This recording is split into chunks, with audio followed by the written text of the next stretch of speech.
Chu Jun found himself transported to a fantastical realm dominated by beast tamers, where every inhabitant aspired to cultivate and command powerful spirit beasts. Among the myriad of formidable creatures, there existed the star-swallowing beast capable of devouring entire planets, the flesh-eating beast that could single-handedly conquer armies, and the Thundercloud Beasts that soared through the cosmos as a manifestation of lightning. However, all these beings paled in comparison. With the binding of the ultimate evolution system at the outset, Chu Jun aimed to nurture nothing less than the supreme insectoid species.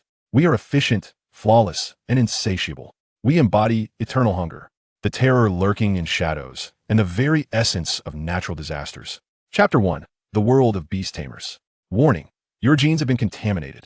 The contamination derived from the Gaia insectoid is irreversible. Self-destruction protocols have been initiated. Accompanied by the blaring alarms, Chu Jun's consciousness succumbed to darkness. Time became an abstract concept as he lingered in the void. Am I not dead? Gazing into the mirror, he beheld a stranger's reflection, a handsome visage that was decidedly not his own. Damn it, what is happening here? Have I crossed over? Where exactly am I? With a multitude of questions flooding his mind, Chu Jun surveyed his surroundings. He found himself in a cramped, dimly lit room, furnished with a modest bed, a bookshelf brimming with tomes, and an outdated computer system. Driven by the scholarly spirit of inquiry, Chu Jun immediately turned his attention to the bookshelf, seeking useful clues among the volumes. Yet upon reading the titles, he was left utterly astonished. Each title was more peculiar than the last. Introduction to Beast Tamers, Awakening of Spirit Energy. Gene Engineering Atlas of Extraterrestrial Beasts. A Brief History of the World. Anthology of Humanoid Beasts. Confronted with such bizarre titles, Chu Jun was bewildered. This world he had entered seemed decidedly strange. Spirit energy? What could that possibly entail? Exotic beasts? What on earth were they? Yet, what intrigued him most were the terms humanoid beasts and anthology. Did not the collision of these two concepts seem rather odd? Moreover, he was curious as to why the first 3 books appeared new, while the 4th looked decidedly antiquated. Just as he prepared to apply his scholarly rigor to critically examine the 4th tome, a thunderous sound erupted. Countless fragments of knowledge and memories flooded into Chu Jun's mind, instantly saturating his consciousness. He realized that indeed, he had traversed realms.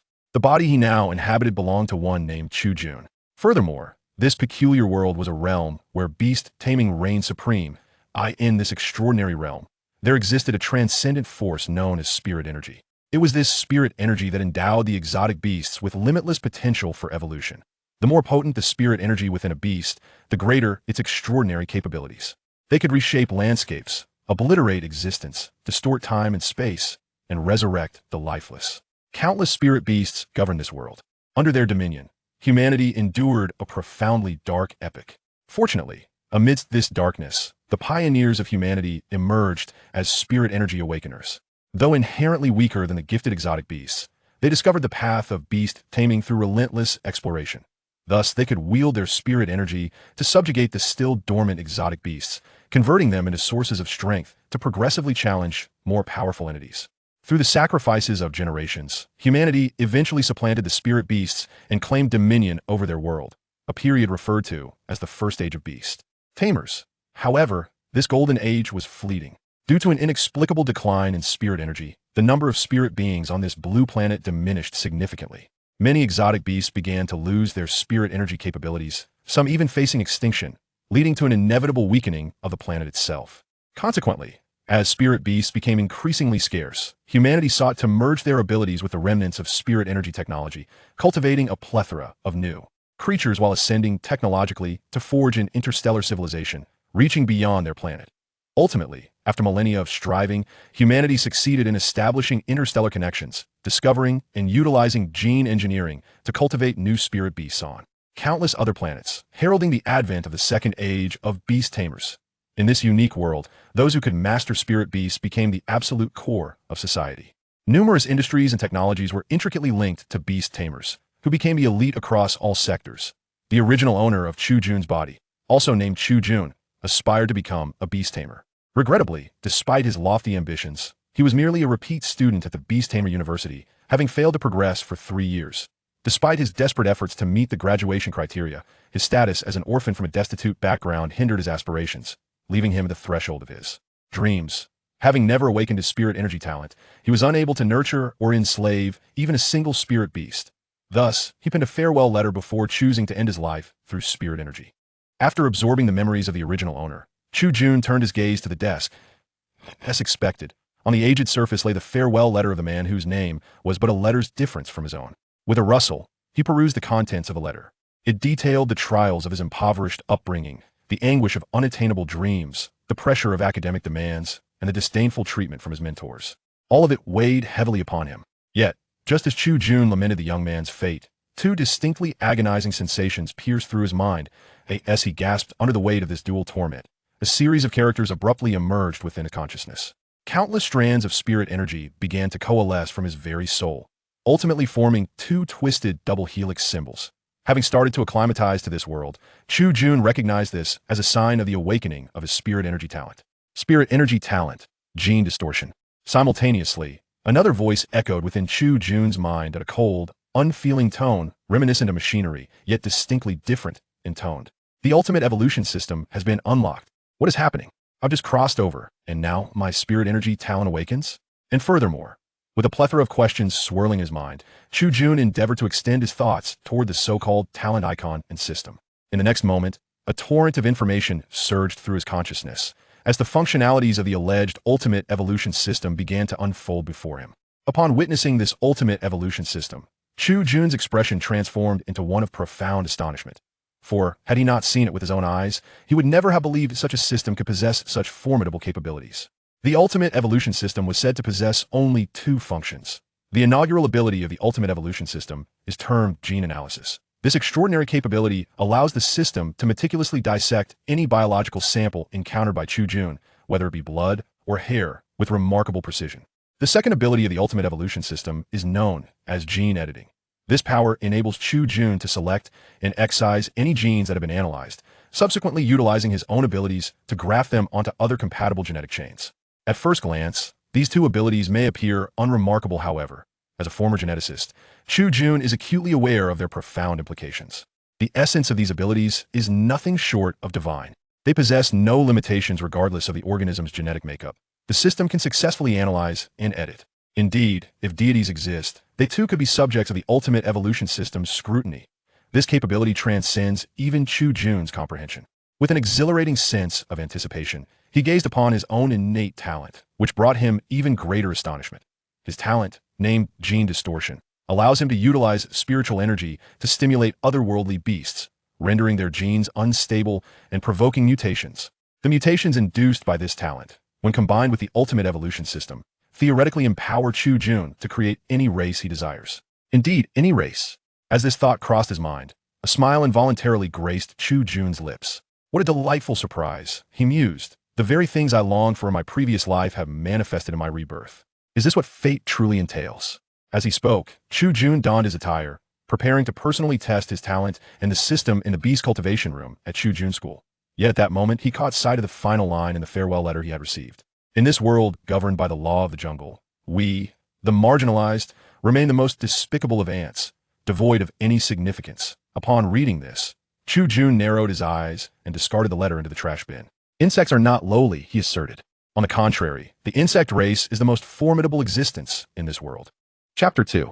The mutant worm. After departing from his home and transferring between at least 3 different modes of transport, Chu Jun finally arrived at the beast cultivation room of Tsangnan University. Given the early hour, the expansive public beast cultivation facility was devoid of any presence. Chu Jun hurriedly made his way toward his designated cultivation chamber, while around him, various beast embryos in their respective petri dishes gazed upon this young man with a hurried demeanor. At last, before Chu Jun stood his current beast cultivation pod, a colossal chamber towering nearly 4 to 5 meters high. The interior of the pod was filled with a translucent cultivation liquid. Within this liquid, a beast embryo, possessing malformed limbs, breathed slowly yet resolutely, aided by several artificial umbilical cords. However, the time had come to initiate the destruction protocol. With a mere glance at the embryo, Chu Jun understood that this feeble creature held virtually no potential. It was nothing but pure refuse, not even worthy of being deemed as waste. As the destruction protocol commenced, he coldly watched as the embryo, once imbued with his hopes, was reduced to a pool of blood, gradually absorbed by the machine. Next, Chu Jun accessed a compartment on the side of the cultivation pod, using his fingerprint to unlock a device containing various beast gene samples. A meager selection lay before him, a dozen or so different types of beast gene samples. Yet each one was of the most rudimentary level. As previously mentioned, Chu Jun's impoverished background hindered him from acquiring higher-grade beast samples. Despite his admission to Tsangnan University, his family circumstances did not allow for the purchase of more advanced specimens. Thus, he was limited to utilizing the free beast genes available within the university's genetic database. However, at that moment, Chu Jun was unconcerned with such limitations. Among these complementary beast genes lay those he could exploit. Furthermore, thanks to his possession of the ultimate evolution system and the psychic talent of gene distortion, these gene samples were sufficient for him to cultivate what he required, a being referred to as the primitive worm clan. Drawing upon the memories and knowledge of this world, Chu Jun focused his attention on the gene sample of the mutant worm. Mutant worm. Beast level, primary beast, psychoenergy awakening probability, extremely low, origin, native species of Ziru planet, species introduction, a super small beast resembling a maggot. Serving as a primary feed source for the majority of small to medium-sized beasts, possessing highly unstable genetic sequences, capable of rapid environmental adaptation, and widely employed across various industries. Identified psychoenergy abilities, devouring, rapid breeding, malformed growth, wild mutation. This was it. Chu Jun pressed a button, and soon, a mechanical arm descended from above the cultivation room, delivering a container filled with the gene samples of the mutant beast to him. However, after acquiring the jar, Chu Jun did not immediately place it into the cultivation chamber. Instead, he chose to open it and, with his own hands, engage in close contact with the genetic sample. This action, albeit fraught with peril, was a necessary course of action for him. In the next moment, the genetic sample referred to as the aberrant worm was entirely decomposed by Chu Jun's ultimate evolution system. With just a single touch, he completely grasped the genetic blueprint of this aberrant creature. Yet, this was merely the initial step of his experiment. Following the analysis of this series of samples, he swiftly employed the gene editing capabilities of the ultimate evolution system to meticulously modify the genetic sequences of the aberrant worm one by one. The sequences that allowed for rapid environmental adaptation were retained, while those that suppressed growth were discarded. Sequences that rendered genetic material unstable and prone to mutations were preserved, whereas those susceptible to single-stranded viruses were eliminated. He enhanced aggressiveness, adaptability, growth rate, and shell thickness, while also awakening latent capabilities, parasitism. As Chu Jun gradually utilized the ultimate evolution system, this unfortunate aberrant worm sample was swiftly transformed from its original form. Nearly one-third of its redundant genetic sequences were excised by Chu Jun.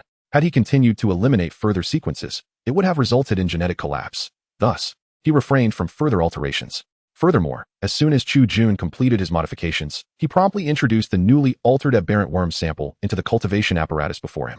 In a short span, this primitive aberrant creature began to develop.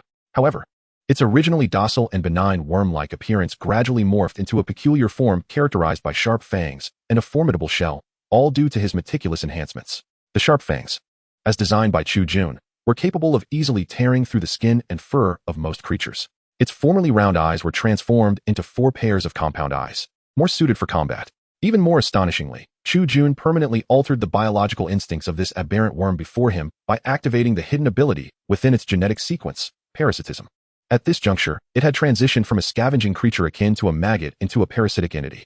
One could say that even the most familiar individual with the aberrant worm would scarcely recognize the grotesque creature before them, appearing as if it had crawled out of the abyss, as the lowly aberrant worm that was once merely fit to serve as feed.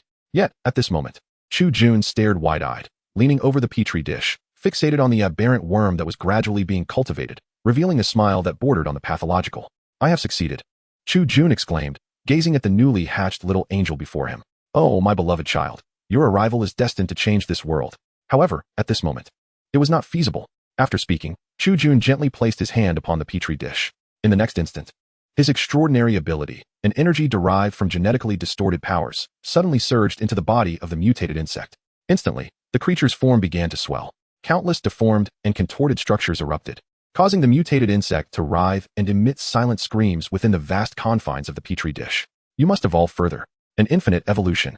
Chu Jun's eyes mirrored a frenzy as they reflected in the dish. Chapter 3. Awakening of Psychic Energy Within the Expansive Breeding Chamber. The newly birthed mutated insect writhed in agony. Despite its profound suffering, Chu Jun's psychic energy did not waver. Its true evolution was merely at its inception. Accompanied by the surge of psychic energy, the mutated insect exhibited rapid signs of transformation. Certain traits within its genetic sequence, previously obscure, began to manifest prominently. The first to emerge was the insect's faint psychic aptitude, humming incessantly as Chu Jun's psychic energy stimulated it. A small shadow within the creature's body gradually expanded from the region along its spine. Almost immediately, a vague consciousness connected to Chu Jun's mind. In that fleeting moment of connection, Chu Jun was taken aback as he gained a glimpse through the insect's perspective. Though it was but a brief encounter, he was thrilled to discover that this mutated insect possessed the potential to evolve into a psychic beast. This was an extraordinary advancement. Fundamentally, the goal pursued by beast tamers in Chu Jun's world was to cultivate beasts endowed with psychic capabilities. Among the vast expanse of the cosmos, psychic beasts were not rare. What was truly exceptional was a beast possessing the potential for psychic energy. Only when a beast attained such potential could it merge its consciousness with that of the beast tamer, allowing its formidable abilities to be harnessed. Conversely, a beast tamer could only be deemed legitimate if they cultivated and controlled a beast imbued with psychic energy. However, instilling psychic potential in a beast and gaining control over it was no easy feat for any novice beast tamer. It required talent, diligence, and a stroke of luck. Otherwise, Chu Jun would not have faced the setback of being held back 3 times in his past. Yet, the transmigrated Chu Jun was entirely different. Having awakened his psychic talent from the outset and acquired the ultimate evolution system, he, with merely his first attempt, enabled the mutated insect, a creature seldom awakened, to evolve into a rudimentary psychic organism. But it was not sufficient. The stimulation of psychic energy towards this mutated insect had to cease. He halted because, at that moment, Chu Jun sensed through his psychic energy that the genetic sequence of the insect before him was on the brink of collapse. Should he continue to exert his psychic stimulation, the mutated insect would swiftly disintegrate. Thus, he was compelled to pause his psychic abilities, granting the mutated insect a moment of respite. He observed that with the recent exertion of his powers, a wave of excruciating pain surged through his mind, a sensation reminiscent of enduring a cold followed by 3 sleepless nights. However, this reprieve was but temporary. As Chu Jun gazed at the stabilizing vital signs of the mutated insect, he murmured to himself, "This level of evolution is still far from sufficient." After all, what Chu Jun sought was a species of insect possessing limitless potential for evolution, not merely an ordinary psychic beast. His objective was unequivocal. In his previous life, as an elite researcher in the Imperial Biological Laboratory, he vividly recalled the awe and terror instilled by the overwhelming presence of true insectoid species. Reflecting on this, he pressed a button beside him, injecting the recovering mutated insect's incubator with additional nutrients. Having completed this task, Chu Jun exited the beast cultivation chamber and made his way toward the data center at Songnan University. It is essential to note that the most remarkable characteristic of the insect species is their ability to consume and assimilate the genetic sequences of other formidable organisms, thereby growing stronger. Although the current mutated insect could not directly acquire this ability through its own mutations, Chu Jun possessed the ultimate evolution system. Thus, he could leverage his capabilities to assist the mutated insect in obtaining this power prematurely. With this thought in mind, Chu Jun quickened his pace. Upon reaching the data center at Songnan University, he promptly located an available information terminal. Activating the device with his student identification number, the machine whirred to life, and a plethora of data regarding various mutant beasts began to materialize before him. These creatures varied in strength. Some were diminutive, while others loomed large like celestial bodies. Among the information, Chu Jun encountered the Star Eater, capable of consuming an entire small star, as well as some newly discovered, weaker mutants from the previous week. Nevertheless, the sheer volume of data was overwhelming. Even after perusing the catalog for an entire morning, he had only skimmed through half of it. This world is indeed intriguing. A smile crept across Chu Jun's face as he absorbed the content displayed on the terminal. In his previous life, he had not encountered such a diverse array of fascinating beings. However, just as he was engrossed in the information, he felt a tap on his shoulder. Curious, he turned to see who it was, only to find that the person who had tapped him was none other than his mentor at Songnan University, Li Nan. "Chu Jun, come to my office," Li Nan instructed. He was a middle-aged man with a mature demeanor, slender build, and black-rimmed glasses. In Chu Jun's memory, Li Nan currently held the position of a full professor at Songnan University, renowned for his academic prowess. At not yet 45 years of age, he not only engaged in several significant research projects at Songnan University, but he also appeared to be a member of the Imperial Academy. In Chu Jun's memory, since the commencement of his university journey, Li Nan had seldom initiated conversations with him. Thus, when Li Nan proactively sought him out this time and invited him to his office, Chu Jun was filled with curiosity. Following Li Nan, he made his way to the latter's office. Li Nan's office was remarkably spacious and exquisitely decorated. Indeed, as a level 5 psychic, Li Nan was qualified to lead his psychic beasts directly into the battles of the Star Sea. It was such exceptional capabilities that had prompted Chu Jun to select Li Nan as his mentor. Reflecting on this, Chu Jun could not help but regard Li Nan with a look of intrigue. "Please, take a seat." However, shortly after they entered the office, the distinguished talent from the Empire wore a cold expression and addressed Chu Jun directly. "Chu Jun, I must convey a rather harsh truth. You need to be strong. After 3 consecutive years of failing to cultivate a psychic beast, your status as a Beastmaster is on the verge of expulsion from Songnan University." Expulsion? Upon hearing the word, Chu Jun felt a flicker of bewilderment. In his recollection, the process of expulsion from Tsangnan University was notoriously complex. Although he had not successfully graduated for 3 years, aside from his inability to produce a qualified psychic beast, his academic performance in other subjects had far exceeded the standards for expulsion.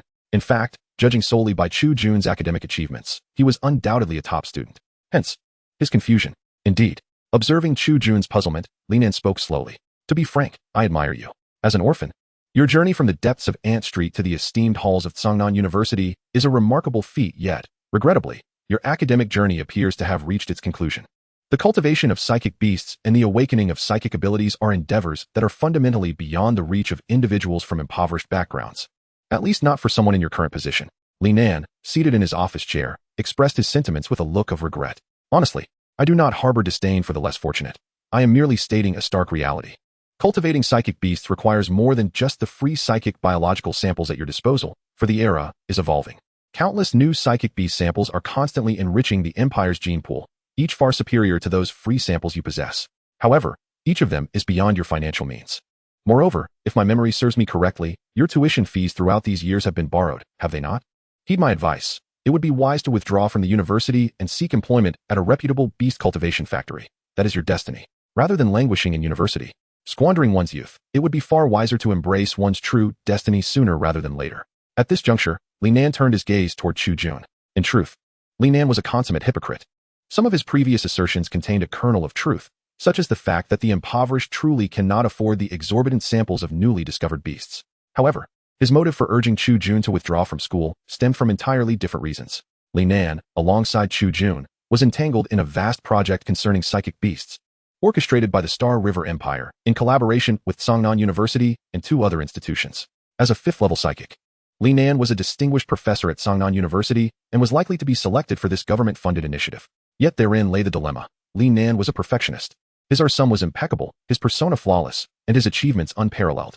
However, his students did not mirror this perfection. To be precise, while most of his pupils were indeed remarkable, having flourished under his meticulous guidance to become competent beast tamers and elite members of the Star River Empire, there existed one glaring exception, Chu Jun. Although Li Nan had initially consented to take Chu Jun under his wing, it had merely been a fade, a performance to project a relatable image and demonstrate his willingness to stand in solidarity with underprivileged students. Thus, in order to expunge the blemish that Chu Jun represented from his otherwise pristine record and restore its perfection, Li Nan resolved to orchestrate Chu Jun's withdrawal.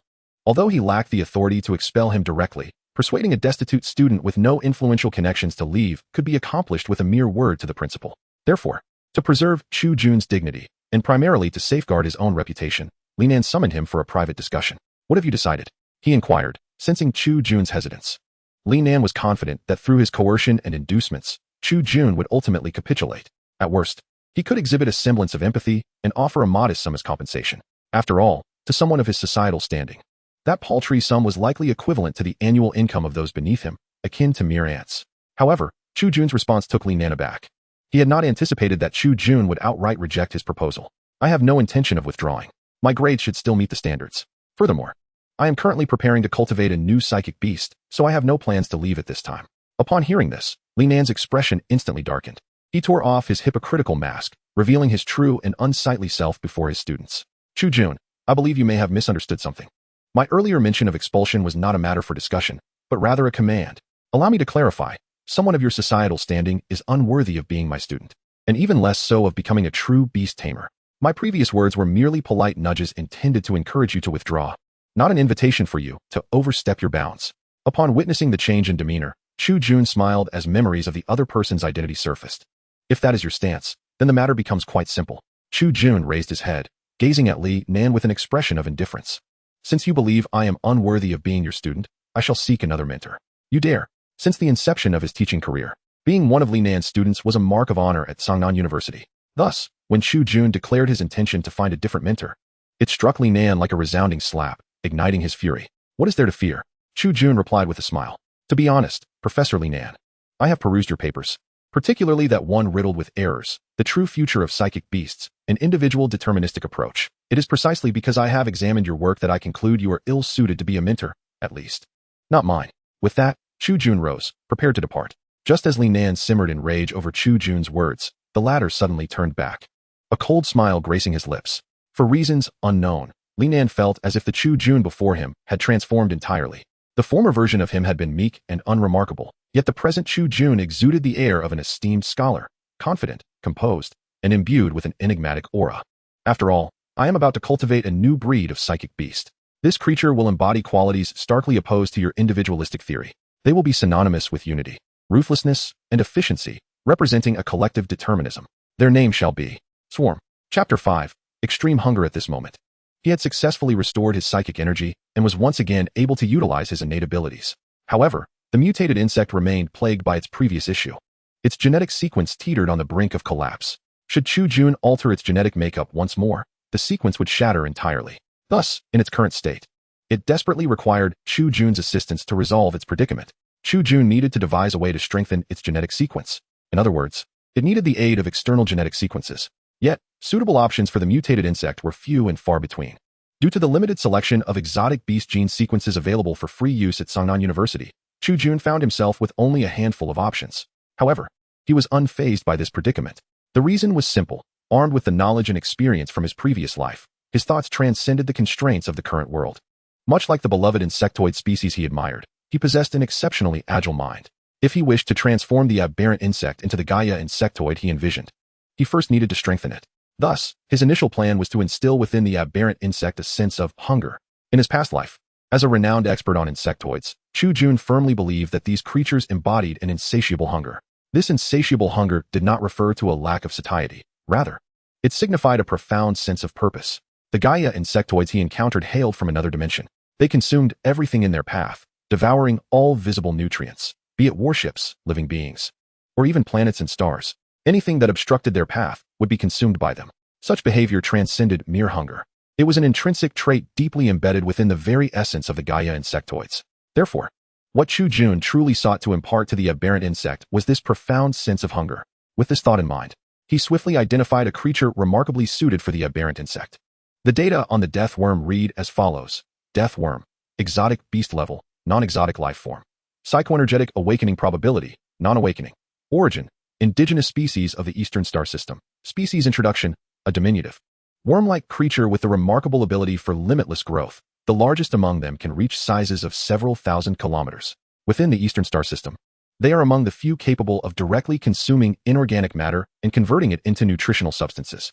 Their diet includes decaying corpses, sandy metals, mechanical constructs, and more. They are extensively utilized in garbage processing centers throughout the empire. This was it. Upon reading the introduction of the death worm, Chu Jun made his choice without hesitation, selecting it as a new material for the aberrant insect gene sequence. He was captivated by the formidable digestive capabilities of the death worm and its potential for infinite growth. After confirming his selection, the mechanical arm above him promptly registered his request. Within mere seconds, a large box containing the gene specimens of the death worm was delivered before him. As the death worm was not classified as an exotic beast capable of awakening psychoenergetic abilities, it was deemed worthless in the records of the Songnan Empire. Consequently, its humble gene sequence did not require Chu Jun to expend any additional funds.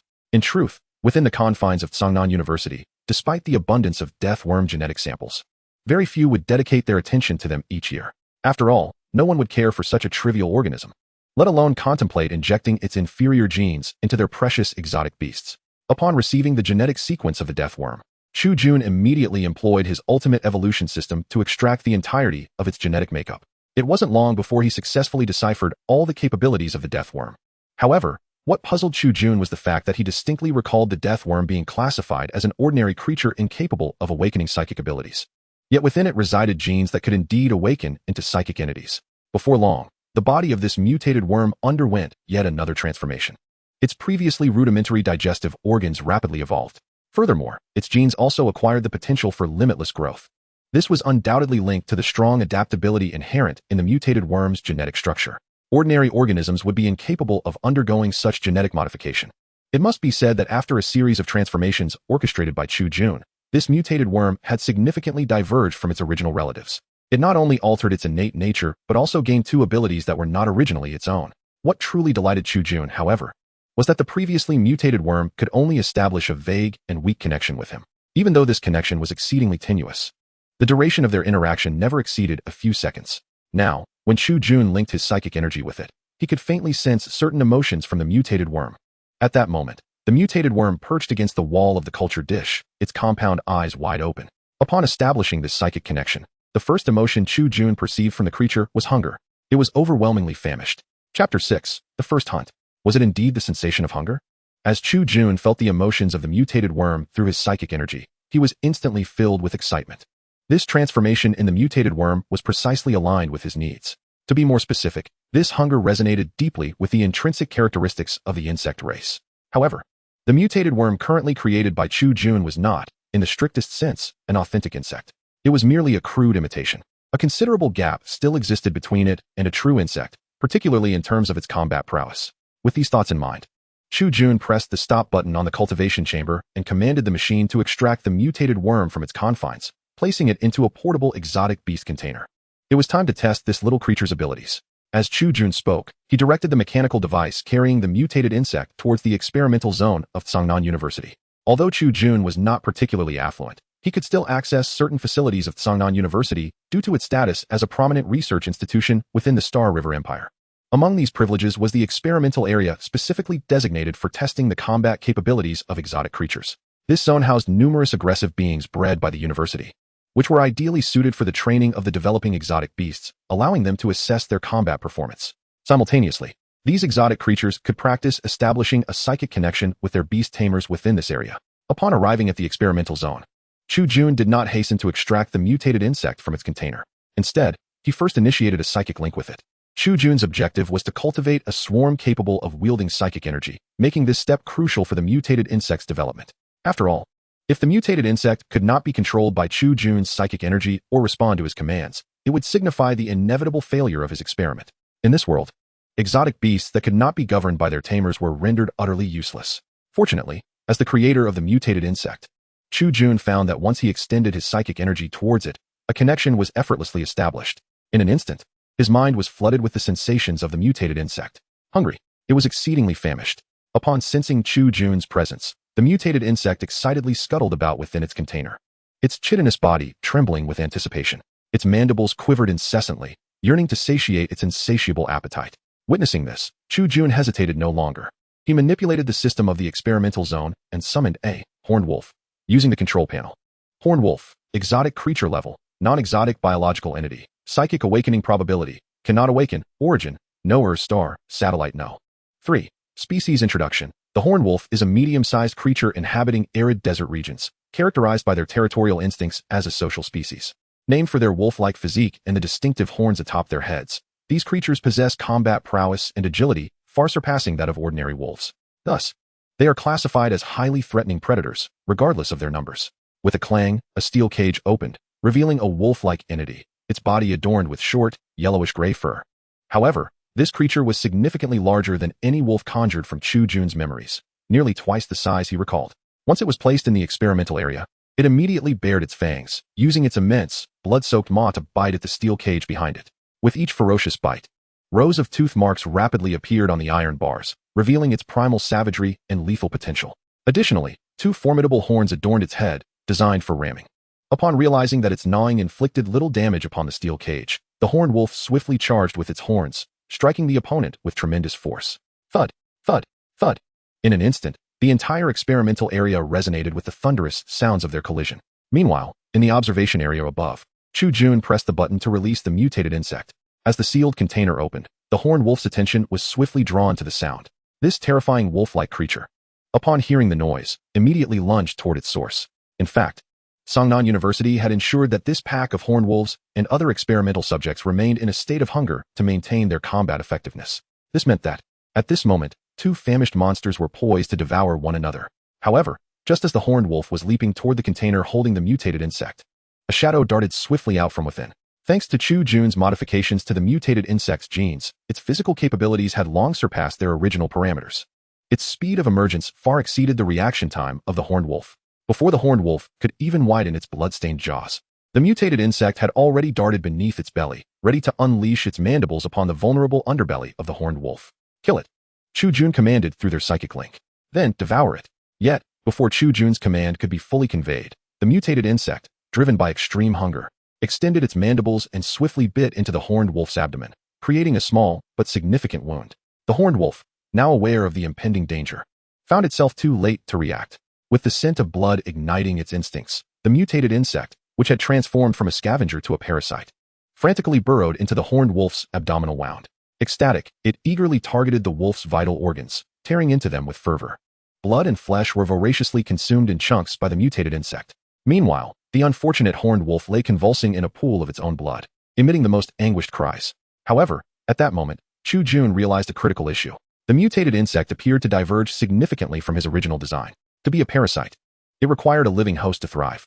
Yet, at this very instant, the mutated insect exhibited none of the characteristics of a parasitic creature.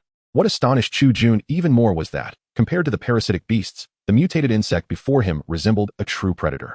With a sharp sound echoing as its piercing mouth broke through the skull, the bloodthirsty mutated insect crawled out from the mouth of the horned wolf. Once free, it greedily aimed its mandibles at the wolf's eyeball.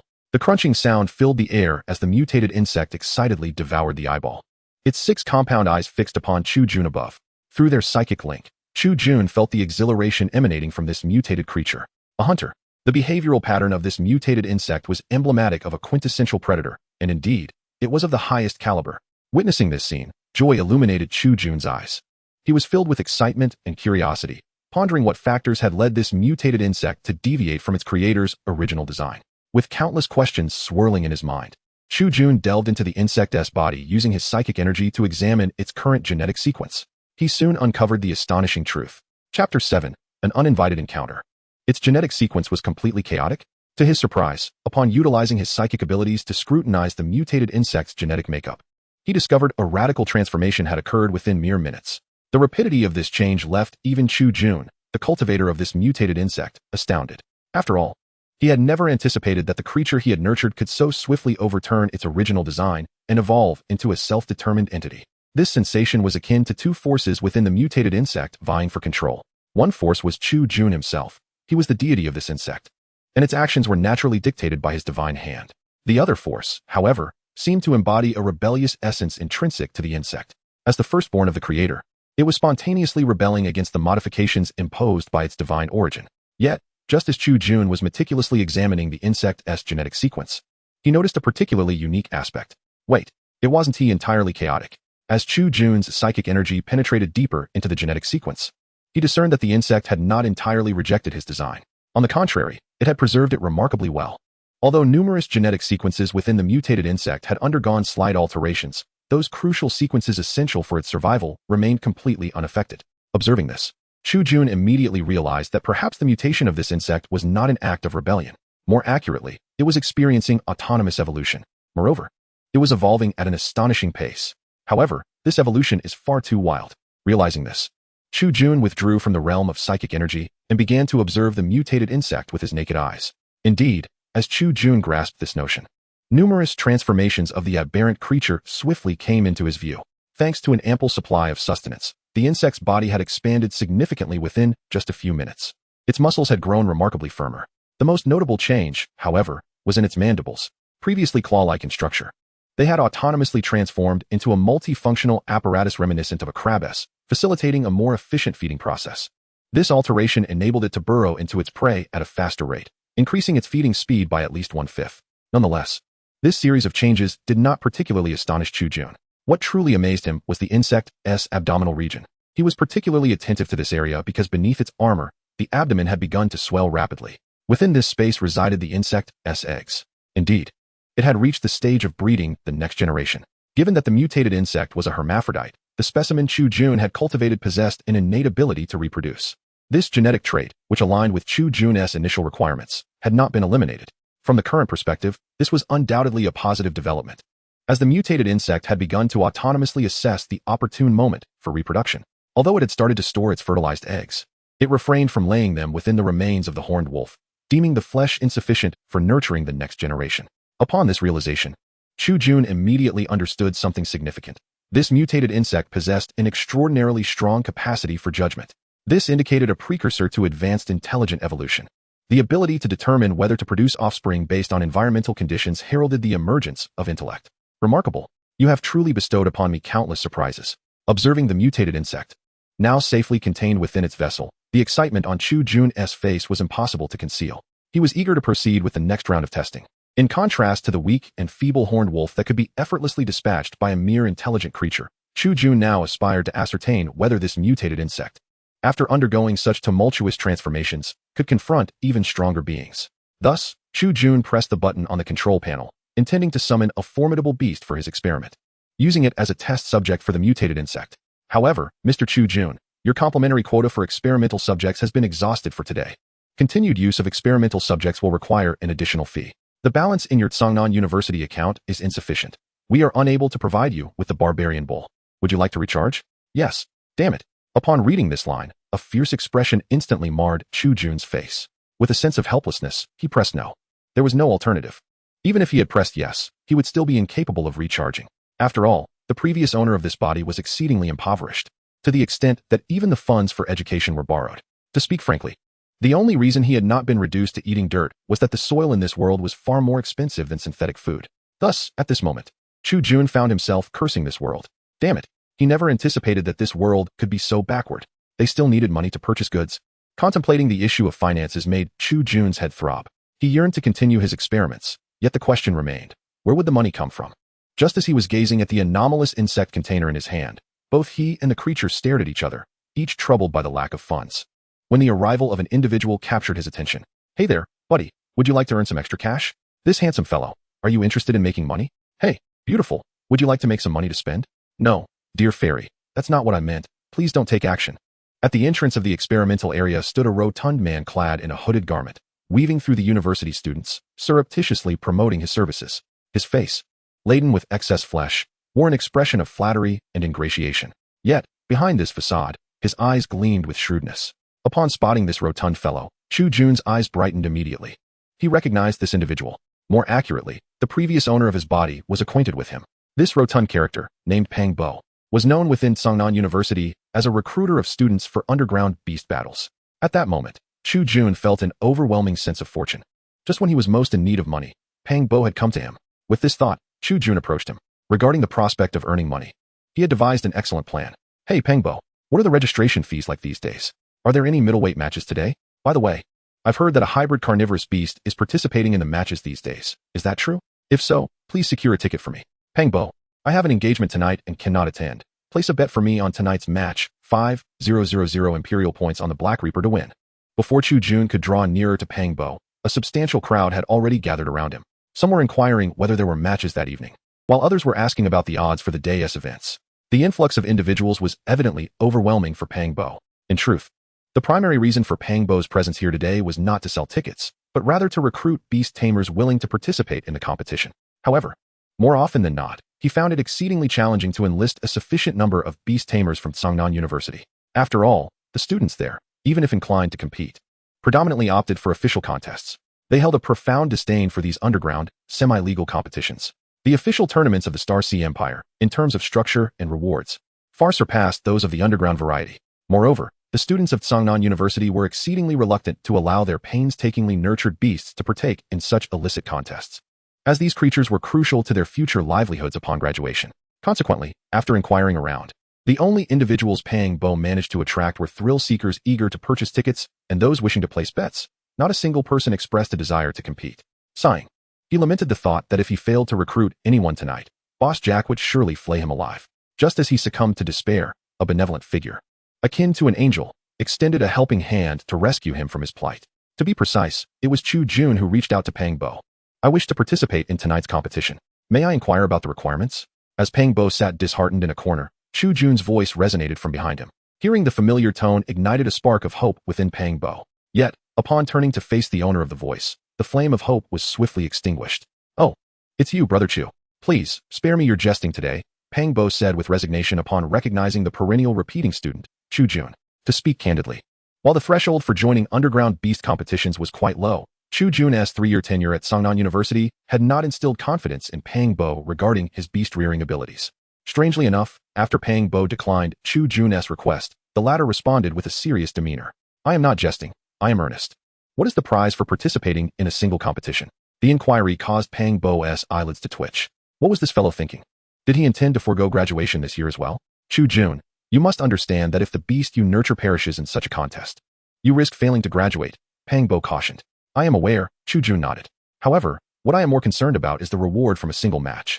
Faced with this individual, who seemed intent on courting disaster, Pang Bo could only respond with resignation. That depends on the size of the beast you are nurturing.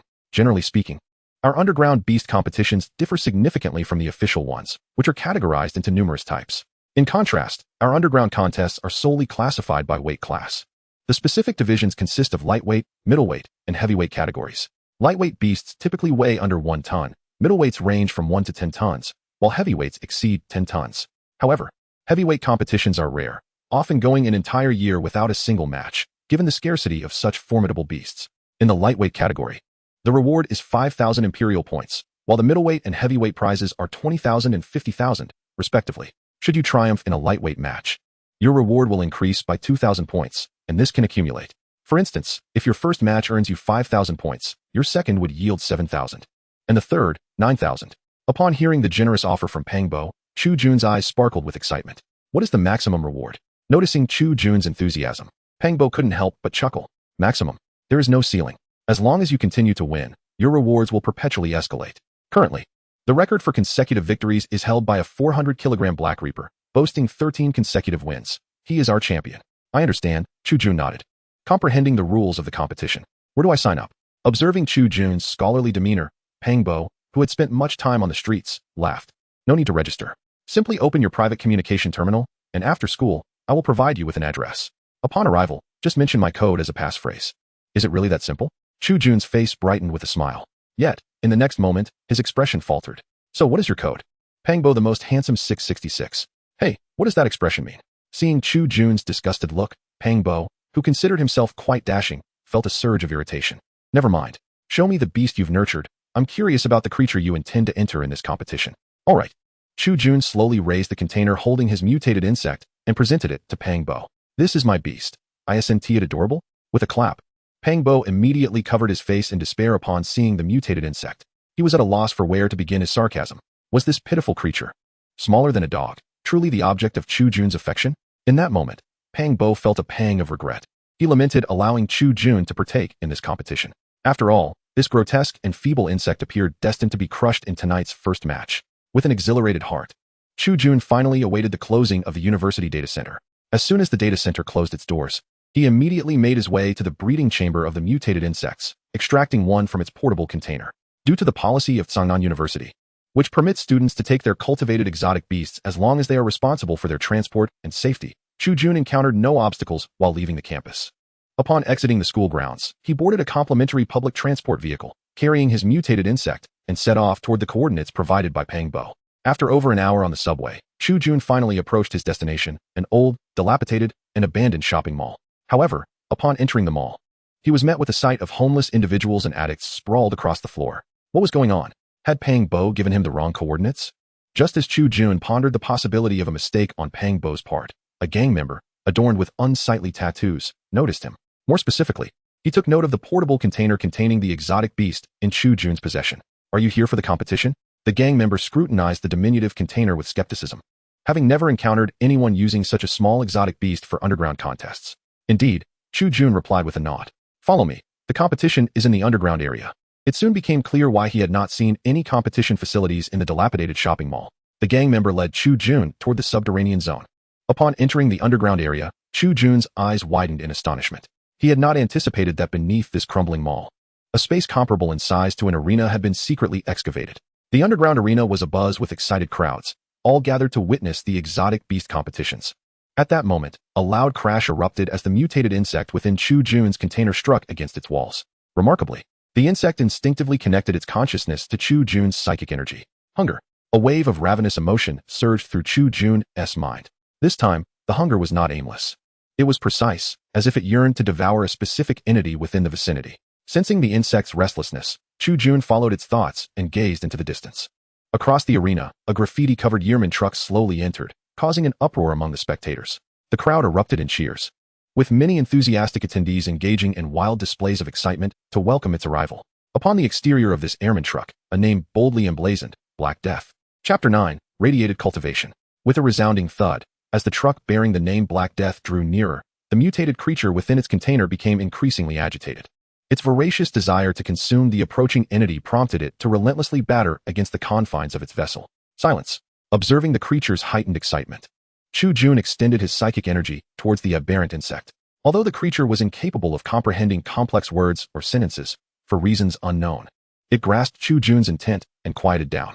Immersed within the culture medium, it fixated its compound eyes upon Chu Jun, its gaze reflecting not only hunger, but also a hint of eagerness for approval. Seeing such rapid evolution in the aberrant insect left Chu Jun, its creator, somewhat speechless. At that moment, a familiar figure approached his side.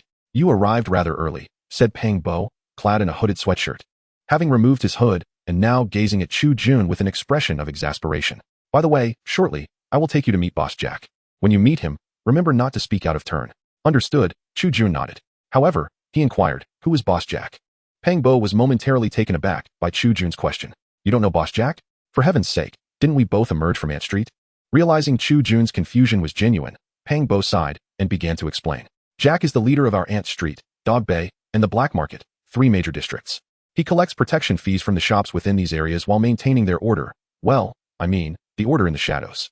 Additionally, he oversees illicit substances, bootlegging, and smuggling operations. Naturally, if you have financial needs, he can assist you, but there is a catch. You must pay a hefty interest." As Pang Bo elaborated, he led Chu Jun and his aberrant insect to the periphery of the underground arena. Here, several armed individuals scrutinized every passerby. "Hey guys, it's me. This is the new beast tamer. We need to take the elevator down to the 3rd floor to find the boss." As a familiar face in this locale, Pang Bo was accompanied by an unfamiliar individual, yet the gang members merely glanced at Chu Jun before allowing them passage. Before long, an antiquated elevator appeared before them. Oh yeah. However, to Chu Jun's astonishment, before the elevator even arrived, an odd sound emanated from within. As the doors opened, a prostitute adorned with exquisite beast tattoos was seen crouching before a man sporting an electronic eye, diligently attending to his needs with her back turned to the onlookers. The man adorned with an electronic eye greeted the two without a hint of restraint, smiling as he spoke. "Just a moment, gentlemen, the elevator is currently ascending. I shall ascend to the 1st floor." With that, he closed the elevator doors before the eyes of onlookers. "Oh, I almost forgot to mention," he continued. "Jack's subordinate has a plethora of charming kittens. If you triumph in tonight's contest, you may find respite here," Pang Bo said with a mischievous grin directed at Chu Jun. Ding. Shortly thereafter, the elevator descended from the 1st floor, now devoid of the electronic-eyed man and the woman of ill repute, leaving it empty. However, the lingering scent within the elevator indicated that their departure had not been long. The two entered, and Pang Bo adeptly pressed the button for the 3rd basement level. As the elevator operated, Chu Jun finally arrived at the heart of the underground arena. "Remember, do not speak carelessly." Pang Bo's exaggerated demeanor vanished, replaced by a solemn expression. He led the way deeper into the 3rd basement level, with Chu Jun following closely behind. To Chu Jun's astonishment, the entire area of the 3rd basement was filled with an array of petri dishes. Within these dishes were numerous grotesque creatures, clearly distorted by radiation. Some had grown grotesquely malformed limbs, while others were covered in decay, continuously regenerating within the confines of their dishes. Among them was one particularly twisted specimen, its body entirely covered in misshapen eyes. As Chu Jun and Pang Bo passed by, the myriad of eyes fixed their gaze upon the two, their intentions inscrutable. In this era, it was shocking that individuals still resorted to radiation to cultivate these aberrations. I had assumed such methods would have been strictly prohibited after the first Beastmaster era. Chu Jun's curiosity stemmed from the knowledge that several millennia ago, in an age of rudimentary technology, some beast tamers had employed various techniques to breed more potent psychic creatures. Some experimented with gene-altering agents, others with genetic editing, while some chose the perilous path of radiation. According to the textbooks of this world, a level 3 psychic creature, subjected to excessive psychic radiation, rapidly evolved into a level 7 creature. However, the uncontrollable nature of radiation led this swiftly evolving and mentally unstable level 7 creature to break free from its breeding facility and escape. In the ensuing days, this uncontrollable creature unleashed a cataclysm upon Blue Star, obliterating several major cities and resulting in the deaths of millions, either directly or indirectly. Following the creature's defeat, the human government promptly mandated the cessation of all radiation breeding research, deeming it an illegal practice. Since then, the methodology of radiation cultivation has fallen into disrepute. Whether within the Human Federation or the Star Sea Empire, those beast tamers bold enough to employ radiation cultivation schemes are essentially outlaws sought by the government. Upon hearing this, Pang Bo turned his head and shot a fierce glare at Chu Jun. "Did I not instruct you to refrain from speaking carelessly? Quickly forget everything you have just witnessed." Noting the other's palpable anxiety, Chu Jun smiled and shrugged his shoulders. "There is no need for such trepidation. In truth, I hold a positive stance towards radiation cultivation. Research should not be shackled by limitations." Immediately following these words, a figure emerged slowly from a dark corner nearby. "Oh, Pray tell, why should research remain unconfined? Chapter 10, Big Brother Jack. The figure emerging from the shadows swiftly approached Pang Bo and Chu Jun. He was a middle-aged man, approximately 50 years of age, lean in stature, with striking red hair and purple eyes. A scar ran from his eye to his ear, and he donned a black casual outfit, over which he wore a standard laboratory coat. He appeared to belong to the realm of researchers, much like Chu Jun. Do enlighten me. Why should research be without constraints? The red-haired man inquired as soon as he appeared, his curiosity piqued by Chu Jun's perspective. Certainly, the essence of research is inherently divorced from law, ethics, and human principles. What is the purpose of research? It is to distill patterns and uncover the laws of science. Thus, research itself stands in stark contrast to legal and moral frameworks. If we are to be encumbered by this concern and that, how could we ever expect progress in research? Science is science, and the pursuit of knowledge should not be fettered by shackles. Therefore, having established this clarity, why must we impose such futile constraints upon research with humanity's absurd notions? As Chu Jun articulated these thoughts, Pang Bo beside him quietly tugged at his sleeve, seemingly wishing to convey something. Regrettably, at that moment, Chu Jun paid him no heed and continued. However, I can comprehend the apprehensions ordinary individuals harbor towards unrestricted research. The unknown is often the most daunting. Yet, they might reconsider their perspective. If we do not thoroughly explore the unknown, shall we not remain perpetually ensnared by fear? Indeed, upon hearing Chu Jun's discourse, the red-haired, purple-eyed middle-aged man excitedly patted Chu Jun on the shoulder. If only everyone were as perceptive as you. You speak truthfully. The unknown is indeed fearsome. But how can we allow fear to halt our progress? The very things we dread should compel us to delve even deeper into research. Oh, it seems I did not quite convey my intentions. Chu Jun reflected inwardly. By the way, what is your name? Are you the assistant that Pang Bo introduced here? The man with red hair and purple eyes inquired, pulling a cigarette from his pocket and lighting it. At that moment, he exhibited a keen interest in Chu Jun's words. No, Chu Jun replied, raising the container in his hand towards the man before him. I am here to participate in the beast competition. The instant those words left his lips, a surge of spiritual energy erupted from the man, penetrating the container held by Chu Jun. In that moment, realization dawned upon Chu Jun. The man before him was indeed a beast tamer, and one of considerable spiritual prowess at that. Oh, your beast has undergone substantial transformation. From its outward appearance, it hardly resembles a mutated insect. Not only have its living habits changed, but its very life form has evolved. Although its spiritual potential appears somewhat weak, its life force is even stronger than that of a typical first-tier spiritual beast.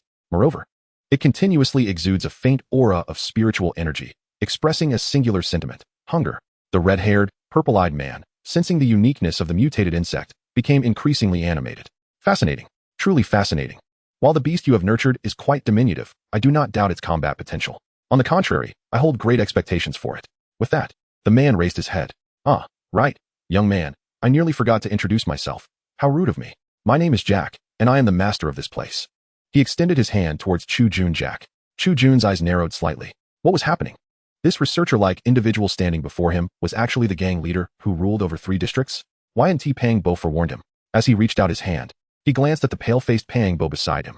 To be fair, Pang Bo had tried to warn Chu Jun, but unfortunately, the timid lackey lacked the courage to speak in the presence of Jack, despite his efforts to tug at Chu Jun's sleeve. This insufferable academic madman failed to notice his subtle gestures. It is worth mentioning that Jack was a particularly ruthless and savage individual. If Pang Bo had rashly interrupted their conversation and provoked him, the consequences would undoubtedly be far more dreadful than death. Not to mention, as Chu Jun and Jack delved deeper into their discussion, they became increasingly engrossed in their exchange. Thus, the pallid Pang Bo could only stand silently, anxiously awaiting the conclusion of their conversation. I am Chu Jun. Chu Jun. What a deeply meaningful name. Jack erupted into hearty laughter, patting Pang Bo on the shoulder. Pang Bo, you have done well this time. You brought quite an intriguing young man. Thank you, boss. Pang Bo replied, a hint of relief in his voice. Suddenly praised by Jack, Pang Bo was momentarily taken aback upon hearing those words. What is happening? Why is Boss Jack in such a good mood today? He pondered. By the way, since you, young lad, intend to have the beast you nurtured compete, what moniker have you bestowed upon it for the contest? Upon hearing this, Chu Jun looked at Pang Bo with a puzzled expression.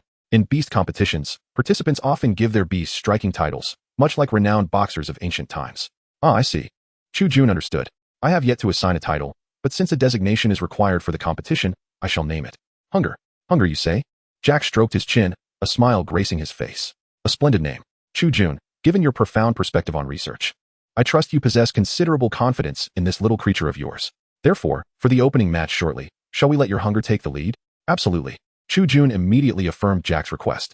In truth, the mutated insect in his possession, no, the little hunger, was indeed as famished as its name suggested. Being the first to take the stage aligned perfectly with Chu Jun's intentions. Excellent. Jack chuckled at the young man's confidence. However, just then, two bloodstained gang members rushed over in a flurry. They cast a wary glance at the clearly unfamiliar Chu Jun before cautiously whispering to Jack. Although Chu Jun could not decipher their words entirely, he distinctly caught references to out of control and mutation. Jack's expression darkened instantly as he absorbed this information. It must be said that despite his researcher attire, Jack's countenance turned fearsome when he scowled. The combination of his fierce expression and the ugly scars on his face exuded a palpable aura of danger. I understand, Jack slowly nodded, addressing the bloodied gang members. I shall attend to this immediately. He then patted Chu Jun on the shoulder, saying, since you are so confident, go forth and secure victory in this match. Pang Bo, take Chu Jun to the registration desk and assist him with the formalities. With that, Jack departed alongside the two gang members. Phew, you truly are audacious, Pang Bo exclaimed, exhaling deeply as soon as Jack left. I never anticipated Boss Jack would hold you in such high regard. Perhaps in the future, you might leverage this connection to carve out a niche for yourself within Jack's gang. Chu Jun, however, paid little heed to Pang Bo's suggestion. He merely gazed at Jack's receding figure, lost in thought. What is the story behind this, Jack? Why does he, as a notorious gang leader, present himself as a mere researcher? Moreover, his psychic abilities seem to be remarkably potent. Chu Jun's implication was clear. How could such a formidable individual have fallen into the role of a gang leader? I too was at a loss. Pang Bo shook his head. I have only heard that Jack was once a prominent researcher within the Human Federation, but after a catastrophic research incident, he fled to our Star Sea Empire. Since the bounties between the Human Federation and the Star Sea Empire are not mutually recognized, no one can ascertain the veracity of this tale. As the two conversed, they completed Chu Jun's registration. According to the demands of the gang leader, Chu Jun's mutant insect, codenamed Hunger, was designated as the first participant in the opening battle. Once they had finalized these arrangements, Pang Bo departed, as he had other matters to attend to, such as placing bets. Meanwhile, other staff members escorted Chu Jun and the diminutive Hunger to a platform, utilizing archaic mechanical devices to extract the small creature from Chu Jun's container. The competition was set to commence in 5 minutes. The rules were singular. Eliminate the opposing beast by any means necessary. Beyond that, there were no additional stipulations. Do you understand? After the staff member's explanation, Chu Jun turned to the excited and hungry little creature, which was spinning in circles beside him, and smiled. I comprehend.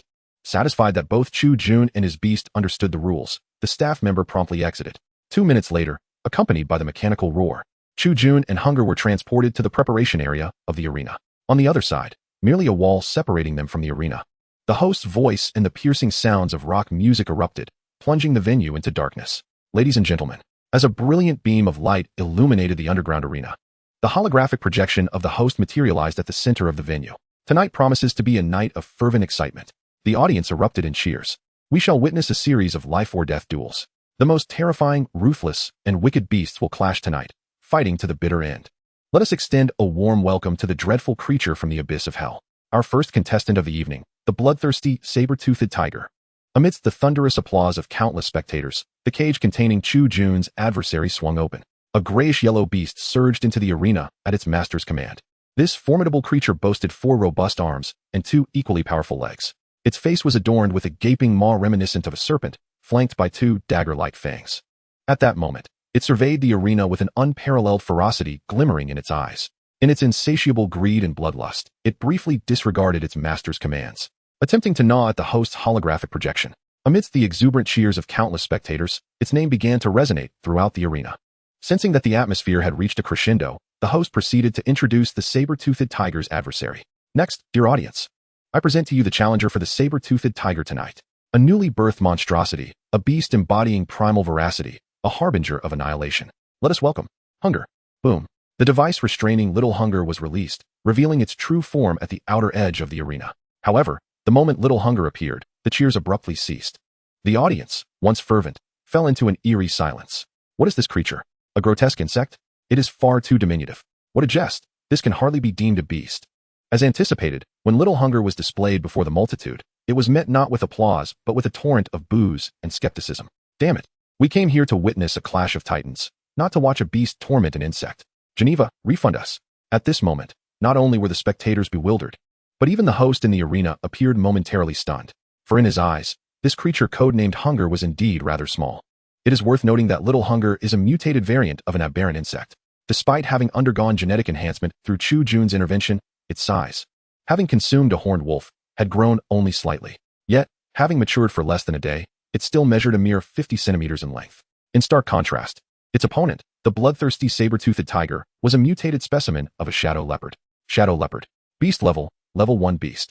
Psychoenergetic awakening probability, low. Origin, Norse, 3 satellite. Species description, the shadow leopard is a top predator on the local desert planet, with a penchant for hunting the horned wolves that appear in packs. Psychoenergetic abilities, kinetic claws, powerful bite, group intimidation. As the apex predator of Norse, 3. The saber-toothed tiger possessed claws larger than Little Hunger itself, with a staggering weight of 600 kilograms. Given such a stark disparity, it was no surprise that the audience held little hope for Little Hunger.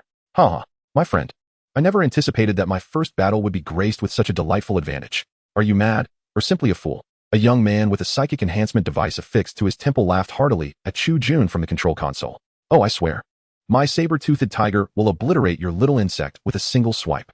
Upon uttering these words, the young lad with golden locks activated his psychic auxiliary device, commanding the bloodthirsty saber-toothed tiger to perform a series of highly insulting gestures. Meanwhile, the diminutive creature, known as Little Hunger, gradually crouched down, its mandibles trembling slightly as it focused on the distant adversary, curling its body into a tight ball as if shivering in fear. Witnessing this spectacle, the audience erupted into hearty laughter, clearly perceiving this as an unequal contest. The arrogance of the saber-toothed tiger stood in stark contrast to Little Hunger's apparent submission, and everyone awaited the spectacle of its humiliation. Everyone, that is, except for one individual, Chu Jun. Among the gathered crowd, only he, having established a psychic connection with Little Hunger, understood that this state was not one of cowardice. On the contrary, it signified the activation of its hunting mode. The match commenced. As the atmosphere in the arena settled, the host seized the moment to announce the beginning of the competition. The instant his holographic projection vanished from the center of the field, the eager saber-toothed tiger charged forward.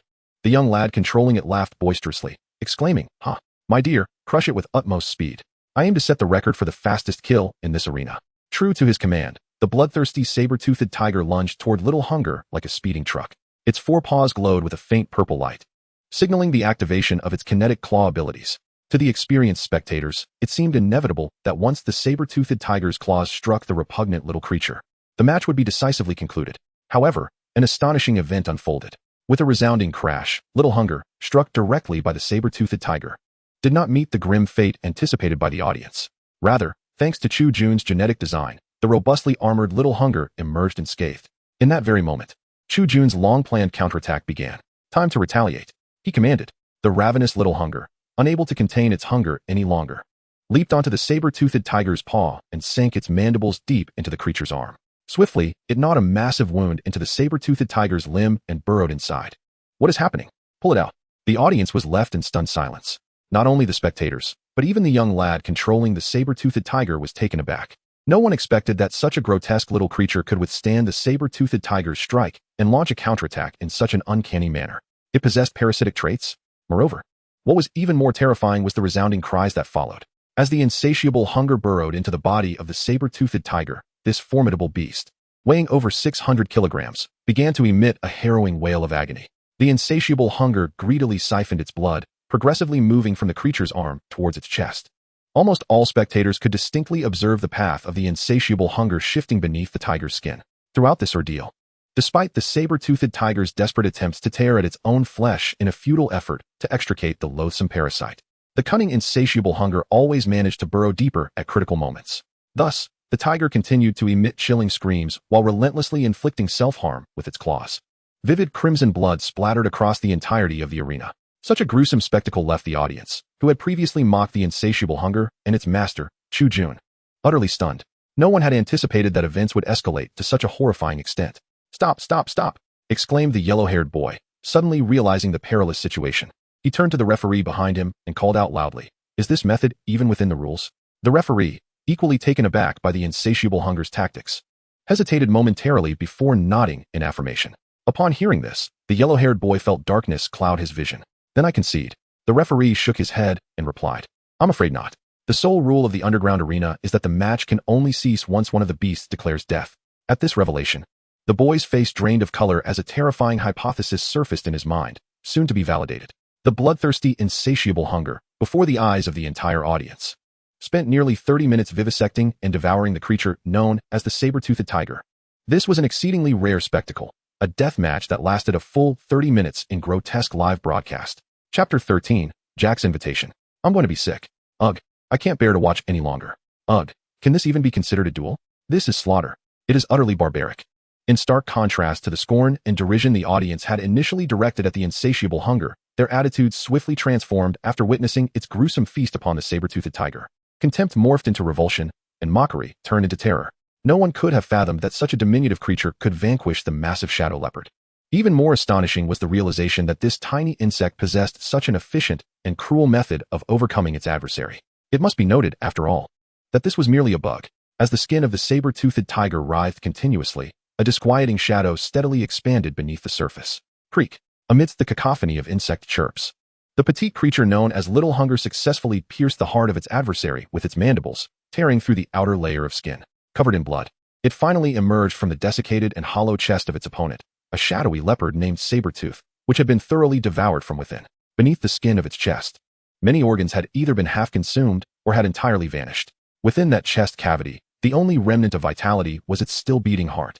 The sight elicited waves of nausea among the numerous spectators, who could no longer contain themselves and began to retch. Despite their morbid curiosity for the gruesome battles between exotic beasts, there exists a vast chasm between brutality and mere bloodshed. No spectator wished to witness such a horrifying confrontation. With a decisive crunch, Little Hunger bit down on the still throbbing heart, and at that moment, the unfortunate shadow leopard succumbed to death, its body going limp. Little Hunger then joyfully leapt off the carcass and, guided by Chu Jun's psychic signals, proceeded into the vessel that had been prepared for it. Having initially satiated its hunger, Little Hunger now yearned to be closer to Chu Jun, for in its simplistic mind, Chu Jun represented safety. Goodness, you are astonishing. How is this exotic beast cultivated? After the conclusion of the first beast duel, the rotund figure of Pang Bo, clad in a hood, hurried over to Chu Jun, his face alight with wonder. At that moment, Pang Bo was intensely curious about the diminutive exotic creature and its origins. Although his boss, Jack, had once claimed that this small monstrosity was a product of mutated insects, Pang Bo was clearly skeptical of such a statement. Are you joking? I am no fool. There is no way that such a fierce little creature could have evolved from something as lowly as an insect. I wouldn't believe it even if you beat it into me. What about my payment? In stark contrast to Pang Bo's enthusiasm, Chu Jun remained notably aloof, as his motives were purely financial. More precisely, he was after imperial points. Seeing Chu Jun's indifference, Pang Bo was unfazed and instead broke into a greasy grin. Am I supposed to forget about this? With that, he handed Chu Jun a card containing 5,000 imperial points. While this sum may seem modest, it represented a significant fortune for many, given that the annual income of lower-class citizens in the Starsea Empire was roughly 1,000 imperial points. Thus, a single match for Chu Jun equated to 5 years of their income. This easy and generous revenue was precisely why beast tamers were recognized as elites within the Starsea Empire. However, why only 5,000? Did I not win the match? Chu Jun recalled that the reward for the lightweight matches of the beast duels was, in itself, 5,000 points. Furthermore, upon winning the match, he should have received an additional 2,000 points as a bonus. However, that was not how it was calculated. In response to Chu Jun's inquiry, Pang Bo chuckled and shrugged his shoulders. This is your first time participating in a match, so regardless of winning or losing, you only receive 5,000 imperial points. Only after you win a second match can you claim the bonus. This is an underground beast competition, and such are the rules. Pang Bo's smile was filled with anticipation. It was evident that this mechanism was designed to entice beast tamers to engage in subsequent competitions. Upon hearing this, Chu Jun furrowed his brow, but soon relaxed. When is the next match? The day after tomorrow. Tomorrow evening, at the same time. All right, I understand. Chu Jun nodded and picked up the container that held his small beast. I will return to participate in the match the day after tomorrow. With that, Chu Jun prepared to leave the underground arena. However, just as he was about to exit, a gang member intercepted him at the elevator. Mr. Chu Jun? Our boss wishes to meet you and discuss a matter. Jack, he wants to talk to me? Chu Jun was somewhat puzzled, uncertain about what Jack wished to discuss. To be honest, although he was reluctant to associate with the gang leader, his attitude shifted immediately upon hearing the next words from the gang member. The man glanced around cautiously before quietly confiding to Chu Jun. Our boss has some questions regarding radiation and the beasts. He would like to seek your guidance. The radiation beast he has been cultivating seems to have some genetic issues. Chapter 14. The mutated radiation beast. As the elevator descended once more to the third underground level, Chu Jun was led by Jack's subordinate into a highly secretive laboratory. The lighting in this laboratory appeared to have suffered some damage, rendering it quite dim. Yet, amidst the faint illumination, Chu Jun managed to notice a massive cultured dish positioned in the center of the lab. Surrounding the dish were scattered human corpses. Within the cultured dish lay a creature, its entire form a disturbing blend of black and red, deeply unconscious under the influence of a significant dosage of sedatives. Mr. Chu, you have arrived. As soon as Chu Jun stepped into the laboratory, Jack, who stood at the control console, greeted him with palpable excitement. I heard you won the match with such ease. I haven't had the chance to congratulate you yet. Chu Jun waved his hand dismissively, pointing towards the culture dish and the surrounding corpses.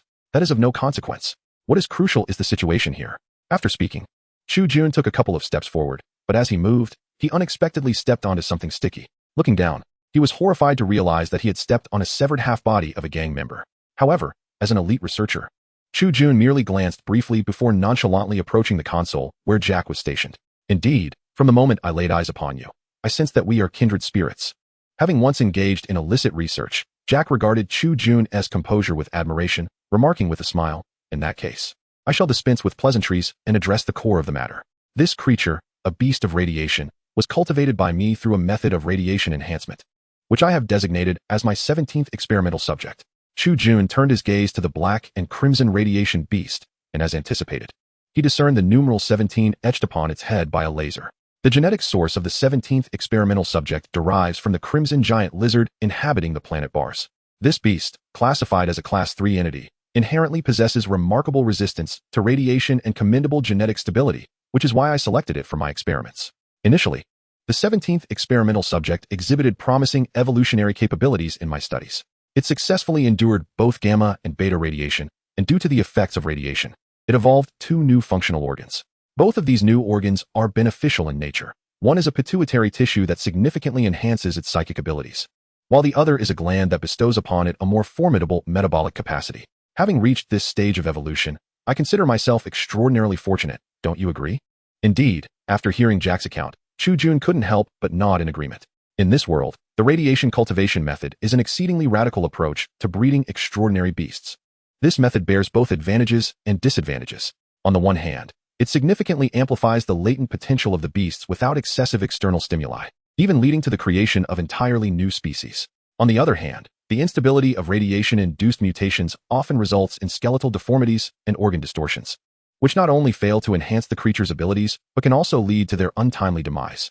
Thus, upon hearing that Jack had successfully endowed the 17th experimental subject with 2 advantageous organs through radiation, Chu Jun inwardly marveled at Jack's remarkable fortune. Yet, challenges soon arose.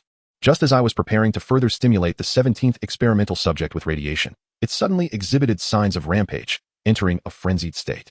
In this condition, it escaped from my cultivation dish and claimed the lives of several of my subordinates. Concurrently, its genetic sequence appeared to have entered an irrevocably damaged state, leading to a decline in its vitality. I see now, I comprehend. Chu Jun nodded. You summoned me because, upon witnessing the minor hunger, you suspected that I possess a psychic talent capable of stabilizing genetic sequences, correct? Due to Jack's psychic level being significantly higher than Chu Jun's, he was able to perceive that Chu Jun was also a gifted psychic.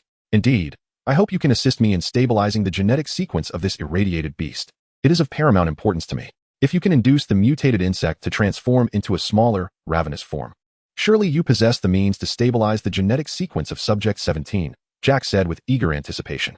I am afraid my psychic ability does not lend itself to stabilizing genetic sequences.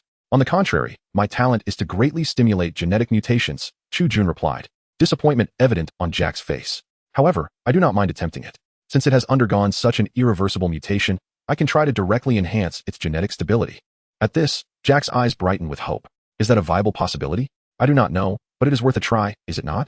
Chu Jun replied with a calm demeanor, activating his psychic ability and extending it towards Subject 17. In that moment, both scholars, who were somewhat unconventional in their pursuits, could not help but hold their breath. Damn it! The genetic sequence within this creature is completely chaotic. Furthermore, its entire abdominal cavity has undergone mutation, with countless tumors spreading. Upon first contact with this irradiated beast, Chu Jun felt a jolt of alarm. The extent of its mutation was far too severe. If he did not take action, it could completely perish within a matter of hours. After several attempts, Chu Jun was disheartened to discover that merely enhancing the genetics would not suffice to alter the dying state of the irradiated beast. This approach of enhancing its genetics to preserve its life is no longer viable. There remains only one solution, he thought, eyes tightly shut. As his psychic energy surged to its maximum capacity, I must utterly dismantle its entire genetic sequence, and then employ the power of mutation to combat this current alteration.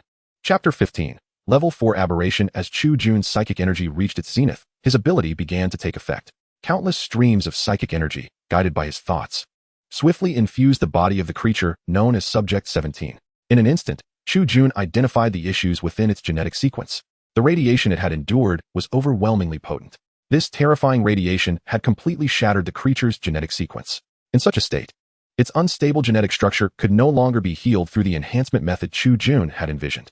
Given the circumstances, Subject 17's demise was inevitable. Thus, Chu Jun altered his original plan. He decided to leverage the distortion of genetics to entirely twist the severely damaged genetic makeup of the creature, following the path of its mutation.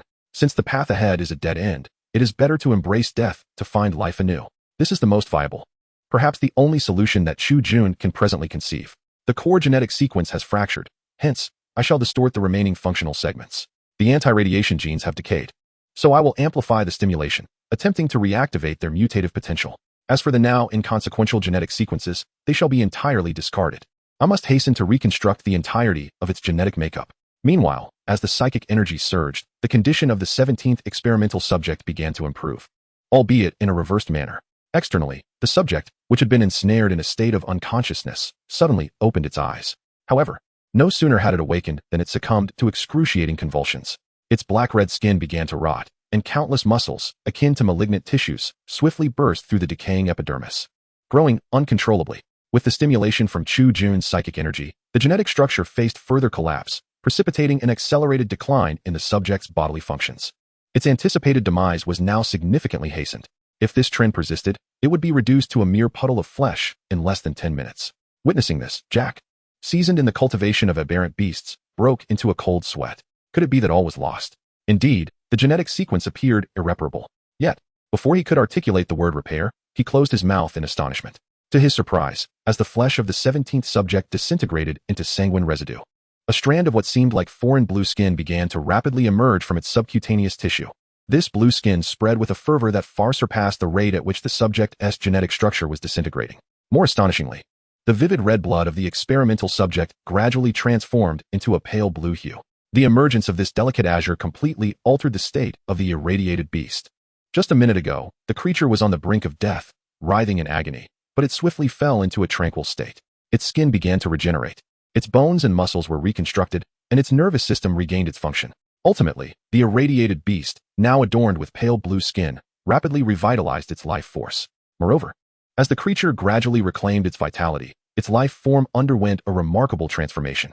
Where its eyes had once been, new vertical pupils sprouted, suffused with a glimmer of psychic energy. Additionally, due to the modifications made to the brain of the 17th subject, the psychic energy levels within the irradiated beast soared to an extraordinary degree in mere moments.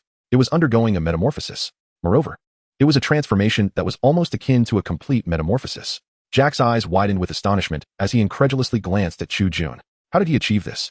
What is the current condition of experiment number 17? It was not until Chu Jun spoke that the crimson-haired, violet-eyed Jack came to his senses and hurriedly turned his gaze towards experiment number 17. After a thorough system analysis, it was revealed that the vitality of experiment no. 17 had reached the pinnacle of a level 3 energy beast. Its skeletal strength, muscular power, and reflexes had all been enhanced. More importantly, what was the level of energy response within its body? Chu Jun did not examine the data. Instead, he gazed with keen interest at the newly emerged blue beast in the culture dish. Level 4. By the creator above. You have successfully crafted a level 4 beast using a level 3 beast as a prototype. You have entirely rewritten its genetic sequence without the aid of gene mutation serums. Jack exclaimed in shock. How did you accomplish this? It was merely luck. In the face of Jack's astonished expression, Chu Jun spoke with remarkable composure. The true catalyst that transformed this crimson giant lizard's life form was its inherent potential for life. I merely acted as a facilitator. After all, as our textbooks state, life will invariably find its own way, will it not? At that very moment, Chu Jun had opened his eyes, standing before the culture dish of experiment number 17. The soft blue light emanating from experiment number 17 reflected in his gaze. For a fleeting moment, Jack felt as if the person before him resembled a deity from legend. He and the individual he knew both possessed a divinity that transcended that of ordinary beings. They were indeed strikingly similar. Jack mused to himself. Chapter 16, Shadows from Below. Is it truly that simple? Yes, it is that simple. Sometimes, luck is of paramount importance. Chu Jun declared coldly. In truth, he was not fabricating a story. He spoke an undeniable truth. However, what he did not clarify was that his ability to uncover the so-called hidden genes was intrinsically linked to his possession of the ultimate evolution system. Without this system, even with the assistance of a supercomputer, analyzing the genetic makeup of the crimson giant lizard would have taken over a day. Yet, With the aid of the ultimate evolution system, Chu Jun managed to decode its genetic sequence in a mere second.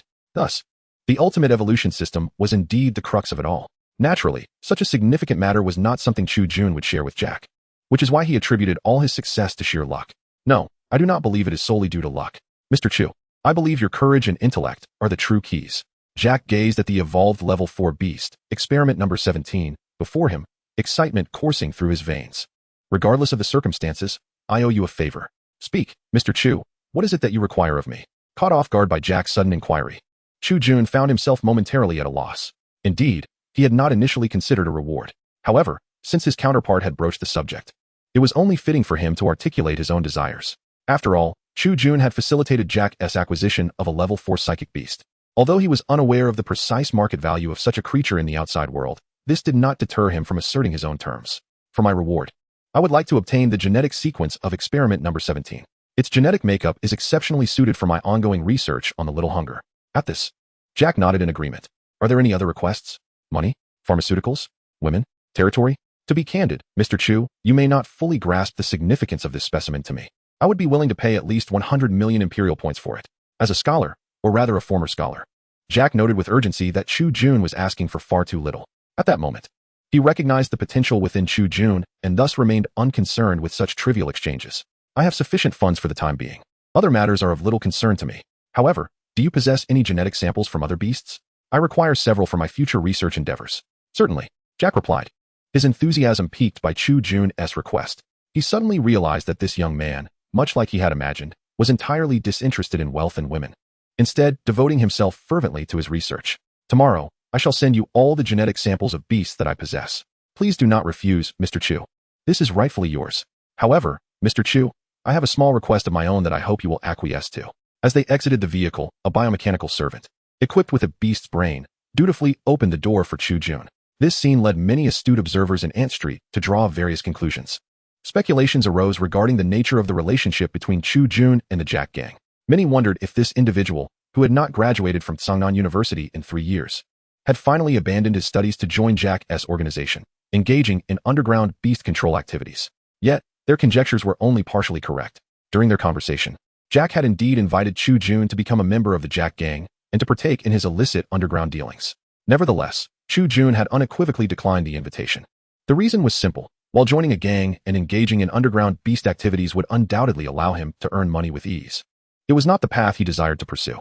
As a scholar who has traversed into a world inhabited by strange beasts, Chu Jun's true aspiration is to thoroughly explore the realm in which he finds himself and, in accordance with his vision, to cultivate genuine insectoid species. To fulfill these two ambitions, acquiring a legitimate identity is of paramount importance. After all, no matter how formidable a gang may be, it remains a gang at its core. Should he become entangled with such entities, he would undoubtedly face significant troubles in the future. Thus, Chu Jun resolutely declined Jack's invitation. Upon returning to his modest rented room, he casually placed the container housing the small, ravenous creature beside his bed and succumbed to a deep slumber. After a day filled with exertion, he found himself utterly exhausted. However, unbeknownst to him, while he slept soundly, an event unfolded unnoticed. The small creature, having abruptly awakened from its slumber, immediately assumed a combative posture within the confines of its vessel, resonating with a low hum, its tension palpable. Meanwhile, beneath the dilapidated apartment building, in the damp and decaying sewer, a massive shadow, passing beneath both Chu Jun and the small creature, abruptly lifted its head and emitted a deep, resonant growl. At that precise moment, the sound of 2 human footsteps echoed at the end of the sewer. The shadow swiftly turned its head towards the source of the noise. Chapter 17. The Vanished Homeless. A night devoid of conversation passed. At dawn the following day, Chu Jun awoke and, without even washing his face, took the small creature and departed his rented room, making his way towards Sangnan University. Outside the crumbling apartment, a luxurious sedan and a bioengineered servant, harboring the brain of a strange beast, awaited him. However, Chu Jun merely cast a fleeting glance at them before resolutely heading towards public transportation, thus rejecting Jack's invitation. Upon arriving at Sangnan University, Chu Jun did not immediately proceed to the cultivation room. Instead, he first ventured to the university cafeteria. After casually ordering 5 buns, 2 eggs, and a bowl of porridge, he relished his breakfast, having realized that he had not eaten throughout the entire previous day. At that moment, the gossip from 2 girls at the adjacent table reached his ears. Hey, have you heard? Something happened over at Ant Street. As he savored his buns, Chu Jun discreetly listened to their conversation. What happened? One girl inquired. Today, when I arrived, The police and the sentinel beasts of our Star Sea Empire had sealed off the entrance to the sewer on Ant Street. I heard from the onlookers that 2 homeless men were murdered in the sewer last night. What? One girl exclaimed in astonishment. Who did it? Not a human. Another girl spoke mysteriously. It's a monster. They say that when the bodies of those 2 homeless men were found, they were practically devoured. The police nearly retched at the sight. And do you know what is even more terrifying?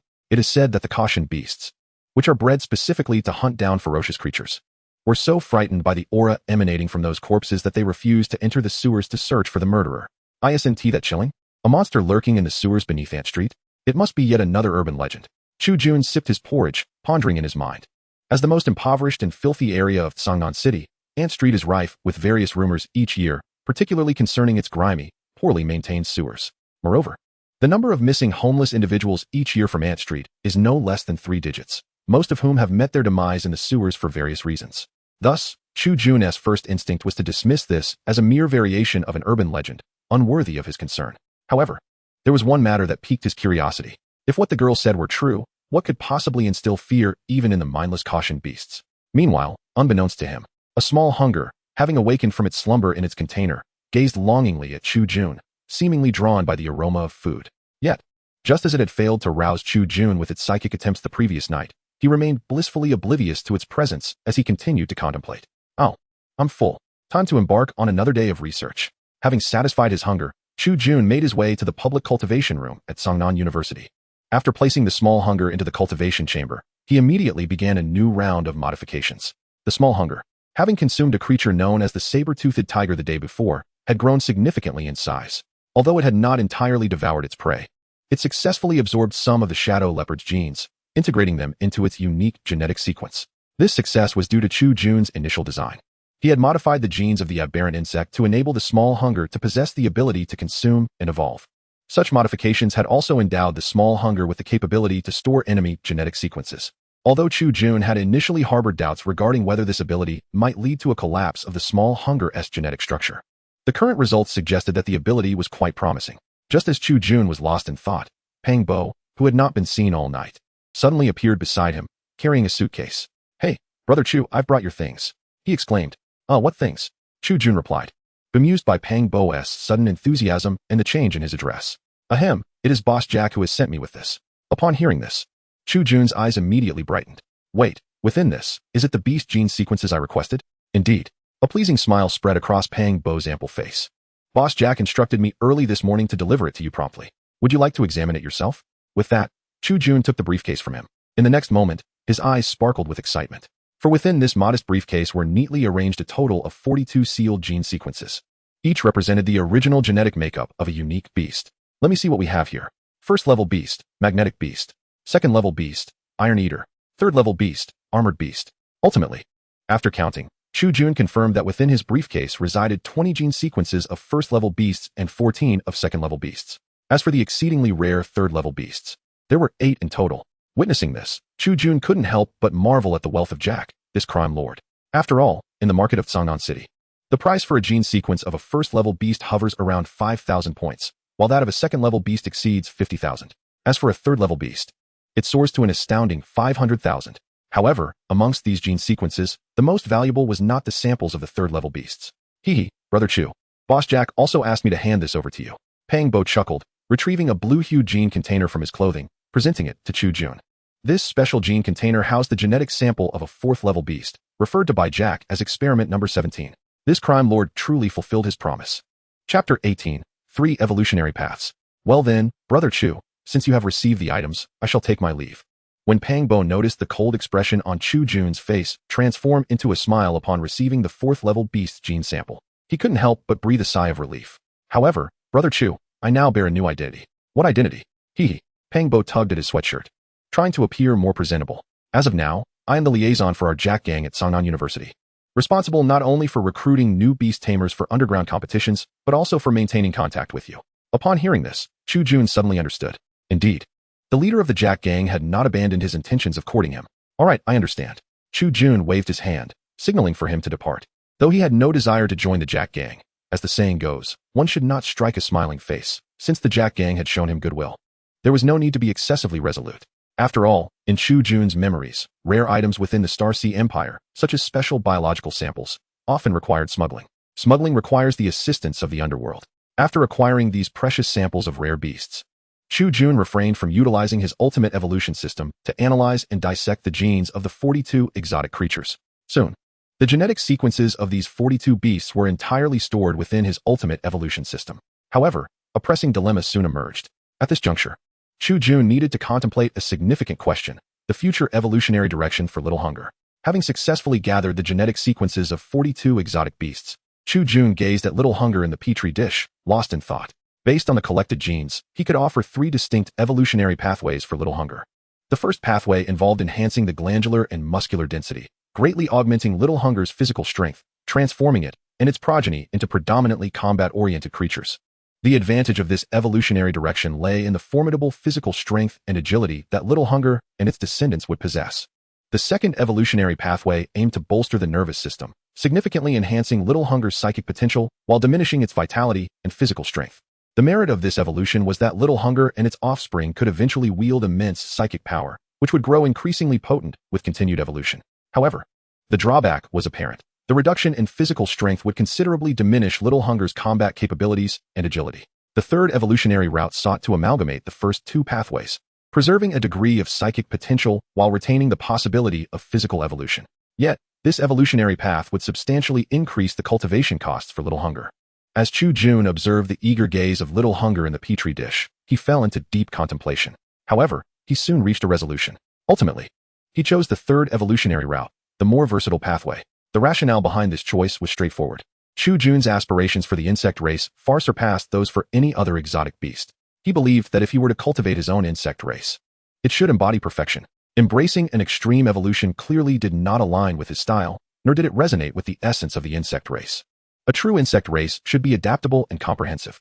In his previous life, the Gaia insect race exemplified such near-perfect qualities. It could be said that if deities truly existed in this world, the visage of the Gaia insect race would represent the true form of divinity in Chu Jun's heart. Thus, filled with anticipation for the future insect race, he ultimately resolved to pursue the third evolutionary pathway. Gently placing his hand upon the petri dish, Chu Jun gazed at Little Hunger within the container. Now that a decision had been made, it was time to embark on the journey towards the true evolution of the insect race. As the spiritual energy of Chu Junling awakened, a glimmer of excitement shone in the eyes of Little Hunger. Chapter 19, Pangbo's Request. Incorporate the digestive genetic sequences of the iron-eating beast. Let us also integrate the offensive organs of the scythe insect. Meanwhile, Little Hunger's genetic structure was being disassembled and reassembled ceaselessly, akin to building blocks. However, rather than expressing any dissatisfaction, Little Hunger experienced an overwhelming sense of joy as the genes of the exotic beasts were infused. In its nascent understanding, the absorption of powerful biological genes was as crucial as sustenance itself. In fact, at times, this behavior was deemed far more significant than the mere consumption of food. At long last, it was completed. The realm of science. Who would have imagined that gene recombination would prove to be such a laborious endeavor for me? After all, my dear Little Hunger is rapidly evolving. At this very moment, having successfully undergone genetic recombination, Little Hunger had absorbed ample nutrition through the infusion apparatus within the petri dish, transforming into a milky white cocoon. Gazing at this vibrant and endearing cocoon before him, a smile involuntarily crept across Chu Jun's lips. He sensed that his Little Hunger had taken a momentous step towards becoming a member of the insectoid race.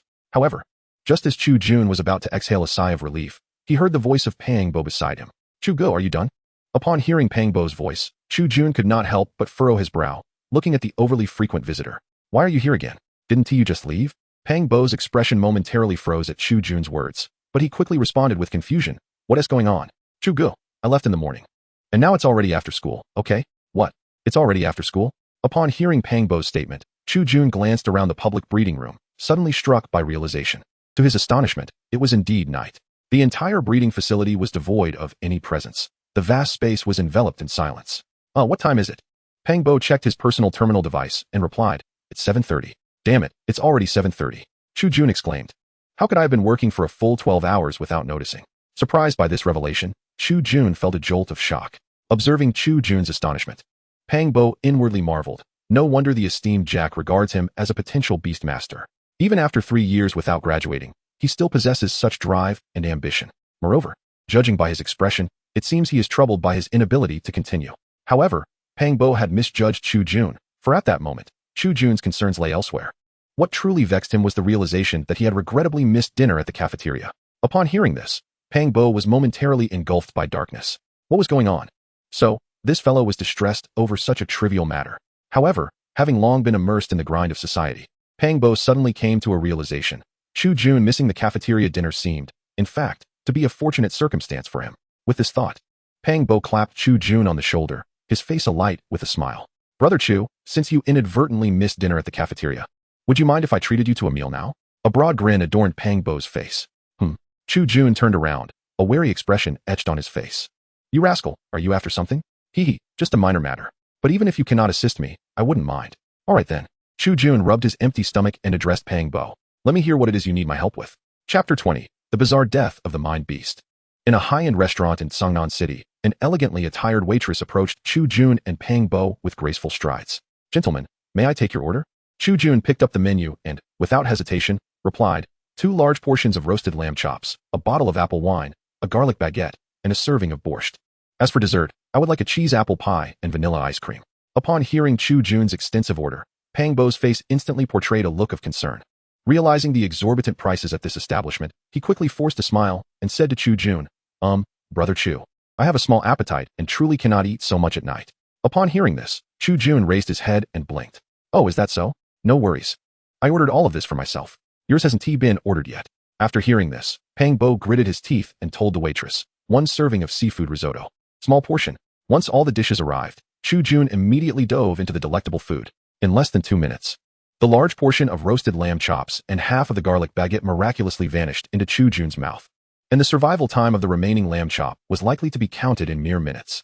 On the other side, Pang Bo was left dumbfounded by Chu Jun's dining demeanor. For some inexplicable reason, he always perceived a resemblance between Chu Jun and the small hunger that had devoured the shadow leopard in the arena. Or perhaps, he could see Chu Jun's shadow reflected in the small hunger. Having devoured all the food on the table like a whirlwind, Chu Jun, while eyeing the untouched seafood risotto in front of Pang Bo, inquired, Pang Bo, what exactly do you want from me? Seeing that Chu Jun was finally willing to discuss serious matters, Pang Bo quickly donned a grave expression. The matter is this, Brother Chu. In fact, my uncle, like me, is one of Boss Jack's subordinates. However, my uncle's responsibilities within the Jack gang differ somewhat from my own. To be precise, I serve as a lackey for the Jack gang, while my uncle is a contractor for the mining operations under its purview. A mining contractor? I never knew the Jack gang dabbled in mining. Chu Jun nodded as he brought over the seafood risotto, which was nearly cold, and said while eating, So, has something gone awry? Is it a financial issue, or have you made a mistake that requires my intercession on your behalf? Neither. Pang Bo interjected, reaching for the remaining piece of croissant, only to be halted by Chu Jun's piercing gaze. The problem lies with the mining beasts in my uncle's mind. Chu Gu, you should be aware that the technology of our Star Sea Empire pales in comparison to that of the Human Federation. Thus our mining methods rely on these beasts. Chu Jun nodded, recalling this from the memories of the original host. These mining beasts possess formidable extraction capabilities at a remarkably low cost. Therefore, the output of a mine is largely dictated by the number of these creatures. Consequently, no contractor would willingly allow any abnormalities to occur with their mining beasts. In fact, nearly every contractor strives to provide optimal working conditions for these creatures to prevent any mishaps that could hinder profits. However, starting a week ago, my uncle's mining beasts began to fall ill one after another. Initially, my uncle suspected they were simply overworked, so he summoned a beast tamer specializing in healing to tend to them. And the outcome? Chu Jun inquired, curiosity evident in his expression as he finished his seafood risotto. The results of the healer's efforts, if one could call them that, were utterly ineffectual. My uncle's mining beasts continued to fall sick consecutively, and the most severely afflicted have already perished. Oh my heavens, Chu Gu, you may not realize, but all these beasts were purchased with loans taken out by my uncle. Should they all die, I will find myself in dire straits. And what does that have to do with you? Chu Jun asked, intrigued. Pang Bo, with a face that mirrored despair, replied, I am my uncle's loan guarantor and also his business partner. Chu Jun shook his head in exasperation. Shouldn't you be seeking out more skilled healing beast tamers? Why come to me? I have no expertise in treating these beasts. No, Chu Gu. It is precisely because I know you that I believe you might be our only hope. The beast tamers stated that my uncle's mining beasts are not suffering from an infectious disease. Rather, their genetic integrity has been compromised. Something beneath that mining area seems to have contaminated and damaged their genes. Chapter 21. Monsters in the Sewers. The genetic integrity of the mining beasts is compromised? Upon listening to Pang Bo's account, an unusual expression emerged on Chu Jun's face. Are you certain it is contamination rather than an issue inherent to these mining beasts? He inquired. I am absolutely certain, Pang Bo affirmed with a resolute nod. However, not all the mining beasts exhibit such symptoms. A small fraction remains unaffected. It was precisely due to this peculiar situation that I sought your assistance, Chu Jun. After all, since you were able to rescue the 17th experimental subject of our boss, I believe your psychic talents can surely save these invaluable mining beasts. Observing Pang Bo's earnest plea, Chu Jun hesitated momentarily, but ultimately chose to agree to help him. Besides treating him to an extravagant meal, Pang Bo had also offered a substantial sum as treatment fees for the ailing mining beasts, which further motivated Chu Jun. Thus, they arranged to visit the mining site where Pang Bo's uncle worked the following noon to attempt a cure for the afflicted creatures. With this understanding, a look of joy inevitably spread across Pang Bo's face, indicating the significance of these mining beasts to him. However, he opted not to disembark at the station, but rather alighted at the outskirts of Ant Street. He recalled the rumors he had overheard that morning and, driven by curiosity, decided to investigate the area personally. Upon stepping off the transport, he promptly walked towards the entrance of the troubled sewer region. It appears to be true. As soon as Chu Jun arrived at the area, he immediately noticed a large contingent of police officers clad in blue uniforms, assisted by dozens of vigilance beasts, effectively sealing off the entrance to the Ant Street sewer. Among the blue-clad officers, several high-ranking inspectors in black uniforms were issuing commands.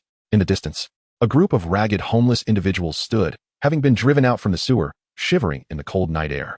Yet, none dared voice their complaints, for the police would not hesitate to teach them a harsh lesson should they utter a word of dissent. However, more than the interaction between the police and the homeless, Chu Jun was far more intrigued by the vigilance beasts accompanying the officers. This was his first close encounter with these biochemical anomalies, whose genetic sequences hailed from Blue Star. The vigilance beast is an artificial creature, standing approximately taller than a man and weighing over 500 kilograms, boasting a robust physique. Its appearance is reminiscent of the legendary werewolf. Primary vigilance beast. Creature level, secondary psychic beast. Origin, Blue Star. Introduction to the species. The Sentinel Beast is an artificial biochemically enhanced creature cultivated from Blue Star, possessing genetic sequences from both large canines and bears, which endows it with formidable tracking and combat abilities. Acquired psychic ability, single target intimidation. What an intriguing creature indeed. Observing the group of these beasts roaming nearby without any police restraint, yet still refraining from harming ordinary civilians, a spark of curiosity ignited in Chu Jun's eyes. Merely through a minimal amount of biochemical modification, such a rudimentary hybrid beast exhibits such remarkable functionality. Furthermore, these creatures seamlessly integrate into human society, intricately linked to the fabric of social operation. This world truly surprises me. After all, in my previous existence, research on biotechnological advancements and gene recombination was overtly prohibited by the government, especially following the emergence of the Gaia insectoids. Some of the Sentinel beasts had even ceased to be controlled by the police, attempting to flee in fear. At that moment, from the entrance of a sewer, two officers clad in biochemical protective suits emerged in a state of sheer terror, pursued by a visibly injured Sentinel beast stumbling toward the outside. This sudden turn of events instantly heightened the tension among the officers. They drew their weapons, aiming at the sewer's entrance. Just then, a dark gray tentacle suddenly emerged from the shadows at the end of the pipe, ensnaring the neck of the escaping Sentinel beast. Subsequently, amidst the horrified gazes of onlookers, this beast was dragged into the darkness at the end of the tunnel. Chapter 22, The Mutated Octopus Beast. Monster. There's a monster inside. Witnessing the 500-kilogram Sentinel beast being pulled into the pipe as if it were a mere toy, the surrounding homeless individuals scattered in panic, fleeing the scene. Meanwhile, the officers gripped their weapons tightly, anxiously gazing toward the tunnel's end. Yet, none dared to fire. Caught in hesitation over the potential of mistakenly harming the government's asset, the Sentinel beast. However, they soon found this concern moot. As the sound of gnashing teeth echoed, the entire tunnel began to tremble. A colossal, viscous shadow surged forth from the pipe like a gale. Its predominant hue was a vivid crimson, with only its tentacles exhibiting a dark gray shade. At that moment, one of its dark gray tentacles was coiled around the still-living Sentinel beast. This unfortunate creature was shrieking in agony, being forced into the maw of the beast, lined with rows of razor-sharp teeth. Oh! Upon witnessing this spectacle, Chu Jun's eyes gleamed with delight. He had never anticipated that this unintentional voyeurism would lead him to such a captivating event. Open fire. Eliminate it. Release the Sentinel beasts and launch an assault. At the command of an enraged inspector, the officers swiftly obeyed, unleashing a barrage of gunfire. The Sentinel beasts were released, roaring as they charged forward. Witnessing this, Chu Jun immediately furrowed his brow, for he discerned something peculiar in the behavior of these beasts. The stark divergence in their conduct aroused his suspicion. However, it was not long before his attention was wholly captivated by the Sentinel beasts. Despite their powerful, robust tentacles capable of ensnaring any single Sentinel beast with ease, the challenge lay in the overwhelming number of beasts. Their intelligence, coupled with the fully armed officers, enabled them to cooperate effectively. Once a tentacle was captured, the beast's allies would quickly focus their assault on that very limb. More critically, the command rang out. All units. Employ predatory ammunition. Under the directive of the black-clad inspector, the officers resorted to specialized rounds designed to combat aberrant creatures. After sustaining injuries to 6 sentinel beasts and an accidental wound to 1 officer, the police force successfully declared victory in this confrontation. As anticipated, he unearthed the specific details of the news and its subsequent developments. The elite beast tamers from Seongnan University were set to dissect the unidentified aberrant creature the following day, aiming to ascertain its origin and genetic makeup. Once again, Seongnan City found solace under the protection of its police force, all thanks to the newly appointed officials. Chu Jun clicked on the news image, revealing within that filthy lair several utterly destroyed aberrant eggs. Had mutations arisen due to unknown causes? Contemplating this phrase before his computer, Chu Jun pondered deeply. Chapter 23, The Anxious Mentors. Silence reigned throughout the night. Upon awakening in his rented room, Chu Jun tidied himself slightly and made his way to Seongnan University. Throughout his journey, curiosity gnawed at him. What transformation had his little hunger undergone after a night of nurturing? To satiate this curiosity, he bypassed breakfast entirely and headed directly to the public cultivation chamber where his little hunger resided. Alas, he found that his little hunger still lay within its cocoon, showing no signs of hatching. Is it not yet fully incubated? It seems the modifications from yesterday were so extensive that it has yet to acclimate. After extending his spiritual energy to ascertain the condition of his little hunger, he finally felt reassured. Very well, in that case, I shall indulge in breakfast first. After all, I plan to dine at Uncle Pomboy's later, so I can set aside matters concerning my little hunger for now. This way, I can monitor its status in real time. Although Seongnan University provided Chu Jun with a complimentary cultivation apparatus, it proved somewhat inconvenient for him. Additionally, at this moment, Chu Jun harbored some rather illicit notions regarding the modification of exotic beasts. Thus, he had already formulated such intentions. After a brief span of several minutes, he sighed. Let us just eat until we are moderately full, saving some appetite for later. After consuming 3 fried dough sticks, 2 bowls of soy milk, and a salted duck egg, Chu Jun leisurely exited the cafeteria. Isn't that Li Nan? What brings him to school so early, and why does he appear so flustered? As Chu Jun stepped out of the cafeteria, he spotted Li Nan, the very individual who sought to have him expelled, hastily making his way towards the laboratory at the rear of the school. For a renowned professor at Seongnan University, arriving at this hour was indeed rather premature. Not only was Li Nan early, but it seemed other professors had also suddenly become unusually industrious.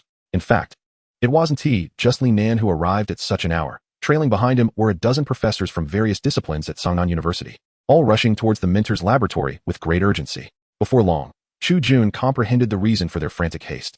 Clear the way, everyone. Establish a security perimeter. You 4. Prepare for defensive measures. Once the samples arrive, you must prevent any students or faculty from approaching. A supervisor clad in a black uniform, accompanied by dozens of police officers, was the first to arrive at Seongnan University. Soon after, several special operatives in biochemical protective gear appeared, aided by specially designed transport beasts, carrying a gigantic container plastered with biohazard symbols into Chu Jun's line of sight. Yet, why did the police seem even more anxious now that the creature was deceased? Due to Chu Jun's inability to approach, he could only stand at a distance, observing as the exotic beast was ushered into the laboratory. However, this situation evoked a sensation akin to a prickling discomfort, which directly affected his own spiritual energy.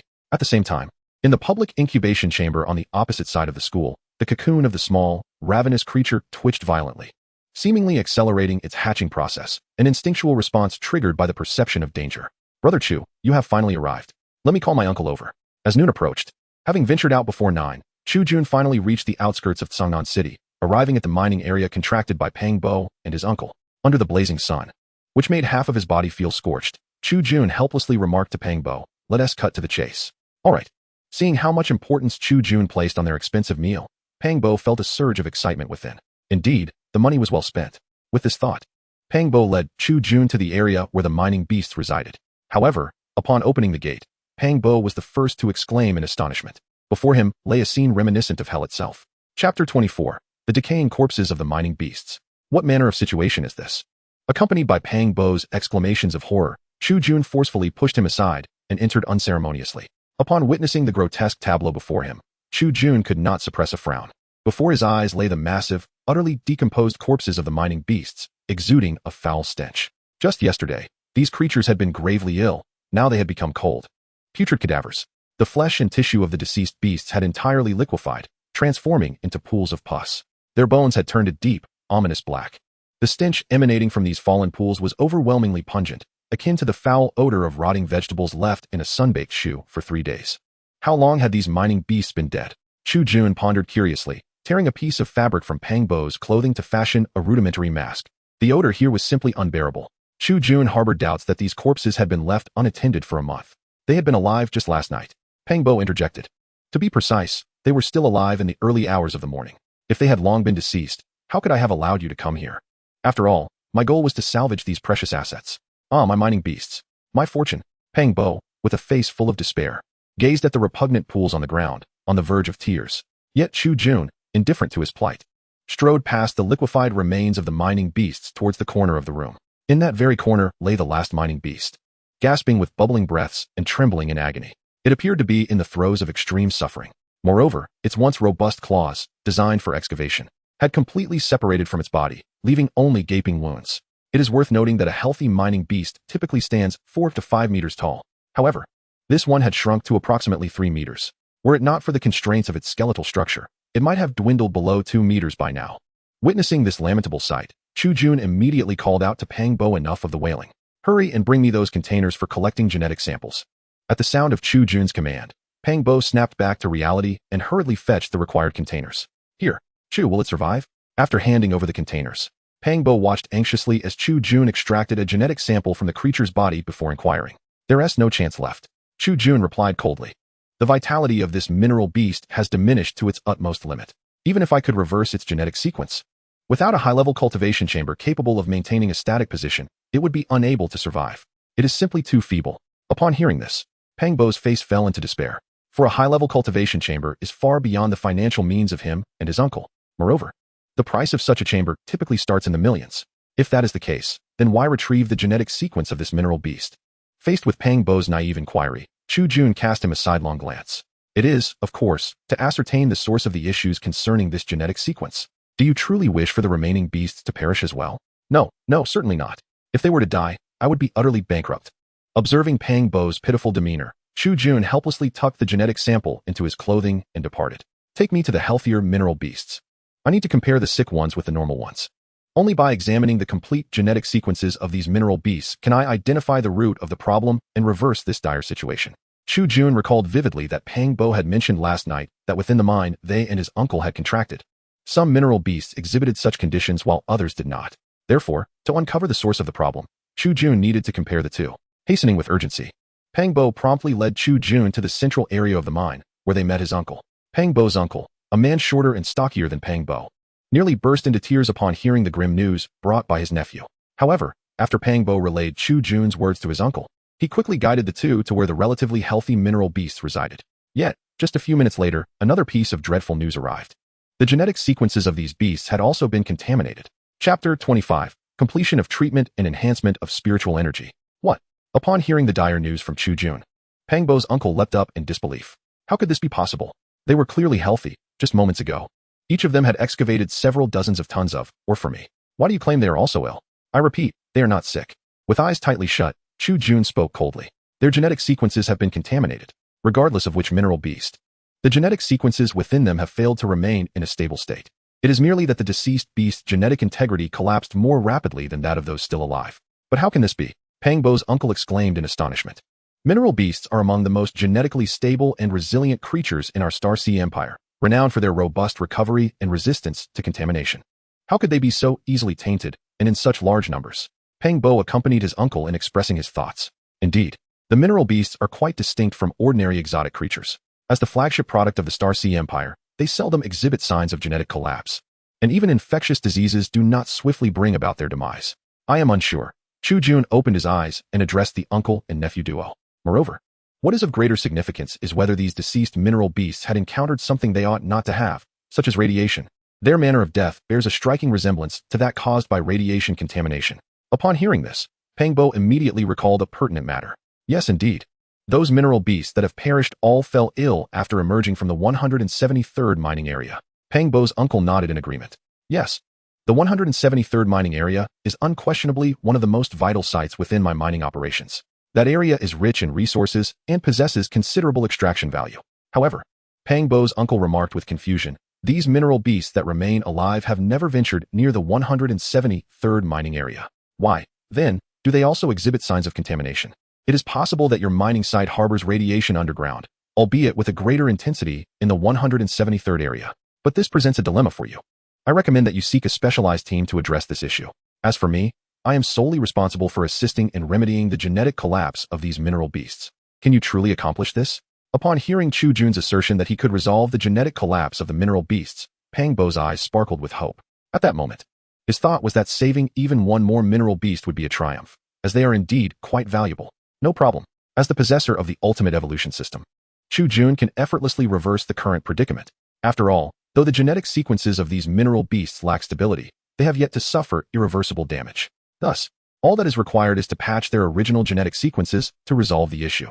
Consequently, under the expectant gazes of Pang Bo and his uncle, Chu Jun began placing the mineral beasts, one by one, into their dedicated cultivation apparatus. Due to the varying degrees of genetic damage among this group of mineral beasts and the limited number of specialized cultivation devices available, Chu Jun could only repair them sequentially. However, this also presented a silver lining for Chu Jun, as during the process of restoring these mineral beasts, he inadvertently acquired insights into their genetic sequences. Another piece of good news is that despite the modest increase in his psychic talent, Chu Jun could sense that he was not far from achieving second-level psychic capabilities. In the depths of the night, beneath his rented accommodation, a dark shadow swiftly traversed the vast and intricate sewer system below. However, in the absence of Little Hunger, there were no unusual behaviors exhibited. Chapter 26. The First Transformation of Little Hunger. Upon awakening the next day, Chu Jun arrived at Songnan University at the break of dawn, as was his custom. Yet, the moment he stepped through the entrance, a familiar surge of spiritual energy connected to his mind. Anger, hunger, and an uncontrollable desire for aggression overwhelmed him in an instant. Two disparate emotions flooded Chu Jun's consciousness. He quickly discerned two critical truths. The first revelation was that Little Hunger had awakened, and its level of spiritual energy had significantly increased. Without such an enhancement, Chu Jun would not have been able to sense Little Hunger's energy from the very gates of the school. The second realization was that there seemed to be an adversary nearby Little Hunger. It was losing control of its aggressive impulses. Upon sensing the spiritual energy emanating from Little Hunger, Chu Jun hastily raced towards the public cultivation room where it resided. He needed to ascertain what had provoked Little Hunger's desire to attack. However, upon arriving, breathless and drenched in sweat, he was met with an exceedingly bizarre sight. Indeed, it was bizarre. "Oh, my adorable little beauty, quickly, smile for the camera." Click. Accompanied by a burst of bright light, Little Hunger's image was captured. Bang, bang, bang. Provoked by the blinding light, Little Hunger furiously clawed at the walls of the cultivation dish. Ha ha ha. This is too amusing, too delightful. Come on, little kitty, do it again. Look at the camera. With that shameless voice and the light flaring once more, Little Hunger's fury escalated. Bang, bang, bang. Its claws scratched rapidly against the walls of the container. Ha ha ha. So adorable. You are simply too charming. At that moment, before Little Hunger's dish stood a woman with golden hair and green eyes, adorned with thick glasses. Her face twisted in a sickly smile as she gazed at the camera in her hand. She wore a laboratory coat that was conspicuously filthy, speckled with various bizarre substances. And in one corner of the garment, Chu Jun could even discern remnants of neural tissue from some organism. In stark contrast to her ragged attire, the woman possessed a strikingly tall and alluring figure. Beneath a once white, now gray turtleneck, her voluptuous form was evident, while her tattered jeans clung to her long, shapely legs. Despite the perverse smile on her face, her beautiful features rendered her a strikingly beautiful aberration. Yet, facing this enchanting woman, Little Hunger was anxiously bouncing within the cultivation dish. "Hey, what are you doing, you rascal?" Upon witnessing this peculiar woman incessantly capturing images of the petite creature before her through the lens of her camera, Chu Jun promptly approached and grasped her hand firmly, demanding sternly, "What do you think you are doing?" The woman, unfazed, responded, "I am merely admiring this exquisite little being. Do you not find her breathtaking? Just behold her form. She is a manifestation of genetic beauty." Confounded by such bizarre remarks, Chu Jun momentarily lost his train of thought, only to find himself being led to the petite creature. Meanwhile, the woman pointed directly at the small being within its container, exclaiming her admiration. It was then that Chu Jun laid eyes upon the creature emerging from its cocoon for the very first time, and his gaze sparkled with wonder. Indeed, the little creature was astonishingly beautiful. The dark shell it had worn just days prior had entirely vanished, replaced by a stunning silver exoskeleton, derived from the genes of the majestic vibrant beast, akin to a shimmering liquid metal. Furthermore, the creature's form had undergone a transformation, exhibiting human-like limbs while retaining certain insectoid characteristics in its lower body. Its abdomen, reminiscent of its insect lineage, was slightly distended, housing stored eggs and vital organs. What was even more astounding was the enlargement of its cranium, a consequence of the fourth-tier beast's pituitary gene, now several times larger than before. Upon its head rested 3 pairs of delicate compound eyes, and a mandible that opened and closed rhythmically, witnessing the metamorphosis of the petite creature. A paternal smile graced Chu Jun's face. The woman with golden hair and green eyes, seemingly at ease, draped her arm around Chu Jun's shoulders and asserted with an undeniable tone, "Am I not correct? She is truly magnificent." Chu Jun nodded with a smile and turned to her, replying, "Indeed, she is quite beautiful. However, may I inquire as to who you are?" Chapter 27, Claire Morton. Who are you? Confronted by this oddly dressed, eccentric, and somewhat psychologically peculiar woman, Chu Jun wore an expression of wariness. It was difficult to fathom. Anyone who would approach a stranger's cultivation vessel at dawn, camera in hand, to snap incessant photographs, surely had their own peculiarities. What astonished Chu Jun further was the woman's audacity. Without any prior acquaintance, she had taken to embracing him. Such familiarity was utterly distasteful to him. Nonetheless, let there be no misunderstanding. Chu Jun's discomfort stemmed not from her demeanor, but from the unpleasant odor and the unkempt state of her attire. Indeed, as he observed the grotesque tissue on her collar drawing nearer, Chu Jun's expression soured, and he reached out to halt her. Alas, she interrupted with a laugh. "Ah, I almost forgot to introduce myself. Young man, I am Claire. Claire Morton. Pray tell, are you the master of this little creature? How did you manage to cultivate her into such a form?" Upon uttering these words, Claire Morton released her grip on Chu Jun's neck and picked up her camera, resuming her photography of the small, ravenous creature. As anticipated, when the stranger activated the camera's bright flash, the little beast glared angrily from its dish and extended its claws, scratching at the walls of its container. "Indeed, this little one is my creation." However, Chu Jun glanced at her, furrowing his brow. Inquiring about a Beastmaster's methods of breeding extraordinary creatures is rather impolite. "I trust you are aware of this?" Noticing Chu Jun's evident reluctance, Claire smiled. "It is indeed quite impolite. Yet, the thing is, my actions do not fall under that category." "And why is that?" Chu Jun, taken aback by her audacity, contemplated whether he should call security to escort this madwoman away. However, Claire's next statement left him momentarily speechless. "Because I am the newly appointed professor at Sangnan University, specializing in the study of insectoid extraordinary creatures, Dr. Claire." As she spoke, she proudly retrieved her business card from her pocket and pinned it to her chest. "Oh." Chu Jun lowered his gaze, reading her badge aloud. "Lifetime member of the Joyful Club, Claire Morton." "Ahem. My apologies, I grabbed the wrong one." In a heartbeat, Claire switched to her university badge, which read, "Professor of Insectoid Extraordinary Creatures, Dr. Claire." Beneath this title were two lines of smaller text: Psychic Level 4. And Mid-Level Researcher of the Starry Sea Empire. What is the meaning of this? This individual is a new professor at Sangnan University, but why? When Claire noticed Chu Jun's astonishment, her lips curled into a smirk. "What do you think? Are you astonished that someone so youthful, appearing to be in her 20s, has already attained a doctorate?" As she spoke, Claire brushed her hair, which was neither smooth nor lustrous. "Oh no, I mistook your appearance and attire. I thought you were in your 40s, Chu Jun remarked, rubbing his temples seriously. "Young man, my psychic talent is at level 4, and one of my abilities is the psychic whip." Witnessing Chu Jun's candidness, Claire flashed a deathly smile. "This ability is typically employed for punishment and the taming of large extraordinary beasts. You have 5 seconds to organize your thoughts." "Ahem, this impressive lady in her 20s. I admire you greatly," Chu Jun conceded, choosing to forsake dignity and honesty in the face of the lethal threat posed by the psychic whip. "There we go. That is more like it. Well, young man, do tell us how you managed to create such an adorable little creature. Moreover, how did you ensure that she remains intact despite the amalgamation of numerous beast genes? If I am not mistaken, the prototype of this charming being appears to be a mutated insect." Upon recognizing the source of the creature's genetic lineage, Chu Jun was slightly taken aback. Indeed, her prototype was a mutated insect. As for how I transformed her into this form, it was primarily due to my choice of utilizing the modular method during her genetic construction. The modular method. Upon hearing this, Claire's eyes sparkled with intrigue. "Please elaborate." Chapter 28, The Ingenious Concept. The modular modification method is not a novel concept. To be precise, in Chu Jun's previous life, this technique, specifically designed for genetic repair and transformation, was hardly groundbreaking. In that world, despite the government's stringent prohibition of many genetic research endeavors, this methodology had not been lost to time and was extensively employed in various military-related biochemical studies. As a former top scholar and a researcher funded by the military, Chu Jun was, of course, well acquainted with this ancient method. This approach fundamentally involves the use of quantum computers to precisely and impeccably dissect any biological gene sequence, utterly shattering their genetic material into modular components. Once Chu Jun and his fellow genetic researchers acquired these modular parts, they could gradually assemble the desired organisms, akin to stacking blocks. The most advantageous aspect of this method lies in the fact that, provided there are enough components, Chu Jun could theoretically fabricate any organism. As long as the structure remains intact, the genetic sequence would function effectively. Furthermore, it is crucial to note that although many of these components may not be compatible, Chu Jun can leverage computational assistance to identify new compatibility solutions from other parts. However, due to limitations in computational power and insufficient genetic samples, such theories remain largely theoretical. The vast majority of gene sequences fall within the realm of modification. Creating from scratch is exceedingly challenging, an ability reserved solely for the creator. Thus, as a leading scholar of his previous existence, Chu Jun effortlessly conveyed the essence of the modular method in the simplest terms to Claire Morton. However, what Chu Jun did not disclose was that the computers in this world were not sufficiently advanced. Thus, his ability to continue employing the modular method for transforming the little creature was facilitated by the ultimate evolution system.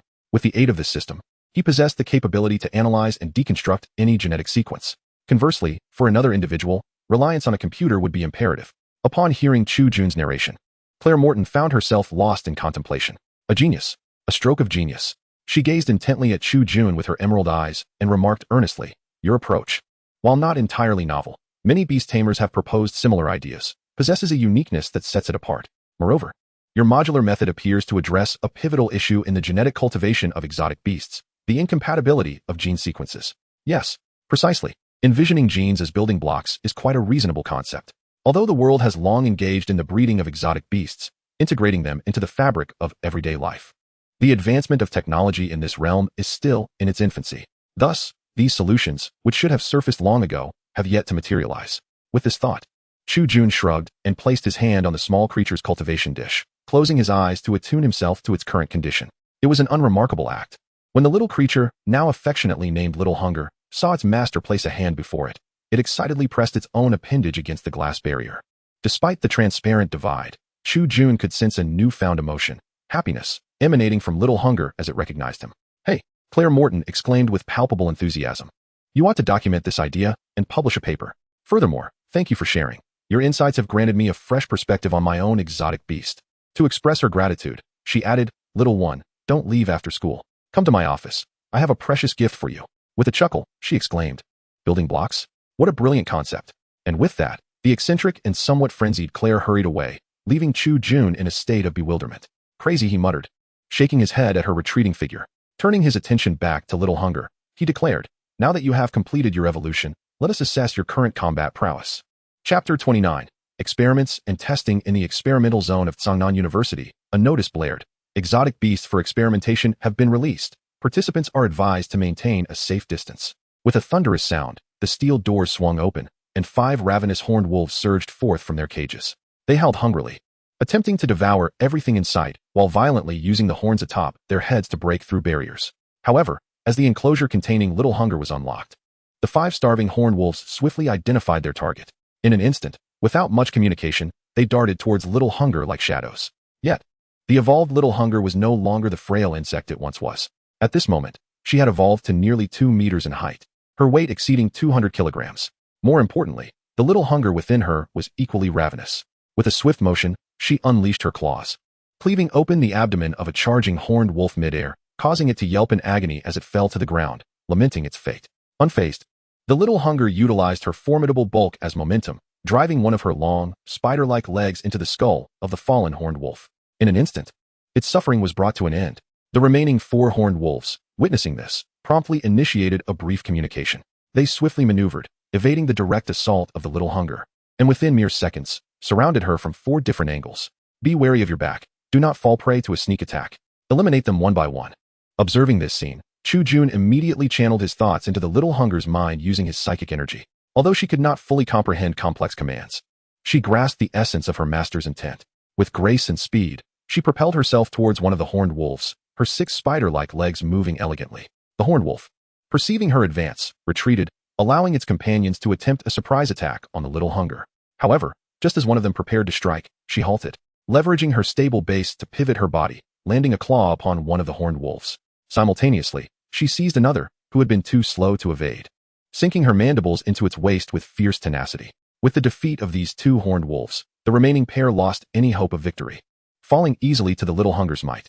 After she consumed the carcasses of her vanquished foes, Chu Jun commenced the second round of experiments, aimed at assessing the Little Hunger's defensive capabilities and her regenerative abilities. In the third round, he evaluated her observational skills. The fourth round involved doubling the number of horned wolves to test her limits. Ultimately, when the Little Hunger could no longer ingest any more, Chu Jun ceased the tests and began to analyze the data she had displayed throughout the 4 rounds. Remarkable, he mused. In terms of combat prowess, the Little Hunger's physical strength had far surpassed the typical combat level of first-tier aberrations, even exceeding that of most second-tier ones. Her claws were as sharp as a surgeon's scalpel, easily slicing through skin and flesh, yet incapable of breaching bone without sheer force. Her exoskeleton's defensive properties resembled those of standard light armor. As Chu Jun contemplated, a thought occurred to him. I wonder how it fares against bullets. With that, he procured a handgun and fired a shot at the Little Hunger. Bang! Accompanied by a small hunger, a crack appeared on the shell, from which a small amount of tissue fluid seeped out, completing the hemostasis within a minute or two. Chu Jun recorded this while under the peculiar gaze of the small hunger. It was not bulletproof. Even basic handgun ammunition proved ineffective, yet its recovery speed was remarkably swift, demonstrating a high level of regenerative capability. After conducting all these tests, Chu Jun directed his attention to the final and most crucial aspect of the experiment, the assessment of the small hunger's spiritual energy level. In the world that Chu Jun traversed, exotic beasts and spiritual energy had always been 2 significant subjects of his research. However, he categorized them separately because, in his view, spiritual energy and exotic beasts could indeed be distinguished. Exotic beasts are merely exotic beasts, while spiritual energy is simply spiritual energy. Although this world places great importance on the relationship between spiritual energy and exotic beasts, Chu Jun perceives spiritual energy merely as a form of extraordinary ability, an ability that he has yet to explain through science. This ability, while not uncommon throughout the Starsea Empire and the Human Federation, is also not exceedingly prevalent. The implication of not uncommon is that within these 2 human political entities, all beast tamers are spiritual energy users. This is because only those endowed with spiritual energy can communicate with exotic beasts that possess similar abilities, thereby fulfilling the role of beast tamers. However, those who are somewhat weaker, like Chu Jun, who has just awakened a basic spiritual energy talent, can only provide auxiliary support. Furthermore, even among them, there exists a distinction in rank. For instance, among first-level spiritual energy users, some possess the talent to manipulate objects in flight. Such a spiritual energy talent offers little assistance to the exotic beasts they nurture, hardly qualifying as supportive. Conversely, certain beast tamers are more specialized. They can directly utilize their spiritual energy talent to exert a positive influence on exotic beasts, much like Chu Jun. His spiritual energy talent can directly facilitate the evolution of exotic beasts. Thus, after awakening his spiritual energy talent, Chu Jun effectively contributes positively to the exotic beasts. The disparity between these 2 types of individuals is indeed vast. However, this difference pertains solely to the capabilities among spiritual energy users. The gap in abilities between spiritual energy users is far less pronounced than that between ordinary individuals and spiritual energy users. In this world, ordinary people are simply that, purely ordinary. They possess fragile bodies, normal cognition, and engage in commonplace occupations. The phrase not uncommon aptly describes the situation of ordinary people. In this society, among 1,000 ordinary individuals, perhaps only one possesses the faintest trace of spiritual energy sensitivity. This psychic perception is so faint that it can be virtually disregarded, rendering it almost indistinguishable from that of an ordinary person. Among 100 such individuals, there may be one with the potential to awaken their psychic abilities. However, this is merely a qualification. They can employ various methods to stimulate their psychic energy, enhancing it to such a degree that they might even inadvertently use it against themselves or manipulate it to engage in the simplest of communications with the most diminutive psychic beasts. They remain ordinary individuals. Chu Jun's previous incarnation was one of these people. Until his demise, he was unable to further augment his psychic abilities or acquire any innate talent for them. Thus, in despair, he resorted to using his psychic energy for self-destruction, granting Chu Jun the opportunity to traverse into another realm. Among this group, there exists less than a 10% probability of a complete awakening of one's psychic talents, allowing for a full realization of their psychic potential. Chu Jun is such a prodigy. Within mere minutes of his arrival in this new world, he completed his psychic awakening. However, for Chu Jun, the awakening of his psychic talent is not a source of pride. The reason is simple. Despite having crossed into this world, he firmly believes that the psychic energy he possesses is merely a method of energy control that science has yet to explain. This conviction drives him to take the notion of psychic energy very seriously, as he is profoundly curious. If humanity's possession of psychic abilities stems from their superior intellect, then why do these alien beasts also possess psychic energy? These beings, whose structures are entirely different and even antithetical to humans, thrive in environments dissimilar to those of humanity, scattered across the cosmos. How is it that they too can awaken their psychic capabilities? Furthermore, how do those colossal monsters, larger than planets and capable of devouring them, have psychic energy levels inferior to certain psychic beasts the size of automobiles? Moreover, if I could cultivate a swarm of these creatures in this world, would they, endowed with psychic energy, evolve into true divine beings? Pure flesh combined with a pristine spirit, what form would they take? Contemplating these myriad thoughts, Chu Jun gazed fervently at Little Hunger. It was evident that she was oblivious to the challenges that lay ahead. Chapter 31. The first ability, Hive Mind. With a thunderous roar of machinery, Little Hunger was placed before a colossal apparatus equipped with a biotic brain by a massive mechanical arm.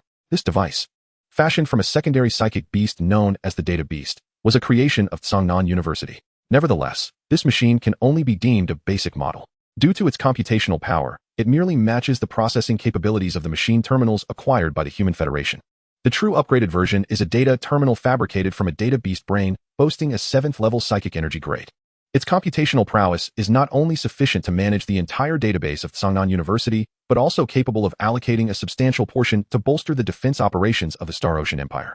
Such high-grade computational terminals are, in fact, far more potent than the technological terminals of the Human Federation. Calm down, Little Hunger. When Little Hunger was placed in front of this machine, it was understandably agitated, for the machine was filled with devices designed to stimulate psychic abilities in exotic beasts. As a creature that theoretically possessed a 3rd-level psychic energy level, Little Hunger was inherently resistant to this psychic stimulation. Thus, upon being positioned on the machine, it immediately began to jump around in distress. Consequently, Chu Jun had no choice but to connect his psychic energy with Little Hunger's and use his own emotions to soothe her. Although Little Hunger's intellect was insufficient to comprehend Chu Jun's words, as her caretaker, she obediently lay down, allowing the mechanical devices to secure her onto the designated platform.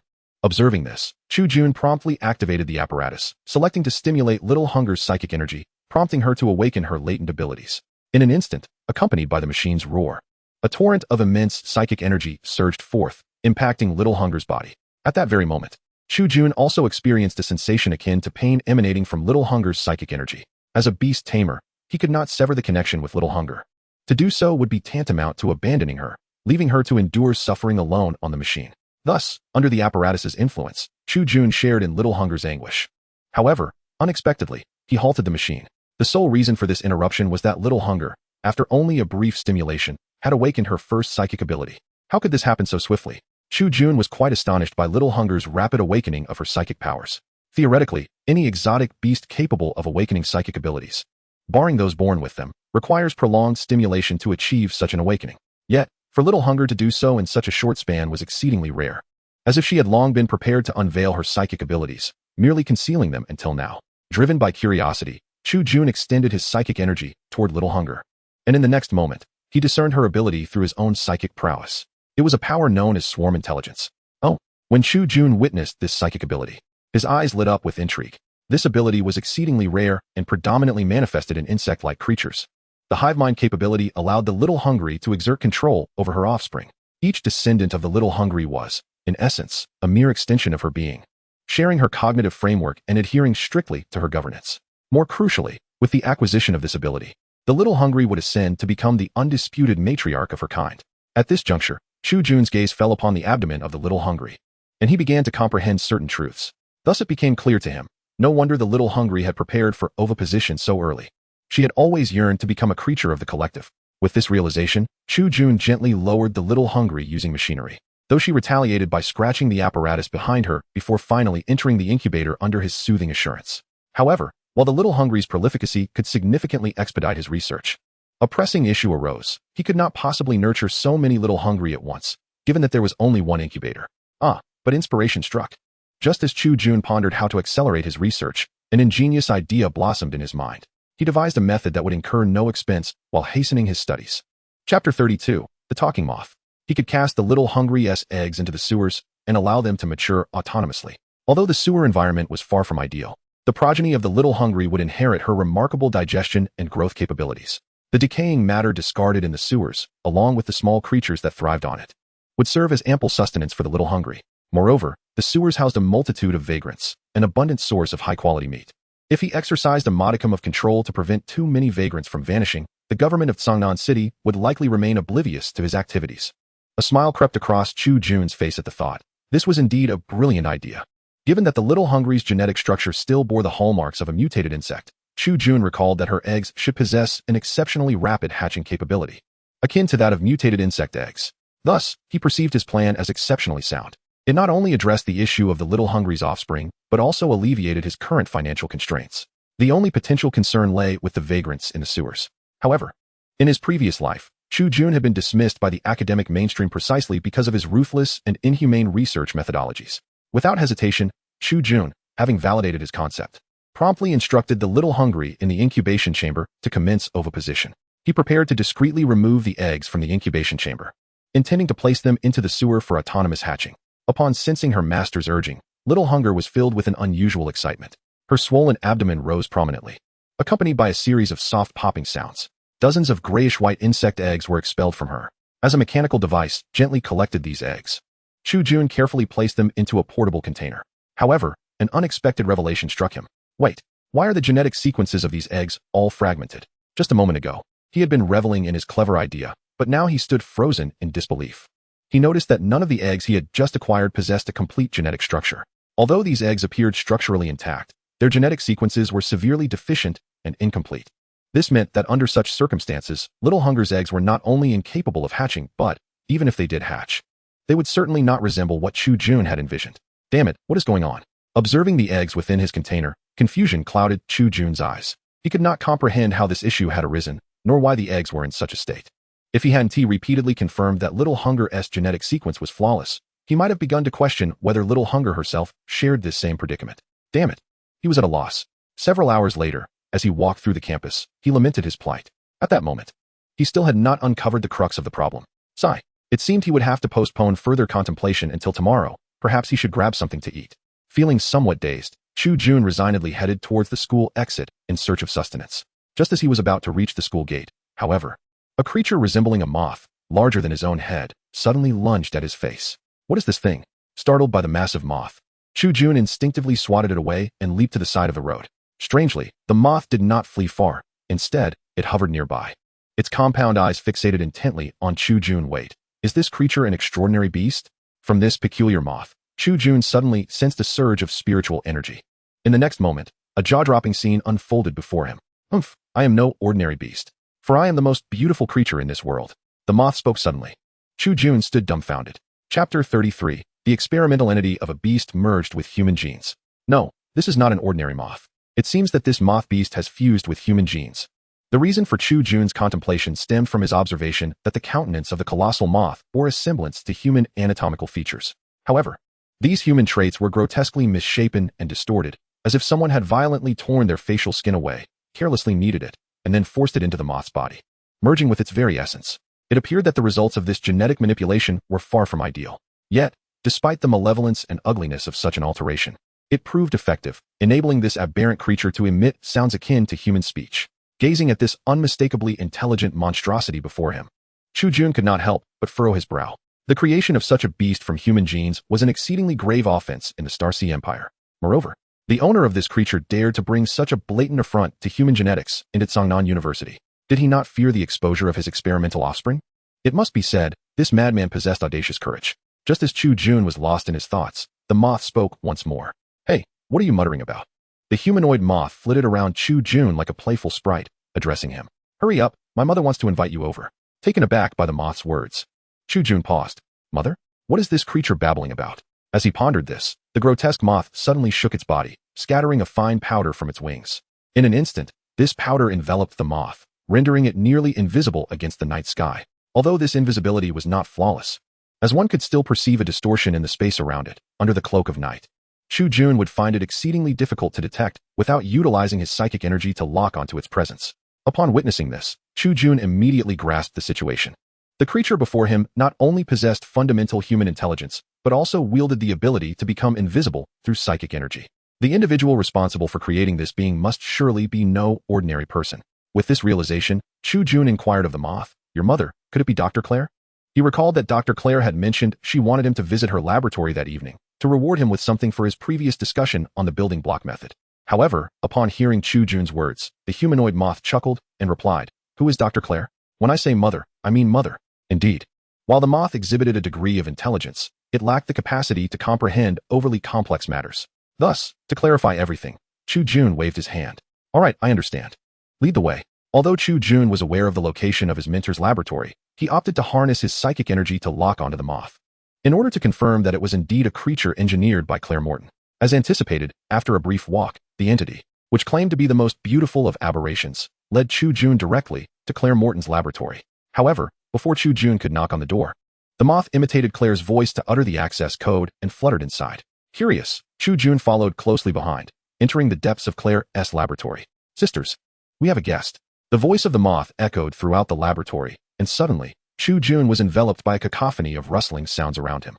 In the next moment, a truly horrifying sight unfolded before his eyes. A centipede-like creature, nearly 4 meters long, descended from the ceiling above, halting directly in front of Chu Jun and gazing at him intently. Simultaneously, accompanied by the sound of flapping wings, a swarm of creatures the size of computer screens burst forth from the laboratory door, alongside 3 gargantuan millipede-like beasts, each larger than a motorcycle. Not only them, but more creatures emerged in response to the moth's call, encircling Chu Jun completely. What unsettled Chu Jun the most was that each of these entities bore grotesque human-like faces. They were, without exception, illegal genetic modifications, beasts altered with human DNA. Chapter 34, Kindred Spirits. A guest. A guest. It has been ages since we last saw a guest. As these hideous and fearsome creatures gathered around Chu Jun, they suddenly began to speak in unison. Strangely enough, despite their terrifying appearances, these illicit experimental beings exhibited an overwhelming enthusiasm. The centipede-like creature was the most fervent of all. Had Chu Jun not been so resistant, she would have eagerly leaned in, inviting him to caress her. "All right, children, please step aside and allow your uncle to pass." Just as Chu Jun was grappling with the unsettling presence of these creatures, Dr. Claire's voice resonated from within the room. Upon hearing Claire's voice, the creatures immediately abandoned their encirclement of Chu Jun and swiftly rushed towards her. Within moments, the golden-haired, green-eyed Claire was surrounded by the swarm, calling out for her mama. Claire, with a look of tender affection, gently patted the heads of these ugly, deformed beings, inviting them to snuggle close and affectionately call her mama. How to describe it? In Chu Jun's eyes, the scene was both heartwarming and somewhat grotesque. "Ha ha ha, my apologies. Young man, I nearly forgot you were still here. By the way, what do you think?" Chu Jun was momentarily taken aback by Claire's nonsensical remarks, while Dr. Claire affectionately caressed the moth with a human face, smiling as she spoke. "Of course, they are my daughters. Do you find them adorable? Or should I speak honestly? Well, they are still a tad distant from being considered cute." Chu Jun glanced at the grotesque creature resembling a centipede, with a deformed human visage at its mouth. "Moreover, let's set aside the question of cuteness for now. Are you not concerned that someone might report you for allowing them to reside in your laboratory?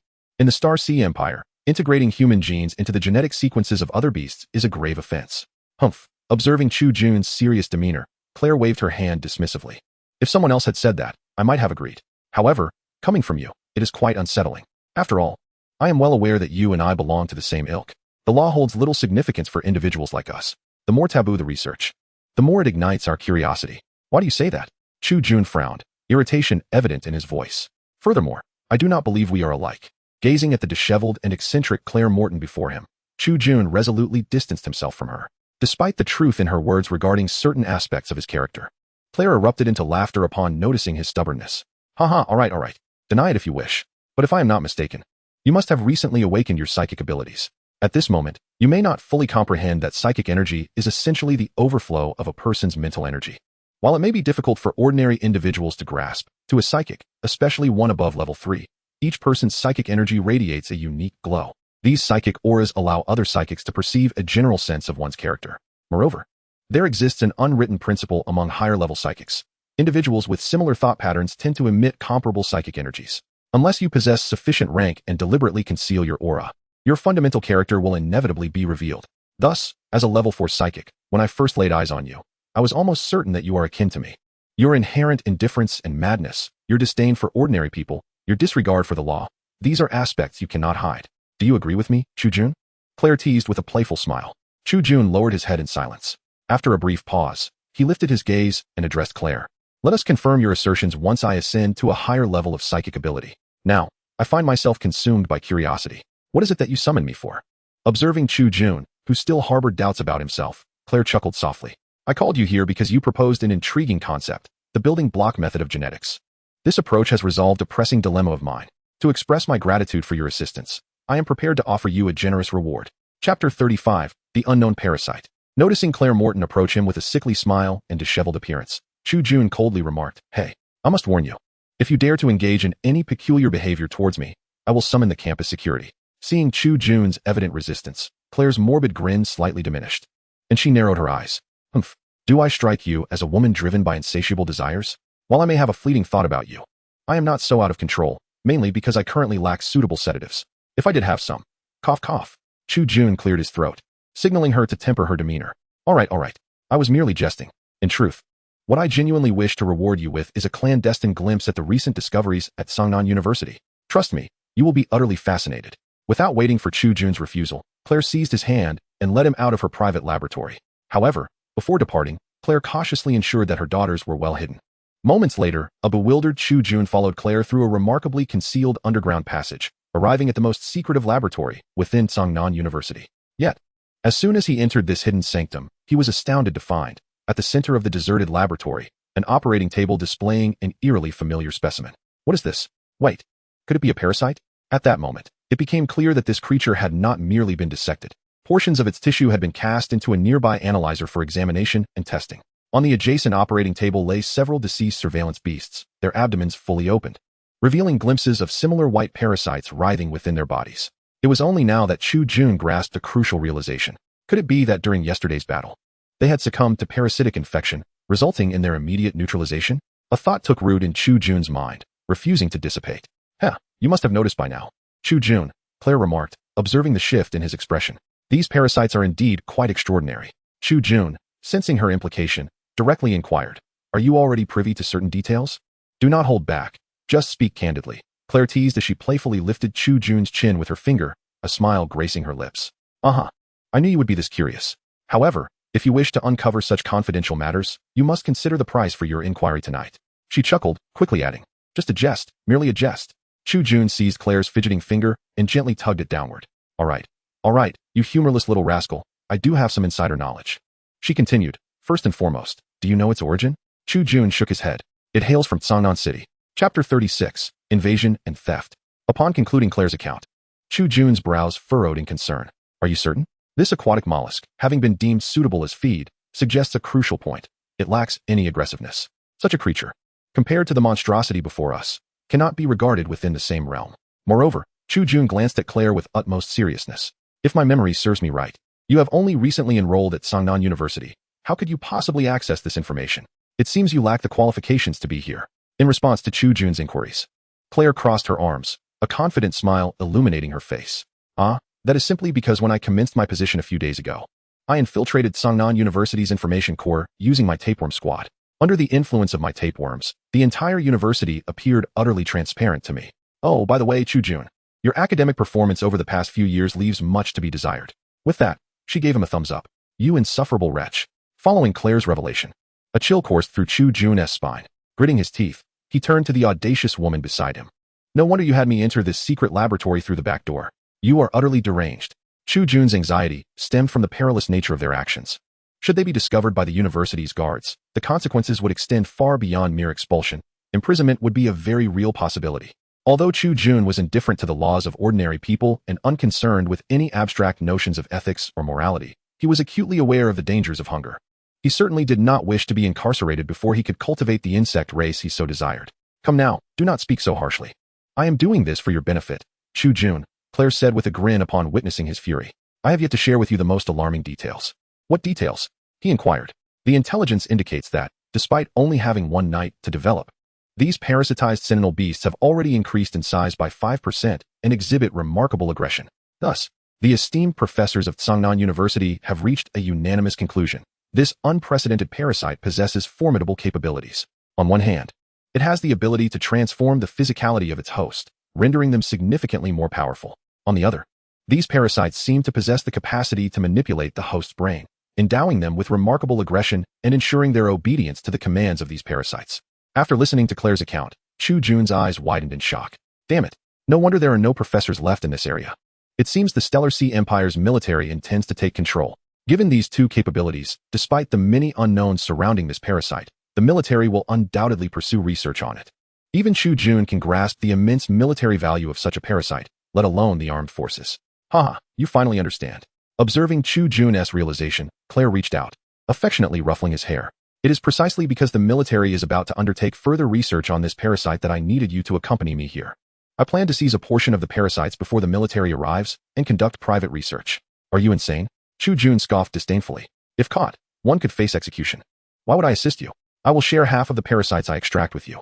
Moreover, I will sponsor a private laboratory for you, appointing you as my assistant to aid in the research. Chu Jun nodded slightly. Ahem, this beautiful lady, what do you require of me? Chapter 37. The peculiar white tumor having resolved to plunge into this murky endeavor, Chu Jun swiftly joined the madwoman Claire in her scheme. Nevertheless, Claire was indeed correct. She had summoned Chu Jun for his assistance. You will manage the control terminal while I handle the other one.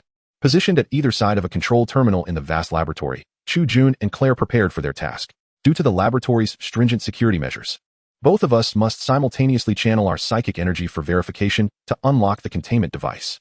Therefore, when I count to 3, we must both activate our psychic energy concurrently to open the lock and extract the parasites for our research. Hold on, Chu Jun interjected. Are you certain I possess that authority? As a student yet to graduate, he doubted his qualification to unlock the device, especially since his name was not on the verification list. Do not worry, Claire replied, gesturing towards the surveillance bugs resembling cameras above them. Having already infiltrated our school's data system, I have distorted our identities to that of Professor Li Nan and the vice principal. Moreover, I have harnessed the capabilities of the tapeworm to obliterate all evidence of our presence here. So, you can proceed with confidence. Chu Jun paused for a moment. Is it merely my imagination, or do you seem remarkably adept at this? Hee. Upon hearing Chu Jun's self-reflection, Claire turned her head, revealing an enigmatic smile. This is my little secret, but if you wish to know, I can share. I would rather not. Chu Jun turned away, initiating a countdown. 3, 2, 1. Upon completing the countdown, Chu Jun activated his psychic energy. Simultaneously, Claire ceased her playful banter and joined him in channeling her own psychic energy. In the next moment, accompanied by the roar of machinery, the psychic energies of both Chu Jun and Claire underwent detection and completed authentication. With a soft hiss, as the machine activated, they were finally permitted access to the testing platform to retrieve those mysterious parasites. However, just as Claire was manipulating the mechanical arm to transfer the chunks of flesh harboring live parasites into containers, Chu Jun suddenly sensed something amiss. By the way, Claire, I don't see this mentioned in the report. What is it? Did you discover something? Indeed. Moments later, he extracted from her body a visibly active white tumor-like tissue. This white mass was interlaced with vibrant red blood vessels, and upon its surface, there were several parasite eggs. If I recall correctly, Claire nodded. Yes. Then, why does this entity possess the functionality of a psychic organ and emit psychic energy? Upon hearing Chu Jun's inquiry, Claire set aside the control panel and scrutinized the white tumor. What is this? Why has it suddenly appeared? It is supposed to be a biologically inert creature with no psychic potential, incapable of developing such an organ. Claire questioned, perplexed. It still exhibits vitality. Could it be that this entity formed only after its death? Chu Jun ventured his hypothesis. Wait a moment, if that's the case, I will examine the other sentinel beasts for similar anomalies. With that, Chu Jun manipulated the mechanical arm and began an extensive search within the bodies of those unfortunate sentinel beasts. Regrettably, he found no tissue resembling the white tumor in any of them. After thorough confirmation, he reluctantly abandoned the search, hastily collecting as many parasites as possible, along with the white tumor. Subsequently, Chu Jun and Claire exited through the rear door of the laboratory. The moment they left, Chu Jun was taken aback to discover that Claire had entrusted him with all the containers. What on earth is she planning? Chapter 38, Private Laboratory. What are you doing? As Claire handed over all the containers filled with parasites to him, Chu Jun immediately responded with caution. What can I do? Have you forgotten my promise? Claire, observing Chu Jun's wariness, couldn't help but chuckle. Did I not mention that I would sponsor you a private laboratory to study these parasites? Surely, you do not expect me, a professor at Songnan University, to conduct research on such perilous specimens within the confines of the university's lab? Upon hearing this, Chu Jun's expression shifted to one of realization. Oh, I see. You are indeed serious. I initially thought you were merely deceiving me to gain my assistance. Faced with Chu Jun's skepticism, Claire Morton's eyes rolled in exasperation. Why would you think that? Is there something about me that suggests I am untrustworthy? Looking at the stunning blonde-haired, green-eyed doctor before him, whose fiery figure was marred by a lack of clean clothing and a horde of illicit experimental subjects, Chu Jun shook his head. While this beautiful doctor might lack significant combat prowess, she had once claimed that one of her psychic abilities was psychic whipping, completely absent. He replied, well, that's settled then. With Chu Jun's approval, Claire couldn't suppress her laughter. My tapeworms are currently controlling the data beasts and surveillance bugs within our university, so you can confidently leave the campus. Once the school opens tomorrow, come find me, and I will provide you with sufficient funds to rent a private laboratory. After placing the containers of parasites in a relatively secure corner, the weary Chu Jun succumbed to slumber. However, unbeknownst to him, as he slept, the white tumor was persistently attempting to emit psychic waves towards him. Yet, for reasons unknown, all these psychic fluctuations were absorbed by Chu Jun. After several attempts, the white tumor ultimately conceded and resumed its silence. The night passed without incident. The following morning, upon awakening and confirming that the parasites within the container remained active, Chu Jun set off towards Songnan University. However, upon arriving, he did not immediately seek out Claire Morton. Instead, he meticulously observed the situation within the university.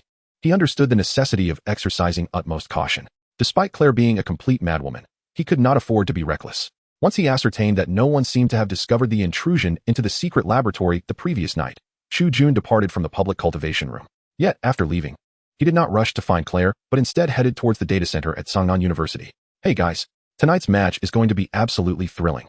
Although the ominous specter of the Black Death may not descend upon us, tonight heralds the arrival of a momentous subsonic event. Are you interested? If so, I can reserve a few tickets for you. Portly and jovial, Pang Bo tirelessly introduced his underground beast fighting competition to the surrounding students while discreetly assisting gamblers in placing their bets for the evening. Yet, just as he was reveling in his monetary gains, he noticed Chu Jun lurking in the shadows, observing him intently. After rubbing his eyes to confirm he was not mistaken, the once busy Pang Bo concocted an excuse and circled around to approach Chu Jun directly. Clearly, he had not forgotten his role as the liaison for the Jack Gang at Songnan University, tasked with facilitating communication between Chu Jun and the gang. Ah, Brother Chu, what brings you here? He exclaimed with feigned cheerfulness. Pray tell, how may I assist you? With a demeanor of calm indifference, Chu Jun replied, Firstly, I require the rental of a private laboratory. Can you arrange that for me? Absolutely, Pang Bo nodded, considering it a trivial matter. The second matter, Chu Jun continued. I wish for my little hunger to participate in the upcoming underground beast fighting competition. What? Pang Bo's countenance shifted to one of disbelief upon hearing Chu Jun's request. It seemed as if the very notion was preposterous. Sensing his hesitation, Chu Jun scrutinized him, coolly inquiring, why the grim expression? Is there an issue with the underground competition? And no, Pang Bo quickly countered, raising his hands defensively. How could there be a problem? That is the territory of Boss Jack.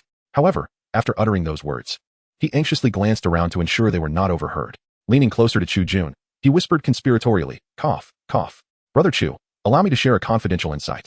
I strongly advise you not to register for tonight's competition. To be precise, Brother Chu, tonight's event may not be suitable for you. Intrigued by this revelation, Chu Jun pressed further. Why do you say that? If I recall correctly, your underground arena welcomes all beast tamers to participate, does it not? After all, isn't it often the case that you face a shortage of participants? Indeed, Pang Bo nodded vigorously, resembling a chick pecking at grain. Typically, we exert great effort to recruit beast tamers willing to compete. However, this time, the situation is rather peculiar. Very peculiar. Noticing Pang Bo's reluctance to articulate the issue, Chu Jun's tone sharpened. Enough with the riddles. Speak plainly. What is going on? Upon hearing such words from Chu Jun, the reluctant Pang Bo divulged the truth. Brother Chu, the situation is as follows. Tonight's competition has some underlying secrets. Secrets? Chu Jun furrowed his brow while contemplating the implications of this term. Upon reflecting on the nature of the underground contest, he suddenly realized, so, you are manipulating the match? Coughing vigorously upon hearing Chu Jun's loud exclamation, Pang Bo's face turned pale. Brother, lower your voice. Such matters must remain confidential. To be precise, even I am not supposed to know about this. However, you are aware that I have my sources, and given my good rapport with Jack, you understand. Observing Pang Bo's exaggerated expressions, Chu Jun sighed in resignation. You have a good relationship with Jack? Spare me. If memory serves, you barely uttered a word in his presence. All right, I understand. Since tonight's competition is so troublesome, I shall refrain from participating. Please reserve a spot for me in the competition the day after tomorrow. Relieved by Chu Jun's acquiescence, Pang Bo exclaimed, Sure thing, brother. You've worked hard. Once I leave school at noon, I'll relay your information to the boss. As for renting a laboratory, I should be able to send you the relevant details this afternoon, allowing you to choose a suitable location. Chu Jun nodded in agreement. It must be said that while Pang Bo is rather cunning, he is indeed efficient in his tasks. However, just as Chu Jun prepared to depart, Pang Bo abruptly called out to him. Hey, by the way, Brother Chu. Pang Bo produced a ticket for the underground arena from his pocket and thrust it into Chu Jun's hands. Here, I'm giving you a ticket for tonight's match. You can come and watch. Chu Jun shook his head, perplexed by the invitation. He could not fathom the intent behind Pang Bo's offer, especially since he had just been informed that the match was rigged. A contest that had been spoiled in advance clearly held no allure. However, as if sensing Chu Jun's thoughts, Pang Bo spoke in a conspiratorial tone. Brother Chu, just come tonight. It is said that some significant figures will be attending the match. Think of it as a spectacle. After hearing Pang Bo's explanation, Chu Jun reluctantly accepted the ticket. Fine, I will attend this evening. With that, he departed, making his way towards Claire's mentor laboratory. Yet, just as he reached the entrance of the laboratory, a familiar voice echoed in his ear, Whatever you do, don't go in. Chapter 40. Oddities and Prayers. Upon hearing the warning, Chu Jun instinctively activated his spiritual energy and sought out the source of the caution. As anticipated, he quickly located the origin of the warning, the humanoid moth that had appeared the previous night. What is it, little one? At that moment, the moth was cloaked in a veil of spiritual invisibility, nestled nearby. However, having encountered it the day before, Chu Jun no longer found it bothersome. His demeanor had softened considerably. Why won't you let me in? My mother. She has become so strange. Just yesterday, she was particularly kind to us, but this morning, for reasons unknown, she has been behaving oddly, and her temper has grown exceedingly irritable after these peculiar actions. The humanoid moth, seemingly frightened, trembled within Chu Jun's embrace. This is the first time I've seen my mother like this. Her scent has become unbearable. That is why I must prevent you from entering. Chu Jun furrowed his brow at the moth's words. What on earth is going on? This is all so chaotic. Driven by curiosity, he approached the door, tilting his ear to listen for any valuable sounds from within. Meanwhile, the moth anxiously fretted over its mother, attempting to dissuade Chu Jun from proceeding. Unfortunately, he heard nothing. With a mix of helplessness and curiosity, he addressed the moth. Hey, use your voice to open the door. Absolutely not. The moth vehemently refused. Then are you not concerned for your mother? If you truly care about her condition. Of course I am worried. Amused by the moth's lack of intelligence, Chu Jun smiled. He cleverly persuaded the moth that only by allowing him into the laboratory could he ensure its mother's safety. Ultimately, the gullible moth relented and opened the door, permitting Chu Jun to enter. Wow, the odor here is indeed unpleasant. No wonder you dislike it. The moment he stepped into the laboratory, Chu Jun was greeted by a strong scent of alcohol. So, this was the aroma the moth had referred to. Hey Claire, I've come to find you. I'm ready to rent the laboratory. Are you here? Due to the overwhelming stench, Chu Jun was reluctant to venture further inside. He simply stood at the entrance, calling into the depths of the lab. With a resounding crash, Claire, disheveled and still in the same clothes as the day before, rushed down from the second floor. Damn it, why are you here so early? Did you not sleep at all last night? Observing the flustered Claire, and catching a whiff of the alcohol lingering on her, Chu Jun grimaced in distaste. What were you doing just now? Have you been drinking the whole time? No, Claire, looking weary, replied somewhat irritably. I had a drink at dawn. It's I who hasn't slept well, and I was just praying. Praying? What are you talking about? Just as Chu Jun was engulfed in confusion, Claire seemed to suddenly recall something, hastily shoving a necklace from around her neck into the high-collared sweater she wore. No, it's nothing. I was just rambling. Witnessing her demeanor, Chu Jun immediately sensed that Claire harbored some secrets unknown to outsiders. After a few fleeting glances, Chu Jun, who was not particularly inclined to pry into others' secrets, deftly shifted the subject to the funding issues of the private laboratory. Claire, displaying remarkable generosity, handed him a card containing 150,000 points of the Star Sea Empire as the initial startup capital. To Chu Jun, this sum represented a significant financial boon. However, for the enigmatic Claire, whose personal prowess was undeniably formidable, it was but a trifling amount. Ultimately, after their brief conversation concluded, Claire, whose complexion was notably poor, declared her intention to take a shower, adding that if Chu Jun did not wish to join her, she would have to issue an eviction notice. After all, as a newly appointed mentor at Sangnan University, she was to commence her lectures in the afternoon. Upon hearing this, Chu Jun resolutely declined her invitation and promptly departed. However, there was something peculiar about that individual. He then procured paper and pen, and by relying on his memory, began to sketch the peculiar object he had just observed, the necklace of Claire. Chapter 41, The Strange Blood. What is this thing? As Chu Jun gradually completed his drawing, an exceedingly bizarre object emerged before his eyes. It comprised multiple limbs twisting and spiraling in unison, ultimately forming a droplet resembling strange blood. Yet, these oddly styled limbs collectively constituted this singular drop of blood. The moment he beheld this entity, Chu Jun instantly comprehended that it was deliberately designed by someone. Yet no matter how he pondered, he could not decipher its concrete significance. Claire's state was evidently amiss. If it were merely drinking, she would not be so flustered. After all, she was certainly not a Puritan. Judging by her appearance, indulging in desires should be something she was indifferent to. Furthermore, since she had come down from upstairs, she hadn't inquired about where I had kept those parasites. Adding to this, she had inadvertently let slip that she was praying. Is this thing responsible for it? Chu Jun gazed at the peculiar droplet of blood, lost in contemplation. After a period of fruitless pondering, he temporarily set the matter aside. It mattered little what Claire had done, it was of no concern to him. After all, she had invited him to partake in her research, and all he needed to ascertain was that she remained within reasonable bounds of eccentricity. With this realization, Chu Jun unhesitatingly shifted his focus to the little hunger creature. However, today, he refrained from infusing more genetic sequences of extraordinary beasts into her. This was primarily because the genetic sequences he currently possessed were incompatible with the little hunger. Moreover, the pressing issue for her was not her evolution, but rather the failure of her eggs to hatch. From the experiments conducted the previous night, it was evident that all of the eggs produced by the little hunger bore signs of fragmented genetic sequences. In essence, regardless of her attempts to incubate her eggs, They were all lifeless. Was it a hidden flaw within her own genetic sequence?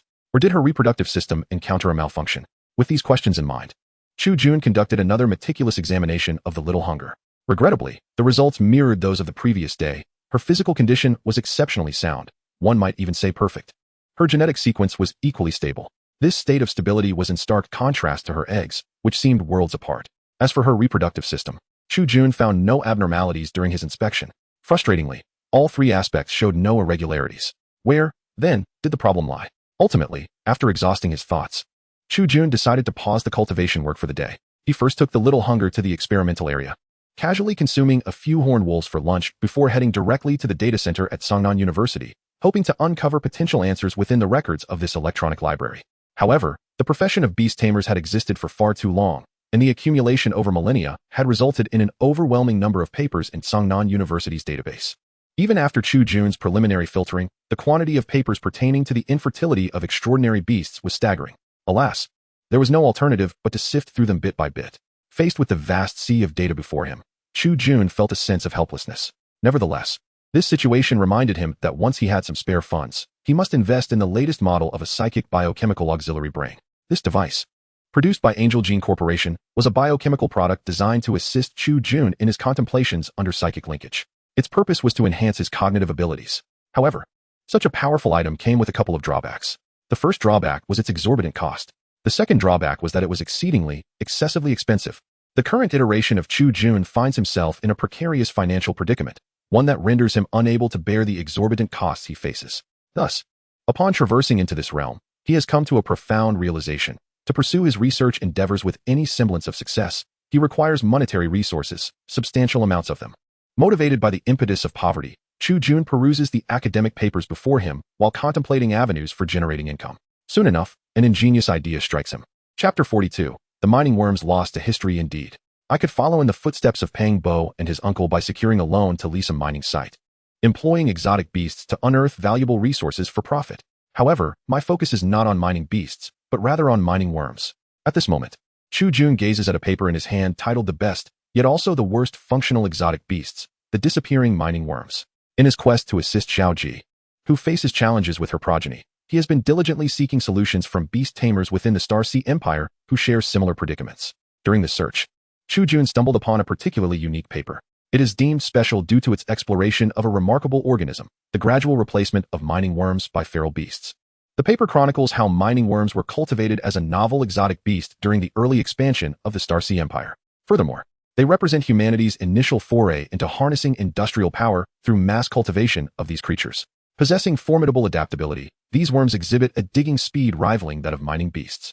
Their resilience in extreme environments surpasses that of contemporary mining beasts, and the resources required for their cultivation are significantly less than those demanded by modern mining beasts. Consequently, in the nascent stages of the Star Sea Empire, prior to the emergence of mining beasts, these advantageous mining worms swiftly populated every mining area within the empire, contributing greatly to its expansion. However, challenges soon arose, and the pace of their replacement far exceeded anyone's expectations. Many mining sites were caught off guard by the rapidity of this transition. Even in locations abundant with mining worms, the mining beasts easily supplanted them. The reason is singular. Despite the relatively uncomplicated process of cultivating mining worms, these creatures frequently succumb to a disease that causes widespread genetic mutation over time. This genetic aberration impedes the worm's ability to reliably pass on their genetic sequences. Moreover, the source of this mutation lies within the very mother worms that produce the mining worms. Once the genetic sequences of these mothers undergo alteration, even if they manage to produce offspring, they often give rise to uncontrollable mutated mining worms. These aberrant worms, unlike their predecessors, possess significantly diminished mining capabilities and frequently elude the control of their tamers. This has resulted in many mining operations, after introducing the mining worm production line, being able to cultivate mining worms for only a few years or even decades, after which they could no longer cultivate new mining worms. This instability has led numerous mining owners to abandon the unreliable mining worms in favor of the more genetically stable and easily bred mining beasts. Although the breeding methods of mining beasts are tightly controlled by the genetic companies that produce them, ordinary mining owners are unable to directly cultivate these creatures. However, due to the remarkably stable supply of mining beasts, they ultimately replace the unstable mining worms, firmly establishing their presence within the mining regions of the Star Sea Empire. Consequently, the mining worms reluctantly exited the stage of human history, becoming a relic of the past. This situation bears a striking resemblance to the current plight of Little Hunger. Observing the history of mining worms in this paper, Chu Jun nodded quietly. However, the author of this paper not only recounts the history and fate of mining worms, but is also one of the few scholars who have specifically studied the current status of these creatures. This is precisely why Chu Jun places such importance on this paper. He has discovered wild offspring of mining worms in various regions and conducted research on them. To his astonishment, he found that many mining worms and their progenitors, including those with genetic issues, had not vanished from the Star Sea Empire as expected. On the contrary, a significant number of wild mining worms still thrive on planets inhabited by humans. Logically, these mining worms should have faced extinction after losing their stable genetic sequences. Yet, the situation is quite the opposite. Following the initial wave of extinction, many unique mining worm matriarchs inadvertently activated a hidden gene within themselves, akin to those found in ants and bees. They successfully harnessed this latent gene to salvage their species from the brink of extinction. This genetic trait is currently abundant within any wild mining worm matriarch. Chapter 43, The Beast Hunter Guild. I need to utilize the hidden genes of these wild mining worms to address Little Hunger's infertility issue. Furthermore, if the records in this paper are accurate, the genes possessed by wild mining worms seem capable of significantly enhancing Little Hunger's original genetic sequence, granting her abilities akin to those of the wild mining worms. Specifically the capacity to differentiate her offspring, allowing them to possess diverse functional abilities. The scholar documented numerous appearances of wild mining worms using imaging technology, revealing that a vast majority of these creatures exhibit this trend. Chu Jun has thus set his sights on these wild mining worms, eager to pursue the genetic sequences they possess. Crucially, it was the sight of this paper that sparked a bold idea in Chu Jun's mind. He realized that he could harness the genetic module of the miner hunger and combine it with the genetic sequences of wild mining insects to create his own unique breed of insects. In doing so, miner hunger would not only resolve the issue of unhatched offspring, but also provide an opportunity to cultivate a greater number of his progeny. He envisioned himself transforming into a dedicated nurturing matriarch. It was an almost perfect plan. After perusing the paper, Chu Jun already had a rough outline forming in his mind. However, a significant challenge arose. How was he to locate the wild mining insects? This posed a genuine dilemma. In the Star Sea Empire, wild mining insects were classified as dangerous and uncontrollable wild beasts, and any beast hunter encountering them would not hesitate to eliminate them for a bounty from the government. Moreover, the population of these wild mining insects was already scarce, making it highly improbable for Chu Jun to find them on his own. It would be an incredibly time-consuming endeavor, likely yielding no results. Contemplating this, Chu Jun couldn't help but feel a twinge of frustration. Wait, just as he was grappling with this predicament, a shift in his thinking occurred. Since these beast hunters routinely hunted wild beasts, why not offer a bounty to enlist their help in locating the wild mining insects? Indeed, realizing this, Chu Jun tapped his head in affirmation. Unlike his previous life, where such endeavors would be closely monitored by superiors, this life afforded him a degree of freedom. Many activities in this world of beasts were entirely legal. As a pragmatic individual, having grasped this notion, Chu Jun promptly departed the school's data center and made his way outside. He resolved to head directly to the Beast Hunter Guild in Songnan City to post his bounty and acquire the resources he needed. Several hours later, Chu Jun arrived at his destination, the headquarters of the Hunter Guild in Songnan City. He lifted his gaze towards the towering edifice at the heart of the bustling street. The architectural style of this skyscraper clearly drew inspiration from the mid-era of the Star Sea Empire, exuding a sense of grandeur reminiscent of an expansionist period. Moreover, the outer walls were adorned with vibrant depictions of fierce beasts. At the front of the building, the proprietor eschewed the conventional advertising methods prevalent in the Star Sea Empire and opted for a more primal and archaic form of promotion. He displayed the shattered skull of a fifth-level psychic beast, accompanied by the weapons that had slain it. This was the unique display of prowess favored by the hunters of the Beast Guild.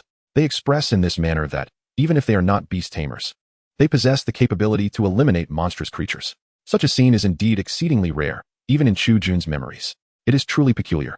Sometimes, when I do not venture out, I remain blissfully unaware that I have traversed into another realm. With a curious gaze, Chu Jun slowly approached the grand building, pushed open the guild's door, and stepped inside. Just as he crossed the threshold, a girl in uniform with short hair unexpectedly collided with him.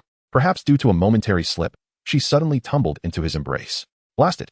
At that moment, a coarse voice echoed from a distance. Chapter 44, The Hidden Psion. My sincerest apologies. The girl who had accidentally fallen into Chu Jun's arms quickly raised her head after the initial panic and spoke to him. Chu Jun, being the epitome of a gentleman, instinctively responded to the situation with the decorum befitting a gentleman.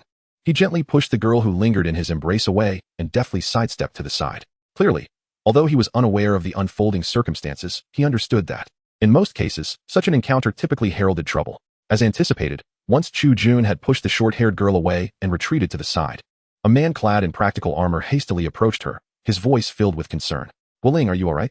However, in response to the man's concern, the girl named Guoling lowered her head and silently walked toward the exit of the guild, her demeanor resolute. Observing this, the others within the guild erupted into laughter. Indeed, every time we see you pursuing Guoling, she always looks utterly disdainful. Amidst the laughter, the man in practical armor flushed with embarrassment. Ultimately, the man named Jello shot an accusatory glance at the innocent Chu Jun and said, next time you walk, be more careful. Upon hearing this, the laughter only grew louder.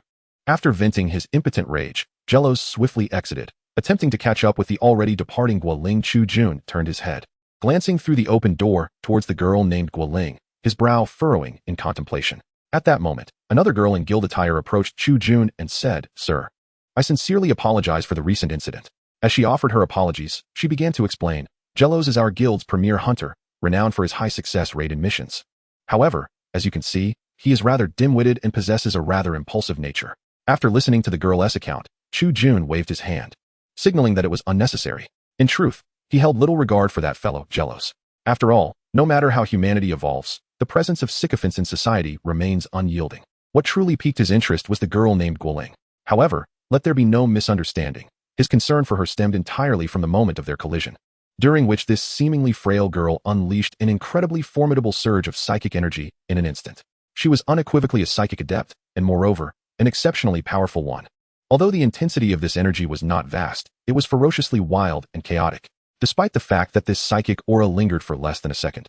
As someone who had engaged in close proximity with her, Chu Jun could ascertain with utmost clarity that Guoling was certainly no ordinary individual.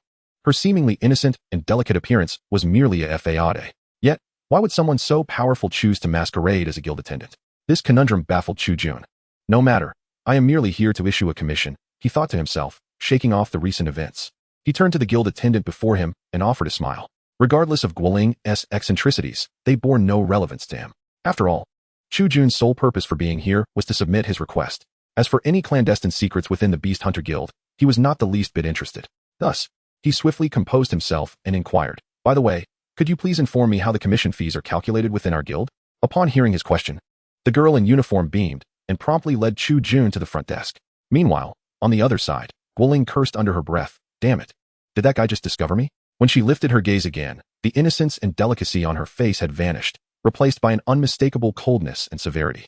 Chapter 45, Commission and Mrs. Biggs. Oh, I see. So, your objective is to locate the wild mining insects surrounding Songnan City? Furthermore, you require that the beast hunters do not exterminate these wild mining insects, but instead inform you of their whereabouts, correct? A bespectacled female receptionist, clad in the guild's uniform, smiled as she spoke to Chu Jun, her hands deftly inputting data into a portable data beast variant. Chu Jun nodded in affirmation, responding, yes. Given that his finances were rather constrained at the moment, aside from the funds provided by Claire, Chu Jun was not particularly affluent. Thus, he opted for a relatively economical approach to address his predicament, which involved enlisting the hunters from the Beast Hunter Guild to furnish him with intelligence regarding wild or worms, after which he would venture into the respective regions to hunt these creatures. Of course, Chu Jun was not genuinely planning to hunt himself. His current physique was utterly incapable of contending with the now feral or worms. The primary executioner of the hunt remained Little Hunger. This method was the most cost-effective and expeditious, as a multitude of beast hunters would likely notice this bounty within a short span of time and assist Chu Jun in recording the locations of these wild or worms while attending to their other tasks. Moreover, since the Beast Hunter Guild mandates prior verification, Chu Jun need not fret over the veracity of the information. After considerable contemplation, he ultimately chose this course of action. Very well, sir, the receptionist of the Beast Guild displayed a professional smile before presenting Chu Jun with a number. The fee you are required to pay is 3,000 points of the Star Sea Empire, or an equivalent value in Human Federation points. We also accept points from other small human settlements. Once you remit the requisite fee, our hunters will procure the information pertaining to this commission from their personal terminals and the interconnected data beasts. Subsequently, they will provide the guild with valid leads. The first 3 qualifying hunters will evenly share the bounty of this commission, albeit subject to a corresponding handling fee. May I inquire if this arrangement is acceptable to you? Indeed, it is exceedingly fair. After listening to the receptionist's explanation, Chu Jun nodded in satisfaction. The Beast Guild, much like the Star Sea Empire, is an organization steeped in antiquity, and their regulations and methodologies in such matters left him quite pleased. Upon settling the necessary payment, Chu Jun indulged in the complimentary pastries offered while awaiting the completion of his paperwork. At that moment, a commotion in the hall caught Chu Jun's attention as he savored his cake. Old woman, What brings you here again? Did I not mention that if you lack funds, you should refrain from posting commissions at our Beast Guild? Our minimum charge is 500 Imperial points, and what you have provided is simply insufficient. A towering figure, exceeding 2 meters in height, reprimanded the elderly woman before him in a brusque tone while gently assisting her inside. The elderly lady was dressed in tattered and threadbare garments, replete with patches. Judging by her age, she appeared to be in her 70s. Additionally, her head was enveloped in a thick swath of bandage. Thank you, Andrew. She trembled as she entered the guild's hall, expressing her gratitude for the man's support. However, upon entering the Beast Hunter Guild's main area, she did not approach the front desk, but instead made her way toward the bar counter designated for the Beast Hunters. Greetings, Mrs. Biggs. Long time no see, Mrs. Biggs. You have returned once more. Contrary to what many might assume, upon the entrance of this elderly lady, known as Mrs. Biggs, numerous beast hunters raised their goblets in a courteous salute to the frail matron. Clearly, this was not her first visit. The hunters, already inebriated, were well acquainted with her presence. Greetings to you all, Mrs. Biggs said, her demeanor somewhat restrained as she addressed the burly hunters, before turning to the bartender who was diligently polishing a glass. Excuse me, is Mr. Giros here? Giros? That irritable sycophant? Chu Jun thought, discreetly furrowing his brow. Upon learning that Giros was absent, Mrs. Biggs displayed a look of disappointment, caught in a quandary of whether to remain or depart. At that moment, the bartender spoke. Please, take a seat here, Mrs. Biggs. I shall pour you a complimentary glass of milk. However, what brings you back this time? Has your and your husband's farm once again fallen prey to the invasive carnivorous insects? Chapter 46, Void Beast. Carnivorous Insects. Farm. This tattered old woman was likely a smallholder from around Songnan City. These modest farmers faced the dual challenge of contending with large agricultural enterprises backed by affluent conglomerates while also battling the harsh conditions of their environment. Additionally, the carnivorous insects posed a significant threat to them. These pests, typically measuring over 70 centimeters, were ferocious predators that took delight in hunting livestock, as well as chickens, ducks, and geese. Although these carnivorous insect beasts were indeed vicious, it was worth noting that an armed adult, provided with adequate weaponry, could easily fend off a multitude of these creatures. However, during instances when the insects were in overwhelming numbers or a large nest was nearby, many farmers would resort to offering bounties for professional beast hunters to assist in exterminating the pests. Yet, judging by Mrs. Biggs' appearance, Chu Jun surmised that this ragged old woman likely lacked the means to confront the menacing insects alone, thus relying on the local Beast Hunter Guild for aid. Just as Chu Jun finished the last bite of cake on his plate, his commission was successfully submitted. The lady who assisted him in this process personally came to inform him that he was free to leave. Once the hunters fulfilled his commission, the completed tasks would be relayed to his personal information terminal. Upon seeing Chu Jun, Giros wore an awkward expression. Sir, I apologize for earlier. My temper can be rather short. Please do not take my earlier behavior to heart. Unexpectedly for Chu Jun, at that moment, Jelos seemed to have shed his previous arrogance and sincerely apologized to him. It appeared that he was not entirely devoid of intelligence. However, Chu Jun remained indifferent to this change in demeanor. After all, when it came to Jelos, he scarcely entertained any thoughts of concern. The woman he pursued, named Guoling, instilled in him a far greater sense of trepidation. Therefore, after acknowledging Jelos's apology with a curt "it's fine," he promptly departed from the scene. Upon witnessing this stranger's forgiveness, Jelos approached Mrs. Biggs with a beaming smile. Typically hot-tempered yet kind-hearted, Jelos often took the initiative to assist Mrs. Biggs in resolving her pest issues on the farm. However, as he left, he remained completely unaware of the lurking shadow within the skull sculpture of the Beast Hunter Guild, where a single eye, perched atop a tentacle, fixated intently on his back. Was it a fellow creature? Finally, the troublesome matter had been resolved, and he felt quite famished.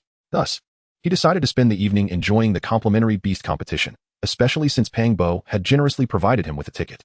To let it go to waste would be a disservice, as wastefulness is indeed a poor habit. With the ticket in hand, Chu Jun once again entered the decrepit building where Jack had concealed the arena. As before, after presenting his ticket, he successfully descended to the subterranean level of the arena, the very heart of the competition. However, as it was still early, Chu Jun opted not to head directly to the viewing area and instead wandered to the food stalls located at the back of the arena. After casually ordering 3 drinks, 5 hot dogs, and a generous portion of fried chicken, he settled onto a nearby public bench to indulge in his meal. Once he had satiated his hunger and thirst, he checked the time and re-entered the arena, preparing to witness the evening's matches. As anticipated, his timing was impeccable. Shortly after he took his seat, the first match of the night commenced. Even Chu Jun could not suppress his excitement upon seeing the beasts participating in this bout. The inaugural contender was a formidable creature named Subsonic by its master, which turned out to be an exceptionally rare void beast known as the Thunder Beast. In the arena, a creature enveloped in crackling lightning, as dark as a rhinoceros, collided with its opponent, a 4-armed giant ape, like a cannonball. Despite weighing at least 200 kilograms, the The Thunder Beast exhibited remarkable agility, thanks to its lightning abilities. As the four-armed giant ape let out a blood-curdling scream, Subsonic seized it and, at the command of its Beastmaster, tore off one of its arms and hurled it into the air. In an instant, blood splattered across the ground. The four-armed giant ape let out a horrific cry as it was pinned down by its opponent, only to have its second arm wrenched from its body. The surrounding spectators erupted into ecstatic howls, clearly drawn to witness such a gruesome spectacle. Of course, the bloodshed of the lesser creatures hardly counts, as their methods scarcely qualify as combat. After the third arm of the four-armed giant ape was torn away, the cheers of the audience crescendoed, prompting the host to exclaim with excitement, "My dear viewers, our arena's rising star, the magnificent Subsonic, is on the cusp of claiming his 8th victory. This energy beast, whose power is quantified at over 1,000 points, has finally undergone a bloody evolution to showcase his true prowess as a void beast for all of you. Let us give him our cheers. Let us chant his name. For tonight, this creature, known as Subsonic, is poised to achieve a remarkable feat by relentlessly challenging 4 different adversaries in succession, following the demise of this feeble four-armed giant ape." Upon hearing this, every spectator except for Chu Jun sprang to their feet, fervently chanting Subsonic's name. It was evident that they were deeply enamored with the evening's contest. However, as a traveler from another realm, Chu Jun felt no such enthusiasm. In truth, had it not been for his overwhelming boredom, he would have preferred to forego the match entirely. Being privy to certain truths, he had already surmised that Subsonic's so-called challenge was merely a predetermined affair. This void beast, named Subsonic, intended to elevate its notoriety through this spectacle, while its unseen masters capitalized on the fervor of the frenzied gamblers. Pangbo had once warned him that Subsonic should not be allowed to compete tonight, and now it was clear why. Chu Jun glanced at the arena, where Subsonic roared wildly, and calmly reflected. Regardless of the circumstances, Subsonic was indeed a remarkably rare creature, as it could only be found in the void realms. The rarity of such a beast justified the excitement of the evening. Yet, what astonished him was the fact that even in the remote area of Seongnam City, within the Star Sea Empire, the concept of energy value had begun to gain traction. The term energy value, as used by Chu Jun, referred to a measurement system for spirit beasts that had only recently emerged from the Human Federation. To be precise, energy value was merely one aspect of a comprehensive measurement system introduced by the Federation. In the contemporary Human Federation, spirit beasts are classified into ordinary and energy beasts, a classification that mirrors that of the Star Sea Empire. For instance, within this measurement system, the Human Federation has redefined the physical strength and spiritual energy levels of spirit beasts, categorizing their physical strength into 13 distinct levels. From the benign 0 level to the cataclysmic 12th level, a spectrum of threats exists. The most rudimentary of aberrant creatures, such as the mutation insects, are classified as 0 level, posing virtually no danger. However, as Chu Jun glanced at the supersonic brochure in his hand, he noted that the physical strength of this aberrant beast was a standard 4, categorized as hazardous. Moreover, the Human Federation had augmented the ancient spiritual energy classification system with a new metric known as energy value, a standard measurement for evaluating the spiritual strength of an aberrant creature. The subsonic standard equates to a secondary level of spiritual energy, with an energy value of 1,000 points. Although this measurement system originates from the Human Federation's longtime rival and ally, it has swiftly gained popularity throughout the Star Sea Empire. It is rumored that Chu Jun's school may implement this new standard in the graduation criteria a few months hence. Yet, Chu Jun was taken aback by how this policy, still in its infancy, had reached the suburban world of Seongnam City, penetrating even the underground competitions organized by the Jack Gang. This perplexed him greatly. However, when he raised his gaze inadvertently toward the VIP section above, the reason became immediately apparent. Because wait, it was him. How could he possibly be here? Chu Jun's eyes widened in astonishment as he spotted the figure in the distance. In the VIP section above, a young man clad in a blue jacket was laughing as he embraced his elegantly dressed companion, pointing down at the supersonic event below. The man appeared to be around 25, with short black hair and a congenial visage. Yet, despite his smile, his dark eyes lacked any mirth, creating a dissonance with his overall demeanor. However, what drew the most attention was the golden galactic emblem he wore on his blue jacket, the insignia of the Human Federation. It was this amalgamation of factors that allowed Chu Jun to easily recognize him. After all, this individual's posters had adorned the entirety of Seongnam City for over a month. He was none other than Zhang Jian, a Beastmaster of the Human Federation and a 7th-level spiritual energy practitioner. Although Chu Jun had known that Zhang Jian had arrived in Seongnam City a week prior, he had not anticipated that he would venture into the territory of the Jack Gang to observe such underground beast competitions. After all, Zhang Jian's status was rather unique. He was not only a high-level Beastmaster, but also a representative sent by the Human Federation to engage in exchanges and spar with the Beastmasters of the Star Sea Empire. Thus, given these dual identities, Chu Jun found himself in a state of perplexity. As Chu Jun was engrossed in observing the other party, Zhang Jian, seemingly sensing his gaze, abruptly closed his mouth and lowered his head, directing his attention downward. To his surprise, the direction he was gazing at was indeed where Chu Jun stood. In that fleeting moment, the glances of two individuals, hailing from starkly different backgrounds and statuses, collided. What troubles you, dear? Why have you ceased to enlighten me about the peculiarities of that creature known as supersonic? Noticing that Zhang Jian had suddenly halted his captivating tales regarding the beasts, the woman beside him swiftly placed her hand beneath his chin, attempting to rekindle his interest. Zhang Jian, however, furrowed his brow, his eyes growing colder.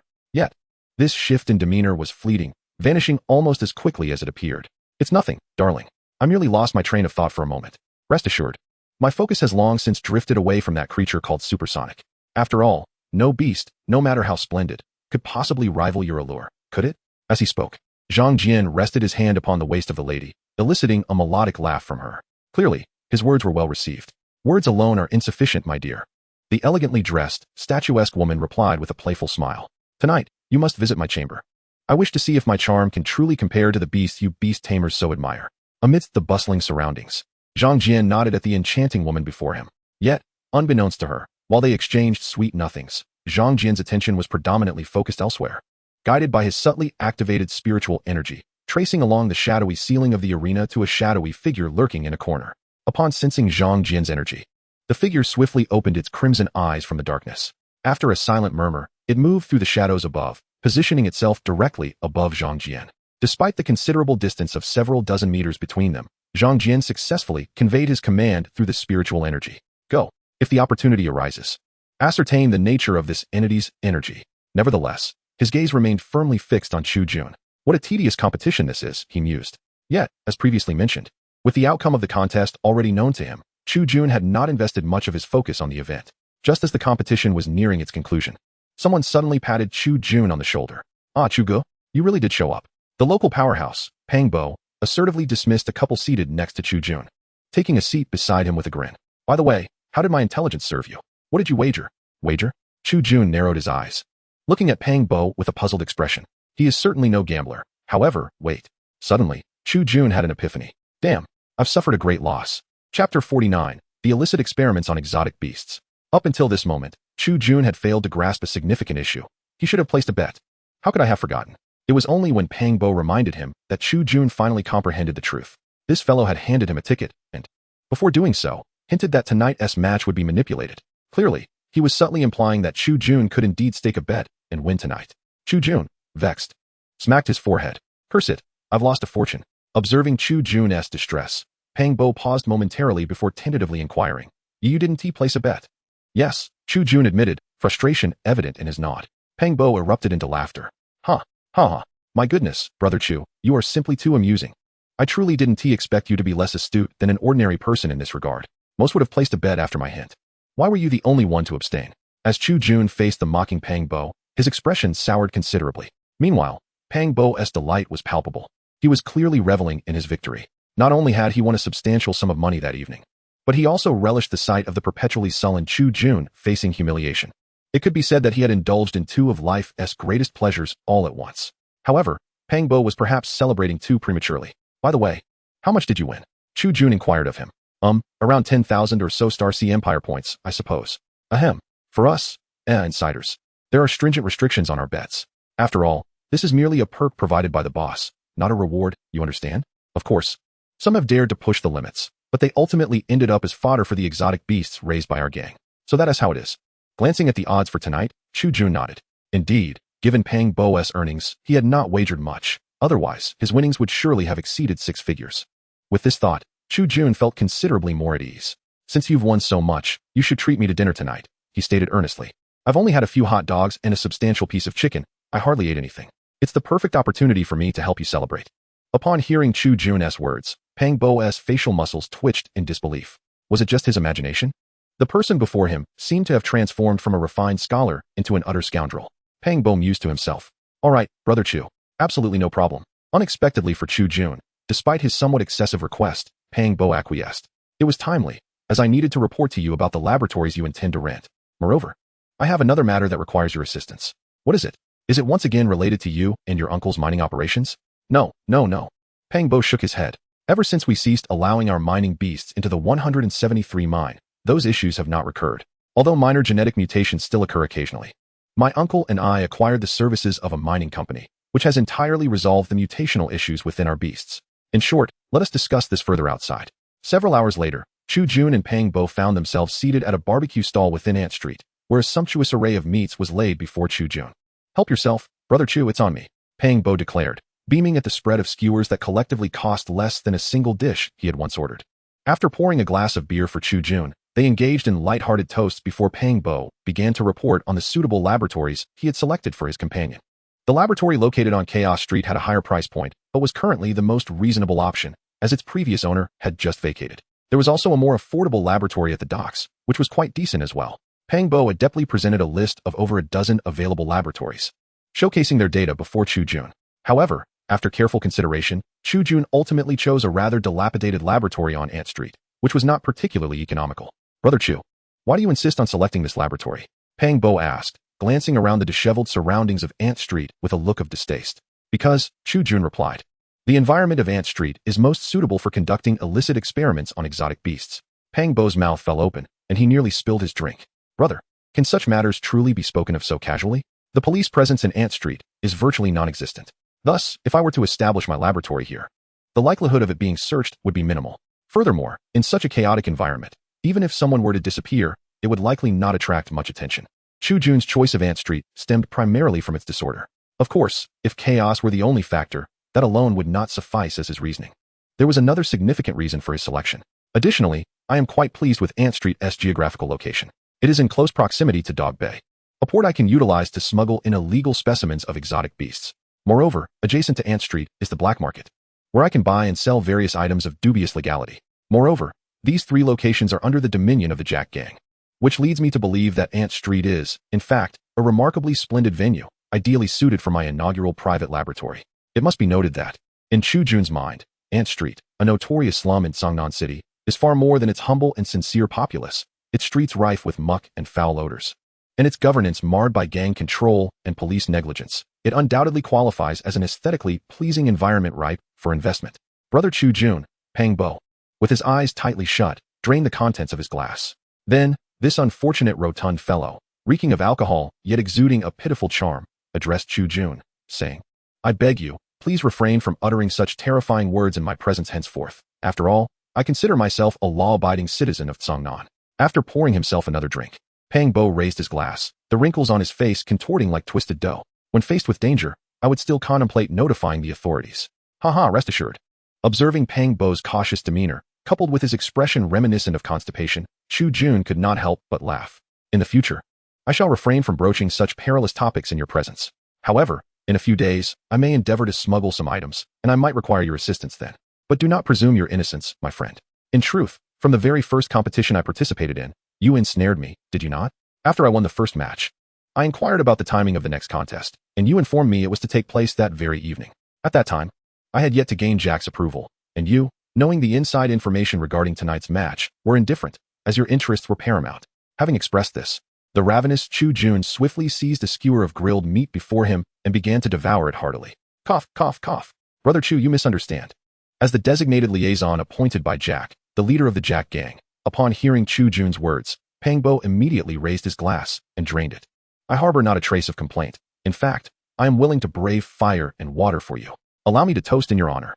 After indulging in their meal for a while longer, Pang Bo finally seized an opportunity to voice his distress to Chu Jun. In fact, this matter constituted the true reason for his visit.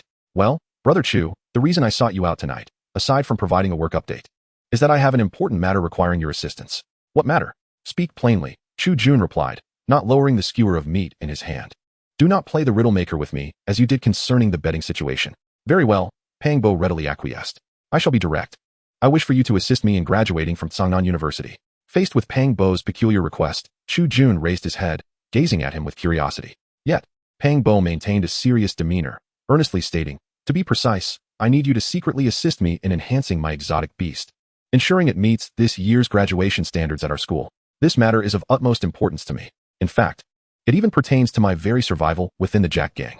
"Chu Go, surely you wouldn't want any misfortunes to befall your capable subordinate, would you?" Chu Jun took a sip of his drink, furrowing his brow. What audacious words. Moreover, didn't that statement sound a bit strange? To elaborate, Chapter 51, Prelude to Gang Conflicts. Hear us how it unfolded. Under the influence of alcohol, Pang Bo began to share his grievances. As you know, my brother, like you, I emerged from Ant Street to enroll in Sangnan University. To outsiders, we are both perceived as fortunate souls among the impoverished, geniuses among geniuses. Chu Jun nodded, acknowledging Pang Bo's truth. Indeed, within the Star Sea Empire, the status of a legitimate Beastmaster is undeniably elevated above that of ordinary individuals.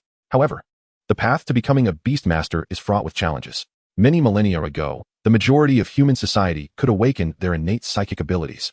But now the probability of such awakenings has dwindled significantly. Consequently, whether in the Human Federation or the Star Sea Empire, the population ratio of Beastmasters has been steadily declining. And how does this relate to your survival? Chu Jun inquired, addressing the tear-streaked face of Pang Bo before him. Indeed, although Pang Bo had spoken at length, Chu Jun had heard nothing that posed a threat to his life. Thus, he was eager to discern the connection between Pang Bo's plight and his very existence. Well, there isn't really a direct correlation. I merely wish to bridge the gap between us, given our similar backgrounds. A cold, indifferent gaze swept over, causing Pang Bo to shiver involuntarily. Cough, cough. Very well. The truth is this. Ever since I enrolled at Sangnan University, I joined the Jack Gang due to financial constraints. This was to cover tuition fees and to access more resources. However, precisely because I am a student at Sangnan University, my primary role in the gang has been to sell tickets and facilitate bets, while also attempting to recruit financially struggling students to participate in the underground arena competitions organized by Jack Gang. But therein lies the problem. Chu Gu. Pang Bo lowered his voice, addressing Chu Jun. I no longer wish to remain at Sangnan University, nor to continue with these two endeavors. Or rather, my time in these pursuits is drawing to a close. Oh, why so?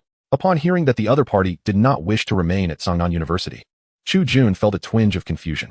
After all, it seemed to him that as long as Pang Bo could still engage in these two ventures, he would not be lacking in funds. Moreover, his current income was certainly on par with, if not exceeding, that of most Beastmasters. This was due to the fact that scoundrel, Li Nan, had spoken with our principal yesterday. That wretched creature was preparing to persuade our principal to agree that those students who, having completed 4 years of education, still had not graduated after 2 or 3 additional years, would completely lose their qualification to graduate. He intended to push for educational reform within the institution. Upon hearing Pang Bo's words, Chu Jun furrowed his brow, for he suddenly realized that Li Nan's radical actions seemed to concern him. After all, had it not been for the prodding remarks he had made a couple of days ago, this fellow likely would not be in such a furious state. How do you know this? Pang Bo shook his head, remaining silent. The Jack Gang had its own informants within the school, and this informant held a rather significant position in the academic administration. All right, I believe I understand the situation now, Chu Jun sighed. If I am not mistaken, you have already delayed your graduation by a year. This means that if you do not graduate this year, and if Li Nan's proposal passes, you may never become a Beastmaster, correct? Yes, indeed. Pang Bo replied anxiously after hearing Chu Jun's explanation. Therefore, I must swiftly fulfill my graduation requirements this year, become a Beastmaster, and secure my new position within the Jack Gang. Otherwise, I risk being eliminated by a hitman and dying on the street at any moment. After listening to Pang Bo's account, Chu Jun was momentarily taken aback. But you have been part of the Jack Gang for so long. Why would you still be at risk of being taken out? And wouldn't the leader of your gang allow you to be eliminated by your own comrades? Under normal circumstances, that would not happen. Yet my rival is somewhat unique. Aside from being a student at Sangnan University, he happens to be the nephew of Old One-Eyed, who is the third in command of the Jack Gang. So this is merely the prologue to their internal strife within the gang, Chu Jun realized with sudden clarity. Chapter 52, Barber's Origin Crystal. Now it makes sense. No wonder you are in such a hurry. Very well, I shall assist you. However, I need to know in advance what you require of me. Although Chu Jun was somewhat reluctant to involve himself in the internal affairs of the Jack Gang, he considered that as a competent tool, he was willing to lend a hand to this individual before him. Additionally, Chu Jun was soon to procure and smuggle some rather illicit items for the evolution of his little hunger. Therefore, if Pang Bo could owe him a significant favor, the subsequent matters would be much easier to handle. Seeing that Chu Jun was willing to assist him, the troubled expression on Pang Bo's face swiftly vanished. Brother Chu, the tasks you need to undertake are not many. Please assist me in nurturing the extraordinary beast for my graduation. As for the other matters, I shall manage them myself. Upon hearing Pang Bo's words, Chu Jun's expression shifted. Have you, young man, awakened your psychic talent? The two fundamental prerequisites for becoming a Beastmaster are to create a unique psychic beast during one's university years and to complete the subsequent assessments. The other condition is to achieve the awakening of one's psychic abilities. Although Pang Bo had spoken extensively, his sole intention was to enlist Chu Jun's help in nurturing his beast, leaving Chu Jun somewhat perplexed. Could it be that this individual, who has been held back for 2 years, has unknowingly awakened his psychic gift? He certainly did not appear to be so. Of course not. Pang Bo chuckled mischievously. his hand reaching into his pocket. But I will awaken my psychic talent very soon. Brother Chu, let me show you something remarkable. With that, he produced a piece of purple crystalline material from his pocket and discreetly handed it to Chu Jun. Taking the object, Chu Jun examined it with great care. This substance resembled a purple crystal, yet it was not a true crystal. Its surface lacked the coldness typical of crystals and instead emitted a slight warmth. Furthermore, as Chu Jun, who had already awakened his psychic abilities, placed his hand upon the purple crystal, it seemed to respond, emanating tiny points of purple light from within. Appearing utterly enchanting, Chu Jun returned the object to Pang Bo, curiosity evident in his voice. What is this? Barber Source Crystal. Pang Bo carefully tucked the item away, speaking softly to Chu Jun. Barber Source Crystal? I haven't heard of it. Chu Jun furrowed his brow, clearly indicating that this purple crystal did not belong to the common categories utilized by Beastmasters. If it did, he would have been aware of it. Of course you haven't heard of it. Haha. Pang Bo grinned mischievously. This is a newly discovered substance, and the news of it hasn't even spread throughout the entire Star Sea Empire yet. And how did you acquire it? I purchased it from a captain with whom I share a fateful bond. She operates on a route that includes a planet where this latest substance can be found. Just this small piece of Barber Source Crystal is worth 500,000 Star Sea Empire points. Is it truly that expensive? Chu Jun exclaimed, gazing at the tiny purple Barber Source Crystal, which was no larger than his pinky finger. 500,000 Star Sea Empire points could very well represent the total income of an average family in the Star Sea Empire over 5 years. For the impoverished residents of Ant Street, such a sum could equate to a life. Do you find it expensive? Brother Chu, your perspective is rather narrow. Pang Bo chuckled quietly to him. The purpose of this object, if you were to comprehend it, would certainly alter your opinion. Why? Chu Jun inquired with curiosity. According to the intelligence I have gathered, this entity, known as the Barber Source Crystal, has been confirmed to possess two distinct functions. One of its capabilities allows Beastmasters, who have awakened their spiritual abilities after inhaling its powder, to further enhance their powers. The second function, however, is even more remarkable. It enables ordinary individuals or average spiritual practitioners who inhale the powder to awaken their own latent abilities. Chapter 53, Prelude to War. Damn it. Such a thing actually exists. Upon hearing Pang Bo's account, Chu Jun's expression immediately changed. Pang Bo, noticing the shift in Chu Jun's demeanor, couldn't help but chuckle. Hey, Brother Chu, you never expected that I could procure such a treasure at such a modest price. Now, I am eager to see how those who look down on me will regard me. Ha ha ha, it seems I, Pang, will ascend to greatness. Observing Pang Bo's excitement and fervor, Chu Jun merely shook his head. No, what I am contemplating is not this matter. I sense the peril that lurks behind this object. Huh. Pang Bo was taken aback by Chu Jun's statement. Is there danger in inhaling this? How did you discern that? You fool. I am certainly not referring to the risks of the object itself.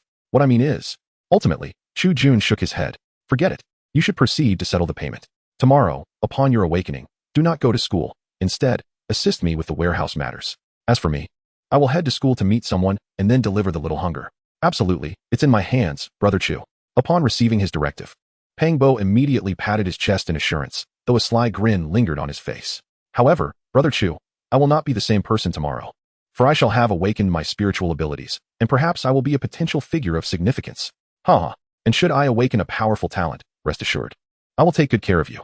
With that, the jovial Pang Bo dashed to the front desk to settle the bill under the icy gaze of Chu Jun. Upon returning to his rented room, Chu Jun promptly activated his information terminal, essentially the computer of this era, and began his search for the entity known as the Barber Source Crystal. Given the absence of any network restrictions in this world, Chu Jun could effortlessly access news from various planets, colonies, and even the majority of the Human Federation. However, unsurprisingly, no matter how diligently he searched for the Barber Source Crystal or similar entities, he could not uncover any trace of it. As expected, just as Pang Bo had claimed, the entity known as the Barber Origin Crystal has recently come to light, shrouded in secrecy. However, this very obscurity only deepened the pallor of Chu Jun's countenance as he sat before his personal information terminal. Damn it! If Pang Bo truly harnessed this substance to acquire his own psychic abilities, then the Barber Origin Crystal would undoubtedly usurp gold and various resources, emerging as the preeminent currency throughout the Galactic Empire. Its capabilities include bestowing ordinary individuals with the potential for psychic powers. If this is the case, the Barber Origin Crystal would not only hold significance for the Galactic Empire, but could also become the currency of choice for the Human Federation and other lesser human factions. It would radically alter the existing economic framework. Yet, the most terrifying prospect is that if the major human factions discover a continuous supply of Barber Origin crystals, this newfound substance might merely result in a slight shift in the current power dynamics. No, such a scenario is implausible, for no one can define what constitutes infinite resources. If the quantity of Barber crystals is severely limited or their production constrained, those foolish human rulers would inevitably make reckless decisions due to their short-sightedness. With this thought, Chu Jun sighed. Based on his understanding of humanity, he arrived at a grim conclusion. The discovery of the Barber origin crystal is merely a prelude to war and destruction. Chapter 54. The military spy. Early the following morning, upon awakening, Chu Jun first confirmed that the peculiar parasites remained alive before promptly heading to the school to find Claire. After all, he needed to convey the news about the warehouse he had secured. Regardless of the circumstances, Professor Claire Morton, as his financial backer, deserved his respect. Unlike their previous encounter, this time Claire did not exhibit the erratic behavior she had before. She neither indulged in alcohol nor displayed any eccentric traits. More crucially, the self-proclaimed beautiful moth did not reveal any signs of fear as she had previously. It appeared that Claire had indeed returned to her normal state. In fact, she had even taken a bath. Oh, you managed to rent the warehouse so quickly? Yes, I have my own methods. Due to the necessity for confidentiality, Chu Jun refrained from revealing his connection to Pang Bo to Claire. After all, even though their relationship was relatively amicable, it was built upon the shared experience of pilfering exceedingly classified information. Oh, your methods, could they refer to that chubby fellow who conducts shady business around the school? What was his name again? I seem to have forgotten. Pang Bo. Yes, his name is Pang Bo. The moth fluttered about Chu Jun, addressing Claire, just yesterday. I overheard them discussing some gambling matters at school. Hey, upon hearing that this moth with a human face dared to eavesdrop on him, Chu Jun seized the charming creature and, with a chilling expression, remarked, "Little one, no one appreciates a snitch, do you understand?" As he glared at him, the moth struggled free from his grasp and fluttered onto Claire's shoulder, innocently exclaiming, "I am not a snitch. I merely heed my mother's advice and listen in on the important figures within the campus." "Oh, and who are these individuals you have been eavesdropping on?" Chu Jun inquired. "There is a professor named Li Nan, a male student named Chris, and you, along with a spy placed at Songnan University by the military, woo-woo." Before the moth could finish, Claire swiftly covered its mouth and scolded, "Little 11, have you forgotten that you must not speak of our targets so indiscreetly?" Turning to Chu Jun, Claire sighed, "Alas, though little 11 is the brightest among my daughters, her cognitive development remains limited and does not quite reach the standards of an adult. Oh, by the way, what did you just overhear?" Chu Jun, noticing Claire's mischievous grin, decisively shook his head. "I absolutely did not hear that our school harbors military spies. As long as you stay out of trouble, do not involve me." Claire narrowed her eyes. "Is it just my imagination, or do you possess certain qualities of a scoundrel?" "Very well, since you say so, I shall acquiesce," Claire remarked, casting a glance at the location of the private laboratory rented by Chu Jun, satisfied. "Indeed, you and I are quite alike. Our thoughts align perfectly. The location you chose is precisely to my liking. This private laboratory is conveniently close to Dog Bay Port, and the presence of law enforcement is minimal, rendering it almost a lawless area." "What about the costs?" Chu Jun inquired, retrieving Claire's card and returning it to her. "Remarkably affordable, 10,000 star C Empire points per month. I have directly rented it for a year. Utilities are included. This private laboratory was rented with the assistance of Pang Bo, thus these details were provided by him. There are two reasons for this. One, the rent is indeed very reasonable, and two, as a genuine Beastmaster, a university professor, and a level 4 psychic, she is quite affluent." "All right, I understand." Claire nodded at Chu Jun. "Since the warehouse has been secured, you shall be moving Little Hunger there today, correct?" "Indeed," Chu Jun affirmed. Being his cherished companion, Little Hunger would surely be the first to settle into the new home. "In that case, I shall visit tomorrow afternoon. While I long to see the beautiful Little Hunger again, I still have some research to complete. Tomorrow afternoon, let us conduct that experiment regarding the parasite together." "Agreed." Chu Jun nodded in concurrence. As Claire was preparing to bid farewell to her guests, Chu Jun unexpectedly called out to her, for he had another matter to discuss. Chapter 55, A New Mentor. "Do you require my assistance?" Claire inquired as she was about to take her leave, only to be halted by Chu Jun's sudden request. "Indeed. I had a falling out with my mentor, Li Nan. To be precise, I found his mentorship woefully inadequate. Thus, I am considering a change. Claire, how would you feel about becoming my mentor?" Upon hearing Chu Jun's words, Claire's expression was nothing short of captivating, oscillating between surprise, excitement, mischief, and avarice. In the blink of an eye, this enigmatic woman exhibited what could only be described as a masterful display of emotional transformation. Eventually, suppressing all her feelings, Claire Morton stood before Chu Jun, her demeanor grave. "Ahem, my dear Chu Jun, it would bring me great joy to have you as my student, and I shall gladly open the doors of knowledge to you." However, with a twist in her dialogue, Claire's mischievous grin became increasingly evident. "I am exceedingly demanding of my students, for I believe that a commendable student must not only satisfy their mentor in terms of intellect, but should also be capable of easing their mentor's personal life. You understand my meaning, do you not?" Chu Jun nodded in acknowledgement. "I comprehend.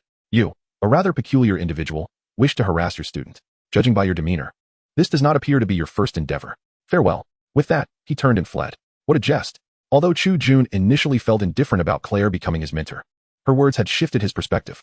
Of course, this was not to say that Claire lacked charm.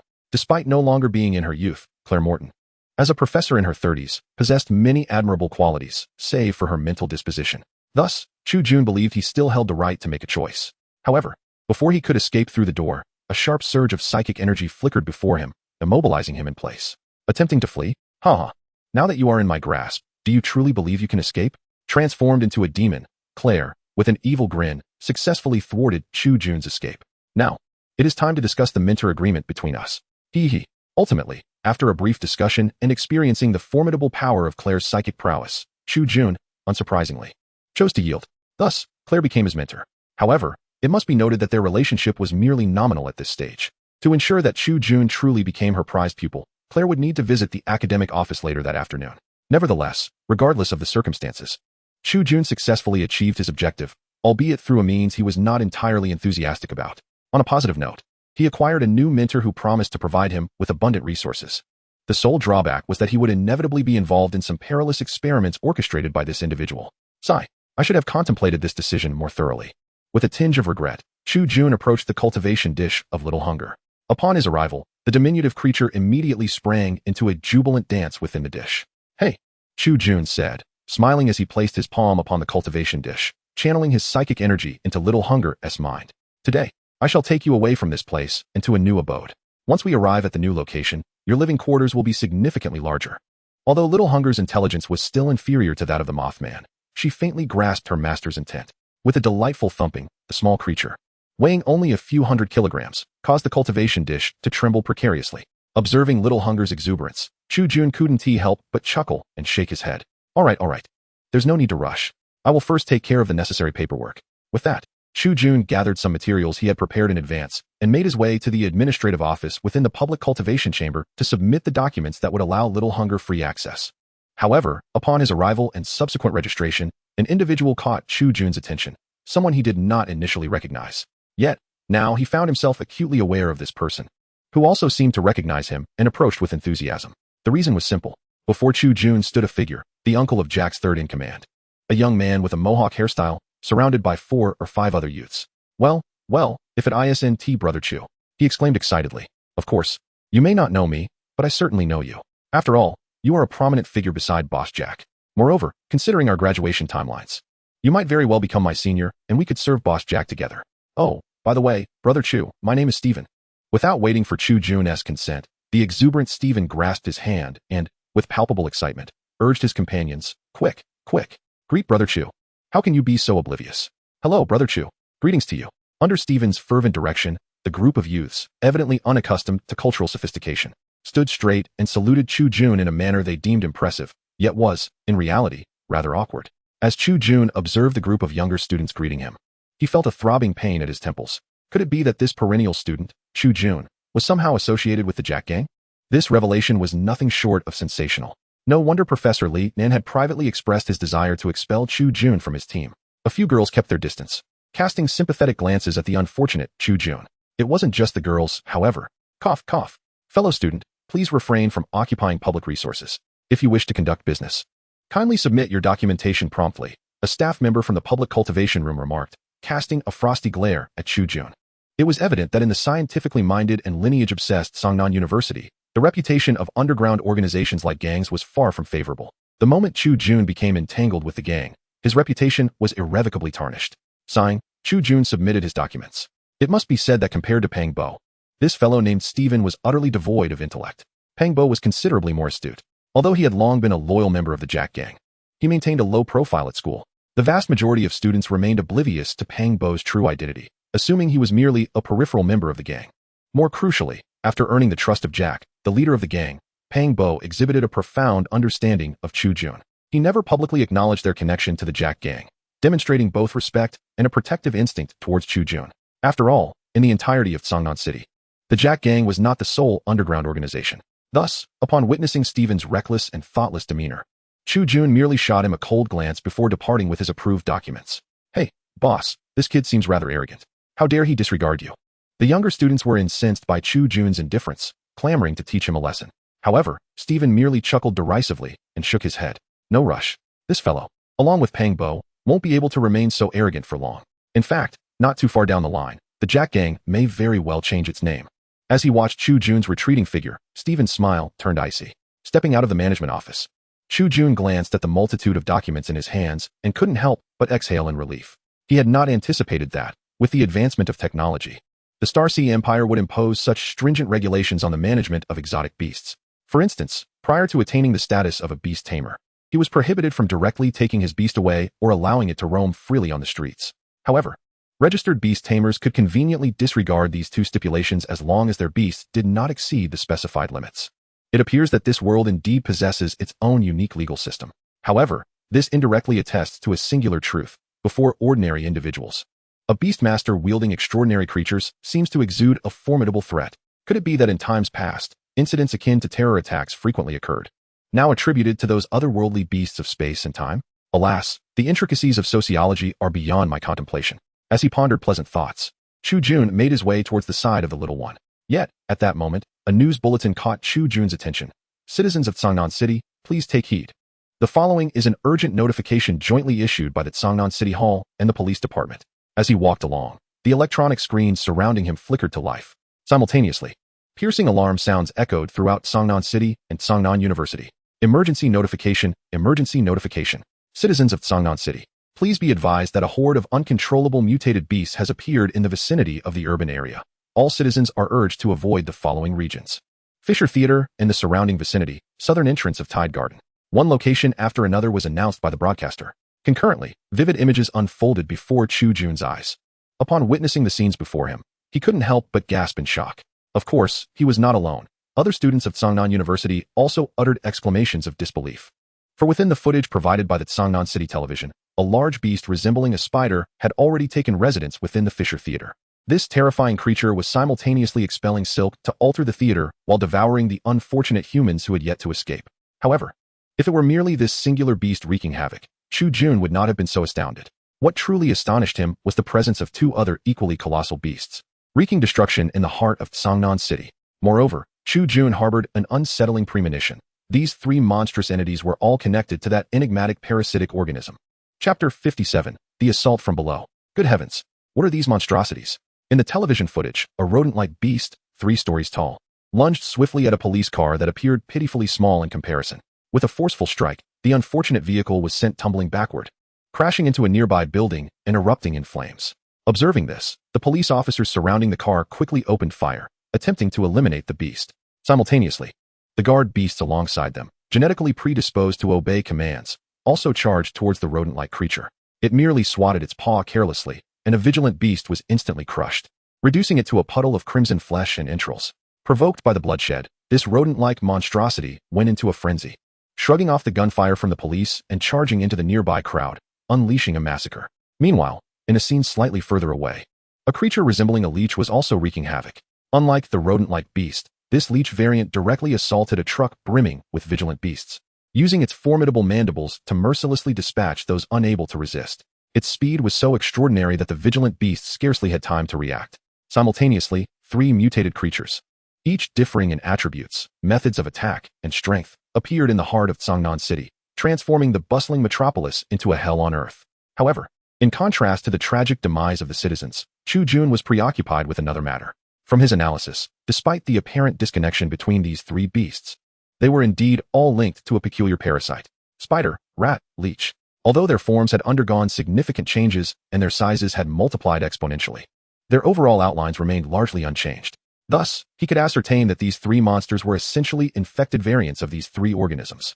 All 3 species were, without exception, commonly found in sewers, making them some of the most prevalent inhabitants of the urban drainage system.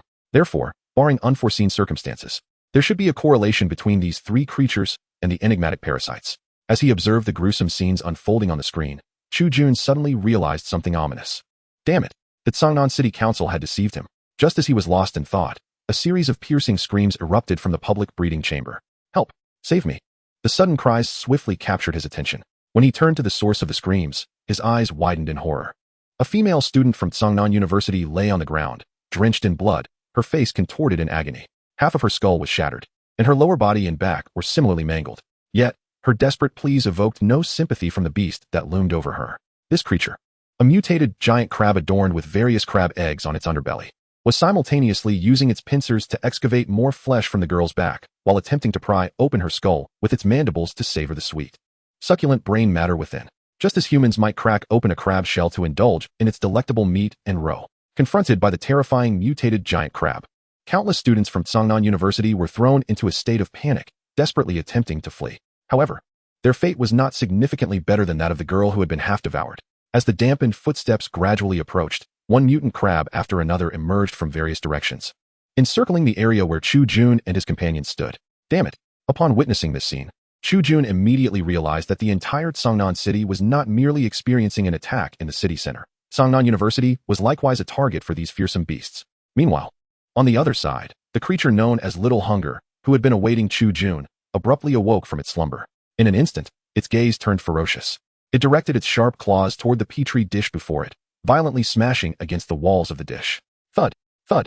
Eventually, a slender crack appeared in the wall of the petri dish. It sensed that its master was in peril. Chapter 58, Despicable Acts. As she beheld the encroaching mutant crabs, a girl could not suppress a scream, losing her composure as she attempted to flee to safety. But in such dire circumstances, where could safety be found? Unsurprisingly, as she rushed toward the exit, a massive claw mercilessly snatched her from behind, effortlessly cleaving her in two like a strand of pasta. With two heavy thuds, her upper and lower halves fell to the ground. Unlike her lower half, which lay twitching, her upper half continued to emit shrieks and wails, intestines and blood spilling forth across the ground. Damn it, that fool. Upon witnessing this, Chu Jun could not help but utter a curse. Why did she have to provoke the mutant crabs at such a critical moment? As expected, the scent of blood roused the mutant crabs, who then began to advance toward Chu Jun and his companions with deliberate steps. These colossal creatures, each equipped with 4 claws and larger than the petri dish itself, now resembled grim reapers wielding scythes as they approached. Help! Where's the school security? In the wake of this horrific sight, everyone except Chu Jun panicked and scattered in all directions. This truly played into the hands of the mutant crabs. After all, there were only 6 of these creatures, and in the confined environment of the public cultivation room, they could not form a complete encirclement. If Chu Jun and his companions had remained calm, they could have sought an escape route together, thus enhancing their chances of survival with their collective strength. But now, that opportunity had vanished. I cannot remain idle. I must take action, otherwise, I too shall be in danger. Following the most populous segment of the crowd, Chu Jun contemplated the encroaching, mutated giant crab. At that moment, he found himself positioned in the midst of the throng, theoretically the safest place to be. However, as the swarm drew nearer to the mutated giant crab, one of its pincers seized the opportunity and lunged towards Chu Jun and his companions. Coincidentally, the pincer aimed directly at his location. A female student from Songnan University, witnessing this alarming scene, emitted a piercing scream and hastily sought refuge behind Chu Jun, using him as a human shield. In an instant, Chu Jun became the target of the crowd's ire. With an impassive expression, he turned and delivered a punch to the abdomen of the woman who had sought shelter behind him. Seizing her momentary paralysis, he swiftly grasped her and forcefully propelled her forward. The chilling sound of her screams resonated as she, in her desperate bid to use Chu Jun as a shield, became the very sacrifice claimed by the jaws of the mutated giant crab. You bastard. Of course, not everyone remained oblivious to this cruel turn of events. A young man standing beside Chu Jun immediately cursed him, his disdain palpable as he condemned Chu Jun's actions. Yet, Chu Jun remained unperturbed. At that moment, any verbal rebuke felt insincere. The singular truth was survival, and that was paramount. Selfishness, after all, is inscribed within the very fabric of human nature. As the giant crab's pincer descended upon him, Chu Jun unhesitatingly extended his leg, tripping the young man who had just insulted him. In the face of the horrified expression on the young man's face, the pincer fell. Meanwhile, Chu Jun, whose chances of survival had significantly increased, exhibited no emotional turmoil. From the moment danger arose, he had transformed into a distinctly different being from the rest of humanity. Just then, a cacophony of cracking sounds echoed from the ground ahead. The crowd despaired as another colossal, mutated giant crab emerged from beneath the public cultivation chamber, positioning itself directly in their path. As the students from Songnan University confronted this bleak reality, a nightmarish growl resonated through the air. A towering insectoid creature, over 2 meters tall, gradually emerged from the shadows, glaring with furious eyes at the giant crab blocking the way. Oh my god, another monster! Many were plunged into deeper despair upon sighting the insectoid beast. Yet, a sense of relief washed over Chu Jun, for the creature was none other than Little Hunger. Upon witnessing Little Hunger's emergence from the shadows, Chu Jun's heart lightened immediately. The reason was simple. Though this group of mutated giant crabs could effortlessly crush Chu Jun and his fellow humans, it was solely due to the fact that they were all ordinary individuals. Even among them, Those who had awakened certain psychic abilities were still merely ordinary people without the presence of a beast to command. However, Little Hunger was a different matter altogether. Despite being an underdeveloped insectoid creature still in the process of maturation, her combat prowess far surpassed that of the mutated crabs before them. After all, in Chu Jun's design, the genetic blueprint of Little Hunger was destined to become the progenitor of all insectoid species. This design inherently endowed Little Hunger with formidable combat and survival capabilities. With a determined resolve, Chu Jun connected his psychic energy with Little Hunger upon seeing her. Once their energies intertwined, Little Hunger immediately conveyed two emotions to him: an urgent state of anxiety and a warning that Chu Jun was in peril. Although Chu Jun could not fully comprehend the depth of her emotional expression, he chose to trust her and move closer to her. Despite the attempt of a mutated crab to intercept him, the moment Little Hunger approached with a fierce glare, the crab seemed to perceive her as a formidable adversary and swiftly retreated. As a result, Chu Jun successfully joined Little Hunger without any hindrance. Upon his arrival, Little Hunger excitedly nuzzled against him, emitting a series of jubilant sounds. Oh, what a marvel! This was the creature he had nurtured. We are saved. How splendid! Witnessing the closeness between Chu Jun and Little Hunger, several individuals recognized their bond and rushed eagerly towards them.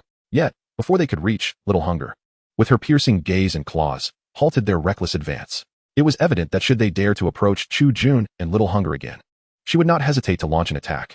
Little Hunger's intentions were unmistakable. In this precarious situation, she could only protect Chu Jun. If it were just the two of them, the instinct-driven mutated crabs would likely refrain from attacking. However, should the number of people increase, the numerous mutated crabs would undoubtedly assault both the group and Chu Jun without hesitation. In such a scenario, the relatively weak Little Hunger would stand no chance against the horde of crabs. Moreover, Chu Jun noticed that after their successful reunion, Little Hunger emitted a high-frequency emotional expression and resolutely shielded him, fervently urging him to leave the area with her. What could this mean? Observing Little Hunger's bloodied claws, which had been injured in her efforts to break free from her containment, Chu Jun felt a pang of sorrow. Yet, what loomed larger was a sense of bewilderment, for he could not fathom why Little Hunger was in such a state of agitation. Nevertheless, Chu Jun chose to trust Little Hunger's instincts, for its ability to sense danger far surpassed that of any human. Thus, amidst the desperate gazes of those behind them, the pair, one human and one creature, swiftly made their way towards the exit. As anticipated, just as they were nearing the egress of the communal breeding chamber, the ground beneath them began to tremble violently. What unfolded next astonished Chu Jun. A colossal surge of spiritual energy emerged from beneath the breeding chamber. Upon sensing this presence, the crowd was immediately engulfed by a chilling sensation, one that felt ancient and overwhelmingly powerful. Yet, concurrently, this formidable entity conveyed its rage, bloodlust, and cruelty.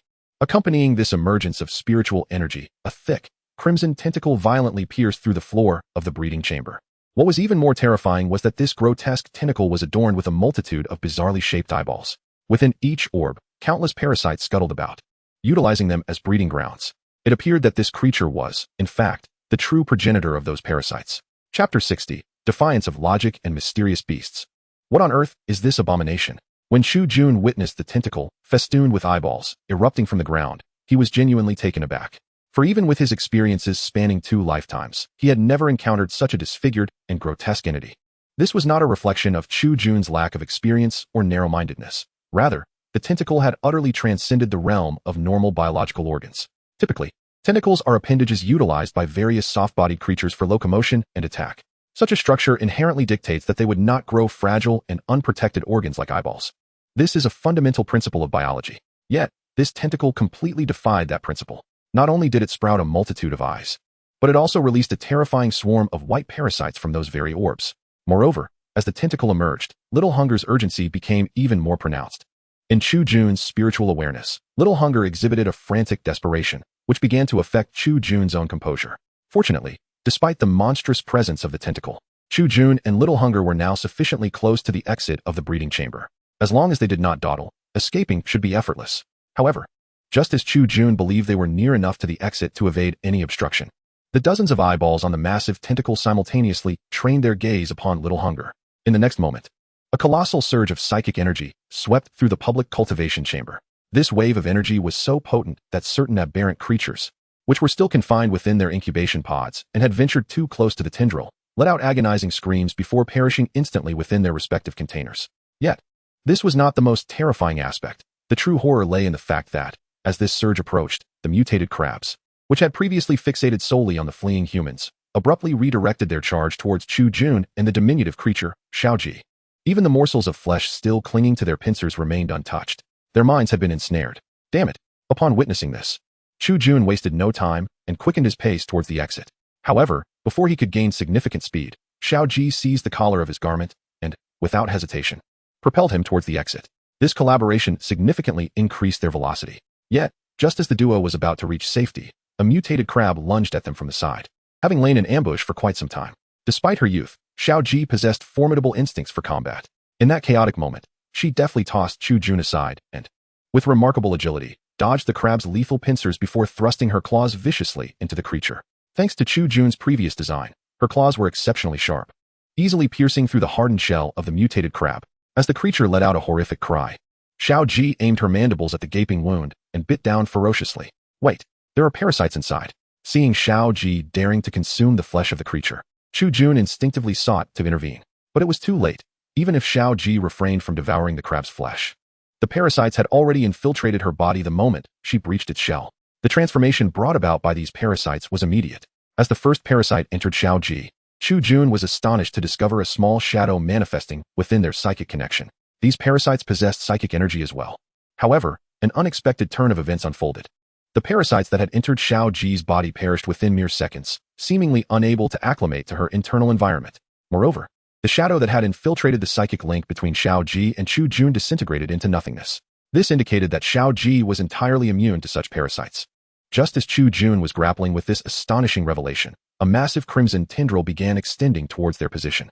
Yet, for reasons unknown, just as this tendril was poised to envelop them at breakneck speed, suddenly, it altered its trajectory, delivering a powerful strike against the ceiling behind Chu Jun.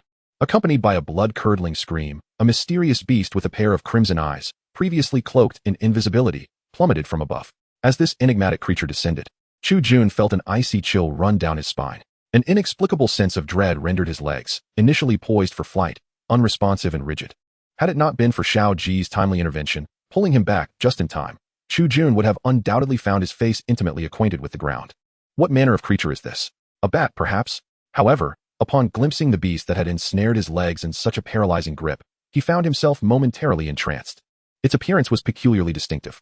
This creature bore a resemblance to a bat, yet its elongated and slender form was accentuated by 6 arms, 4 long and 2 short, and 2 elongated legs that bent in an unusual manner. Between its arms were delicate membranes. Despite its somewhat bestial visage, the creature was devoid of any fur, not even a hint of downy fluff. Instead, it was covered in small, translucent yet dim scales, which afforded it an almost flawless ability to blend into its surroundings. However, having previously encountered the camouflage techniques of the Mothman, what truly astonished Chu Jun was the combat prowess of this bat-like beast. Letting out a fierce roar upon realizing its invisibility had been compromised, the creature retaliated against the tendril that had dared to attack it. As it roared, a green luminescence emanated from within, unleashing a tremendous surge of psychic energy that manifested as tangible damage, causing the audacious tendril to fracture, its numerous parasitic eyes shattering in the process. This was one of the psychic abilities possessed by the beast, Psychic Impact. Such a skill could only be wielded by creatures of psychic level 3 or higher. Frankly, the bat beast dispatched by Zhang Jian to shadow Chu Jun was rather unfortunate. Its purpose was to track Chu Jun, but when the tendril, brimming with eyes, attacked, it inadvertently sensed the faint psychic energy emanating from the creature, leading it to conclude that this beast, like Xiao Ji, was a protector of Chu Jun. Thus, it launched a deceptive attack against it instead. An important reason for this initial strike against the creature rather than Xiao Ji was the tendril's master's perception of strength. It believed itself far superior to the currently present Xiao Ji. Subsequent events proved this point, as the bat-like beast's counterattack resulted in significant damage to the tendril. Yet, it was merely a single tendril. As another thick tentacle emerged from the ground, it struck fiercely against the bat-like creature. Despite the creature's remarkable agility, the blow inflicted considerable damage upon it. Simultaneously, from beneath the floor, a surge of psychic energy, far more formidable than the bat itself, sent the already airborne creature hurtling through the air. Upon crashing to the ground, the bat let out a pained cry before swiftly assessing the current predicament. These tentacles were vastly more powerful than it. Without hesitation, it opted to flee. Although Zhang Jian had tasked it with tracking Chu Jun, the instinct for survival prevailed when its life was in jeopardy. Meanwhile, having discerned that even a creature of at least level 3 psychic energy was no match for the 2 tentacles, Chu Jun and Zai Jihuo had already begun their retreat. Thus, a solitary bat, a human, and a bug found themselves face to face at the exit of the public breeding ground. The bat merely glanced at Chu Jun before hastily escaping. However, Chu Jun suddenly realized that this bat seemed distinct from the others he had encountered. The so-called crimson hue was merely a reflection from some electronic ocular apparatus. Just seconds before Chu Jun and Zaijihuo fled the public breeding chamber, a backward glance revealed something unusual about the two tentacles. After ceasing their assault on him, they began redirecting their attacks towards the unfortunate creatures confined within the breeding pods. Concurrently, more tentacles surged forth from below. These twisted appendages frantically swept through the breeding chambers, dragging the creatures into their gaping orifices. Could it be that their true objective was the yet-to-be cultivated beasts? Witnessing the wretched creatures being pulled beneath the surface, Chu Jun was engulfed in confusion. Why were they doing this? Chapter 62, The Swarm Plan. What exactly did this creature intend to accomplish? Although the relentless assault from the tentacles adorned with countless eyes had ceased, Chu Jun found no joy in his reprieve. Perhaps due to his own burgeoning psychic abilities. He could sense an exceptionally malevolent presence lurking underground, reveling in the success of its sinister scheme. Amidst its elation, it harbored a profound malice towards everything in this world. Elsewhere, while Chu Jun had successfully escaped the public breeding chamber with Zaijihuo, the internal security situation at Songnan University remained dire. Chu Jun discovered that the assault was not limited to the public breeding chamber. The entire university had been besieged. At that moment, within the campus, areas near the entrances to underground passages were teeming with various mutated behemoths. They are, without exception, all mutated monsters infested by parasites. However, due to the security system in place at Songnan University, coupled with the fact that some of the faculty members are beast tamers themselves, these aberrant creatures emerging from the sewers have not inflicted significant harm upon the students outside. The few mutated monsters bold enough to approach Chu Jun could not withstand the minor hunger that confronted them. Thus, despite their numbers far exceeding those of the mutated crabs within the public cultivation chamber, they posed little threat. Attention all residents of Songnan City. At this moment, Chu Jun's attention was diverted by the television. The host, with a grave demeanor, was reporting on the events occurring in the city center. The three mutated beasts currently ravaging the area had all been eradicated by the military forces of the Qinghai Empire. Residents who have had direct or indirect contact with these three aberrant creatures are urged to remain calm and report to the Songnan City government. Due to the pollution caused by these mutated beasts, nearby residents are advised to avoid the following areas. As Chu Jun gazed at the immense carcasses of the three mutated beasts on the news, he suddenly realized something significant. His earlier conjecture was indeed correct. After Songnan University was assaulted, the monster that had not truly revealed itself underground had primarily targeted the public cultivation chamber. Otherwise, Chu Jun could not explain why only that chamber had come under attack from those tentacles. No, Chu Jun fixed his gaze on the television, observing the ruins caused by the three mutated beasts, and his conviction solidified. The three aberrant creatures in the city center were bait deliberately released by the underground entity. Given the dense population and critical location of the city center, these three beasts successfully attracted the full attention of the Songnan police and military. Moreover, it was precisely due to the presence of these three decoys that the underground creature could navigate unobstructed beneath Songnan University and fulfill its objective. After analyzing all of this, Chu Jun arrived at a startling conclusion. The accursed monster lurking below not only possessed formidable strength and psychic energy, but also exhibited intelligence far surpassing that of ordinary humans. The thought of such a creature prowling beneath him sent a shiver down Chu Jun's spine as he glanced at his companion, Little Hunger. Sensing her master's gaze, Little Hunger promptly lowered her head, allowing Chu Jun to caress her while emitting a soft purring sound. This was unacceptable. He had grossly underestimated the dangers of his world. Even as a mere civilian, he faced the risk of being killed. Chu Jun recalled the matter of the Babel origin crystal, along with the recent encounter with the bat-like aberration that seemed to be surveilling him.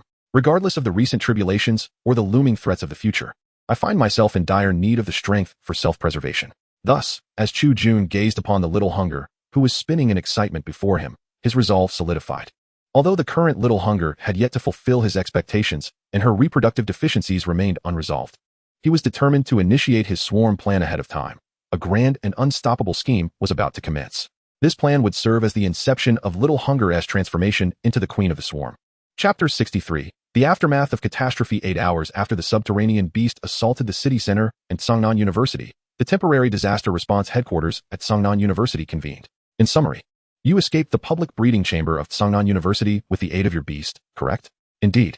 Chu Jun, maintaining an expressionless demeanor as he surveyed the officer before him and the photographs of the completely collapsed breeding chamber, along with the mangled human remains, nodded subtly, concealing portions of the truth. May I leave now, Officer Kane? Upon witnessing Chu Jun's cold indifference, Officer Kane, a second-level officer in Songnan City, could not suppress a twitch of his face. You may. And what of my beast? Chu Jun inquired further. Your beast may also depart. We found no evidence of the White Reaper parasite on it. At this, Chu Jun could not help but breathe a sigh of relief. From the very first minute of his interrogation, he had refrained from divulging the entire truth, opting instead to withhold numerous details. For instance, Little Hunger hadn't emerged from the container on her own. Rather, Chu Jun had released her himself. Moreover, during the process of covering for him, Little Hunger had not engaged with those mutated crabs. This also included the situation regarding the mutated tentacle and the evidently artificially modified bat-like creature. Yet, it was precisely this meticulousness that had kept Chu Jun at the Disaster Response Center for a full 8 hours. However, Mr. Chu Jun, I must express my curiosity. As the sole survivor to escape the public breeding chamber, did you truly not encounter anything peculiar? Let us not forget that many of your classmates perished in that catastrophe. Furthermore, your testimony seems rather too flawless, casting doubt on whether you are concealing something from us. Faced with Officer Kane's pointed skepticism, Chu Jun's expression remained unchanged as he gestured towards his own head and replied, I apologize, my memory is quite sharp, which is why I can recount these details. Moreover, Officer Kane, are you questioning, or rather accusing, a legitimate citizen of the Starsea Empire? Upon hearing the sole survivor of the public breeding chamber articulate such a statement, Officer Kane's expression darkened considerably. No, that is not what I meant. You may leave this place, along with your beast, Officer Kane sighed. However, since you are not yet a certified Beastmaster and have not completed the registration process, your beast must currently reside within the temporary containment provided by our police department. Should you wish to take it with you, you will need to procure your own container, as mandated by law. It is she, not it, Chu Jun interjected with a frown. Who cares? Officer Kane replied impatiently, his frustration mounting. He was angered by the apparent indifference of the young man before him towards the demise of humans, while showing such concern for his beast. These damned Beastmasters. Furthermore, Mr. Chu Jun, as a legitimate citizen of the Stellar Sea Empire, you should be aware that if there are any developments in our case, you will be required to cooperate fully with our investigation. Yes, I understand. Chu Jun replied nonchalantly before exiting the room. Once outside, he could not help but exhale a sigh of relief, silently grateful that he had been cautious enough not to divulge his connection with Little Hunger and the mutated beasts. Otherwise, Little Hunger's fate would likely have mirrored that of the infected beasts, facing immediate destruction. Chu Jun glanced at the incinerator for beasts situated adjacent to the Disaster Response Center, a chill running down his spine. I have a foreboding sense that the repercussions of this calamity will haunt us for a long time to come, he mused, observing the parents in the university grieving for their lost sons and daughters. Unlike the profound sorrow felt by those around him, Chu Jun's singular emotion was that of impending danger.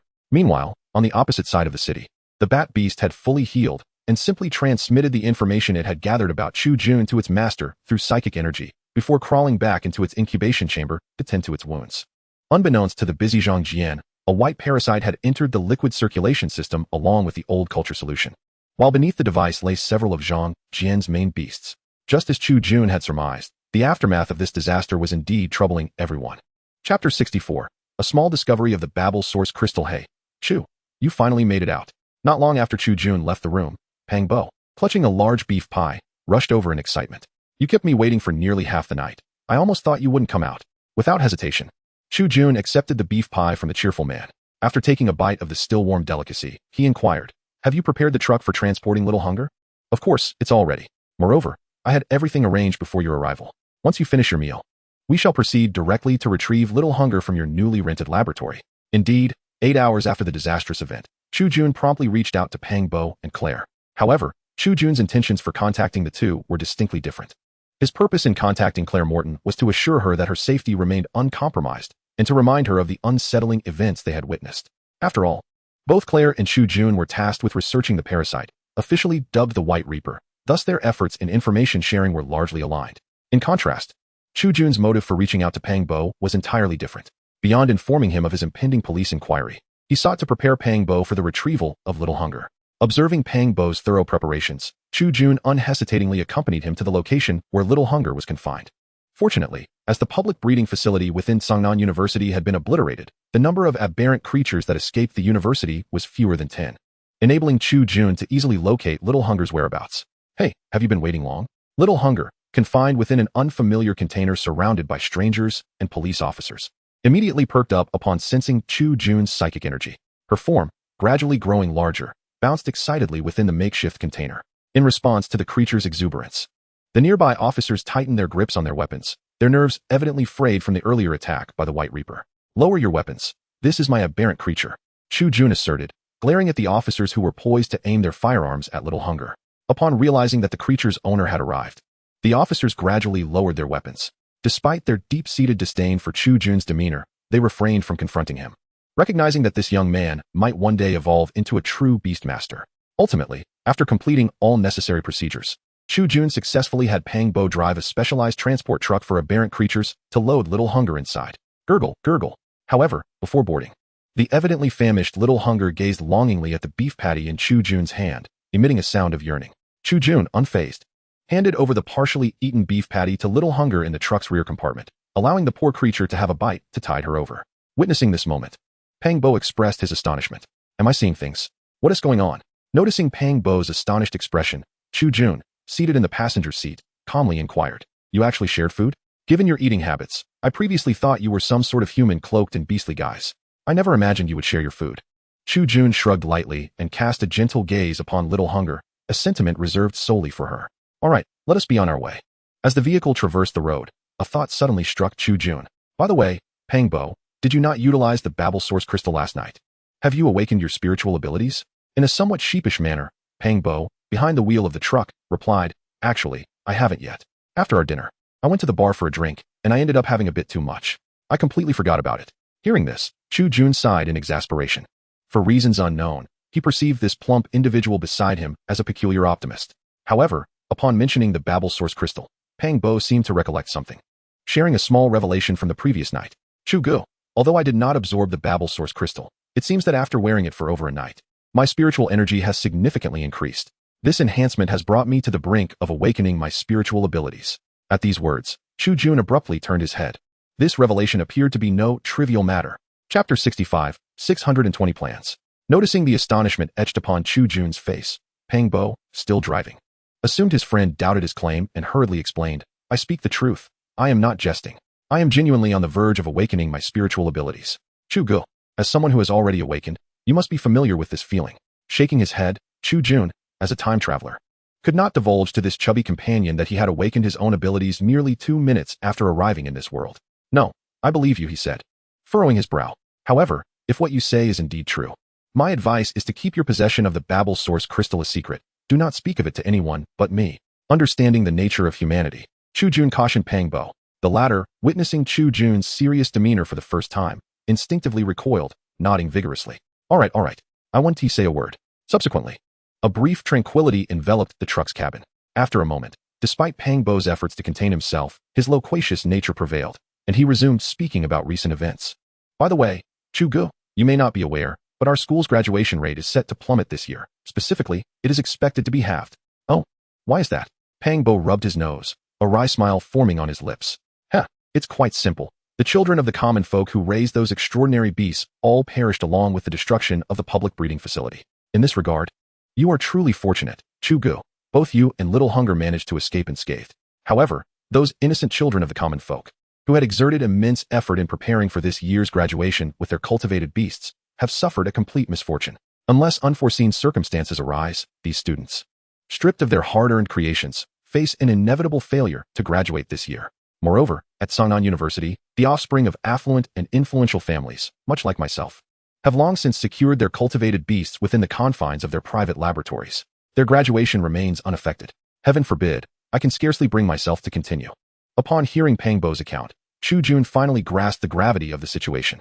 Indeed, the public breeding facility at Sangnan University was specifically designed for those of modest means and the very few impoverished children. They lacked the financial resources and power to establish their own private laboratories.